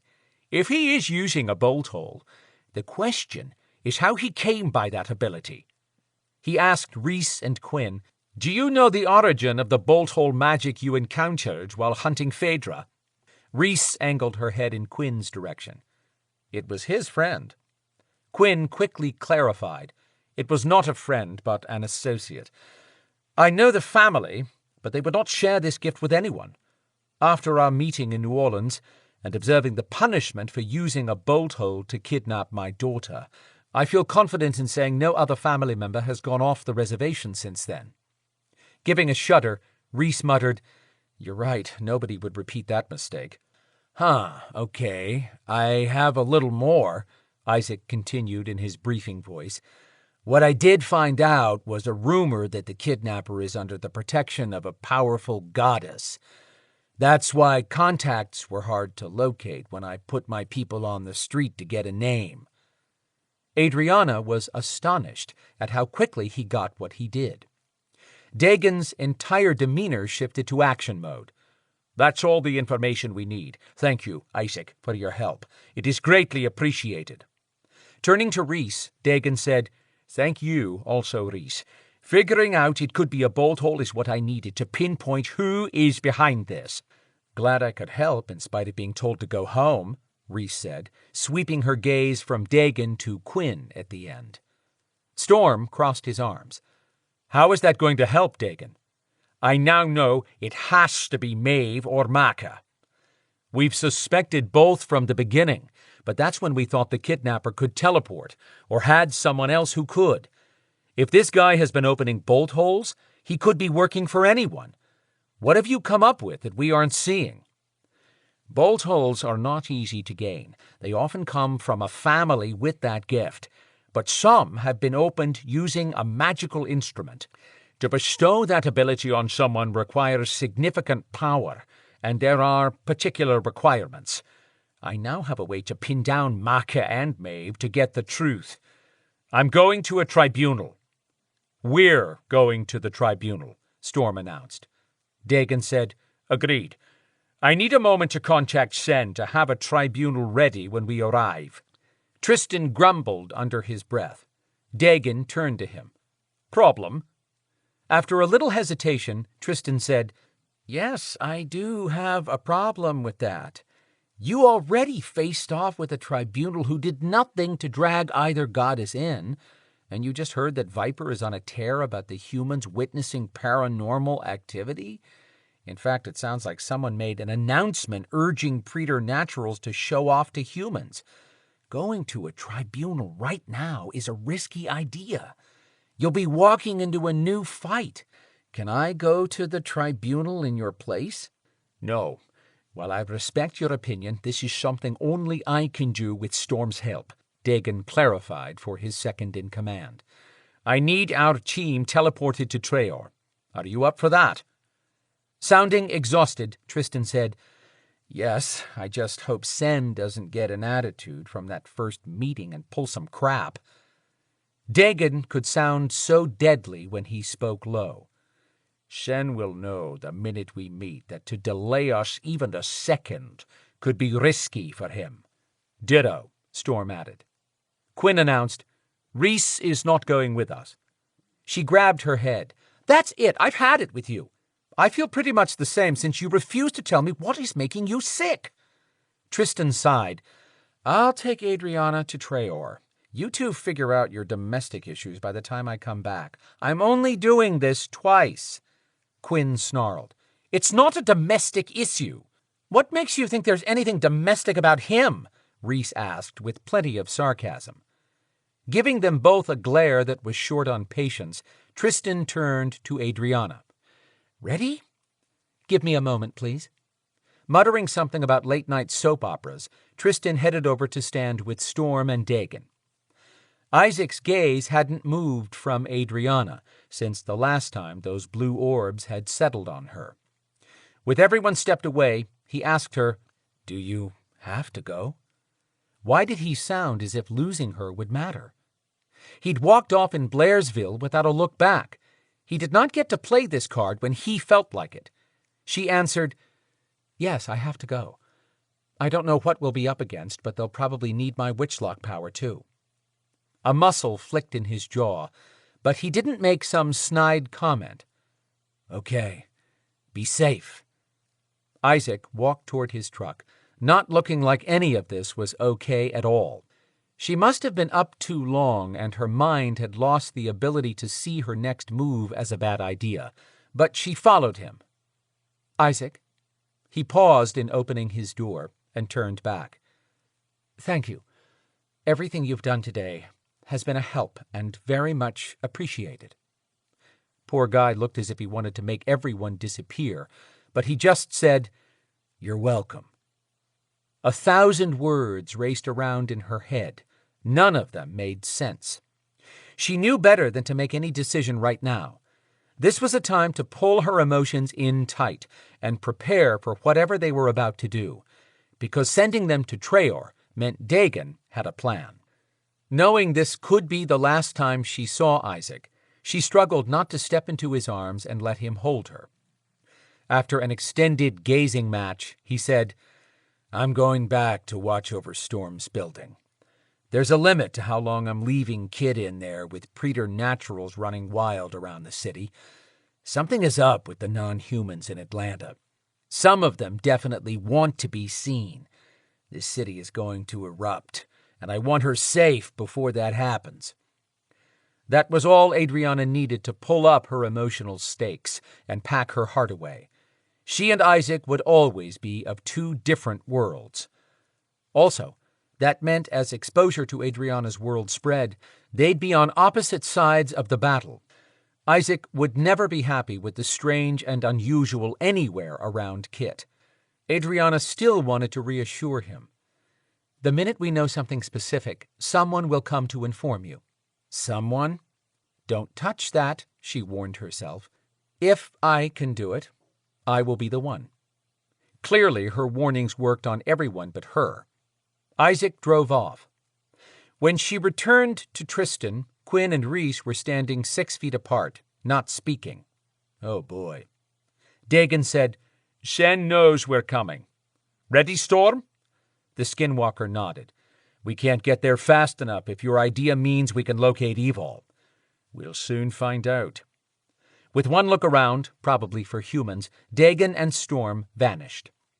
Adrianna told Tristan, Let's go, if you're ready. I'm ready to take you. Not so much for dealing with those two when I get back. She took in Quinn's grim face and glanced at Rhys, who had shifted even farther away from Quinn. That woman had a hand over her stomach again. Adrianna said to Tristan, They have things to work out. But I have a feeling you'll only be teleporting Quinn to Treoir. Tristan said, They need to get a room. Adrianna caught herself before she said it looked as though they already had. Chapter 25.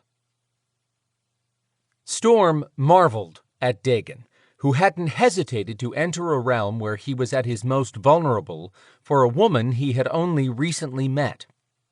Storm had originally agreed to be one of Dagon's circle of 7 advisors for no other reason than it allowed him to be available to watch Evol's back.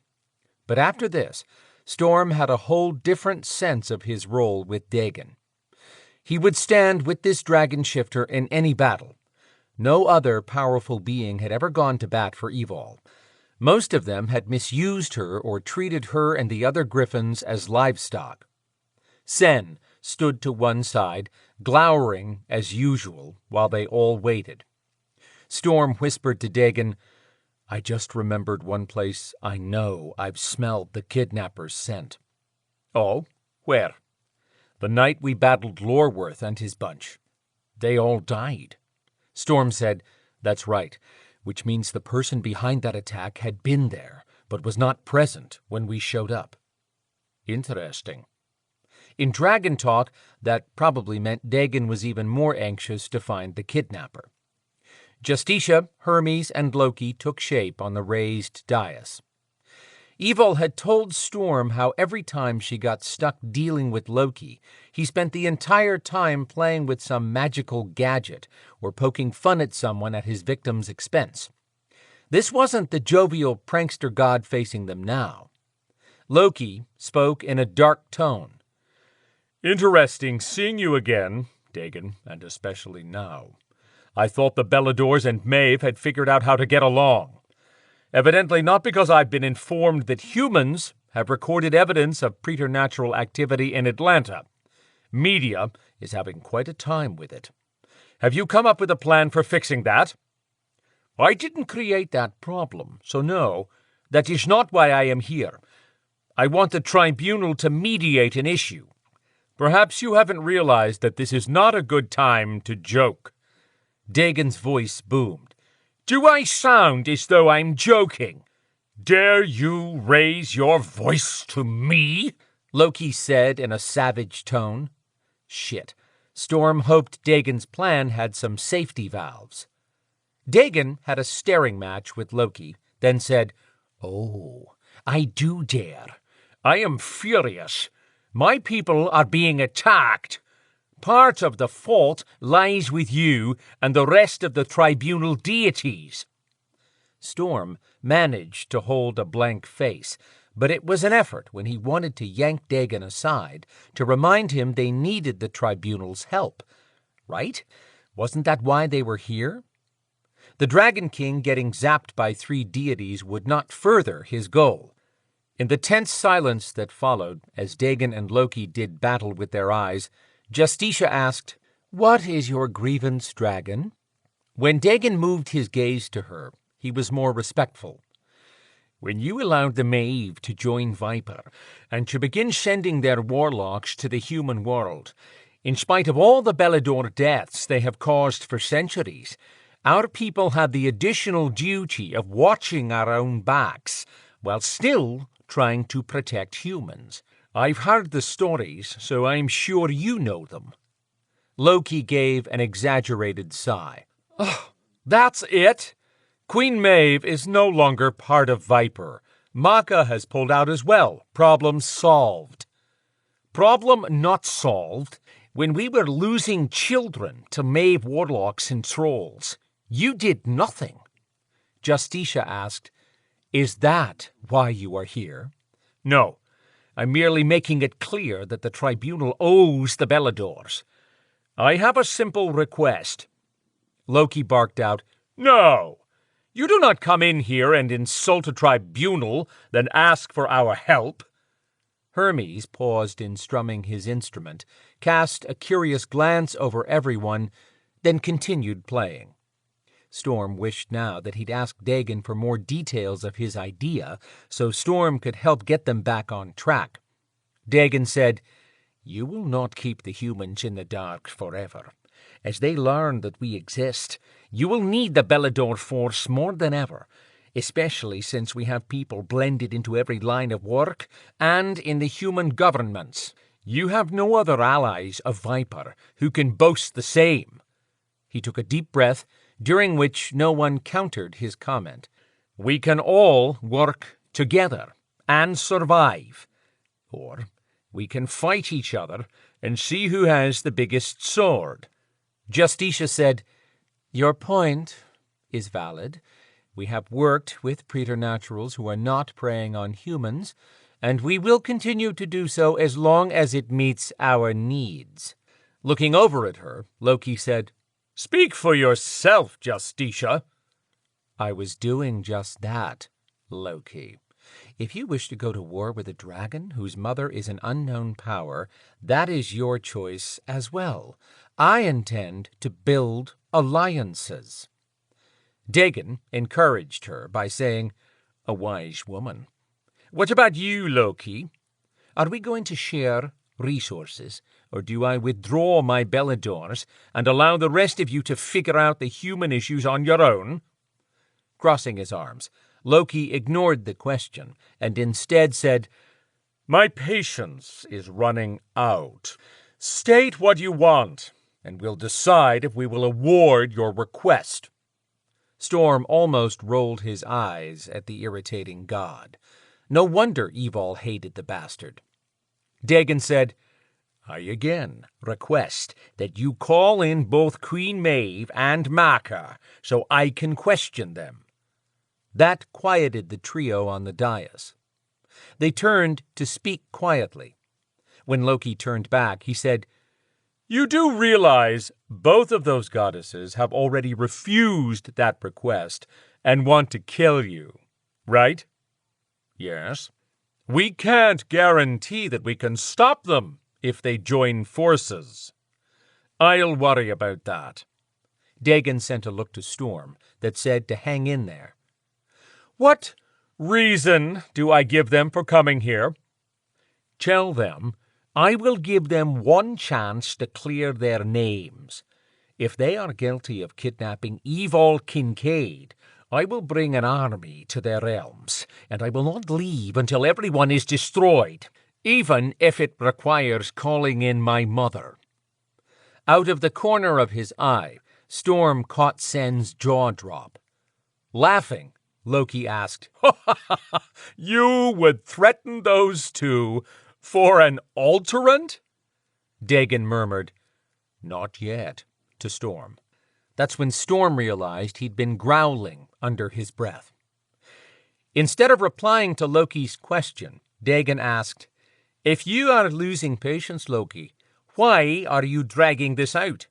You will get what you asked for, dragon, Loki said, with a load of warning boosting his voice. Then he was silent and still for a long moment.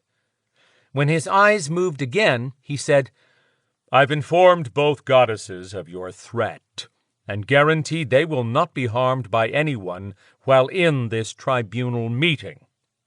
Dagon's eyes took on a dangerous glint. I see.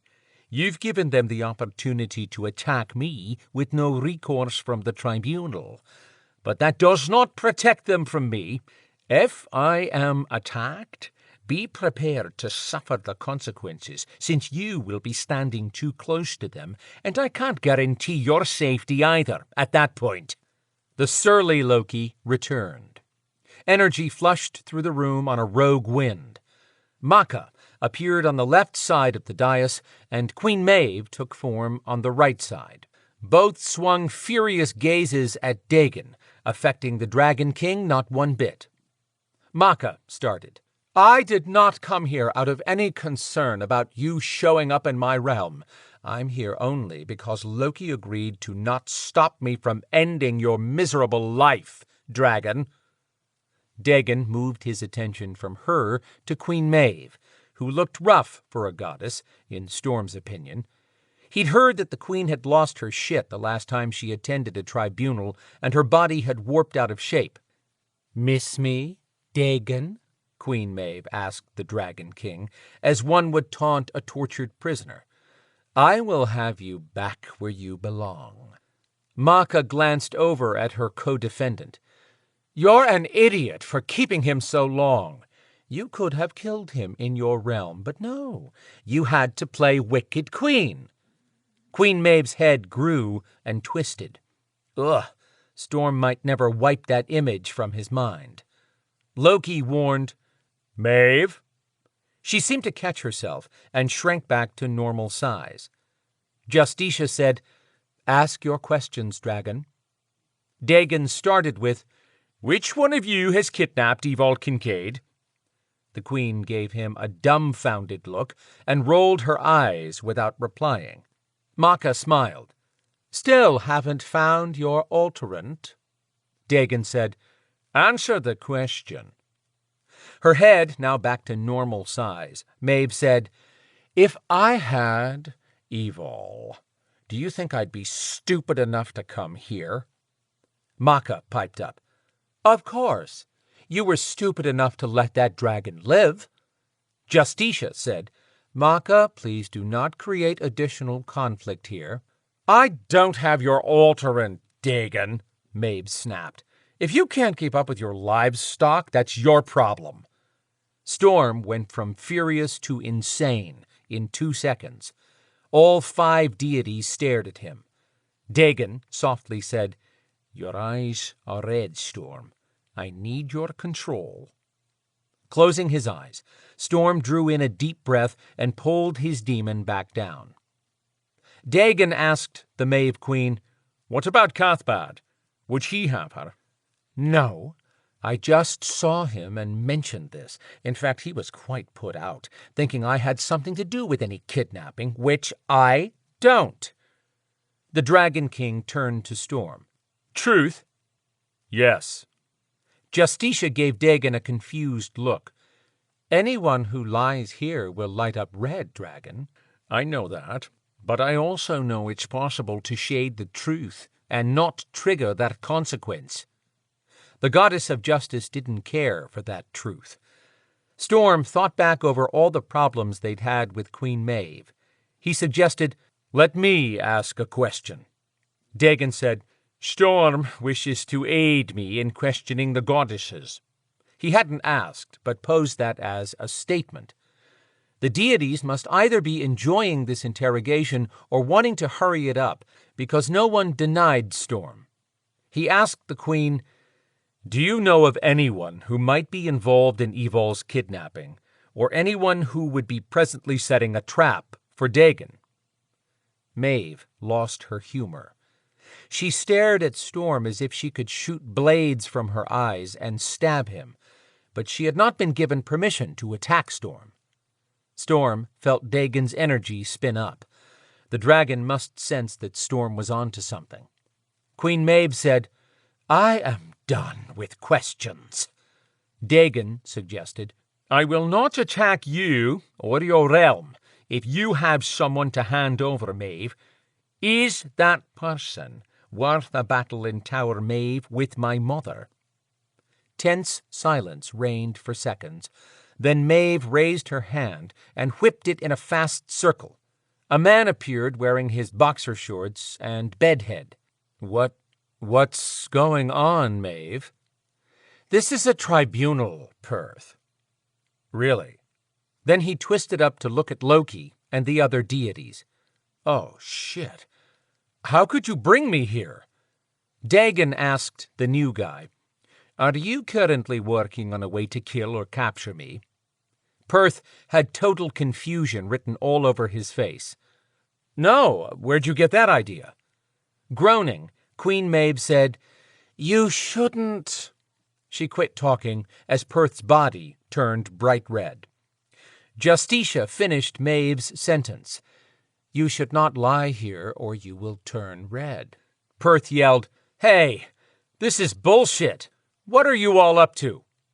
Dagon ignored Perth's frantic outburst and pressed on. "Did you kidnap Evil Kincaid?" "No!"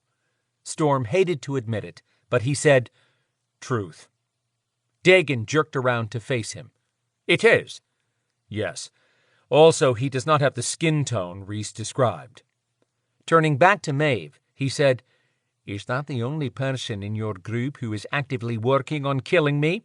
"Of course not. Every warlock out there would bring me your head to please me." She pushed a disgusted look at Perth. "This one is no longer of value to me. Do with him as you wish." Evidently realizing he stood to lose his life, Perth turned a furious face to the queen. "You bitch! I had a brilliant plan going. I paid the trolls to show off to humans, and I was giving humans access to one preternatural event after another. They're tagging the videos with the word Belador. I had teams ready to back me up when the dragon showed. You have no idea what you screwed up by exposing me." Loki boomed, "You are intentionally exposing preternaturals to humans?" Queen Maeve looked up at Loki and quickly clarified, "I had nothing to do with his planning. He offends me with this tirade." Loki pointed at Perth, and Maeve's servant exploded into a miniature body-shaped fire that lasted only seconds, then left a pile of ashes. The god waved a hand without looking, and the ashes vanished. Maeve grinned like the lunatic she was. Dagon turned to Maka. "One down, one to go. Yes or no, Maka? Do you have Evil?" "I wish I did have her. I would enjoy watching your face as I stand here protected. No, I don't have your little half-breed. Are we done?" Loki had perked up after killing Perth, Evidently, he just needed to murder someone.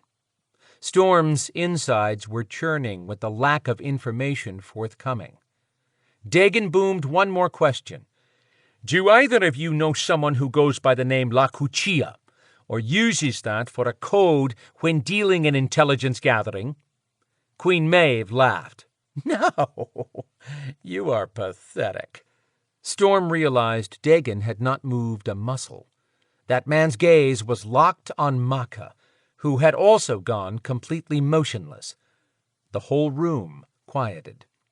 Storm normally controlled his pulse around preternaturals, but his jaguar sensed a hunt. His nostrils flared. "What about you, Maka?"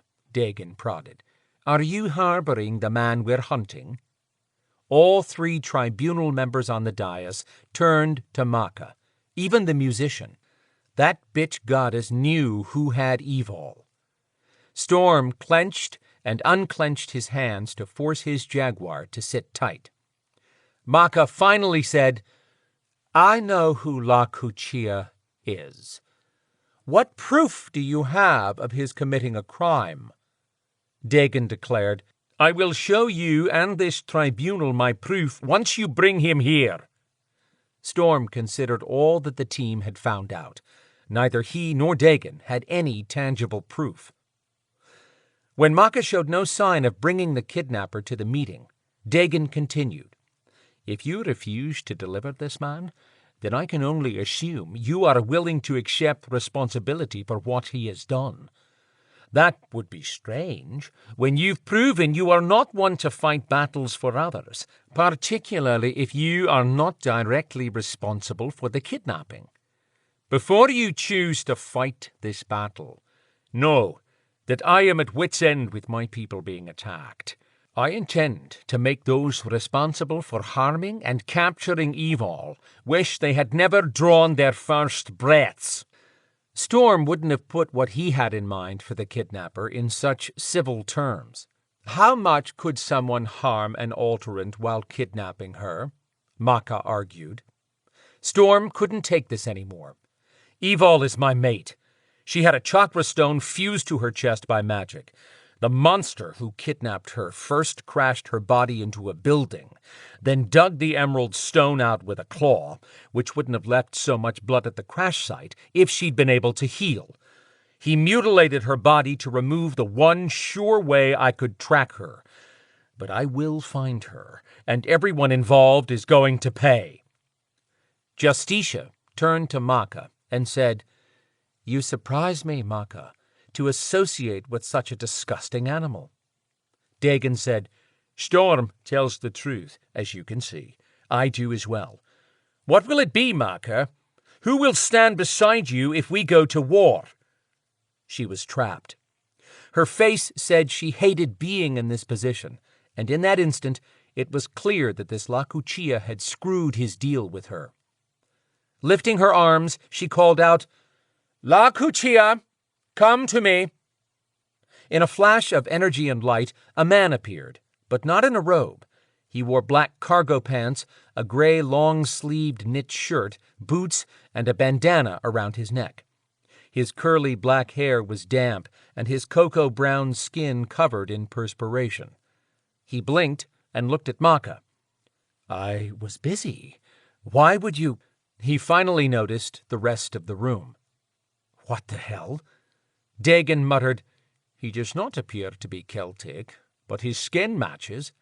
"I don't care," Storm said, then took a deep inhale. He told Dagon, "The scent we have been hunting is his."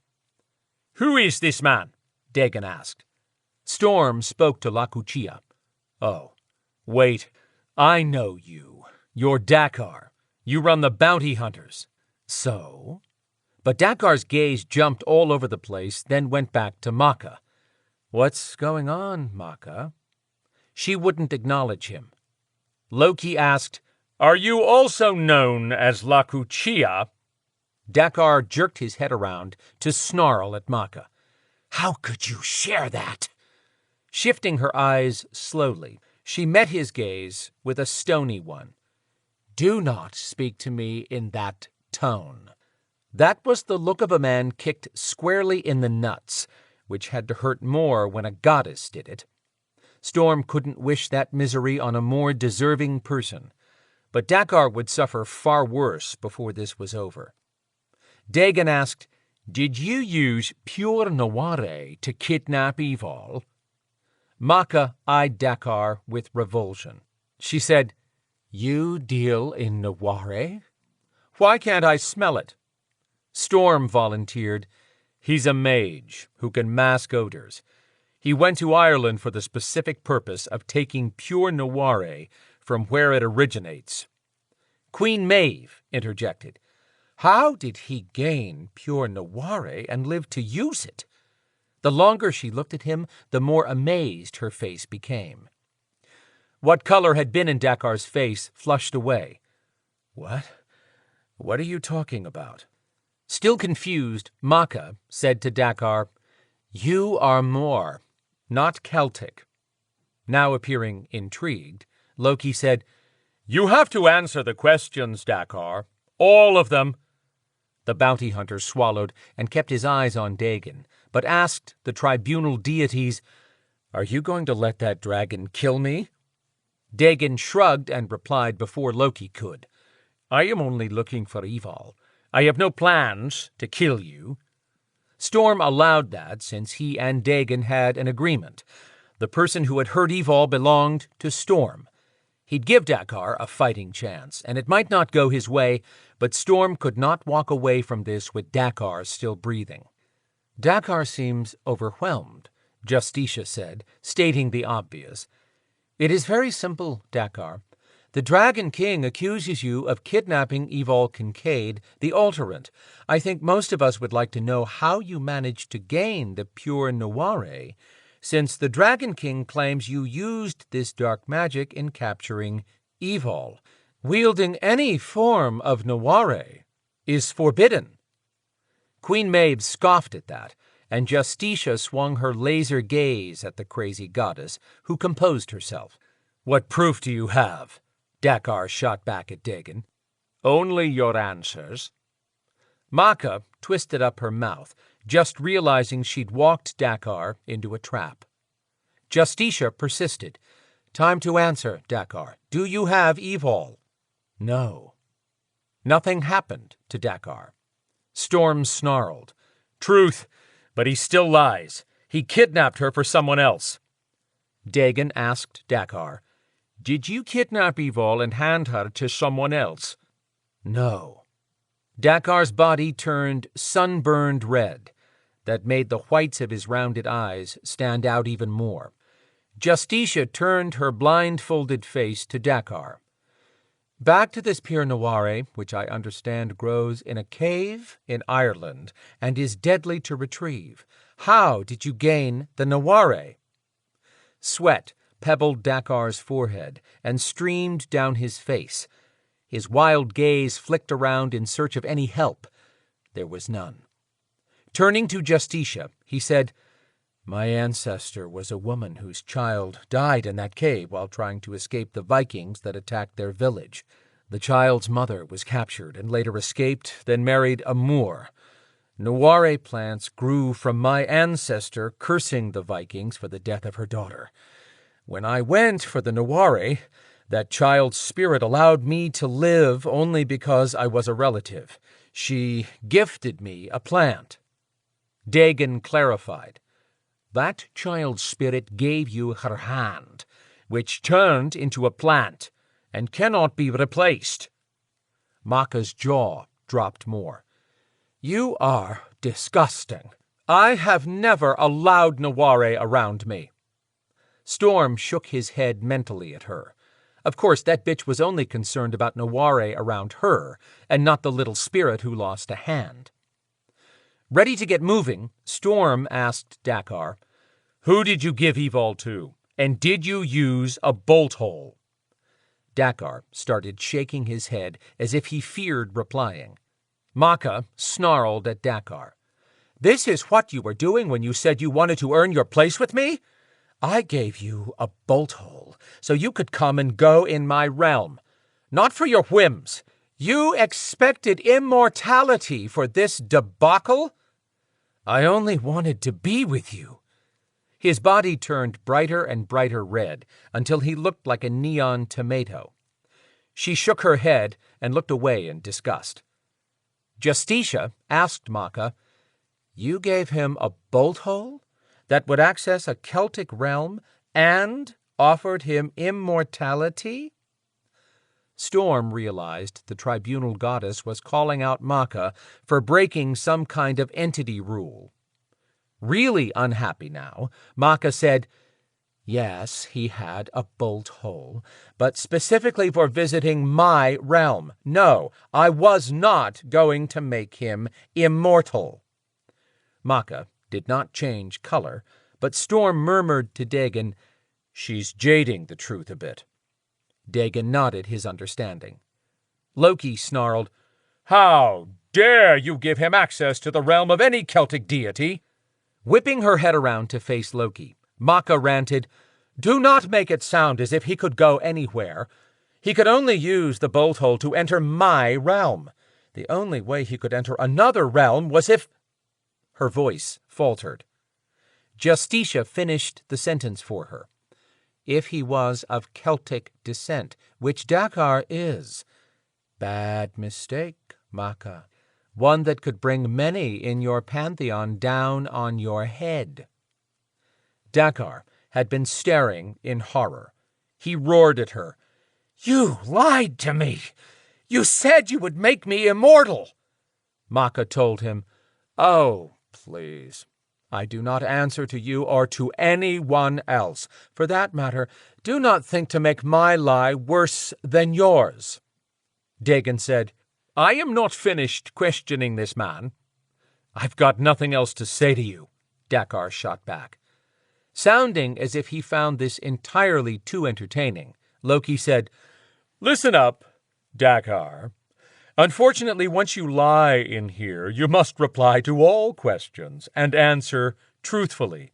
To lie again will result in your losing a body part each time. Refusal to reply is the same as lying. It's quite sad to watch when a man's most prized part is the first to go." Tears leaked from Dakar's eyes. "No, please, I can't. I gave a blood pact." Loki said, "That doesn't matter in here. A blood pact agreed to outside this realm can't harm you in this realm." Okay. Dakar started mumbling to himself. Storm mentally shook his head at this slime. Dakar had to be too panicked to realize that while the broken pact might not affect him in here, it would come calling the moment Dakar left the tribunal. Luckily for Dakar, Storm had no intention of letting that man leave here alive. He asked the bounty hunter, "Who did you give my mate to?" I gave her to Germanus." Dagon dropped his crossed arms and asked in a voice filled with disbelief, "Germanus? The man who was my father's steward?" "That one." "How is he still alive? He was not immortal." Dakar's face turned a deep red, much like a thumb slammed with a hammer. "You know of Abendinu?" "Yes, he was a god tossed out of the Celtic pantheon." Shuddering through each breath, Dakar said, "Abendinu created a realm where Germanus could live forever." Storm didn't need his empathic gift to know this Germanus guy being alive was a major issue for Dagon. "What does he want with Evil?" Dagon asked in a voice so deep it sounded similar to his dragon voice. Storm hadn't been the only one to pick up on Dagon edging closer to shifting. All 5 of the other deities stared at him. Hermes stopped playing and ordered in a shaky voice, "Answer the dragon!" Dakar choked out the words. "Germanus is using her as bait, waiting for you." Dagon asked, "Why would he think I even knew he was alive?" I told him you were hunting your hoard. He's got your father's treasure and doesn't want to give it up." Storm saw red, literally. He had no doubt his eyes were glowing just as bright as Dakar's body. Somebody was hurting Evol for money? Grady had been right. He just had the wrong person when he thought this had happened because of the Dragon King hunting his hoard. Past the point of showing any of this group beyond Dagon respect, Storm said, "Why would you do this and put my mate in the middle of it?" When Dakar hesitated again, Loki said, "You should answer." Dakar looked over at Maka with pleading in his eyes, but she ignored him with cold determination. With a worried glance at his crotch, Dakar faced Dagon and Storm. Resignation pulsed through his misery.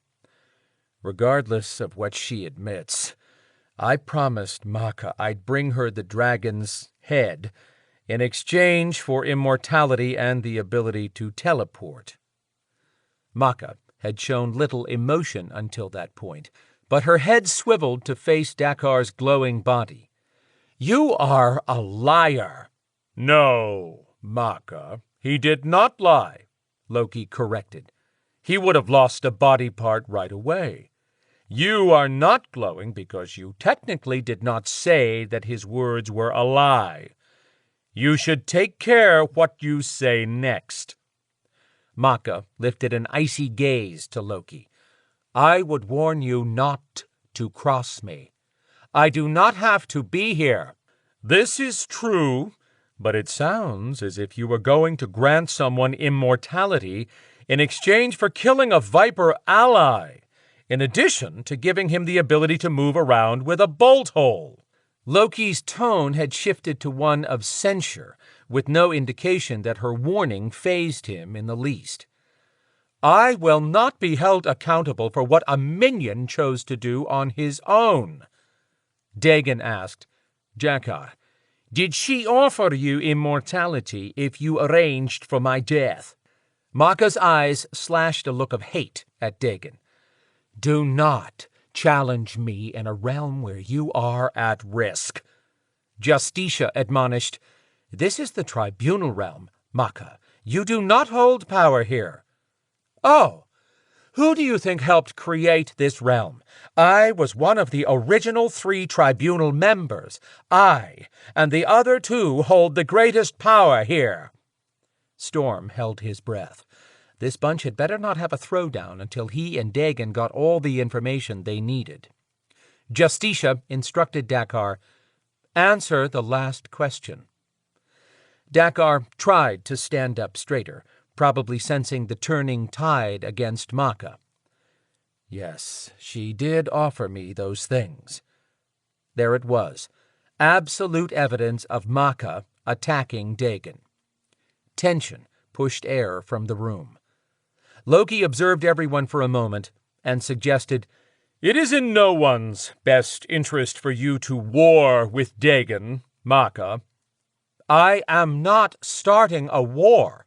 "You did the minute you supported anything Dakar did against me and my people," Dagon argued. "You gave him the ability to enter a Celtic realm, which was how he got into Abendinus." Dagon shifted his attention to Dakar. "Am I correct?" "Yes." Dagon asked Maka, "What do you think Abendinu will do when he finds out what you've done? You can deny it all you want, but one deity will always hold another guilty of anything their followers do that they consider an act of aggression." Storm wanted to support Dagon, but he'd rather not get busy with a war any time soon. He whispered to Dagon, "I'm with you if there is a war, but is there a way to settle this so we don't have to fight one right now?" Dagon had been locked in fury while he spoke, but when he turned to Storm, his dark face eased. He nodded. "I have an idea for preventing a war." "I'm all for it," Storm said. Crossing his arms, Dagon said, "I would ask the tribunal for a chance to make peace with Maka."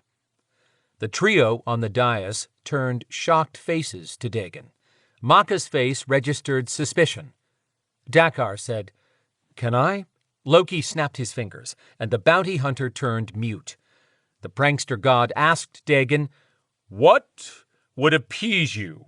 since you were the one she intended to kill. Storm pondered this strange interaction. Why would Loki care if Dagon died or not? Dagon said, I understand that Queen Maeve called in the Lífola, the rule of the blood law, to demand the return of Kazira's body. Maka's face locked down to show nothing beyond contempt when she countered, So, from what I understand, Maeve did not receive the body. Queen Maeve hissed, and Justicia shushed her. That's beside the point, Dagon said. I'm calling in the same rule of blood law. For what? She asked, almost laughing. Dagon's deep voice boomed. My sister's body. She was left in your safeguard, then you went to war with my king. I demand the return of my sister's body. Maka took her time replying and exposed a sly smile. Is she dead? Storm had never heard about Dagon's family. This had to be vitally important to Dagon for him to use that as a bargaining chip. All in good as long as Storm and Dagon left here with Evol's location. Dagon said, If my sister is not dead, then where is she? Maka taunted Dagon. You're the one who called up the blood law, which references only a dead body. It is not a living law. I don't have to answer if she's living. Do I, Loki? Exuberant at the exchange, Loki said, No, you don't. Dagon pressed on. But if my sister is dead, you do have to hand over the body. Is that not correct, Loki? Looking serious for a tiny moment, Loki said, That is also true. Everyone stared at each other, until Loki asked, Maka, do you have a body to hand over? Surprisingly, she looked disappointed to say, No. Storm felt hope rush off Dagon in a wave, but then it dissipated, replaced by disappointment. Why? I believe we have all we need, Dagon announced in a deadly quiet voice. Storm said, Wait, what about... The question died on his lips when Dagon looked over and shook his head. Storm had trusted the dragon to this point and couldn't stop halfway. Dagon must know how to find Evil, so Storm would wait until they released Dakar. That bounty hunter had to die. Painfully. Loki looked over at Dakar and shook his head. He snapped his fingers again. Dakar's body trembled violently. He could barely speak. I answered all the questions. Can I go now? He pleaded, pointing the question at Loki. Loki asked Maka, Would you prefer to stay or leave? Lifting her arms, Maka said, I am done with this. With that action, light burst from her in a radiant glow and winked out when she teleported away. Maka, Dakar shouted. No, come back. Queen Maeve laughed wildly and vanished before anyone could address her. That goddess was certifiable. Dakar focused on Dagon. You said you wouldn't kill me. The dragon observed Dakar with the same distaste as encountering a nasty pile of human waste. He told the bounty hunter, I spoke to your ancestors in Dunmore Cave. What? They know you broke your vow. I don't think you need to worry about the blood oath you gave Germanus, Dagon said. Loki mused, He has a point, Dakar. Dying is not going to be fun for you. Wait! Dakar's frantic gaze went to Loki. Isn't what Dagon says in here like law or something? Striking a thoughtful pose, Loki said, You are correct. Storm growled low, preparing to unleash his jaguar. Sounding slightly relieved, Dakar reminded Loki, Well, Dagon said he wouldn't kill me. Loki nodded with understanding. True, but I never said I wouldn't. Dakar's mouth fell open. No, I'll be stuck in Dunmore Cave forever. Don't do this! You should thank me. That will be the next best thing to immortality, which was your goal, evidently, Loki quipped and pointed at Dakar.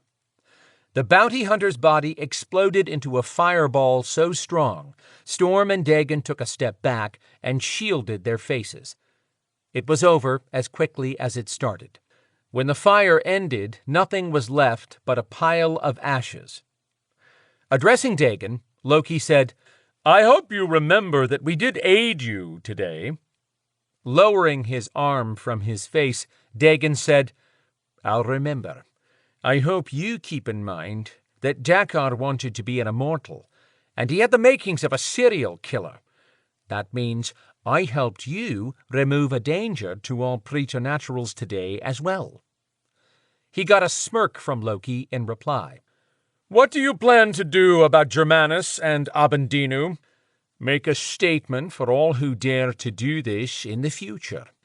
You would enter a hostile realm to fight where you are vulnerable to attack? Dagon offered, Why would that matter to you? If I fail, it will solve many of your problems. True, but it would not reveal who your mother is, Loki pointed out. Will she offer aid with Abendinu?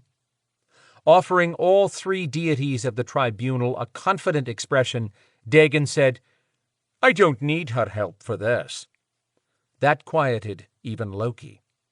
Storm only hoped that exchange meant Dagon absolutely knew where they were headed next. Dagon turned to Storm. Can you live with that justice for Dakar's part in this? Storm wouldn't lose another second going after vengeance, when he had a far greater goal. Yes, I just want to find Evil. You do know where she is, right? Dagon said, Yes. Storm was ready to tackle Germanus and Abendinu. He and the dragon had survived this tribunal. Storm would destroy anything left standing in his way, and Dagon would teleport Evil home. Finally, this nightmare was coming to an end. He couldn't wait to see his mate. Chapter 26. Treoir Island Realm, hidden above the Irish Sea. Storm gritted his teeth and hung tight as Dagon zapped them from the tribunal to the Treoir Island Realm in a teleporting blast. He had no complaints, though, and welcomed anything that kept him moving quickly.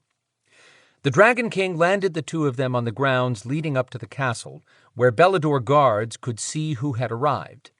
The minute Dagon sent a hand signal to his guards that all was fine, Storm asked, Okay, where is Evil?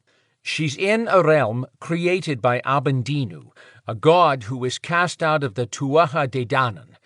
Dakar's bolt hole functioned for any Celtic realm, as well as in the human realm. Maka had better hope none of the other deities in her pantheon find out about what she did. Storm wouldn't lose sleep over Maka getting piled on by her peers. Where is the realm, and how do we break in? I don't know, Dagon started. Hell, would this get any easier? Are you kidding me? We could have drained every drop of information from Dakar before Loki torched him. Let me finish, Storm. Sorry, go ahead. I am not overly familiar with Abendinu, as we were forbidden from any association with that god, but Garwiley should be able to give me enough details for me to teleport into the realm Abendinu created. Blowing out a stream of air did little to lower Storm's need to reach Evil. He pulled himself together. I understand, but it's killing me to know where she is, and not be on the way there. Dagon missed nothing. I realize being this close to finding Evil is testing your limits.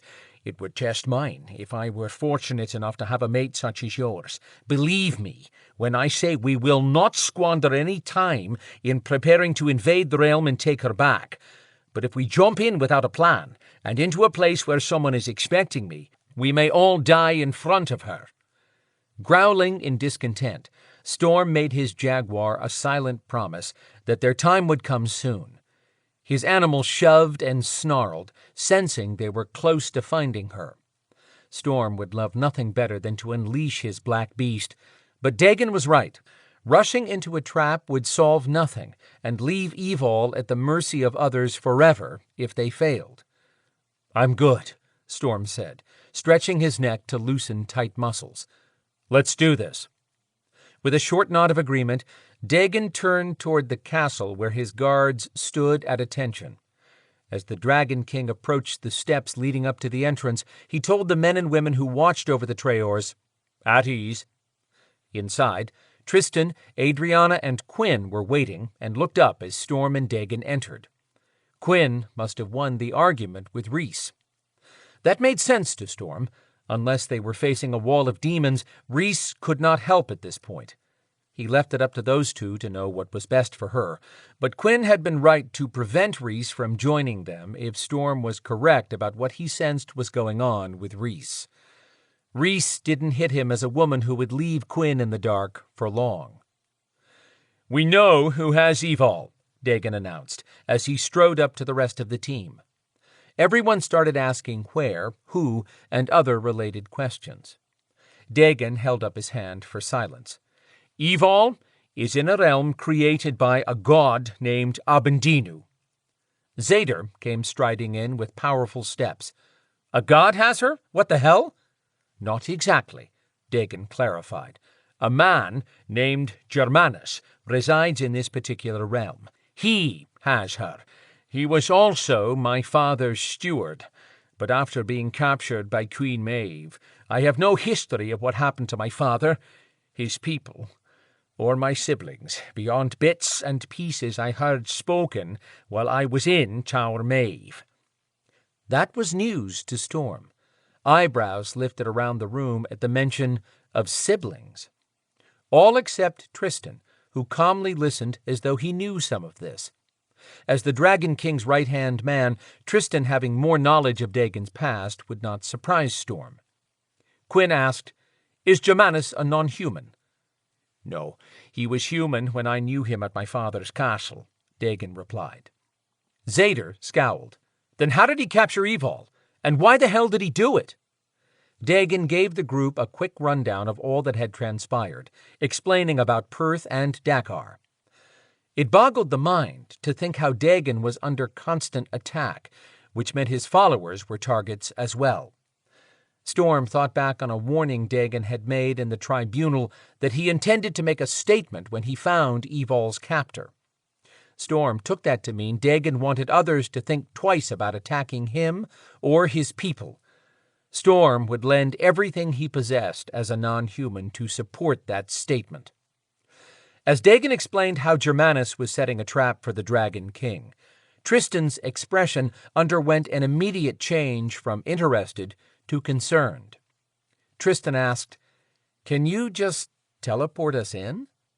Dagon scowled at the alterant. "No, you have heard me say more than once that I lead from the front, and always will." "Just saying that we can handle this." Adriana's gaze had bounced back and forth, watching the byplay between those two. She asked, "Aren't you the most vulnerable in someone else's realm, Dagon?" That sent Dagon's fierce glare her way, which had no effect on the witch. He said, "This is true, which I expect all of you to keep private. Some deities know this, but the less it's repeated, the better." "We know," Tristan confirmed for the group, "but we're your closest advisors. I'm sure I'm not the only one concerned. We need you, your power, and your leadership. Losing you in that realm would leave the entire Belador organization and Treoir vulnerable." Much as Storm wanted to dislike Tristan, he had a grudging respect for the guy saying he'd sacrifice his life in place of Dagon's for the greater good. From all that Storm could see, Dagon's presence had really made a difference with that alterant. Dagon shut down the debate by saying, "I appreciate everyone's concern, but getting into and out of this realm safely with Evil will require a select group with specific abilities. Tristan, you are extremely capable, but you don't have the teleporting ability that I do. You could get the team in, but you don't know for sure you could teleport all of them and Evil out, especially if you have to battle other beings first. We will need all of our powers." Quinn grunted in agreement. Dagon called out, "Garwiley, I need your presence." Storm turned with the group as they waited for the old druid, who came ambling down from one of the long hallways leading to the entrance. When Garwiley finally made it to them, he said, "What news, dragon? Have you found our Evil?" With another brief rundown, Dagon explained what had gone down at the tribunal. The old druid's face flipped from a frown to surprise to anger. As he wrapped up the details, Dagon said to everyone, "I've been asking Garwiley to look into the history of my father's time. After the attack by Lorworth and the Lacrafola, I realized that until I know what happened during that time, everyone associated with me could be at risk from directions I would not expect. I do not want to make it easy for my enemies to harm my followers." Dagon asked Garwiley, "What can you tell me about Germanus being in a realm created by Abendinu?" Stroking his long white beard, Garwiley asked, "Who is Germanus?" "He was my father's steward." "Germanus would have been human." "Yes, and we were forbidden from worshipping Abendinu when my father lived. It appears that Germanus worshipped him in secret." "That makes sense about your father's rule. As I recall, Abendinu was banished from the Celtic pantheon." "Yes, he was." "I see." More fooling around with his beard, then Garwiley said, "It does not make sense for Abendinu to bring someone like Evil to his realm." Storm argued, "Evidently he would, because that's where she is right now." Lifting a wrinkled hand to request quiet, Garwiley said, "That is not my meaning. You see, Abendinu created more than one realm." "What?" Storm looked to Dagon, who seemed unconcerned at the possibility of searching multiple realms.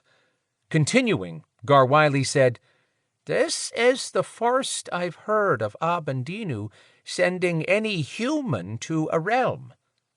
"So you can't help us?" Storm sighed, at the very end of his mental rope. Storm saw his question reflected in the faces of the team. Garwiley laid a hand on his shoulder. "Do not distress, Storm. Germanus will be in a specific realm, so you will not have to hunt to locate the correct one." This whole trip had been an emotional roller coaster from the start. Storm said, "That's encouraging, Garwiley. It's just, you of all people know she is everything to me." "I know, son," Garwiley said, patting Storm's shoulder. After Evil brought Storm home from a demonic underworld, she forced him to overcome the influence of demonic blood he'd inherited. Garwiley had been so impressed by the way Evil fought for Storm, in the face of Maka's anger among other things, that Garwiley called in a marker 1,000 years old and had Storm's soul returned to him. The druid had cited Evil as Storm's champion. She was far more than that to him. She was his next breath. He had no life or any desire for this life without her. "I understand your impatience. Give an old man a moment to explain, and you can be on your way." Garwiley winked to soften the reprimand. "Yes, sir," Storm answered in deference. Turning to the entire group, Garwiley said, "As I mentioned, Abendinu created more than one realm. It seemed to be his hobby.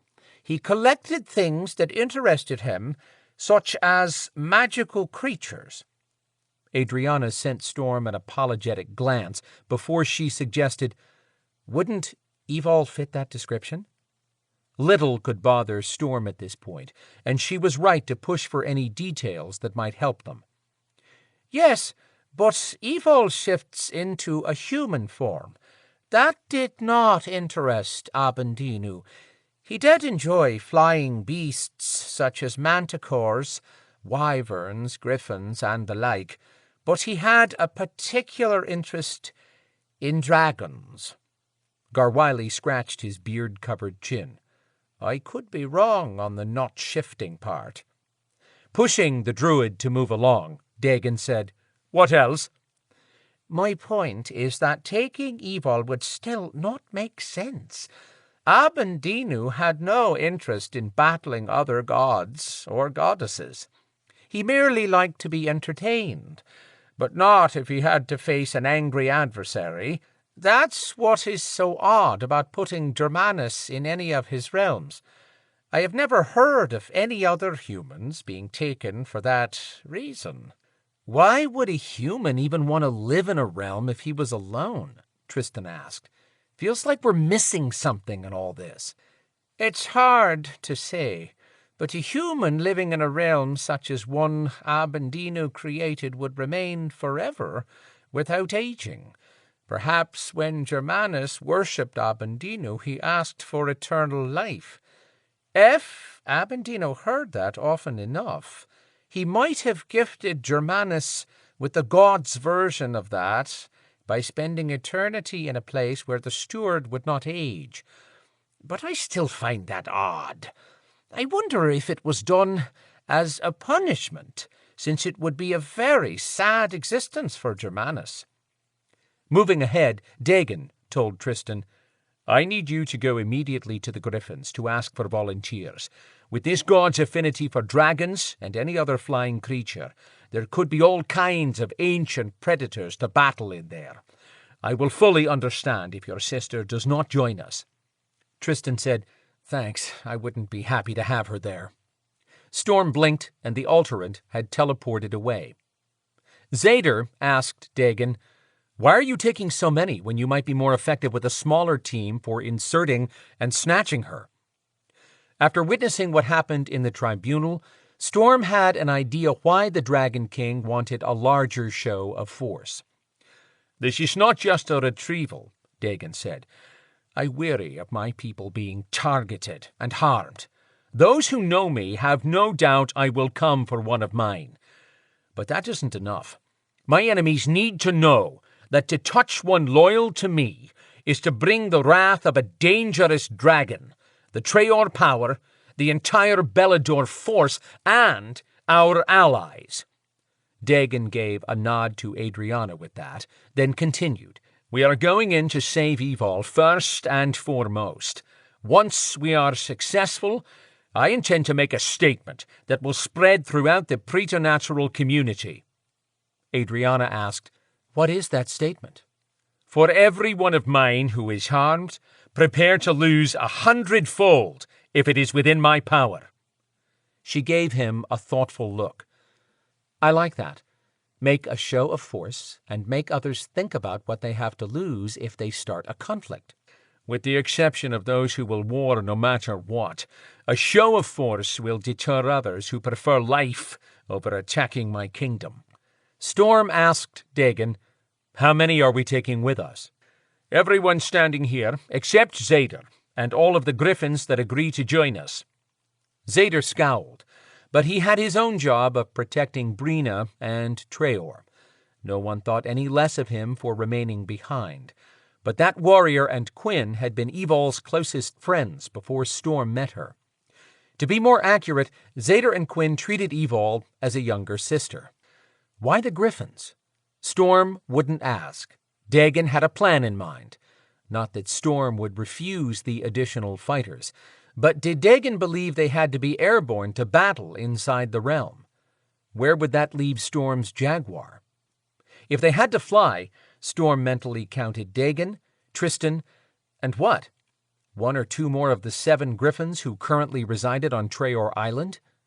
How many creatures had Abendinu collected over centuries of playing with his realms? It didn't matter. Storm would go alone if that was his only option, but he was thankful for the bonds Evol had built with all of these people. Once Tristan had departed, Dagon asked, "How do I locate the realm with Germanus?" Garwiley sighed. "As far as anyone knows, Abendinu created 3 realms for his entertainment. Dagon sounded just as impatient when he said, "He can have as many as he wishes, but how do we find this one?" Garwily frowned hard at the Dragon King, but explained, "It was said that one realm had been created entirely underwater, and a second one was full of nothing but constant sunrises and sunsets. That would leave only one." Turning to speak pointedly to Dagon, he said, "Keep in mind that if Abendino is behind all of this, he will be undefeatable in his own realm, even by you, Dragon." "I know my chances," Dagon said, dismissing any more concerns raised about him. Then he asked the druid, "If you think she can only be in one realm, I need a way to locate it." "There is a very quick way in, by offering your dragon to Abendino, but—" Everyone groaned. "If that's what it takes, that's what I'll do," Dagon stated firmly. "Bad idea," Zader broke in. "That would completely destroy any advantage you would have from the element of surprise." "That's what I was about to say, Zader," Garwily groused. "I do have another idea. It might not work if—" Dagon growled like his dragon. "Druid, please do not waste time on what might not work. Just give me enough information to locate the correct realm." "I'm trying to do just that, Dragon. The way I see it, there is a simple path. Envision winged beasts around Germanus. Follow that to teleport in. But there is risk of being attacked as you arrive if you land too close." Storm had to admit that Garwily had a point. He said, "Listen, everyone, I know you're all ready to go in there and battle. I'll never be able to repay this debt, so thank you. But I'm the one who should be teleported in first. I not only shift into my jaguar, but I have magic as well. Give me time to distract any threat if we are landing in the middle of them, then follow 30 seconds later." Quinn said, "No." His reply was followed by the same response around the room, ending with Dagon saying, "Nice try, Storm, but I'm not facing Evil if you die doing that. Let's go." "One more thing, Dragon." "Yes, Druid?" Dagon said, sounding as if one more question strained what patience he had left. "It is hard to imagine Abendino allowing any activity in his realm without his knowledge.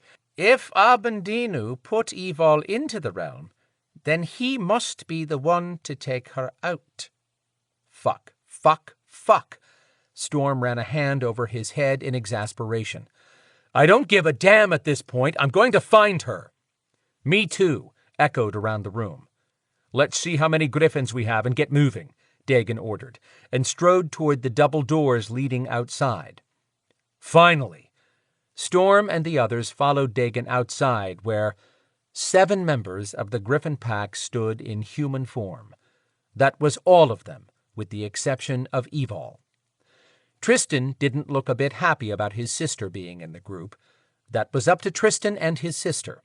Storm wished for Evil to see the support of her peers. That would make for one hell of an air attack. Garwily stepped up next to Storm. "I have complete faith in you bringing your mate home." While that was a nice vote of confidence to hear, Storm prepared for a one-way trip. If Abendino would not release her, he was not leaving her in another realm forever. Tristan stepped forward. "I have an idea." Quinn groaned loudly. Chapter 27. Realm of Skamel. Evil stood on the top of the castle and stared at the landscape Germanus had changed to multicolored hills of sand. No green grass or mountains in the distance today. She took his desolate landscape to mirror his morose frame of mind over the past day. She'd pissed him off by suggesting that he was being played. The kidnapper had tricked Germanus. In his shoes, she'd be roaring mad. Had it made a difference to Germanus? No. He'd sent a manticore that outweighed her griffin by 500 pounds into battle with her earlier. The beast had to have come from his private stock. She was so angry, her griffin had stomped the monstrous beast in 5 minutes. She shifted back and yelled at Germanus to send the other ones he kept hidden. After watching her trash the manticore like it was nothing, the 2 attack gargoyles lost their usual "I can kill you with one wing tied behind my back" expressions and turned to look at their boss. Germanus had smoldered in furious silence. Evidently, none of the handful of winged creatures kept around to intimidate her had known their boss hid more like them. The beasts, listening, might not shift into humans, but they understood when she yelled through busted lips, "Stop destroying these creatures, you bloodthirsty bastard! Send out your dragon!" That had done it. Germanus leaped to his feet, yelled curses at her, and stomped away. After that, his gargoyles watched her with wary eyes, as though they suddenly realized they might not be at the top of the realm food chain. She didn't care. Hard to care about anything in this place when you're doomed. Running a hand over the sack she wore for clothing, she could feel the hideous crater in her chest. Heavily scarred skin surrounding it would never heal. Her face, arms, and legs had been ripped open over and over again. Some of the wounds had managed to heal, but most left a ragged scar a half-inch thick. Her mouth bled every time she tried to talk around the gash she'd gotten in her last battle. The pure noire in her system played nice with her Maeve blood to keep her alive, but whatever spell the kidnapper had used prevented her body from fully repairing itself. She hadn't slept soundly after those first nightmares of being with Storm.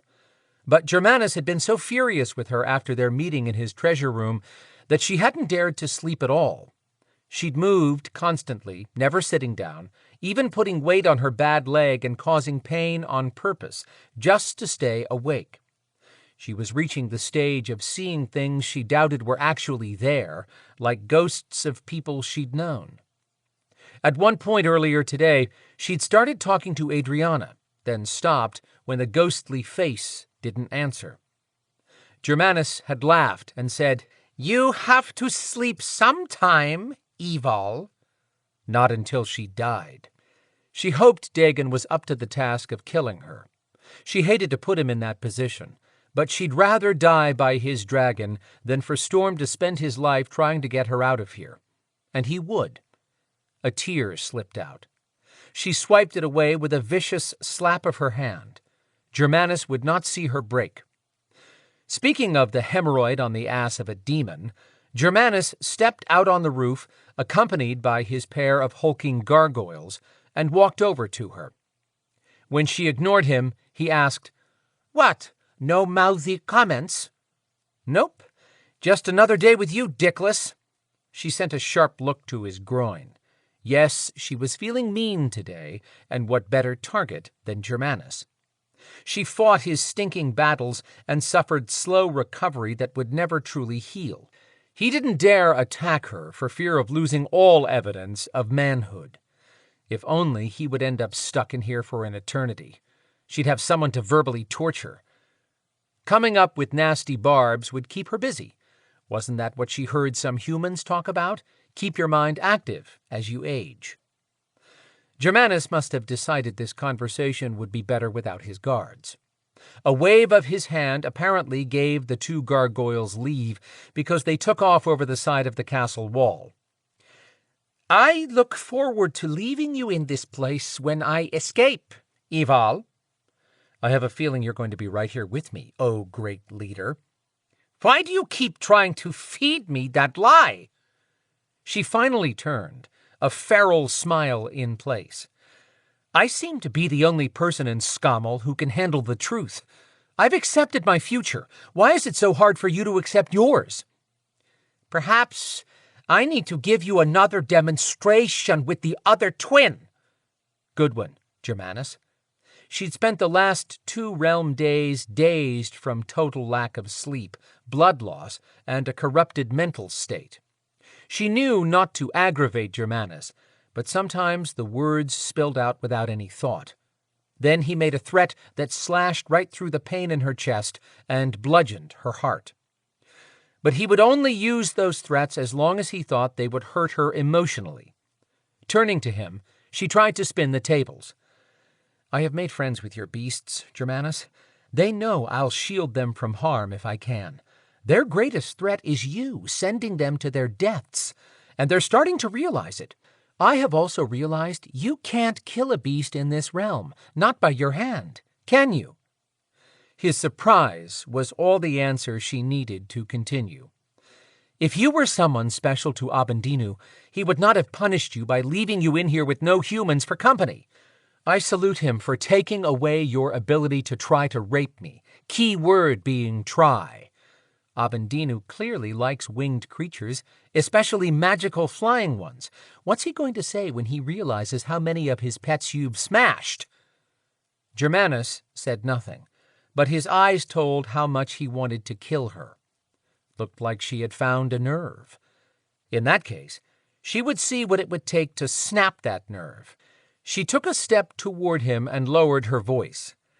"Bring another teenager or anyone else from my former life to this miserable place to harm them, and I will show you what happens when I turn one of your favorite beasts against you." "You can't do that," Germanus mumbled. No conviction in that statement. "Really? You sure about that?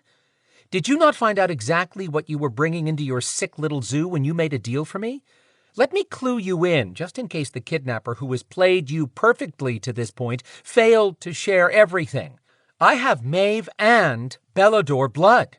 I'm a griffin who shifts to human and, wait for it, I talk to other flying creatures mind to mind." Not exactly true, since she hadn't been able to communicate with the others here. But back home, she could speak telepathically to other Belador griffins and a dragon.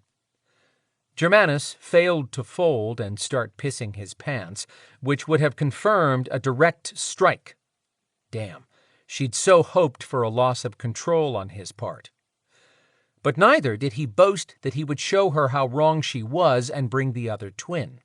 For now, he seemed to at least be thinking about her words. That wouldn't last long. She had been figuring out how to screw with Germanus, but it only lasted for a short time, until his pea-sized brain realized she sometimes bluffed. She wasn't sure how she'd stop him next time her lie didn't work, and he decided to drag someone she loved in here again. Of course, if she stayed here long enough, she might find a way to communicate with the other creatures. The small group she hadn't killed when she'd been forced to fight were wary of her, as they should be. She would have killed them, too, if she hadn't figured out how to use her kinetics to pin them down until they quit fighting. Then she'd walk away in her griffin form, and they'd struggle back to standing. More than once, she'd glanced back to find the creatures staring at her in confusion. The only person she wanted to maul and dismember at this point was Germanus. She'd never use her powers against a human, but he had given up that status in this place. Inside the castle, he'd found an effective way to hold her emotions hostage. Instead of burning the body after killing Cardos, Germanus had suspended the remains in the center of the castle. No scent of death lingered, just the balled-up, lifeless body inside an impossibly small cage. Every time she saw it, her mind replayed the vision of Cardos being killed, with sound. For all the times she'd protected the twins, one had faced a brutal death because of her. The first time she'd seen the macabre chandelier, she'd stopped to stare at it. She couldn't even see his beautiful face. The fucking gargoyle that took him away had destroyed anything recognizable. If the day ever came for her to see Storm again, he would know the minute he opened his empathic senses that she was empty inside. Germanus had managed to annihilate her soul. Yet again, she was glad she had not bonded to Storm. What would he be going through right now if they had? Both gargoyle guards that had appeared with Germanus had flown over the castle wall. Now they started making their signature loud noises below her. She leaned over to see what was going on. They were pounding on the castle walls. What could have upset that pair? "You will regret all you have said," Germanus called from behind her. When she looked around, he was grinning like he'd won the preternatural lottery. "The time has come for my escape to freedom." "What are you talking about?" she asked the maniac. "We have an uninvited guest in the realm. It has to be Dagon." Whipping around to search the horizon, she found nothing. Nothing. Nothing. Wait. There. Giant wings flapped against the stark background. Germanus was wrong. That was not just Dagon, and she was sick about it. "Oh, Dagon, why did you bring my griffin pack?" she whispered. Germanus walked up and spoke softly in her ear. "You will battle now and fight with all your might." No. She would send everyone home where they would be safe. She trusted Storm and the Beladors to protect those she loved. This time, Germanus gloated. "Look back down to the steps at the entrance." When she leaned over the 2-foot-thick parapet again, she saw the terrified face of Kelman. His mouth had a rag tied around it. One of the gargoyles lifted a claw that was longer than her hand and held it above the twins' chest. She screamed, "No!" As she yelled, she leaped up on the wall and jumped. Germanus shouted, "Stop her!" Her griffin exploded out of her body. She was beyond feeling pain. Her wings flexed out, and she banked away just before smashing into the stones below. Turning in the air, she headed back to dive-bomb the gargoyle holding Kelman, who kicked and fought. The second gargoyle appeared and stepped in front of his sidekick to launch himself at Evol's griffin, hitting her hard and knocking her sideways. Spinning in the air, she tucked her wings and landed in a slide. Sand blew up in a blast. Germanus yelled down, "I give you my word he will live if you battle the dragon, Evol." When the dust cleared, the gargoyles and Kelman were gone. The 7 flying creatures she'd battled were perched along the top edge of the castle, staring down at her. They all wore faces of her friends who were griffins. She shook her head. The hallucination vanished, but her flying army still waited for her to lead them. Taking a running start that wobbled with her crooked leg, she pushed up, catching air as she flapped to lift off. She circled the castle, and on the second time around, she swooped across the top of the parapets, screeching at the creatures. They must have understood that as a battle cry. Every one of them lifted off behind her. She had no choice but to battle her dragon king.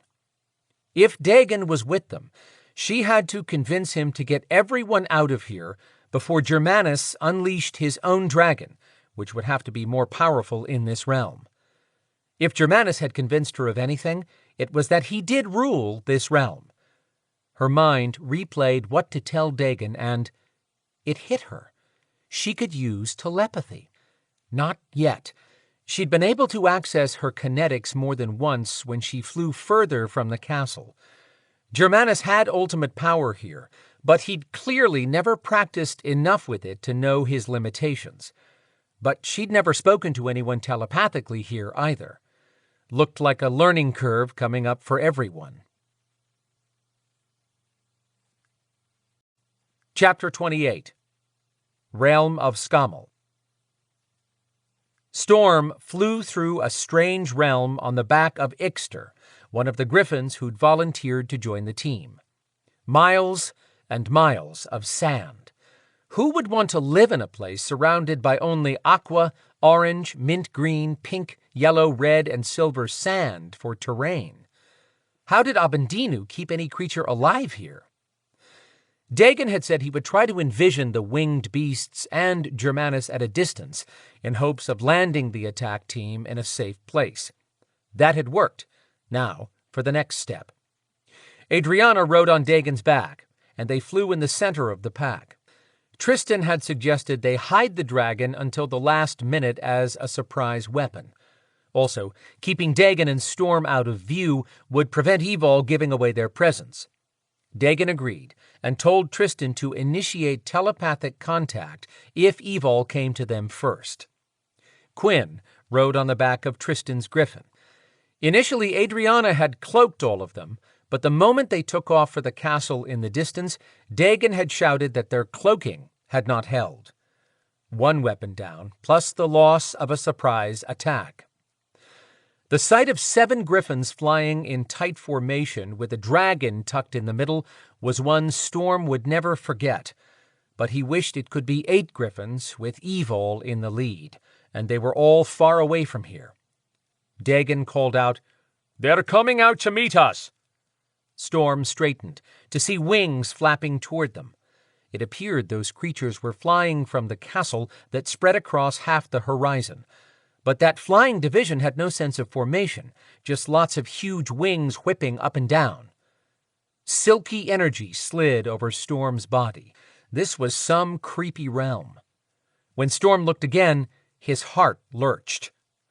Leading that flock of mismatched flying beasts was a golden-headed griffin with aqua-blue wings. His throat tightened. Evol's griffin was coming in hot. Did she even recognize her pack flying toward her? All at once, Ixter set his wings to land. Storm looked around at the rest of them and Dagon's dragon. They were all landing. Must have been a telepathic order. As soon as Ixter stopped moving, Storm was off his back and heading for Evol. Adrianna slid down next to him and grabbed his arm. "Wait!" He jerked around. "Let go, Adrianna. The last thing I want to do is harm you, but I have waited and waited on everything and everyone. I'm going to Evol." The witch removed her hand, but said, "What if she's been compelled to kill everyone? Even you?" Power flushed around them, drawing Storm's attention to Dagon, who had quietly shifted to his human form. The Dragon King walked over and whispered, "Give Tristan a chance to reach Evol using our telepathy." Dressed in his medieval attire, Dagon pulled his sword over his shoulder and turned, preparing to battle. When Storm stepped up beside him, Dagon asked, "Do you want a sword?" "No, it would only get in my jaguar's way." Adrianna was right. Storm had learned patience in gaining Evol as his mate, a prize worthy of giving up everything he owned. He would show that same patience to prevent putting her in a position to fight him. She'd win. He'd never lift a claw against her. Chapter 29. Evol's heart had climbed up to her throat and almost strangled her as she neared the griffin pack. When they set their wings and landed, she drew a shaky breath of air. She mirrored Tristan's action to land. He was clearly in the lead. As she slowed and set her wings, so did her small army that would die quickly beneath the Belador griffin claws. But Tristan and company was no match for some of the massive beasts Germanus had shown her yesterday. On the ground, she turned to give her group a stay-put stare. They remained still. Who knew obedience training worked with a look? Surprisingly, Storm and Dagon weren't with the griffins. She was glad she didn't have to face Storm, but shocked that Dagon would send Tristan and the pack on their own. Or had Tristan figured out where she was and took it on himself to come here? That sounded like Tristan, but she couldn't fault him for keeping their Dragon King safe. It was her job to send the griffins back alive. Stepping forward just enough to break out of her group, she sent a telepathic message to Tristan. "Thank you for coming. Please, go home. This is a death trap." Tristan replied, "We know. No fun if this was easy, right? What the hell happened to you? Why aren't you healing?" She'd missed him. "Long story, and you don't have time to hear it. You have to teleport out of here, all of you, right now. If you don't, I have to battle you. I don't have a choice. The guy in charge is called Germanus," Tristan said. "We know that, too. What you don't know is that he's holding a teenager he intends to kill if I don't battle," she shouted mind to mind. "He's seen me fight others like the ones behind me. He'll know if I don't fight hard." Tristan muttered, "Shit on a stick. We planned to teleport you out of here." She attempted a sad smile around her ripped beak. "You can't. I get that now. We have to find the kid first." She didn't want to go into the whole explanation about the Noire in her chest. She would bet that Germanus had stuck some in Kelman by now, just so he had to stay here too. Did Abendinu even notice the population growth here? Tristan said, "Dagon wants to know where the boy is being held." Evol held her breath. "Dagon is here?" "Hell yes! So is the tomcat." Her heart did a backflip. She couldn't decide whether to jump around and celebrate or start crying at the idea of seeing Storm one more time. She did neither, because Tristan warned, "Don't show any reaction, Evol. That's why we wanted you to see the griffins first, and why I'm talking to you instead of Dagon, but he can hear us. Also, we know about Abendinu, and that he has a soft spot for flying creatures. We figured he might not smoke the griffins." She admitted, "I haven't seen Abendinu since I arrived, and Germanus thinks the god has abandoned him." Dagon's voice boomed in Evol's head. "That's good. Abendinu may not care if we destroy that castle and Germanus." She implored Dagon, "Please, get everyone out of here. This bunch behind me is not the entire army. Germanus intends for me to fight you as a distraction. Then while your guard is down, he will send the real army. Dagon, he has a dragon." When Dagon said nothing, Evol said, "Please, tell Storm I love him, and there is no way to teleport me out of here. Just take him and leave." Dagon said, "We heard that I could not teleport you out, but this battle is not over yet.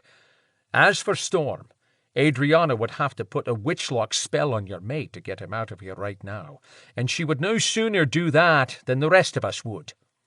"Adrianna was here too?" Dagon said, "About the boy Germanus is holding?"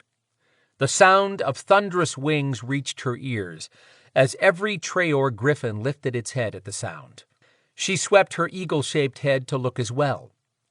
Germanus must have realized she was communicating. Or was this exactly what he'd planned? His 2 gargoyles flew in the lead with Germanus on the back of one. The time had come for her to choose: battle her friends to protect Kelman, or fight beside her friends, knowing the boy would die.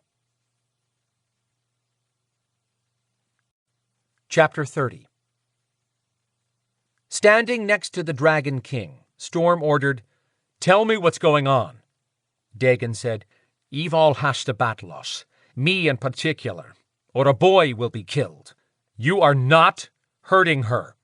Storm couldn't take his eyes off of Evol, and he bled for how badly her griffin had been damaged. Why hadn't she healed? She could normally heal fast in griffin form. The spot on her chest where the emerald had been was now caved in and surrounded by ragged gray skin, half healed. What did they do to her? Storm said, more to himself than anyone else. "I don't know, but she will battle me," Dagon confirmed. "No, attack the others. Don't touch her." Dagon sounded heartsick when he said, "Germanus has seen her battle hard. He'll know if she doesn't, and he holds a person's life in the balance. Do you think Evol wants the death of anyone, especially a young one on her conscience? Trust me when I say I can do this." What the hell is that sound?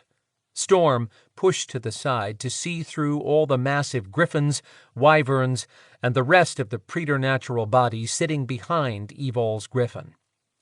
2 huge gargoyles flew point, ahead of a pack with a lot of muscle on the wing. Dagon said, "That's the real enemy. There's a dragon in that bunch, too. I saw, but Evol warned me about it. I have no idea who the dragon is, but if possible, I don't want to kill that one." "Why?" Dagon turned a snarl on him. "Because that might be someone from my past who needs us just as I needed your help getting out of Tower Maeve. I won't allow the dragon to harm any of my people, but I'm pretty sure his orders are specifically to kill me." Fine. Fight the damn dragon. Not until I engage Evol. Fuck this crap. Storm burst into the open, running to his mate. Evol's griffin looked down at him, obviously horrified. Why? Did she not expect him to come for her? He'd have been here sooner if they'd bonded. She lifted a wing and used it to hide her face and chest. Oh, sweetheart. He slowed and walked over to her griffin, opening his arms to hug as much as he could reach around her chest. Don't ever hide from me. I love you. When he looked up, a fat tear rolled down her eagle face. Then her head jerked up, and she pushed off the ground. Evol, don't! 50 feet away, a pair of attack gargoyles slowed to land while the rest of the enemy air brigade split off, climbing high into the air. Wings flapped behind him as the griffins and Dagon in his dragon form lifted off. Storm ripped his shirt apart and shifted into his jaguar.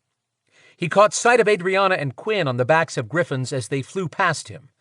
He'd gladly take on the gargoyles, but those two hadn't even approached.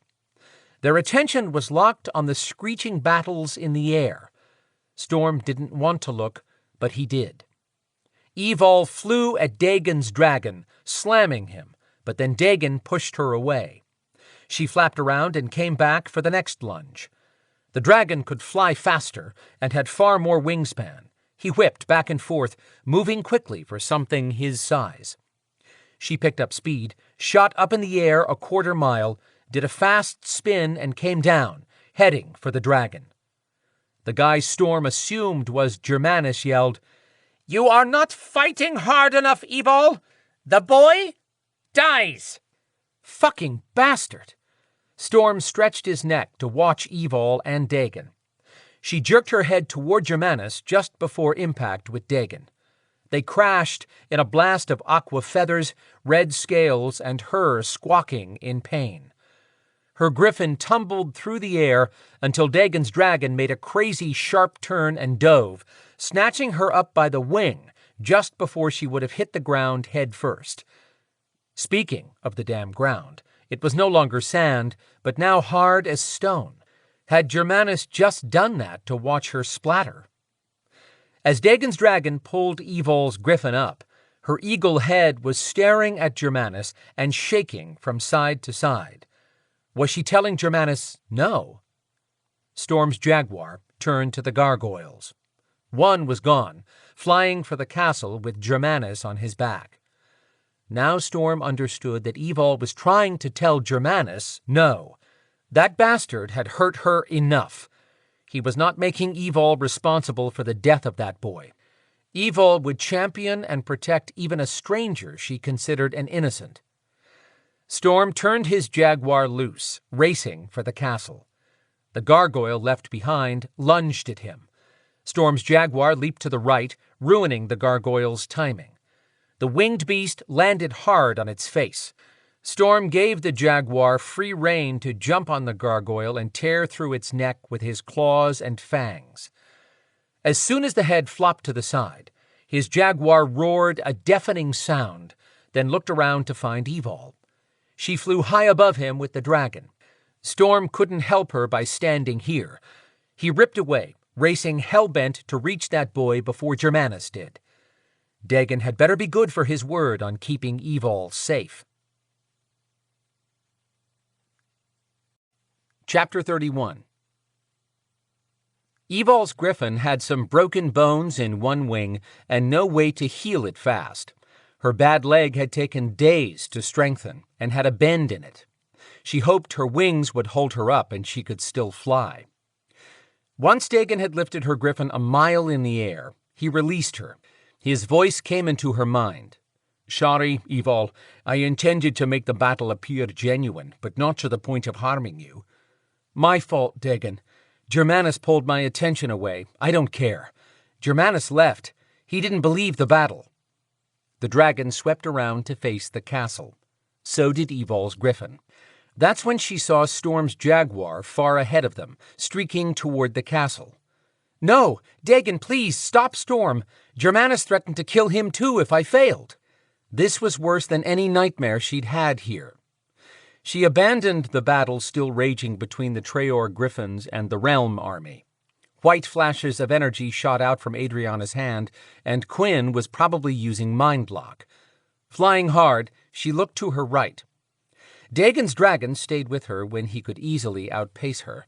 He was doing that to protect her, but she wanted him to go ahead and help Storm. Before she could send him on, a flash of silver yanked her attention up. "Dagon! Look out above!" The realm dragon that had flown high into the clouds was executing the same attack that Evil had attempted in her effort to show she was really fighting Dagon. Dagon's red dragon banked hard just before the silver dragon collided with him. But when the silver one pulled up, he arced to the left, slamming into Evol's griffin. She had the presence of mind this time to dig her claws into the dragon's chest upon impact. If she was going down, so was he. His claws raked the insides of her wings. Ow, ow, ow! Why had he not blowtorched her yet? Why couldn't she thank her lucky stars for one thing in her favor and not look for more trouble? They tangled with flapping wings and slashing claws. Where was Dagon? He could kill this dragon right now with the silver one so vulnerable. Dagon's claws closed around the silver dragon's neck. Then he flapped backwards, hard, yanking the realm dragon off Evil. She fluttered to the ground, landing hard and rolling. Her poor wing hung loose. Clenching her beak tight, she forced the wing back in place and called up her healing. A tiny push of energy went to the wing. Boom! The ground shook beneath her. She hobbled around. Dagon and the silver dragon had landed hard and were battling. Why was Dagon not killing that dragon? Please tell her that Storm saved Kelman and himself as well. She couldn't leave Dagon when he was at the mercy of anything Germanus threw at him. She started hobbling toward the battling dragons. That would be an incredible view if not for Dagon's life at risk. She called out telepathically. "Pin the dragon down, Dagon, and I'll rip out his throat." "No, do not touch him." Evol's griffin stopped. What? The red dragon flapped up, lifting the silver one off the ground. Then he dropped the realm dragon hard enough to knock him senseless. When the silver dragon stopped moving, she said, "You did it, Dagon, you killed him." His red dragon banked around to face her. "No, I didn't. I want to take him back with us." "You can't take anything out of here." "I will take you both." She was not arguing with a dragon that had lost its mind. "I'm going after Storm." Without waiting on an answer, because the Dragon King could reach her telepathically, she pushed off, groaning in pain. When she reached the castle, she found large patches of blood. No! That gargoyle had better not have hurt Storm. She shifted back to her human form. She wasn't as powerful in this form, but she could get around inside far better as a woman than as a huge griffin. Inside, she listened for Kelman screaming, the sound of a jaguar fighting, anything to give her a tip. The silence frightened her more than the noises she'd anticipated. Her heart thumped like mad. Which way should she go? Up or down? What about the arena? Would Germanus be there with Kelman? The arena was behind the castle, but accessed through a lower level. Padding around on her bare feet and wearing the sack that automatically clothed her every time she was in human form, she peeked at the mangled body suspended above her head. No second body yet. Germanus would have hung the second one by now. He was just that sick. She had a chance to save Kelman, but she also had to find Storm. Her gut said go downstairs. If Germanus was not there, then she'd check the arena next. Tiptoeing quietly down every step, she listened for any hint of a gargoyle attack. She'd never seen the gargoyles down here, so maybe they couldn't navigate these steps. She paused to look into the treasure room where the hoard glowed innocently. What could be worth more than life? Nothing. She started to bypass it and head to the arena when she heard a weak, "Evil, help." Kelman? Catching herself, she stepped into the room and moved deeper past the pile of treasure, until she saw Germanus in his special alcove, with one hand around Kelman's throat, holding him above the ground. Kelman had his back to her. "Let him go, Germanus. I did as you wanted. I fought the dragon." "No, you didn't." A gold and silver sword stood next to his throne, his stolen throne. He was no leader. "Yes," she argued, "Dagon is dead. Go outside to see for yourself." That would give her a chance to grab Kelman. She didn't know what she'd do then, but she would fight everything Germanus threw at her to save that boy. "Take another sword from the pile, and bring me the dragon's head."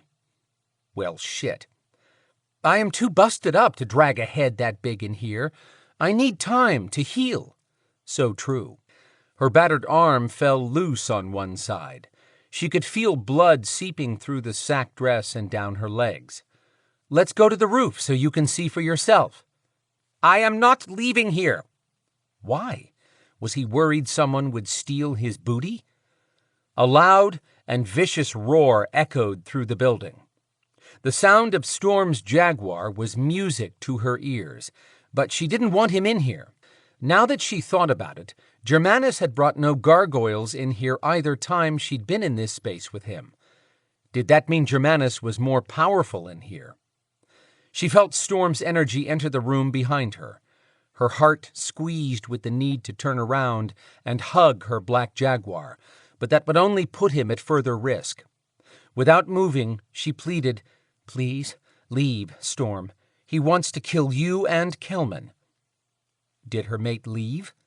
No. Storm shifted back to human. She'd been around him enough to recognize the power shift when he changed forms. He walked over to her, but didn't touch her. She didn't blame him. She looked like an abomination, even in human form, and she had to be filthy since Germanus had given her no way to bathe. She didn't look at Storm for fear of seeing how awful she appeared reflected in his eyes, but she would never forget him hugging her griffin and saying he loved her. Storm told her, "Not going anywhere without you." She opened her mouth to make him understand that she couldn't leave here. Germanus yelled, "This one dies." "No!" Evol lunged, but Storm held her back.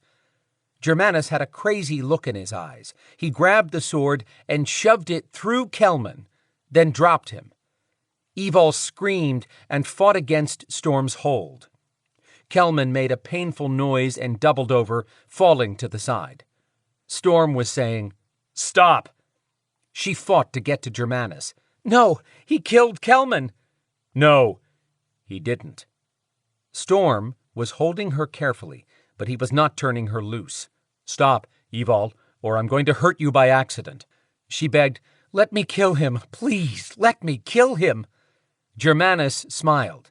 "Your mate knows I'm safe here." Energy burst into the room. Dagon stood there a second later, looking like a deadly warlord from a time long past. "You son of a bitch." That deflated the arrogance that had been growing in the face of that monster. Evol didn't care who showed up. She kept pleading, "Let me go, Storm." Dagon said, "You can't harm Germanus in here, Evol. This is a sanctuary room for him. To attack him would hurt you." She folded at the knees, which took her to the floor. Living with those two deaths on her conscience was more than she could do. Storm kept his hands on her. She cried for the twins she'd loved so long. Her voice broke. "I have to kill him. Please," came out in a whisper. Dagon said, "That is my father's throne and his treasure, Germanus."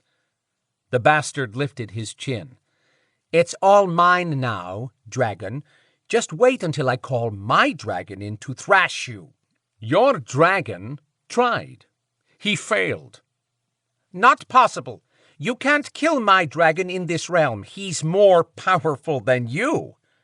Dagon said, "He recognized my power. He's the second son of the Ice Dragon House. You put him in here for 2,000 years. Not me. Abendinu. Dagon accused. That god would not have brought a dragon from my time when we were all born of powerful dragon houses. Not without everyone believing that dragon was dead. Abendinu would not do such a thing, knowing it would start a war with all the dragon houses for that insult. Guilt spread across Germanus from his eyes to his shaking hands, but that didn't stop him from spewing more garbage. You don't know what happened. You were in Queen Maeve's tender care when the war started. Why is that dragon here? Dagon demanded.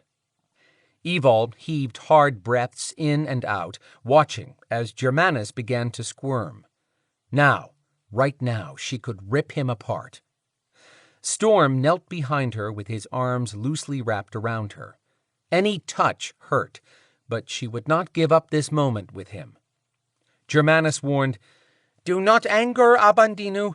I know your mother was a goddess, but this is not her realm, which means she would be vulnerable here. No, it is not her realm, but only a fool would assume anything about a powerful being of which they know nothing. You are a fool. Abendinu is not. What would make you do something so stupid, Germanus? Do not call me stupid. Germanus stood up, shouting, I am the one holding all the power right now. You will eventually die. When you do, I am free of this place. I still do not believe you killed my dragon. When he kills you, I will escape and be given immortality by Maka.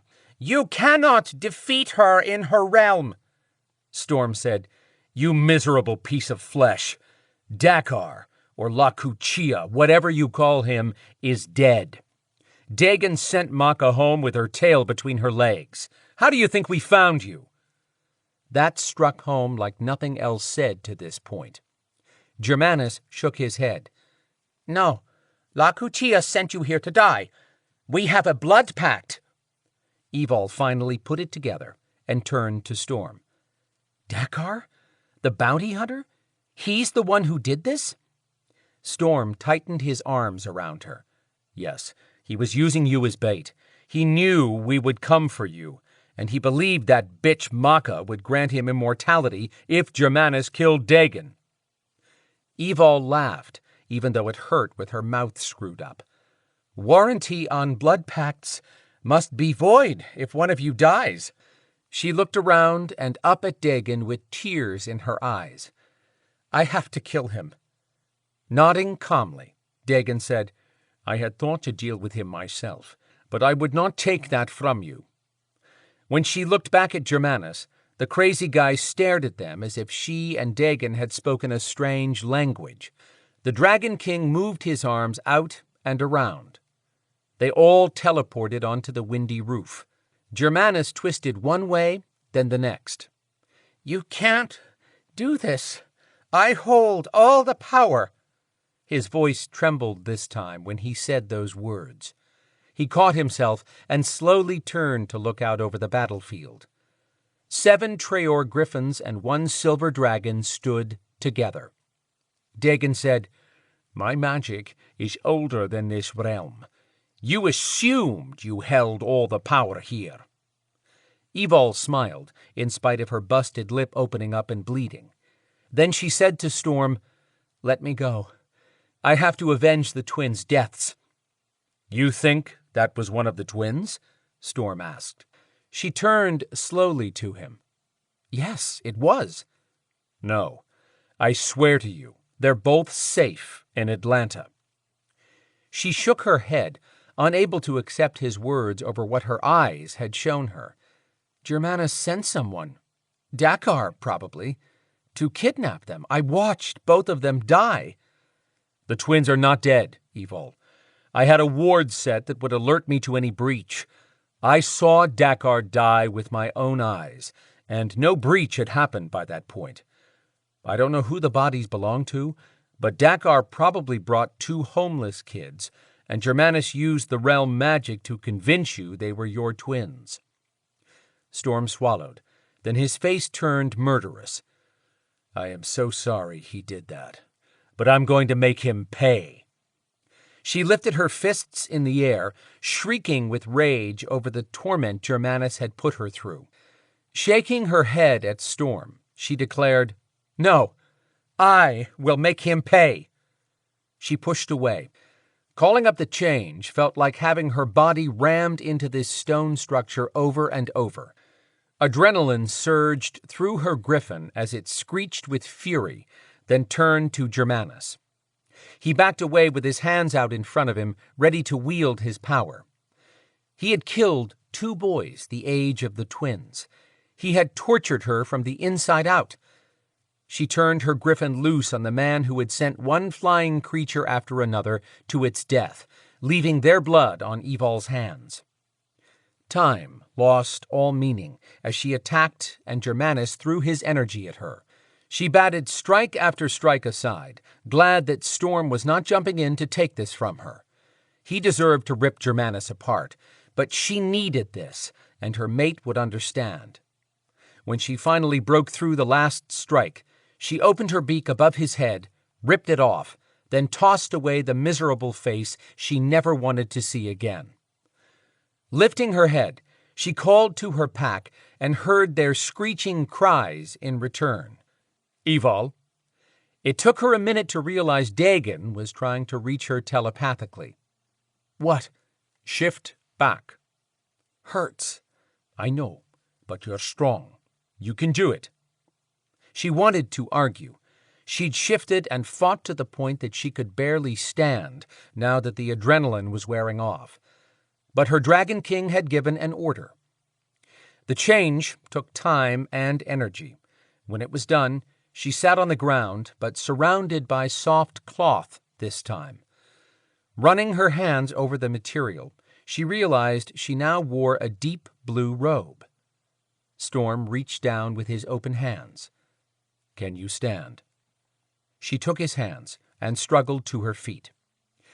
That's when she realized Tristan and the other griffins had arrived and shifted to their human forms, all clothed. Dagon often handled that part just to save time. They stood in a circle around them. Even the realm dragon was here, but not changed. Could that one shift to human or not? Quinn hovered nearby with fear riding his gaze. Adriana's normally no-expression face filled with horror as she took in Evol. Tristan stepped up.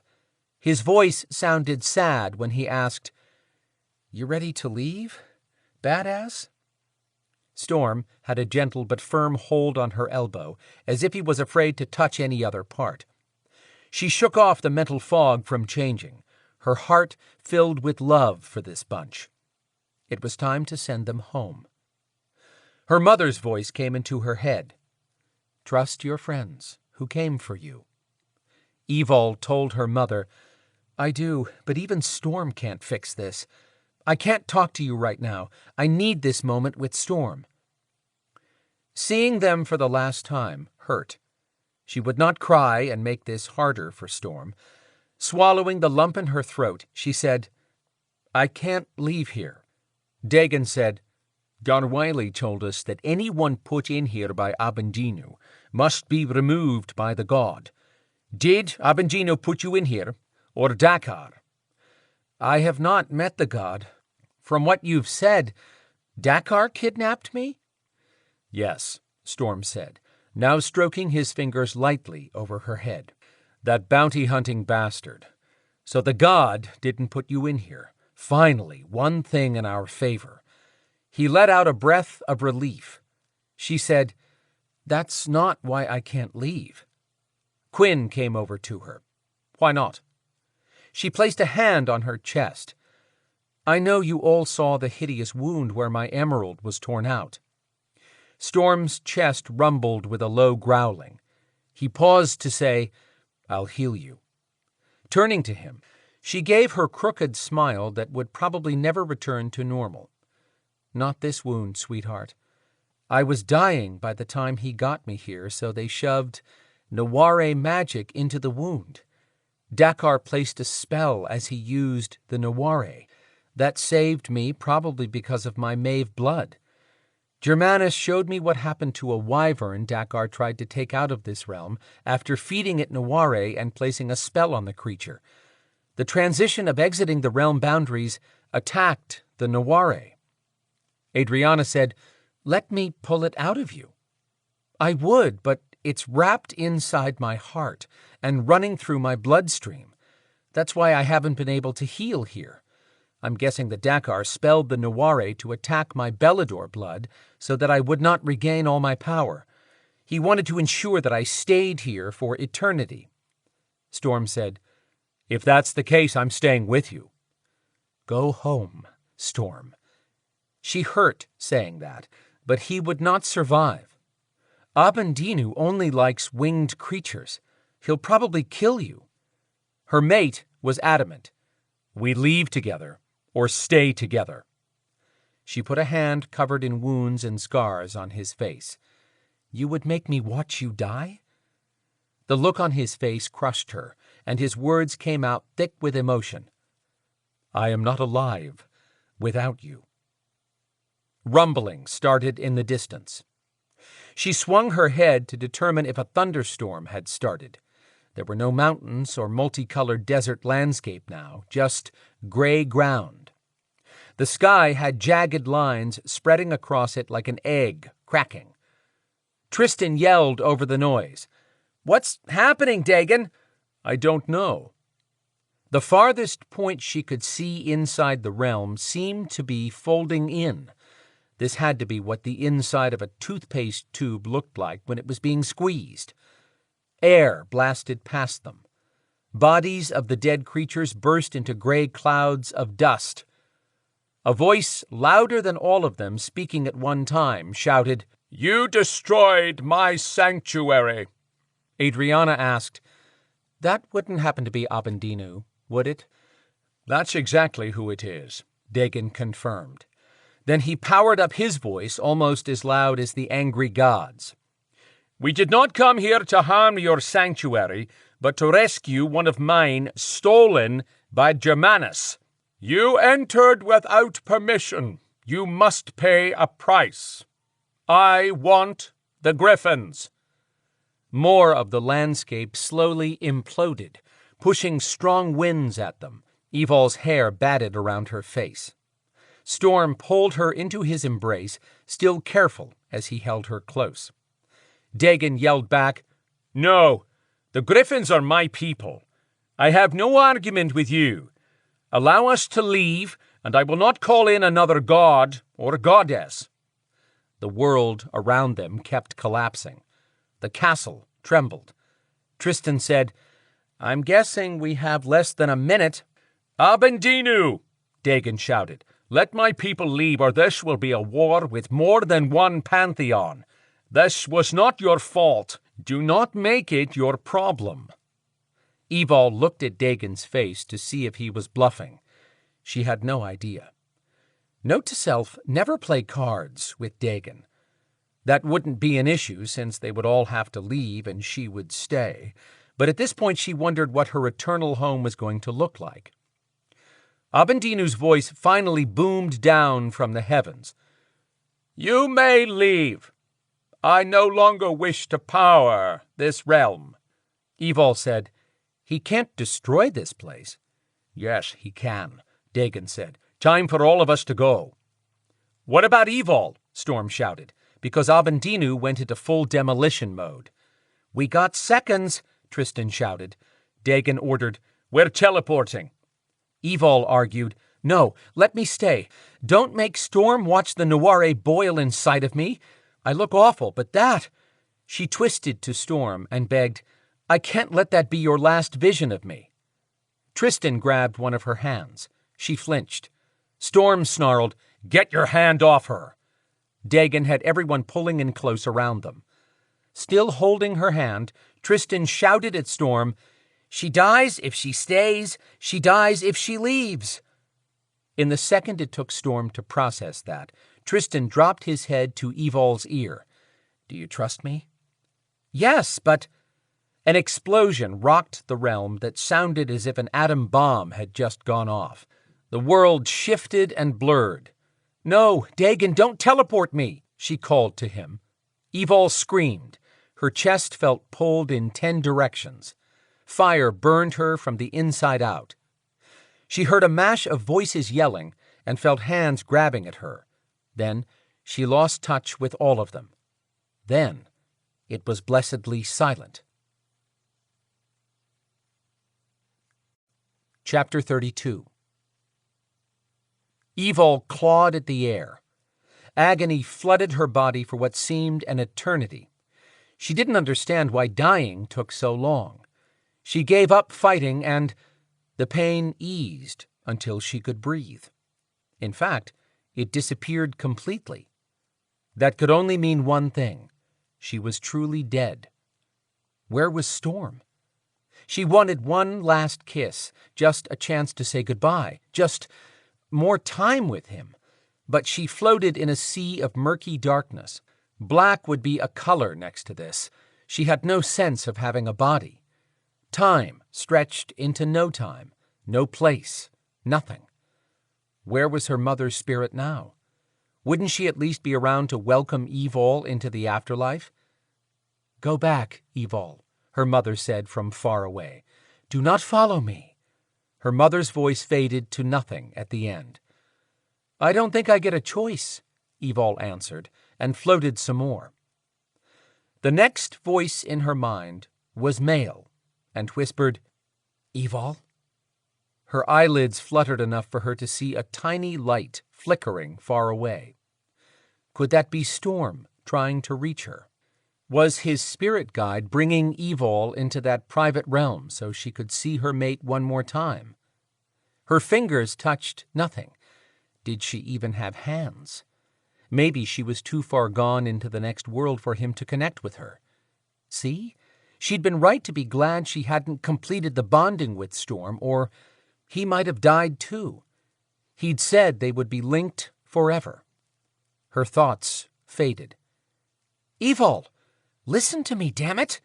The words dragged her back from where she'd drifted off.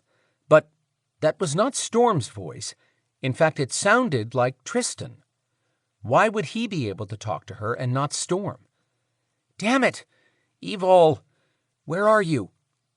"I'm right here," she replied in her mind. "How can you talk to me when Storm can't? Wait, did you die too? Oh, Tristan, I'm sorry." He made an odd sound. Was he laughing? The bastard! "What's funny about dying, asshole?" Tristan said, "Nothing. It hurts like the devil, but you have to come back to us." "I can't." "Don't quit now," Tristan ordered her. "Remember how Zader only survived because of you dying with him in Treoir Castle? He trusted you when you forced a link open between the two of you, then you brought him back to life with you the third time you died?" Tristan paused and said in a quiet voice, "I'm not Zader, but you can trust me. I grabbed your hand as we blasted out of the realm, and I'm not letting go." Now she could feel his fingers squeezing hers. Her heart made a faint thump. Then it thumped again. Was this happening? She said, "Tristan, I trust you. I have for a long time. I feel your energy." Hope jumped all over the place in her heart, but the organ wasn't really doing its part yet. His fingers squeezed hers again. He said, "Get ready, because you're only feeling the leading edge of my regeneration, and the rest is gonna seriously suck." More energy seeped into her.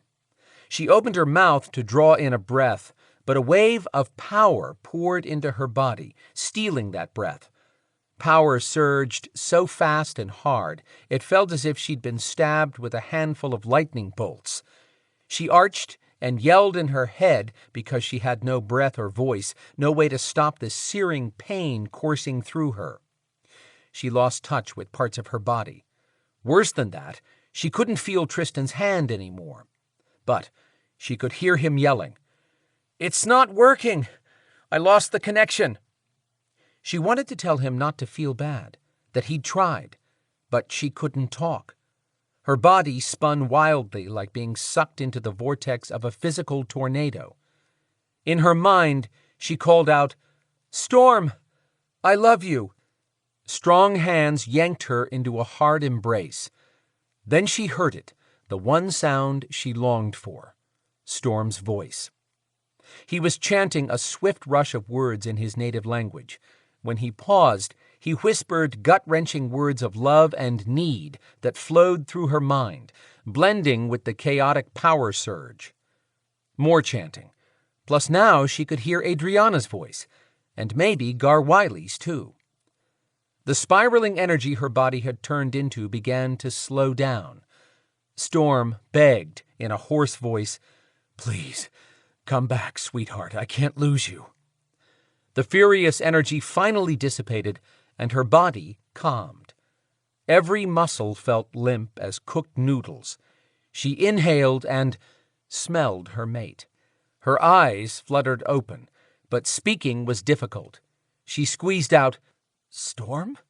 He stilled and asked in an incredulous voice, "Evol?" Talking was beyond her, so she smiled.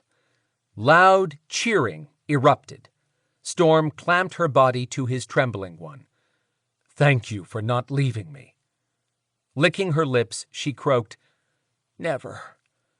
Content that he was nearby, she let go and drifted asleep. Time moved in slow waves that occasionally woke her. She couldn't force her eyes to open or her mind to reach for full consciousness, but she recalled the sensation of being held as she teleported again.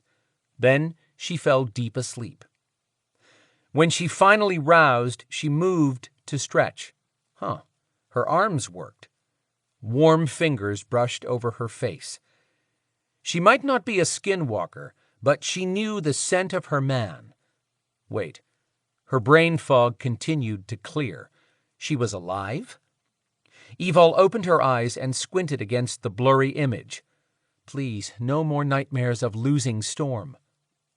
When the world came into focus, she saw the face of the man she would cross a river of fire for, if that was the cost of just one more minute with him.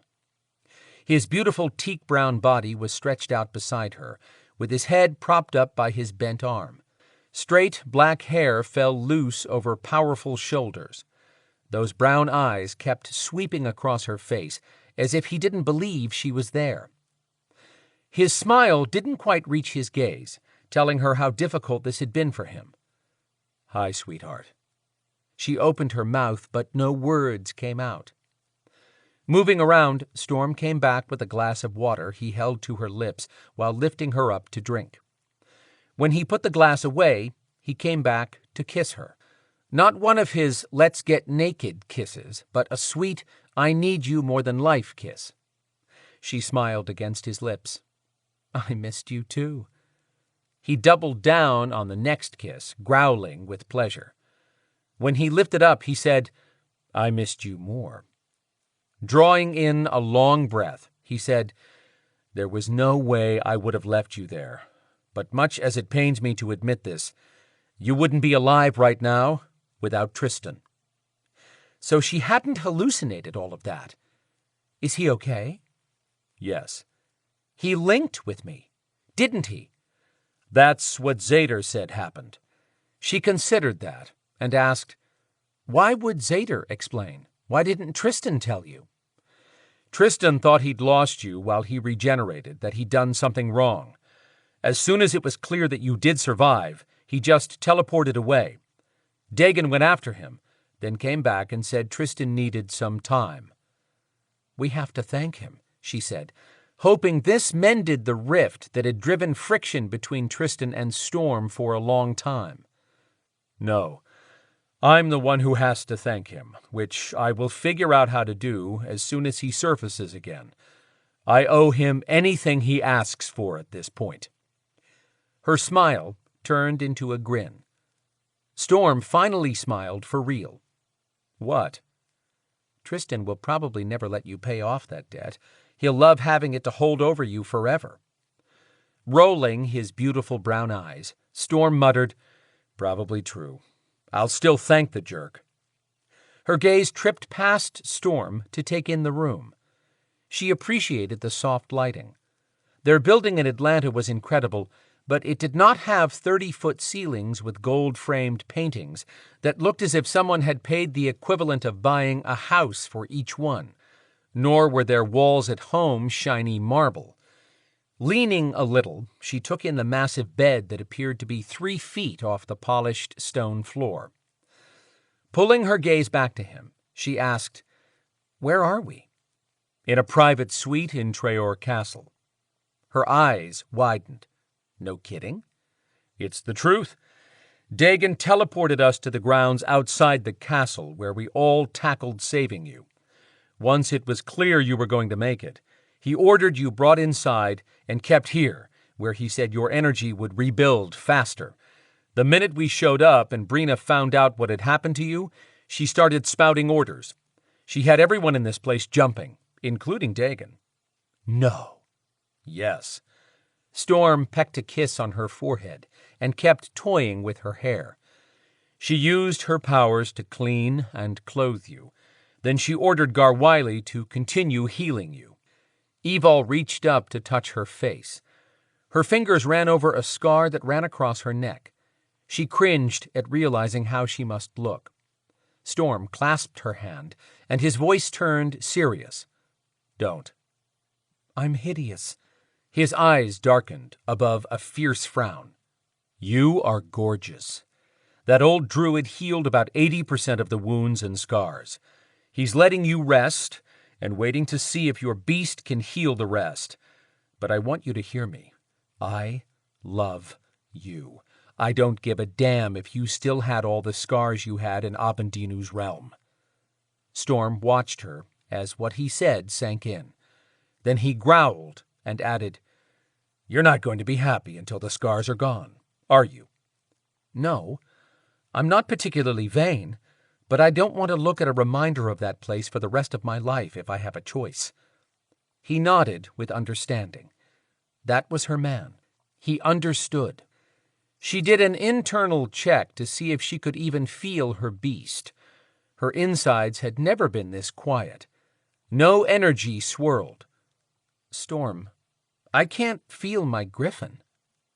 Squeezing her hand, he said, "Your body has been through so much trauma in the past days. Then you died and came back to life. Give yourself a chance to heal. Don't try to do too much yet. Can you do that for me?" Sure. She would not admit the idea of losing touch with her griffin upset her far more than the scars. But Storm had been through a lot in recent days as well. His heart needed a break from so much stress and misery. Hers did too. She would be thankful for being alive and with Storm. If she couldn't heal her scars, so be it.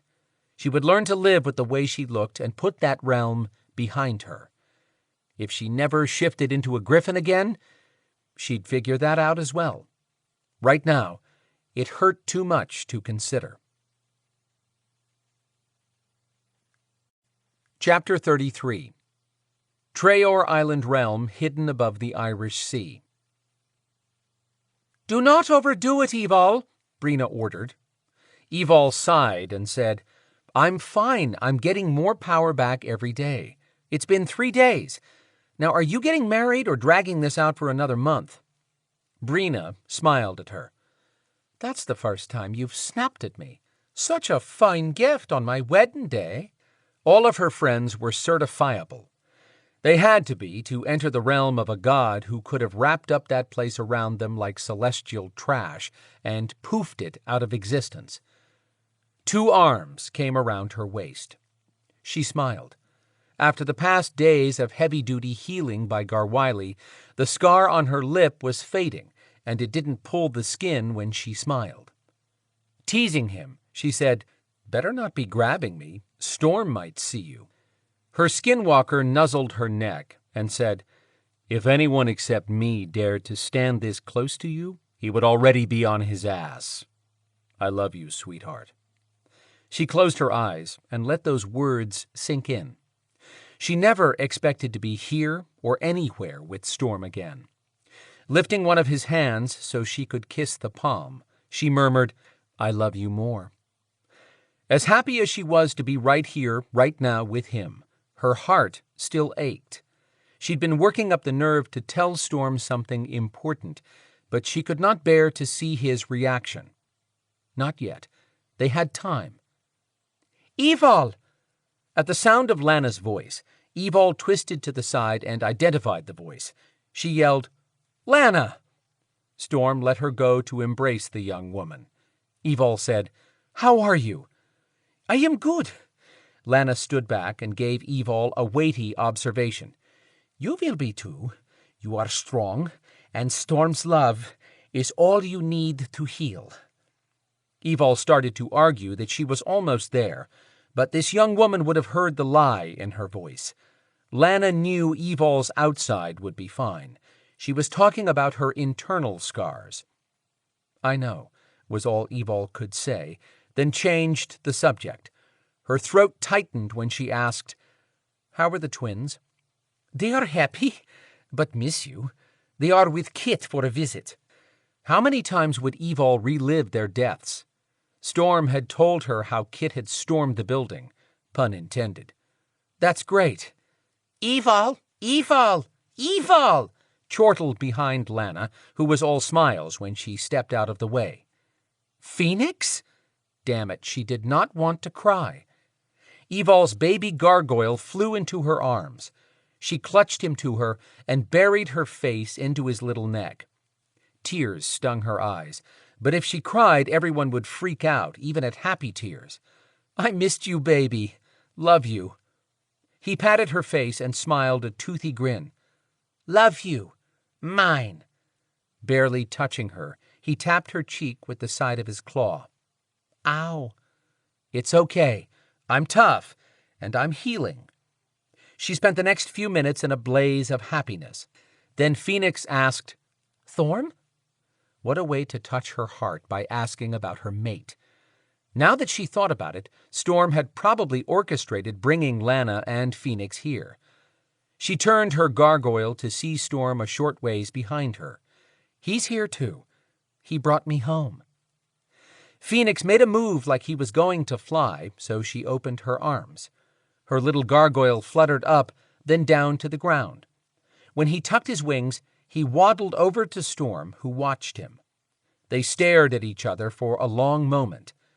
Phoenix took another step and wrapped a chubby arm around Storm's leg as he said, "Mine." She thought her heart was going to explode. Storm's brown eyes filled with the look of a man who had everything he wanted. Almost everything. He wanted her bonded to him. Dagon kept watching for Tristan and the Griffin pack. His second-in-command had sent word he'd be at the pack village unless Dagon needed him. Saving Evil had taken a load of power from Tristan, but almost losing her had been the most difficult part. It might be the first time Tristan had ever held the power over someone's life in his hands, which was humbling for anyone. Garwiley had been wandering around the grounds, taking in all the decorations and plans for the wedding. Over 100 chairs were set up in a half-circle for wedding attendees. The old druid paused next to Dagon and stared out over the vast Treoir realm, which was 50 times larger than the one Germanus had been in. "I have been thinking on your problem, dragon." Dagon was coming to realize the old guy liked to poke at him because he was comfortable with having a dragon king. "Which problem, druid? I have a list as long as the day." Scowling at him, Garwiley said, "Your family history." Dagon might have found the answer to that with the silver dragon if he could convince that one to shift, but he wanted to hear the druid out. "What have you to tell me?" "Every dragon family had dragon squires. Is that not true?" "True." "That would be the place to start, then," Garwiley declared, as if Dagon could visit one today. Frowning at the druid, Dagon said, "If I am unable to find my missing, and possibly dead, sisters, then how am I going to find today's descendants of dragon squires? The druid snarled, I will not spend my time helping you if you intend to allow every little thing to slow you down. What did you say to a cantankerous old druid? I will take that advice to heart. 'Tis time for the ceremony soon. Where be your griffins? They will arrive in time. Dagon knew that Brina had sent an invitation to each griffin and both Rheas living on Treoir Island, making it clear they were all important to her and Zader. She'd also invited the entire guard regiment and castle staff, plus particular Beladors she and Zader had befriended over the years. Quinn had asked that Phaedra and Rhys join them, which Brina snapped at him was expected. Quinn just smiled and muttered something about the moods of expectant women. In the distance, what appeared to be a flock of birds took shape as they neared. Then a mix of griffin colors became evident. Some had golden heads, but Dagon would treat them all the same, with the exception of Tristan. His second-in-command had no golden head, but he had stepped in to be the Griffin Pack leader when Evil had relinquished the role. Dagon squinted his eyes. The entire pack dropped out of sight behind trees in the first line of forest at the end of the field, which was now littered with preparations for a Treoir wedding. He smiled, recalling when he'd used the term littered. He'd heard that while in Atlanta and liked the way the word sounded. Brina had not. She set him straight that her extensive decorating was not litter. Twilight settled over the landscape only because Brina had requested that lighting for her wedding. As a doting uncle, he would give her all that she asked for, and thankfully, she was a sweet queen without a selfish bone in her body. This child would be the first he'd seen born in many, many years.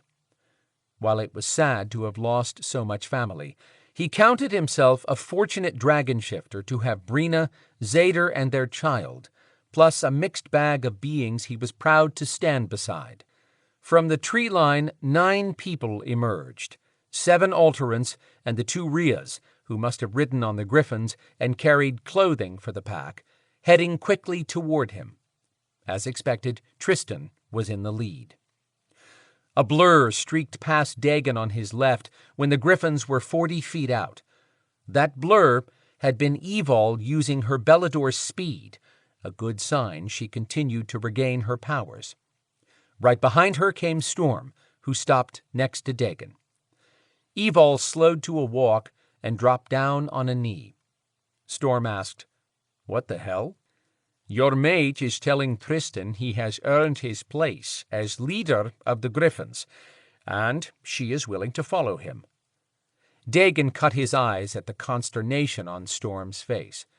"That's a very good thing, Storm. She does not want to be here when her place is with you and Phoenix." "You're right." Storm stood with his arms crossed and respect in his voice. "I owe Tristan more than I can ever repay to have her here. He came up with a way to save her when I had none. Tristan is a little overwhelmed by what happened.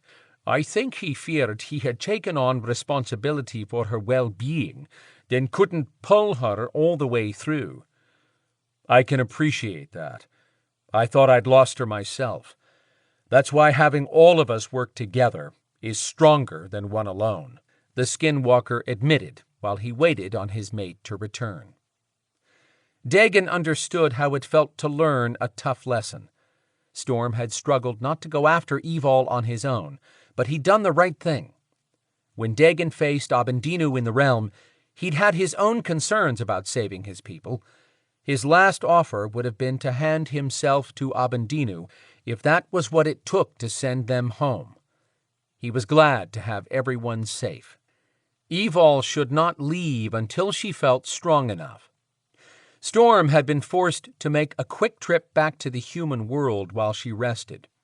Trey had reached Zader by telepathy to inform them Storm's building had a contingent of guards and firepower surrounding it, and that was drawing human attention he didn't think Storm wanted. Trey offered to handle it if Storm gave him instructions. When Garwiley assured Storm that Evol would sleep possibly for an entire day, Dagon teleported Storm to his building. Storm dealt with the night group and requested to be teleported back in less than 10 minutes. Dagon asked Storm, "Did all go well when you returned to open the ward for that Isaac fellow's mother?" "Nothing is ever simple with Isaac, but he did help us when we needed intel. I opened the ward for Kit to leave, but she refused when the twins chose not to teleport back with me. They're street kids and barely comfortable around me, much less coming to a place like this. Kit would not leave without them.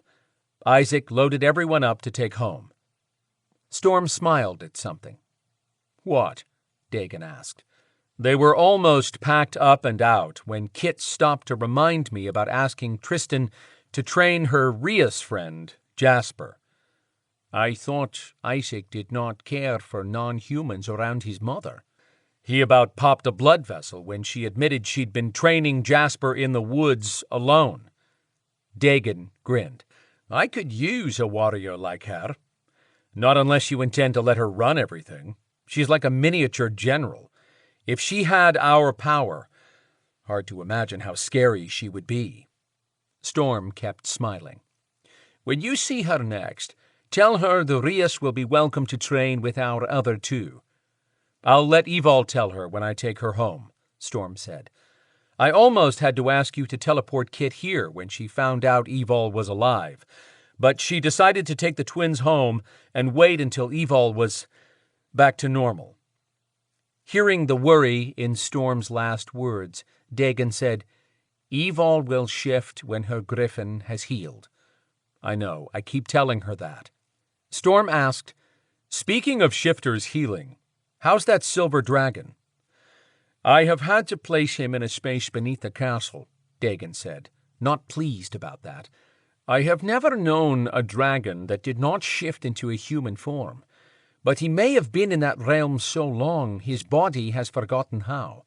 I consider it a good sign that he was aware enough to realize I was the more powerful and bow down in deference. That told me he could be saved. Garwiley and I will work with him." "I still don't understand how you saved that dragon by feeding him your blood after we teleported out. But you didn't step in when Evol was in distress." Storm looked over. "Don't get me wrong, I'm not criticizing. I just want to understand. So many things in our world can mean the difference in life and death. The more we know, the better prepared we are." "I'm not insulted. Your question is valid. I would have killed Evol with dragon blood. I wasn't sure I wouldn't do that to the silver dragon, to be honest. But he took his last breath, and his heart stopped beating as we arrived. I had nothing to lose by pouring dragon blood down his throat." "How do you think he ended up in the realm?" "Abendinu enjoyed dragon battles. I think Germanus might have been at fault for bringing the dragon into the realm, and Abendino decided if no one searched for the dragon, there was no problem." Tristan walked up, cheeks red with embarrassment. "I'm back." Before Dagon could speak, Storm extended his hand. "Thank you for saving Evol. If you ever need anything, all you have to do is ask." Having followed Tristan, Evol stood to the side, watching them with a big grin. Tristan's eyebrows lifted. He took Storm's hand and shook. "No big deal." Evol muttered, "Jerk thing to say," but she was laughing, so Tristan smirked. "'Tis time for a wedding," Garwiley called out.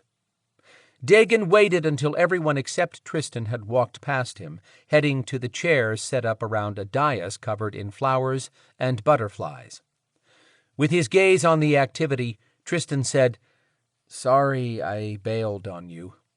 "Had I required your presence, I would have called," Dagon told him. "We have problems in the human realm. It will take both of us to handle them." A muscle in Tristan's jaw clenched. "I'm ready. I just don't want to hold someone's life in my hands again."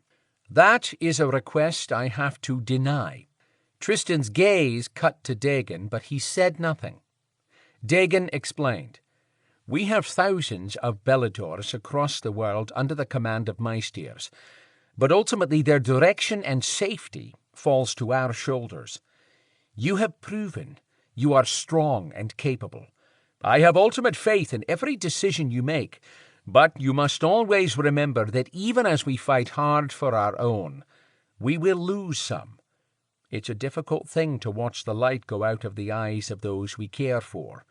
When it happens, we must allow time to grieve, then move forward with the knowledge we have done all that we can. I understand. I guess I just have to let that sink in. Dagon turned and slapped Tristan on the back. For now, we celebrate. Time to join the party. Garwiley presided over a ceremony Dagon wished his sister, Jennifer, whose blood Brina carried, could witness. Brina wore his sister's smile and intense green eyes. With a gown of gold trimmed in green that flowed over her rounded middle, Brina might be the most gorgeous Treoir bride ever. Zader faced her wearing a deep forest green suit. Dagon commended her on choosing a husband any uncle would want for his niece. Garwiley could be annoying at times, but as the old druid spoke clearly and with warmth in his words, his voice reminded Dagon of people and times he'd never see again. He'd always accepted his lot in life, even when he'd landed in Maeve's trap. But with this new freedom, he too wanted a life. To have a lasting bond with a woman, she had to carry dragon blood. Not likely to find such a woman in this era. His gaze moved to Evol, who sat with Storm and her tiny gargoyle between them. Quinn's daughter, Phaedra, had been thrilled to teleport here with Rhys, but Rhys had not fared so well. Perhaps, like Evol, she suffered motion illness when she teleported. Lana and Phaedra whispered and laughed together. Lana would watch over her young cousin. As the ceremony came to an end, a collective sigh went up as Zader and Brina kissed. Dagon still couldn't believe anyone would keep those two apart for 4 years, standing on opposite sides of a ward. Afterward, the castle staff rushed inside to begin setting out a feast upon the many tables arranged so there would be little delay in eating. In his day there would have been fresh kill, perhaps a wild boar, but he could appreciate the more civilized offerings as well. When it came time for gifts, Brina and Zader smiled over the multitude of thoughtful presents for them and their baby. Some had been handcrafted, which Dagon gave a silent nod of appreciation for. Those made by hand carried an extra touch of love. He walked up last, as the final gift had been unwrapped.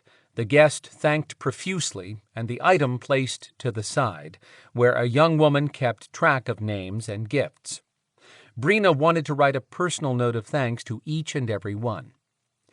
Clearing his throat, Dagon said, Brina and Zader. When the happy couple stood, Dagon took 2 steps away to the side of the dais so that he could see everyone and not have his back to the crowd. His action drew curious looks. He said, I find this as fine a time as any to announce that when I called all of mine to me in Abendinu's realm and teleported, my father's treasure made the trip as well. That had been a pleasant surprise. That's great, Dagon, Zader said. Your father would have wanted you to inherit it. Besides, every dragon needs a hoard, right? The crowd chuckled at that. Brina had a hand on her growing middle. I am glad for you, uncle. 'Tis nice to have something from your past, and I'm sure there are items you'll recognize. I do, niece. Thank you both. But that is not my treasure to keep. Why not? Zader sounded ready to fight whoever dared to threaten their Dragon King's hoard. I had my own hoard at one time, but I have not bothered to hunt for it, because that treasure pales in comparison to the one I now possess. The couple looked at each other. Murmurs rumbled in confusion. Brina asked, "What hoard, uncle?" Sending his gaze out over the many faces who looked to him to be their leader, he then turned to Brina and Zader. "You are all my treasure. You've opened your arms to welcome me, and have accepted me as your dragon king to watch over you. My father had intended to divide his treasure between his daughters once they were ready to receive it. I was not there when he died, but I knew him well. He would want me to carry out his wishes. For that reason, this treasure belongs to Brina and Zader." Lifting his voice, he said, "To hold our enemies at bay, I will still be known as the Dragon King of Treoir. But to you, I am the ruling patriarch to watch over my flock. That is why I now present to you the true King and Queen of Treoir." A cheer went up. Zader's mouth fell open. Brina smiled through tears and touched her husband's chin to close his mouth. Dagon lifted a hand, and all fell silent. He whispered the words of his family's language, a blessing on this couple. More tears sprang from Brina's eyes. She sniffed. "Look what you've done, uncle." "What?" "Embarrassing me in front of our people." "That's not me, niece. That's the bairn making you weepy." "I am not weepy," she snapped at him. Garwiley said, "Two." Dagon had something he wished to say if everyone would pay attention. He sighed. "What two, Druid?" "Bairns, I've been meaning to tell everyone. She'll be having 2 heirs." Brina's face turned white. Zader sat her down. "Take it easy, Mornine." Once she was sitting, Zader growled at the Druid. "Next time a little warning, Garwiley." Garwiley's bushy white eyebrows lowered in confusion. "You want to know when she be carrying again?" the old Druid asked. Brina shouted, "No! I would like to get through this one." 2! Just told you that." Everyone laughed. Dagon was growing old, waiting for quiet again. "Back to what I was telling you. The treasure is yours, but there is one thing in particular that I wish to gift you." Lifting his hands in front of him, Dagon whispered again. A horizontal disk of gold, the size of a dining table for 4, appeared at waist level. Turning slowly in mid-air, a library of thick tomes standing side by side appeared on the surface. Many of the volumes had hand-tooled leather bindings that had been well used over the years. "What is this, uncle?" Brina asked with awe. "These are the chronicles I've spoken of before, that have been kept for many centuries since the first dragon blood of our line. All the dragon families maintained records of their own families, plus allies and enemies. These are the ones from my father's archives. The years after my father's death will be missing, as my father would have passed this to me at that time, but Garwiley is helping me fill those in, as best we can." Still off to the side, the Druid said, "You need a squire." Adriana quipped, "I feel like I've fallen back in time with words like bairn, carrion, and squire." "'Tis the language of all ages," Garwiley told the witch. She sent him a nod of appreciation for his instruction. Dagon asked the Druid, "Can we have that discussion again later?" "Aye." Returning to the tomes, Dagon said, "I have only had time to review the last entries, which shed some light on the Dragani Wars. In my father's treasure pile was a sword that may point toward those behind the greatest bloodshed of his time." Zader asked, "What sword?" "It's called Lan Saoirse, and belonged to an ice dragon.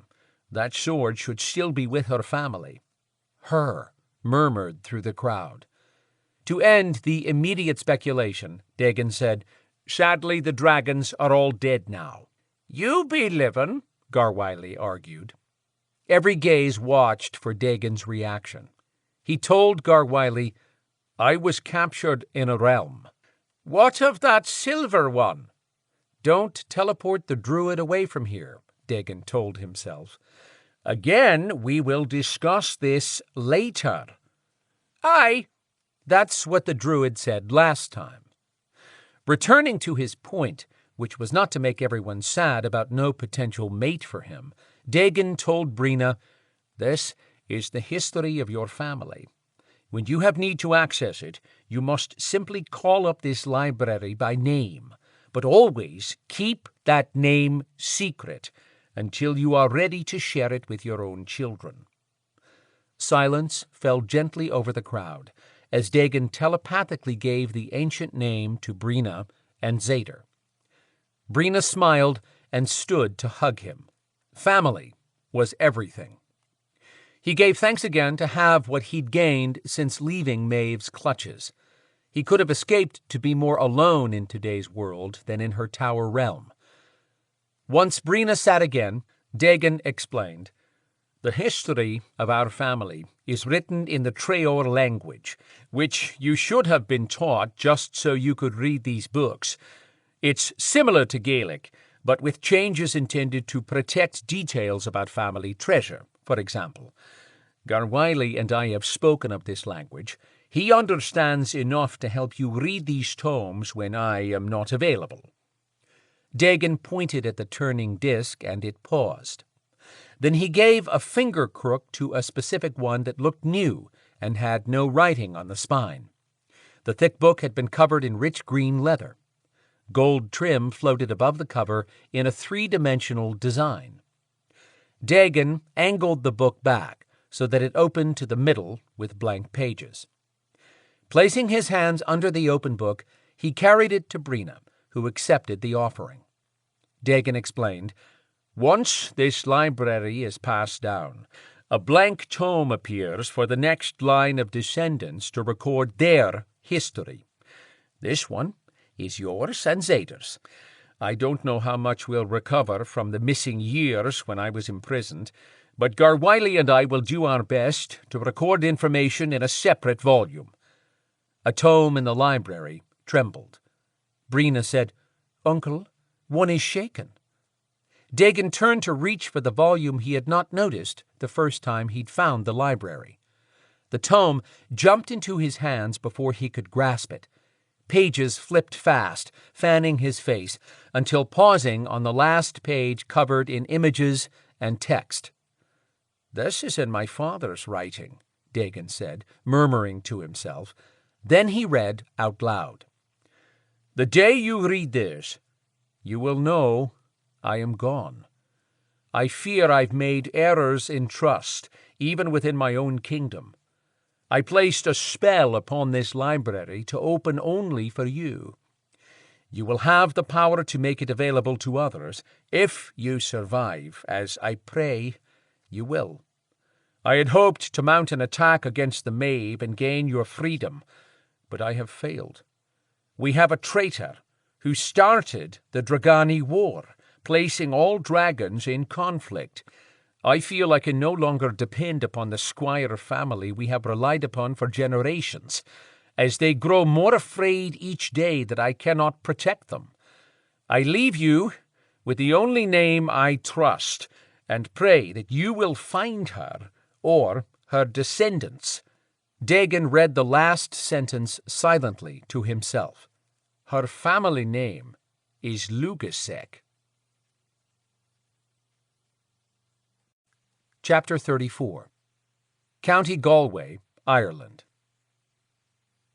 Cassida stretched to put back the heavy book of records she'd been reading. She'd been hunting a thread of connection for a customer from Scotland who had too much money. She intended to give him good reason to spend some with her family. Those customers were fun for her. Tracking their ancestries turned up fascinating trivia, and sharing that information brought smiles all around. Who wouldn't love her job? The bell on the shop door tinkled, but she didn't go running to see who might be their next customer. Fenella handled the front desk. She had the perfect personality, where Cassida preferred working behind the scenes. Her expertise lay in digging up details not often found in the usual genealogical searches. She had a gift for it. when a smooth male voice began speaking with a mild Irish lilt. Cassida's sixth sense nudged her to listen in. Another of her gifts was being an exceptionally talented snoop. He said to Fenella, "I understand you are a historian of County Galway families." Moving down a long aisle, then hanging a right into another one that headed toward the front of the building, Cassida found her favorite spot for observation. Now she was in line with Fenella's desk. Cassida moved the book that allowed her a nice view from where she hid in a dark space.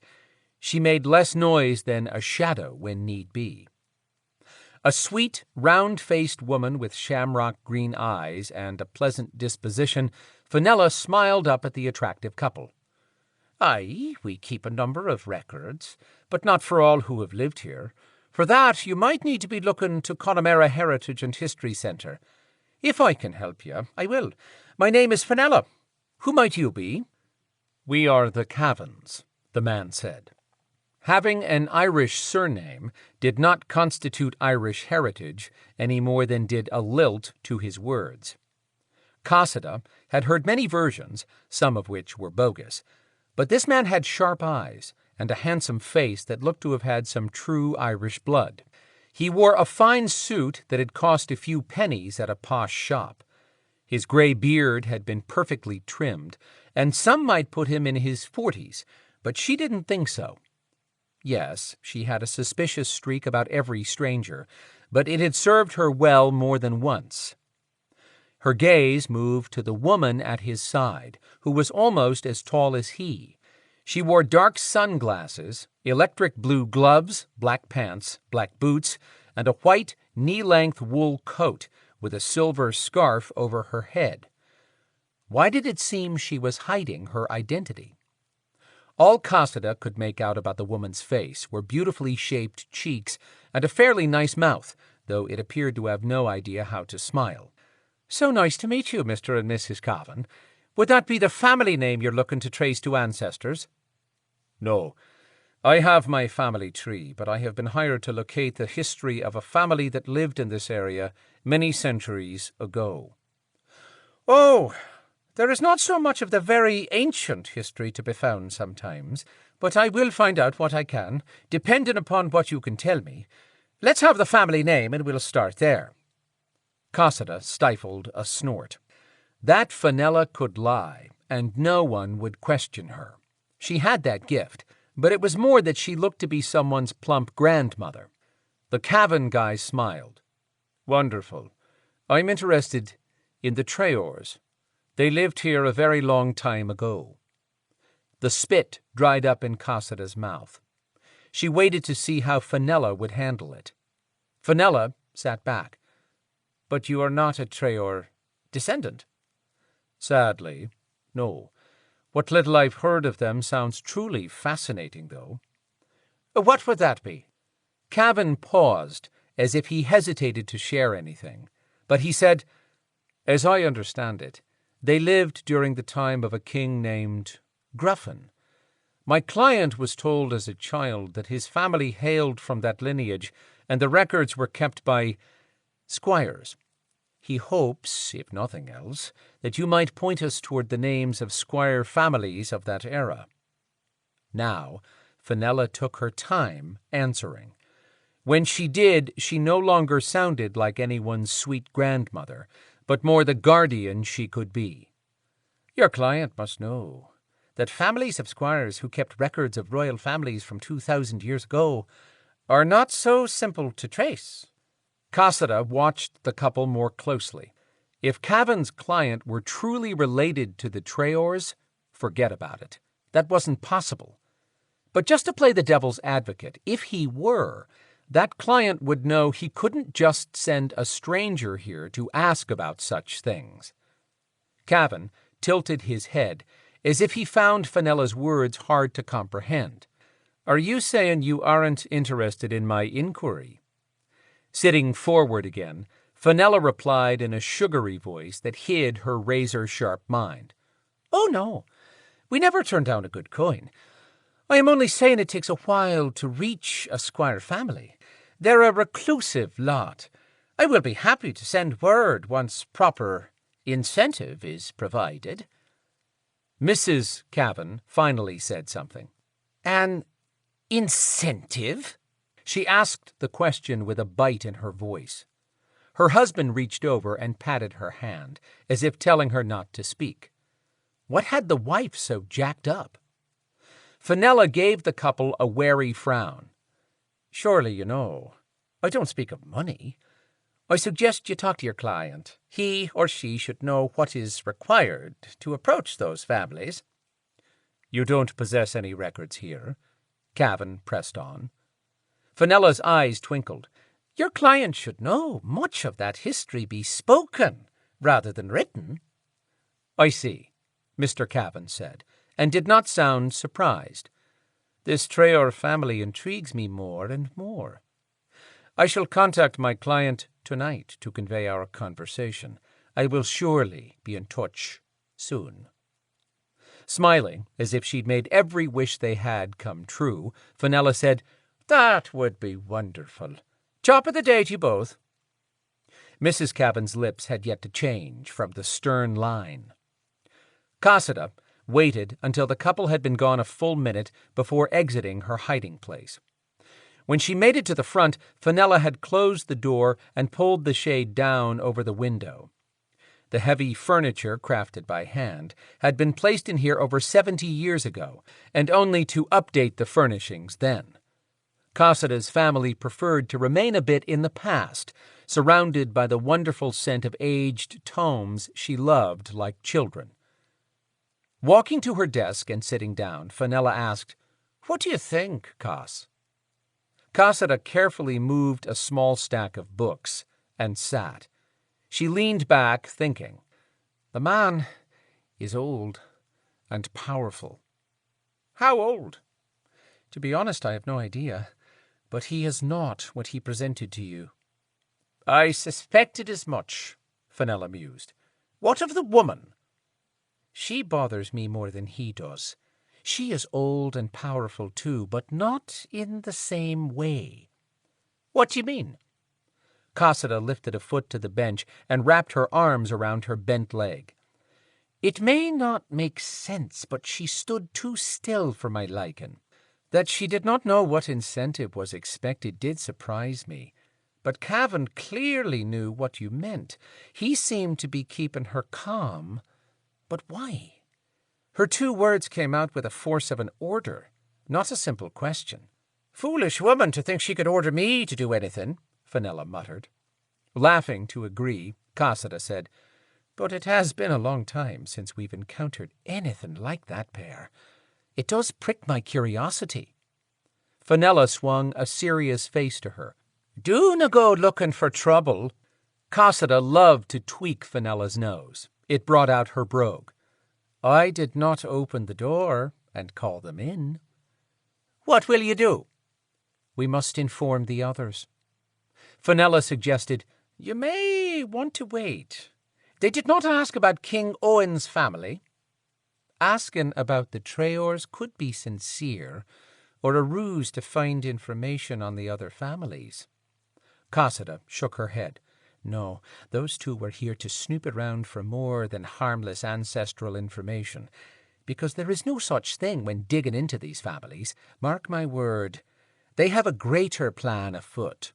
For one not even 30, you have a good eye and ear for these things, even without your gifts, Fenella admitted. Keep me informed, and I will send word if I learn more. Good. I doubt the man is truly a Cavan, any more than that couple being human as they pretended. We both have our duties, and now is the time for me to do mine. Cassida considered just who the Cavans could be, friend or foe. If they be friend, they would have given a sign, which she and Fenella would have recognized. That put them clearly as the enemy. Cassida curled her hands into fists, feeling the heat of anger pour into them at the potential threat to the family. Cassida, your eyes are glowing. Shaking off the moment of anger, Cassida calmed her energy. I am fine. Not so fine if you lose control. How am I to keep you hidden if anyone senses your power? No one has discovered me since I came to be with you, Cassida said, to keep Fenella calm. In truth, she had serious concerns about those two returning, because Cavan had a wily look to his eyes. If she was correct about how old he might be, and she knew better than to doubt her instincts, he could pick up on her presence. Standing, Cassida said, I believe they'll be back soon. I can't be here when they do show up again, not until I have more information. I will return when I do. I will do my best to keep them busy until then, but the family needs to consider moving again. That pissed her off. Cassida was the first line of defense for her family. She would not let some old being come in here and upend her people. Cassida, Fenella said in a warning tone. I know. Cassida closed her eyes, gave it a minute, then opened them again. Better now? You canna make a mistake. Not now. I will not allow anyone to harm the family, Cassida vowed, and walked off. She wove her way to the rear of the building and down a set of stairs, to a musty-smelling basement cluttered with crooked piles of books and boxes. Careful not to disturb cobwebs, she squeezed between two stacks and pushed a book that slid into the stone wall with no resistance. Once she entered the tunnel, she moved a rock with her foot, and the entrance vanished. How long had it been since she made this walk? Counting, mentally, she came up with 10 months. The last time she'd come this way had been only to visit for her own benefit after sending word to expect her. Showing up unexpectedly would put everyone on edge. It couldn't be avoided. They had known this day might come. When she found the ladder to the surface, she climbed up until she reached the inside of a tree older than most living things in the human world. Once inside the tree, she had enough room to move her arms straight out away from her body. Light flashed from the silver and metallic blue sword standing against the curved inside wall. That sword had been created for a female warrior her size. There had been 2 others made of similar design. One had belonged to Bernhild, the first daughter of King Owen. That sword had been named Lan Sirsha, Blade of Freedom. The third daughter's sword carried the name Lana Fiorinha, Blade of Truth. The sword now flashing with energy in front of her was hers by right, or so she'd believed her entire life. The Lan an Certas, Blade of Justice, had been made for the king's second daughter, his favorite. Her heart raced. There was only one reason this sword would be churning with power. It sensed her need to protect the family and stood ready to do its duty as it had 2,000 years ago. Or it sensed an enemy coming to claim it. Her father had told her this day might come, though he hoped it would not. She lifted the worn leather scabbard lying on the ground and fitted the harness onto her back. She had another sheath for battle, but this one would lie closer to her body and be easier to conceal as she traveled. With her gear in place, she stepped back and crooned, "Come to me, Lan an Certas, so we may do our duty." If the sword did not come to her, she had failed to prove worthy. Her father had warned her to never call it to her unless she was prepared to take control of its power. The sword quivered, then slowly lifted upward. Turning in the air, the blade glided up and over her shoulder, where she waited for it to swing around and insert smoothly into the scabbard, or stab her through her heart if it found her lacking. Hard to know what something that old would do when she had never truly known if this was her sword to wield. Until now, she'd been only the caretaker. Deep in her heart, she'd always questioned whether she deserved the position she'd been given as a child, but she never doubted her commitment to the family. When the sword slipped into place on her back, Cassida released a sigh of relief and reached over her shoulder to feel the hilt. A hum of energy flowed through her arm and buzzed her body with a soft vibration she welcomed. Patting the jeweled handle, she said, "We will train soon, but for now we must travel to see my father and the family." Lan Ankertas sizzled with a push of energy. Her sword knew she was not talking about the wonderful Lugasek family which had raised her. Cathbad walked Brunhild down the street toward a park in County Galway. So much had changed since his last visit. How many centuries ago had that been? He didn't want to add up the years. Instead, he said, "That was an interesting visit." Yes. This woman had much to learn. She'd come close to snarling at the historian. When he'd returned to Brunhild's cave this last time, she had emerged from her ice bath prepared to play nice. She said all the right things and showed no sign of conflict. He had lived too long to easily accept her docile attitude, when it surely hid a homicidal fantasy involving him. But for now, Brunhild walked calmly alongside him. She'd accepted his disguise to hide anything that might give her, or her power, away. Unfortunately, it may not have been enough shielding. Cathbad asked softly, "Did you feel the power in the shop?" Finally, a smile from the ice dragon. She answered in a smug tone, "Oh, aye. If Dagon knew of the squire for his family, he would have been here already. Whoever hid from us in that shop was no human." "Exactly, my sweet. We shall pretend we did not notice the one hiding. With a wee bit of luck, that one will alert those we hunt, and we shall be a step ahead of Dagon. All the while, I will continue to train you." Offering a full smile, she agreed. "I will be the best of students. When the time comes, I will destroy the red dragon and all that he holds dear." She might be difficult, but this ice dragon would accomplish what Maeve lacked the vision to even imagine. With this ice dragon, Cathbad would rule Treoir and the world. The end.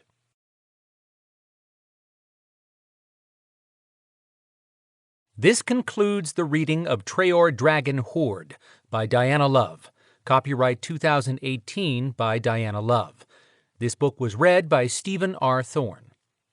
This unabridged recording was published by arrangement with Silverhawk Press and was produced in 2018 by Silverhawk Press, which holds the copyright. Neither this recording nor any portion of it may be reproduced or used for any purpose without prior written authorization from Blackstone Audio, Inc. To request signed cover cards of any Belador audiobooks, visit www.diannaloveSignedBooks.com. If you would like to obtain a monthly update telling you about new releases, call 1-800-SAY-BOOK. That's 1-800-729-2665. For a complete listing of our titles, visit our website at www.downpour.com. Thank you. If you'd like a signed print copy, signed cover card for each book, and or signed book plates, visit www.diannaloveSignedBooks.com. To find out first when the next Belador book will be released, join Diana's private reader group by signing up for her newsletter at www.authordiannalove.com. Audible hopes you have enjoyed this program.